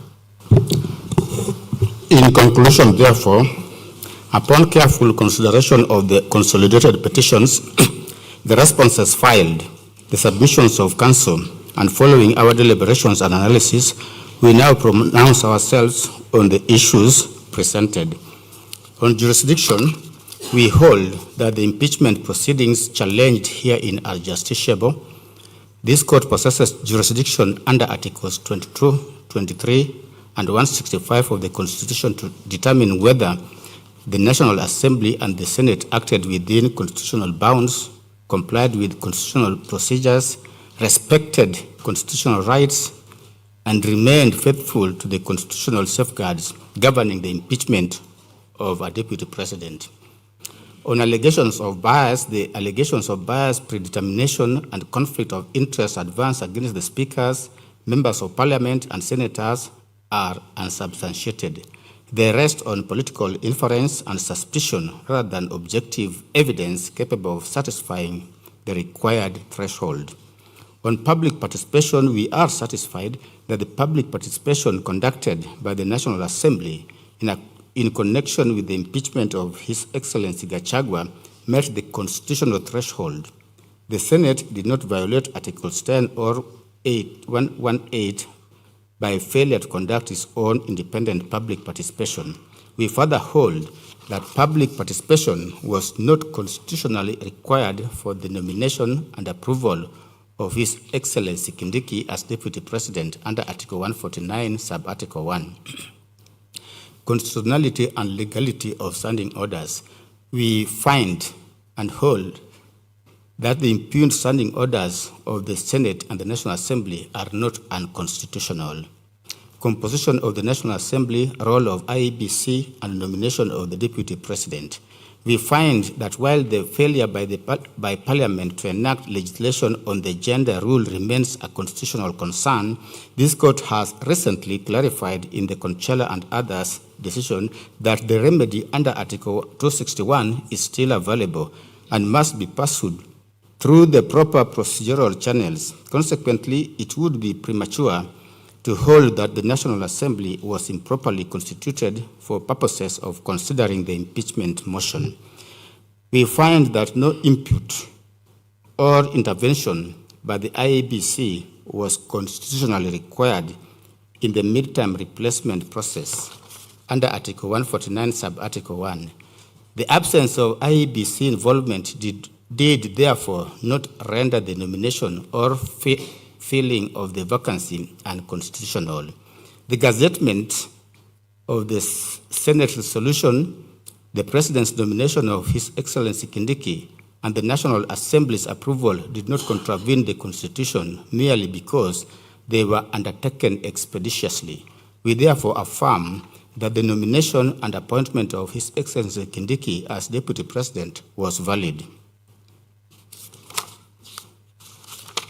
Constitutional processes. We find that Parliament ought to urgently enact a dedicated statutory framework for the removal of the Deputy President under Article 150. The phrase, in quote, with the necessary modifications, is a substantive constitutional directive requiring Parliament to adapt the presidential removal framework to the distinct constitutional position of the deputy president. However, the absence of such legislation does not vitiate the impeachment process already undertaken. We further hold that under Article 145, the Senate was at liberty to conduct the trial either by way of plenary or through special committee. The right to fair trial under Article 47 and Article 50, we find that His Excellency Gachagua's rights were infringed when the Senate declined to allow an adjournment. This violation constitutes both a vindication of his rights and a recognition of the constitutional infirmity in the process, but does not undo the impeachment itself, given the finality of Article 145, sub-Article 7, and the constitutional absurdity that would arise from dual incumbency. The Constitution is the grundnorm, and where that grundnorm deliberately and unequivocally withholds authority from the court, such limitation must be respected.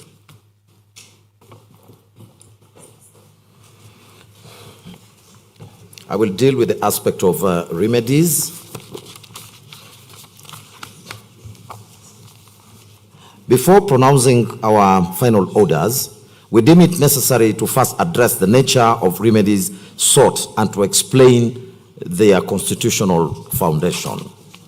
This court has been invited to grant various reliefs arising from the partial success of the consolidated petitions. Our jurisdiction to issue such reliefs is firmly anchored in Article 23 of the Constitution, which empowers the court to grant appropriate remedies for the enforcement of rights and fundamental freedoms. These remedies include declarations of rights, injunctions, conservatory orders, declaration of invalidity of any law that denies, violates, infringes, or threatens a right or fundamental freedom in the Bill of Rights and is not justified under Article 2, sub-Article 4. Orders of compensation and orders of judicial review. The courts have over time provided guidance on the considerations applicable in granting constitutional reliefs. In affirming that a court is not confined to the remedies expressly enumerated under Article 23, the Court of Appeal in Total Kenya Limited versus Kenya Revenue Authority 2013 reported, held that even where specific reliefs are expressly provided, a court is not precluded from issuing any other orders under the inherent jurisdiction, as long as such orders are necessary to ensure that justice is done between the parties. In the same vein, the High Court in Simeon, Kioko, Kitheka, and 18 others was the county government of Machakos and others, held that Article 23 of the Constitution does not expressly bar the court from granting conservatory orders where the constitutionality of legislation is challenged. Similarly, in Republic versus Ex parte, Chudasama, the court emphasized that courts retains inherent jurisdiction to fashion appropriate remedies to secure the ends of justice.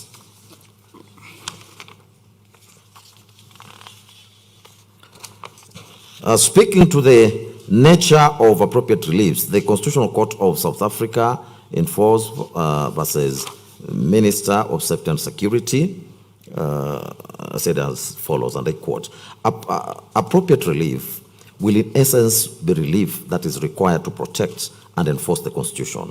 Depending on the circumstances of each particular case, the relief may be a declaration of rights, an interdiction, an interdict, a mandamus, or such other relief as may be required to ensure that the rights enshrined in the Constitution are protected and enforced. If it is necessary to do so, the courts may even have to fashion new remedies to secure the protection and enforcement of these all-important rights, end of quote. Regarding declarations and damages for constitutional violations, the Court of Appeal in Gitobo, Imanyara, and others versus Attorney General, report in 2016, emphasized that constitutional remedies are not confined to declarations alone, but may extend to compensatory relief where rights have been infringed. The court observed that damages serve not merely as recompense to injured party, but also as a means of vindicating the Constitution itself, and ensures that violations are met with effective and meaningful redress. In referring to Lord Nichols at paragraph 18 and 19 of that decision, the Court of Appeal affirmed the position that, and I quote, when exercising this constitutional jurisdiction, the court is concerned to uphold and vindicate the constitutional right which has been contravened. A declaration by the court will articulate the fact that the violation, but in many cases, more will be required than words. If the person wronged has suffered damage, the court may award compensation. The comparable common law measures of damages will often be a useful guide in assessing the amount of this compensation. But this measure is no more than a guide, because the award of compensation under Section 14 is discretionary, and moreover, the violation of the constitutional right will not always be conterminous with the cause of action at law. An award of compensation will go some distance towards vindicating the infringed constitutional right. However, how far it goes will depend on the circumstances, but in principle, it will not suffice. It may not suffice. In fact, that the right is violated was a constitutional right adds an extra dimension to the wrong. An additional award, not necessarily of substantial size, may be needed to reflect the sense of public outrage, emphasize the public outrage, emphasize the importance of the constitutional right and the gravity of the breach, and to deter further breaches. End of quote. All these elements have a space in this additional in the additional award. Redress in Section 14. Sorry, that's still the quotation, which I did not go through it.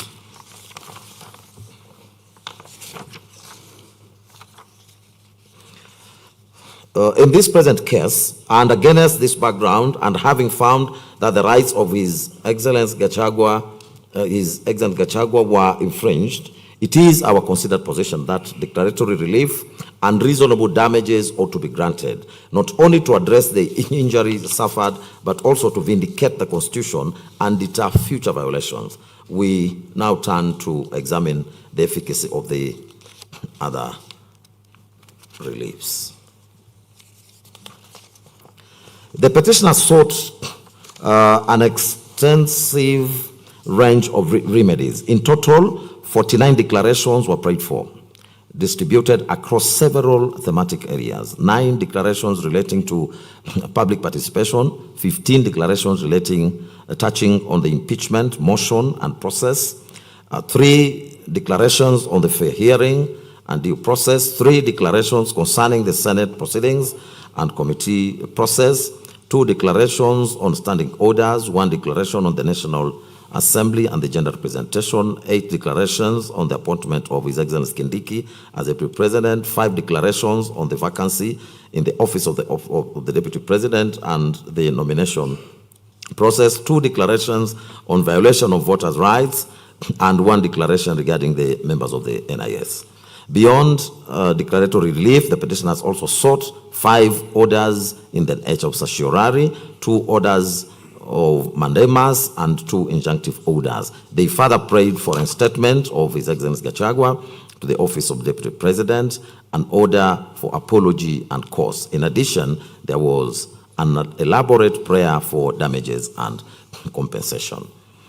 In considering the relief sought, it is evident that the two prayers have become moot.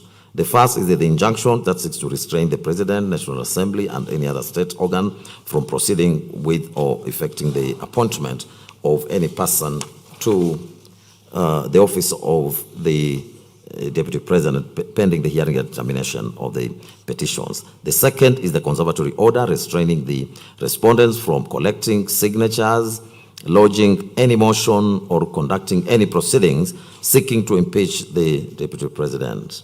For clarity, these prayers are disallowed. Regarding the relief seeking the reinstatement of His Excellency Gachagua as the Deputy President of the Republic of Kenya, we do note that His Excellency Gachagua, through his pleadings and submission by his legal team, expressly abandoned the quest for reinstatement and indicated that he was no longer interested in pursuing it. Nevertheless, since other petitioners continue to press for the said relief, it remains necessary for this court to pronounce itself on the matter. Article 145, subarticle 7 of the Constitution provides as follows, I quote, if at least 2/3 of all the members of the Senate vote to uphold any impeachment charge, the President shall cease to hold office. This provision speaks to the finality of the Senate's resolution once it upholds an impeachment charge. Upon such resolution, the President or Deputy, as the case may be, stands impeached and ceases to hold office. The constitutional text is categorical that the cessation of office is automatic and does not require any further act of implementation. The impeachment resolution, once validly passed by the Senate, is self-executing and a fait accompli. The constitutional design is deliberate in this respect. It does not envisage an instance where the impeached president or deputy president may be reinstated within the framework of the presidency. The vacancy resulting from the impeachment resolution can only be filled through the procedure under Article 149, subarticle 1. Even in the unlikely event that Parliament and the President wish to return the impeached office bearer, such a cause will still be subject to the availability of the vacancy and the nomination process prescribed by the Constitution. To hold otherwise presents profound constitutional and practical difficulties. The office of the Deputy President is not merely a matter of judicial declaration, but is intertwined with constitutional processes, political accountability, and the functioning of the executive. To order a statement in circumstances where the vacancy has already been filled would amount to the court usurping powers reserved to the people and their representatives under the Constitution. It would upset the delicate balance of separation of powers and create a constitutional absurdity. For the Constitution does not envisage two serving deputy presidents at any one time. The court cannot undo what the Constitution itself declares to be conclusive. Reinstatement, therefore, is not a viable or appropriate relief in the circumstances of this matter. Before leaving this subject, we find it necessary to acknowledge and comment on the doctrine of constitutional dilemma that arises in these proceedings from the tension between the constitutional finality of impeachment and the vindication of rights. This tension is highlighted by the comparative jurisprudence, most notably in the United States, where courts have adopted a principle of total avoidance, treating impeachment as non-justiciable. Yet our own constitutional framework demonstrates that avoidance cannot resolve the question that persists. In view of the recurring tension, a constitutional amendment clarifying the scope of impeachment finality and the role of judicial review may be warranted. At this juncture, we also find it necessary to distinguish the process of removal of a county governor from that of the president and the deputy president. To begin with, Article 181 of the Constitution sets out the grounds upon which the county governor may be removed from office. They are gross violation of the Constitution or any other law, B, serious reasons to believe that the governor has committed a crime under national or international law, C, abuse of office or gross misconduct, and D, physical or mental incapacity to perform the functions of the office. Article 181, Subarticle 2, assigns Parliament the responsibility of enacting legislation to provide for the procedure for removal of a county governor. That legislation is the County Government Act, which we'll be referring to as the County Act in this discussion. And Section 33 thereof prescribes the detailed procedure. It provides for initiation of a motion in the County Assembly, transmission of the resolution to the Senate, investigation by a special committee, the governor's rights to be heard, and ultimately a vote by the Senate delegations. If upheld, the governor ceases to hold office. If rejected, the motion may only be reintroduced after 3 months. When this process is juxtaposed with the removal of a president and deputy president, and Article 144 and 145, several key differences emerge. First, whereas the president and the deputy president may be removed either on grounds of incapacity or impeachment, a county governor is removable only on the 4 grounds enumerated in Article 181. Section 33 of the County Act, however, introduces impeachment terminology, thereby expanding the constitutional parameters in a manner that is troubling. Second, the removal of the president and the deputy president is provided for directly in the Constitution, while the removal of a governor is legislated under the County Act. This distinction is critical. Under Article 2, Subarticle 4, legislation is subordinate to the Constitution and may be declared unconstitutional by a court, whereas constitutional provisions themselves cannot be impugned. Thus, while the Senate vote under Articles 144 Subarticle 10 and 145 Subarticle 7 is final and beyond judicial review, the Senate vote under Section 33 subsection 7 of the County Act is susceptible to challenge.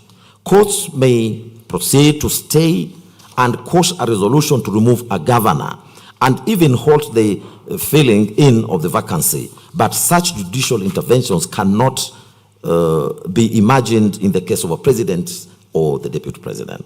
Third, the manner of filling in the vacancies also differs.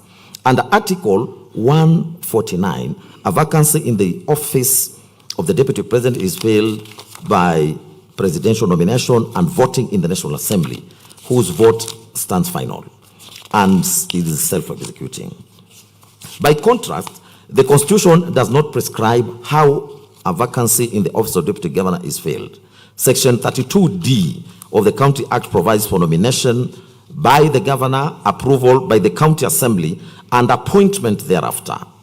This statutory process, unlike the constitutional one, is amenable to judicial review and may be stayed or quashed.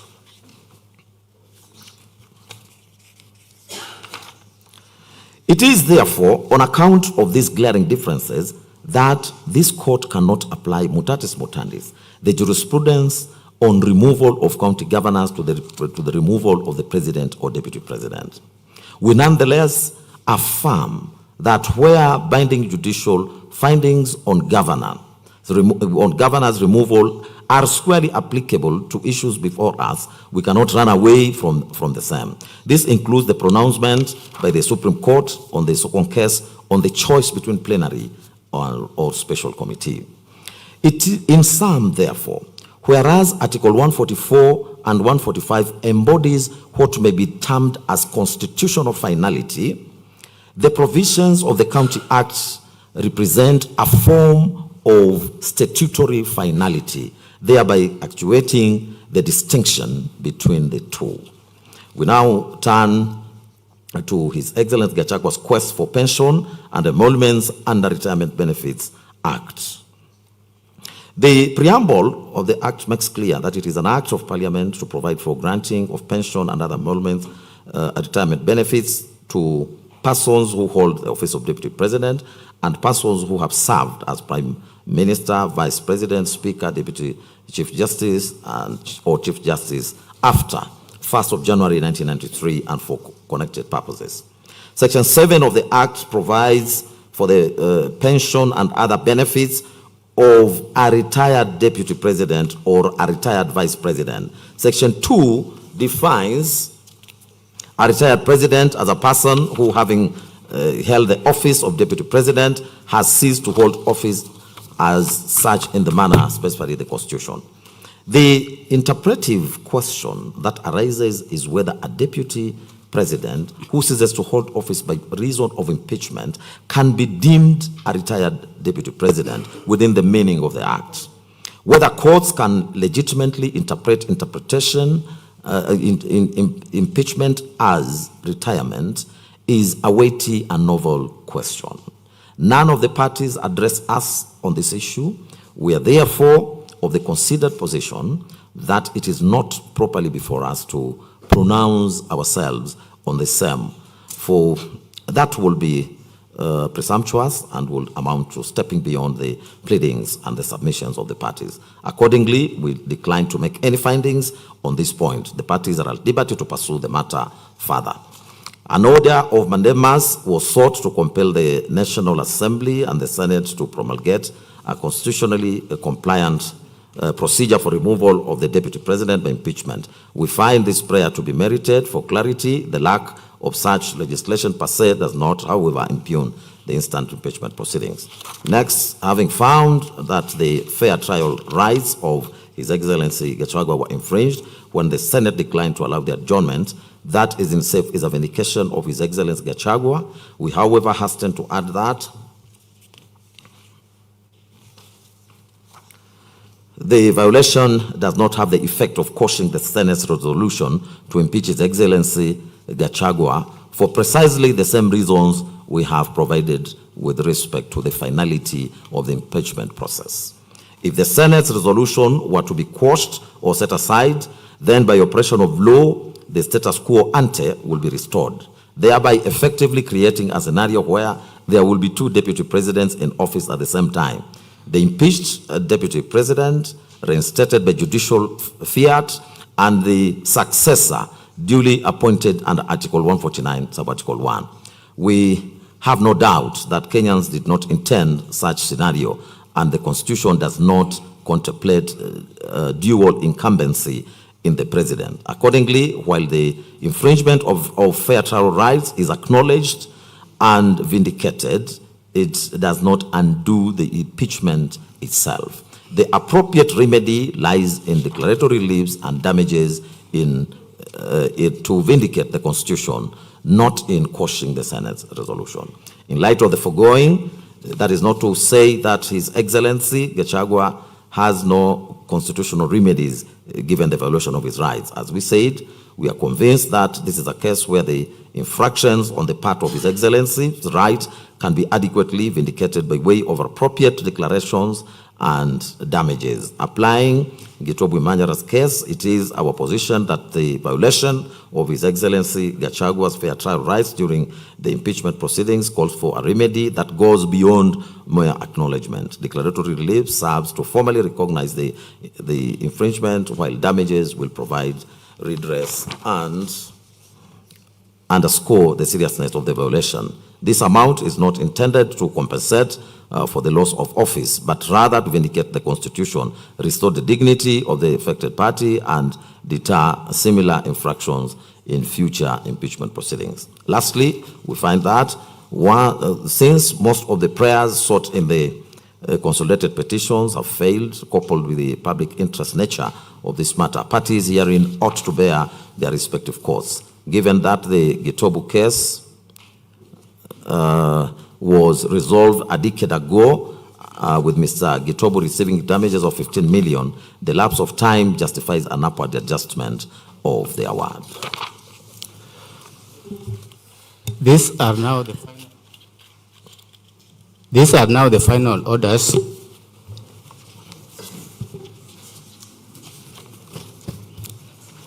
Arising from all that we have said, these are the orders that we make.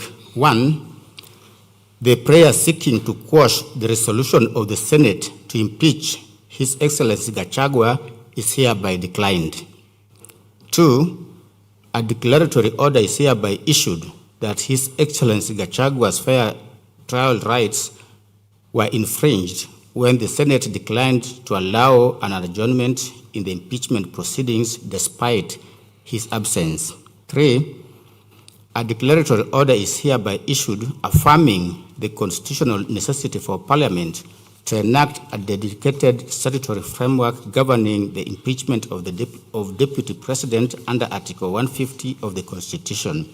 4, the court makes no findings on pension and emoluments. The first petitioner is at liberty to pursue the matter before an appropriate forum. 5, the court awards constitutional damages of Kenya shillings 50 million to His Excellency Gachagua payable by the Senate to vindicate the Constitution, restore the dignity of the affected party, and deter future violations. 6, parties shall bear their own costs given the public nature of these proceedings. And lastly, for the avoidance of doubt, any prayer not expressly allowed herein is accordingly disallowed. Before we take leave of this matter, we wish to record our appreciation to all counsel who appeared in these proceedings and all parties for their industry, diligence, and the quality of their submissions. Your collective effort has contributed to the development of constitutional jurisprudence on this subject. We also extend our gratitude to the judiciary staff who worked tirelessly to support the bench in ensuring that this decision, the first of its kind under the Constitution 2010, was rendered in time. Thank you very much.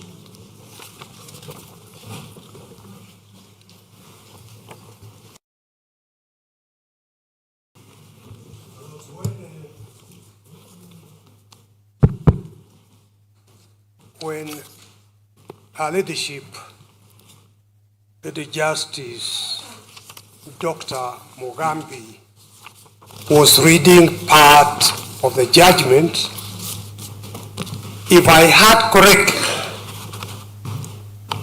she said that the 10th respondent, UDA, filed written submissions on 28th August 2026. If my hearing is correct, then quite manifestly that is a typo that the court might wish to correct. Secondly, the first petitioner applies to have a copy of the judgment, 1, and 2, typed copies of the proceedings, and 3, a complete set of the video recording of the proceedings. We would wish to have those as quickly as possible, of course, upon payment of the necessary court fees. It's a long judgment, and I am sure the first petitioner will want to be advised once we as counsel understand each of the issues addressed in the judgment. This Honorable Court has rendered its opinion, so there is nothing to be raised with this Honorable Court. But once we understand each issue by reading the judgment, the proceedings, and the video recording, we will then be in a position to advise the first petitioner, for example, on whether to pursue his other rights, as this court has indicated. I thank the court. Thank you. May it please you, my lords, my lady. Njeri Maina for the third petitioner. I wish to request for the typed certified proceedings, the certified judgment, and my lords, my lady, for the tidiness of the proceedings, I request on behalf of all other petitioners in this matter. The third petitioner has already filed their notice of appeal. We request that you expedite the proceedings and the judgment so that we can take it on from here. Thank you. My Lord, my name is Dave Wanjiru. I have sat here for approximately 10 hours listening to this judgment. I certainly have heard you clearly and the disposition. Equally, despite it being the judgment of the court, I do not agree with some of the issues that the court has deliberated and the conclusion the court has arrived at.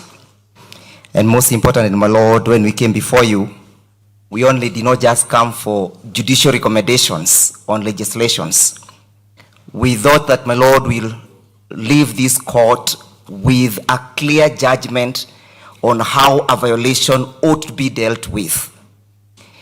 When we came before you, my Lord, and we moved you, most importantly, on the issues of constitutionality of the manner in which the proceedings were conducted, we did not come here for a remedy of a legislation. It will not benefit my clients whatsoever. And for that reason, my Lord, and granted the dissatisfaction with your judgment, I have equally advised my clients for the 4th to the 49 petitioners to launch and prefer an appeal. For that reason, my Lord, would wish to be supplied with certified copies of the proceedings, the judgment, and the transcript. And for the reason, my Lord, that we need the transcript is that, my Lord, part of what was delivered by Justice Murima when he was deliberating on the issue of the plenary and the committee, I can tell you, I had never heard what he said and what he concluded.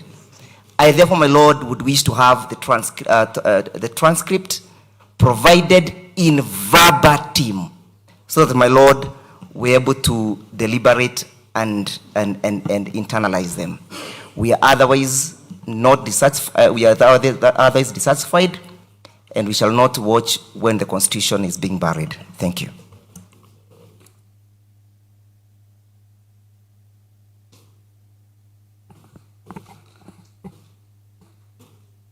Your Lordships, my lady, my name is Gachagua Dhuta for the 10th to 41st petitioners. And my Lord, I would like to request for the same materials that Senior Counsel Paul Mwita has requested for. Thank you, my Lord.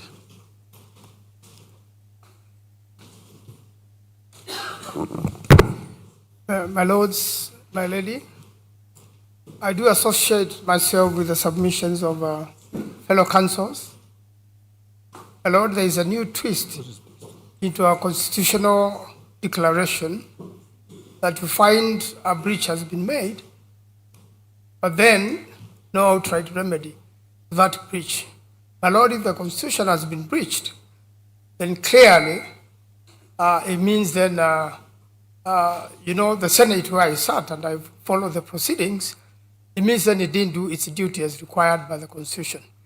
So we wish to appeal and we wish to be supplied as quickly as possible. We pay. My name is Daniel Manzo for third interested party. We will wish to be supplied with all the necessary proceedings certified so that we could advise our clients appropriately. I thank you, my Lord. My lords and my lady, my name is Sakimpa. I do appear for the 4th to 8th petitioners. Your Lordship, we do confirm that we've already received instructions from our clients to appeal, and we have since filed our notice of appeal, and we request for the typed proceedings to be urgently provided. Thank you. My Lord, I'm equally instructed by Kibe Mungai to make the same application. He has equally instructed me to inform the court that it's important that we don't preside over the funeral of our constitution.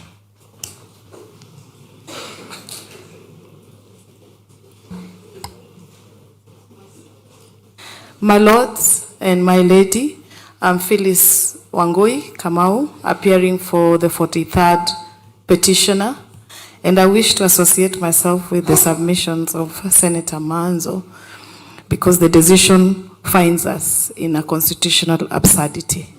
And for that reason, we do wish to appeal, and I join my sister, Honorable Njeri, and Senior Counsel Muite to request for the type proceedings and the judgment. Thank you, my lords and my lady.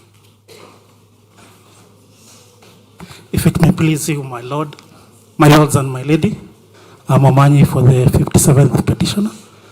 I think there was also a mistake with regards to the 57th petitioner. As the court was reading the judgment, it said that we had not filed our submissions and did not appear during the hearing, yet we appeared. So I think that is a mistake that the judgment and the court can correct the same. We also intend to file an appeal against this decision, and we request a copy of the judgment and proceedings, certified copies of the proceedings. Much obliged. My lords and my lady, I find myself in a very inauspicious position. I commenced the proceedings, I closed. But my lord, the reason is... Excuse me, please respect the rights of the parties before the court. You are not before the court. Please sit down. Let's finish this matter or this file. If you have an issue with another file, we'll allow you to talk. Okay, very well.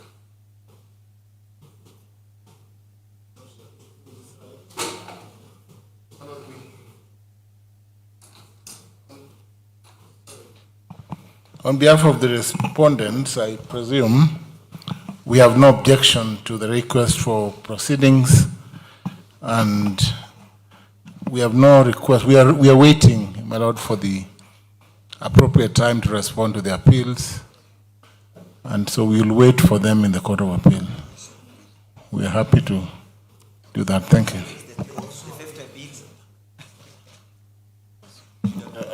Finally, my lords, we just want to thank the court for delivering judgment. I think we've sat here for 9 hours from 12 to now. So we thank you for that, your patience. Thank you.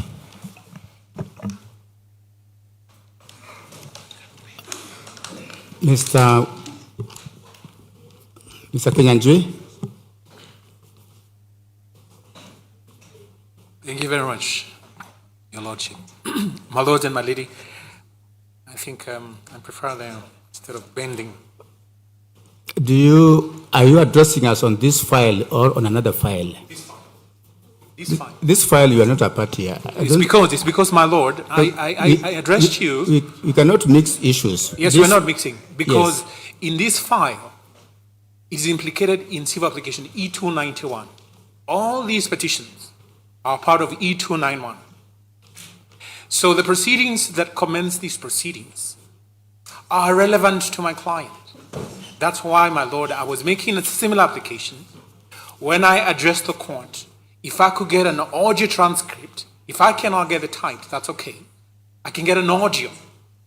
That is necessary for me before the Court of Appeal, so that I can show the Court of Appeal I brought to your lordships and my lady dependency of civil application E291 of 2026. That was limited to only that. Beyond that, I don't want to vex you. It's been a long day. So my request is for the transcript of the commencement of the proceedings up to the point that your lordship then directed that I shouldn't address you any further, because it implicates civil application E291 of 2026. I'm much obliged. Thank you.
So we can hold them within 5 days. Huh? 5 days.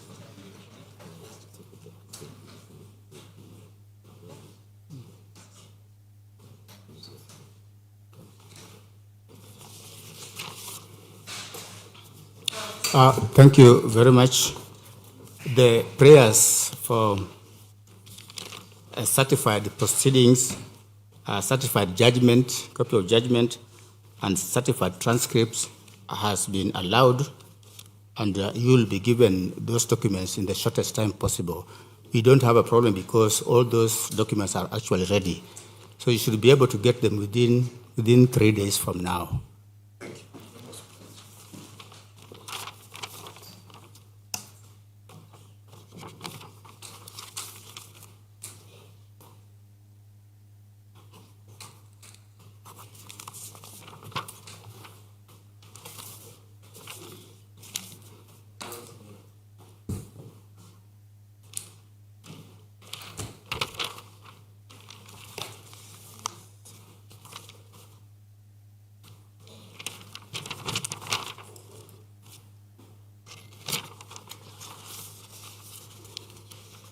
Thank you very much. I think we can adjourn. Good night. Good night.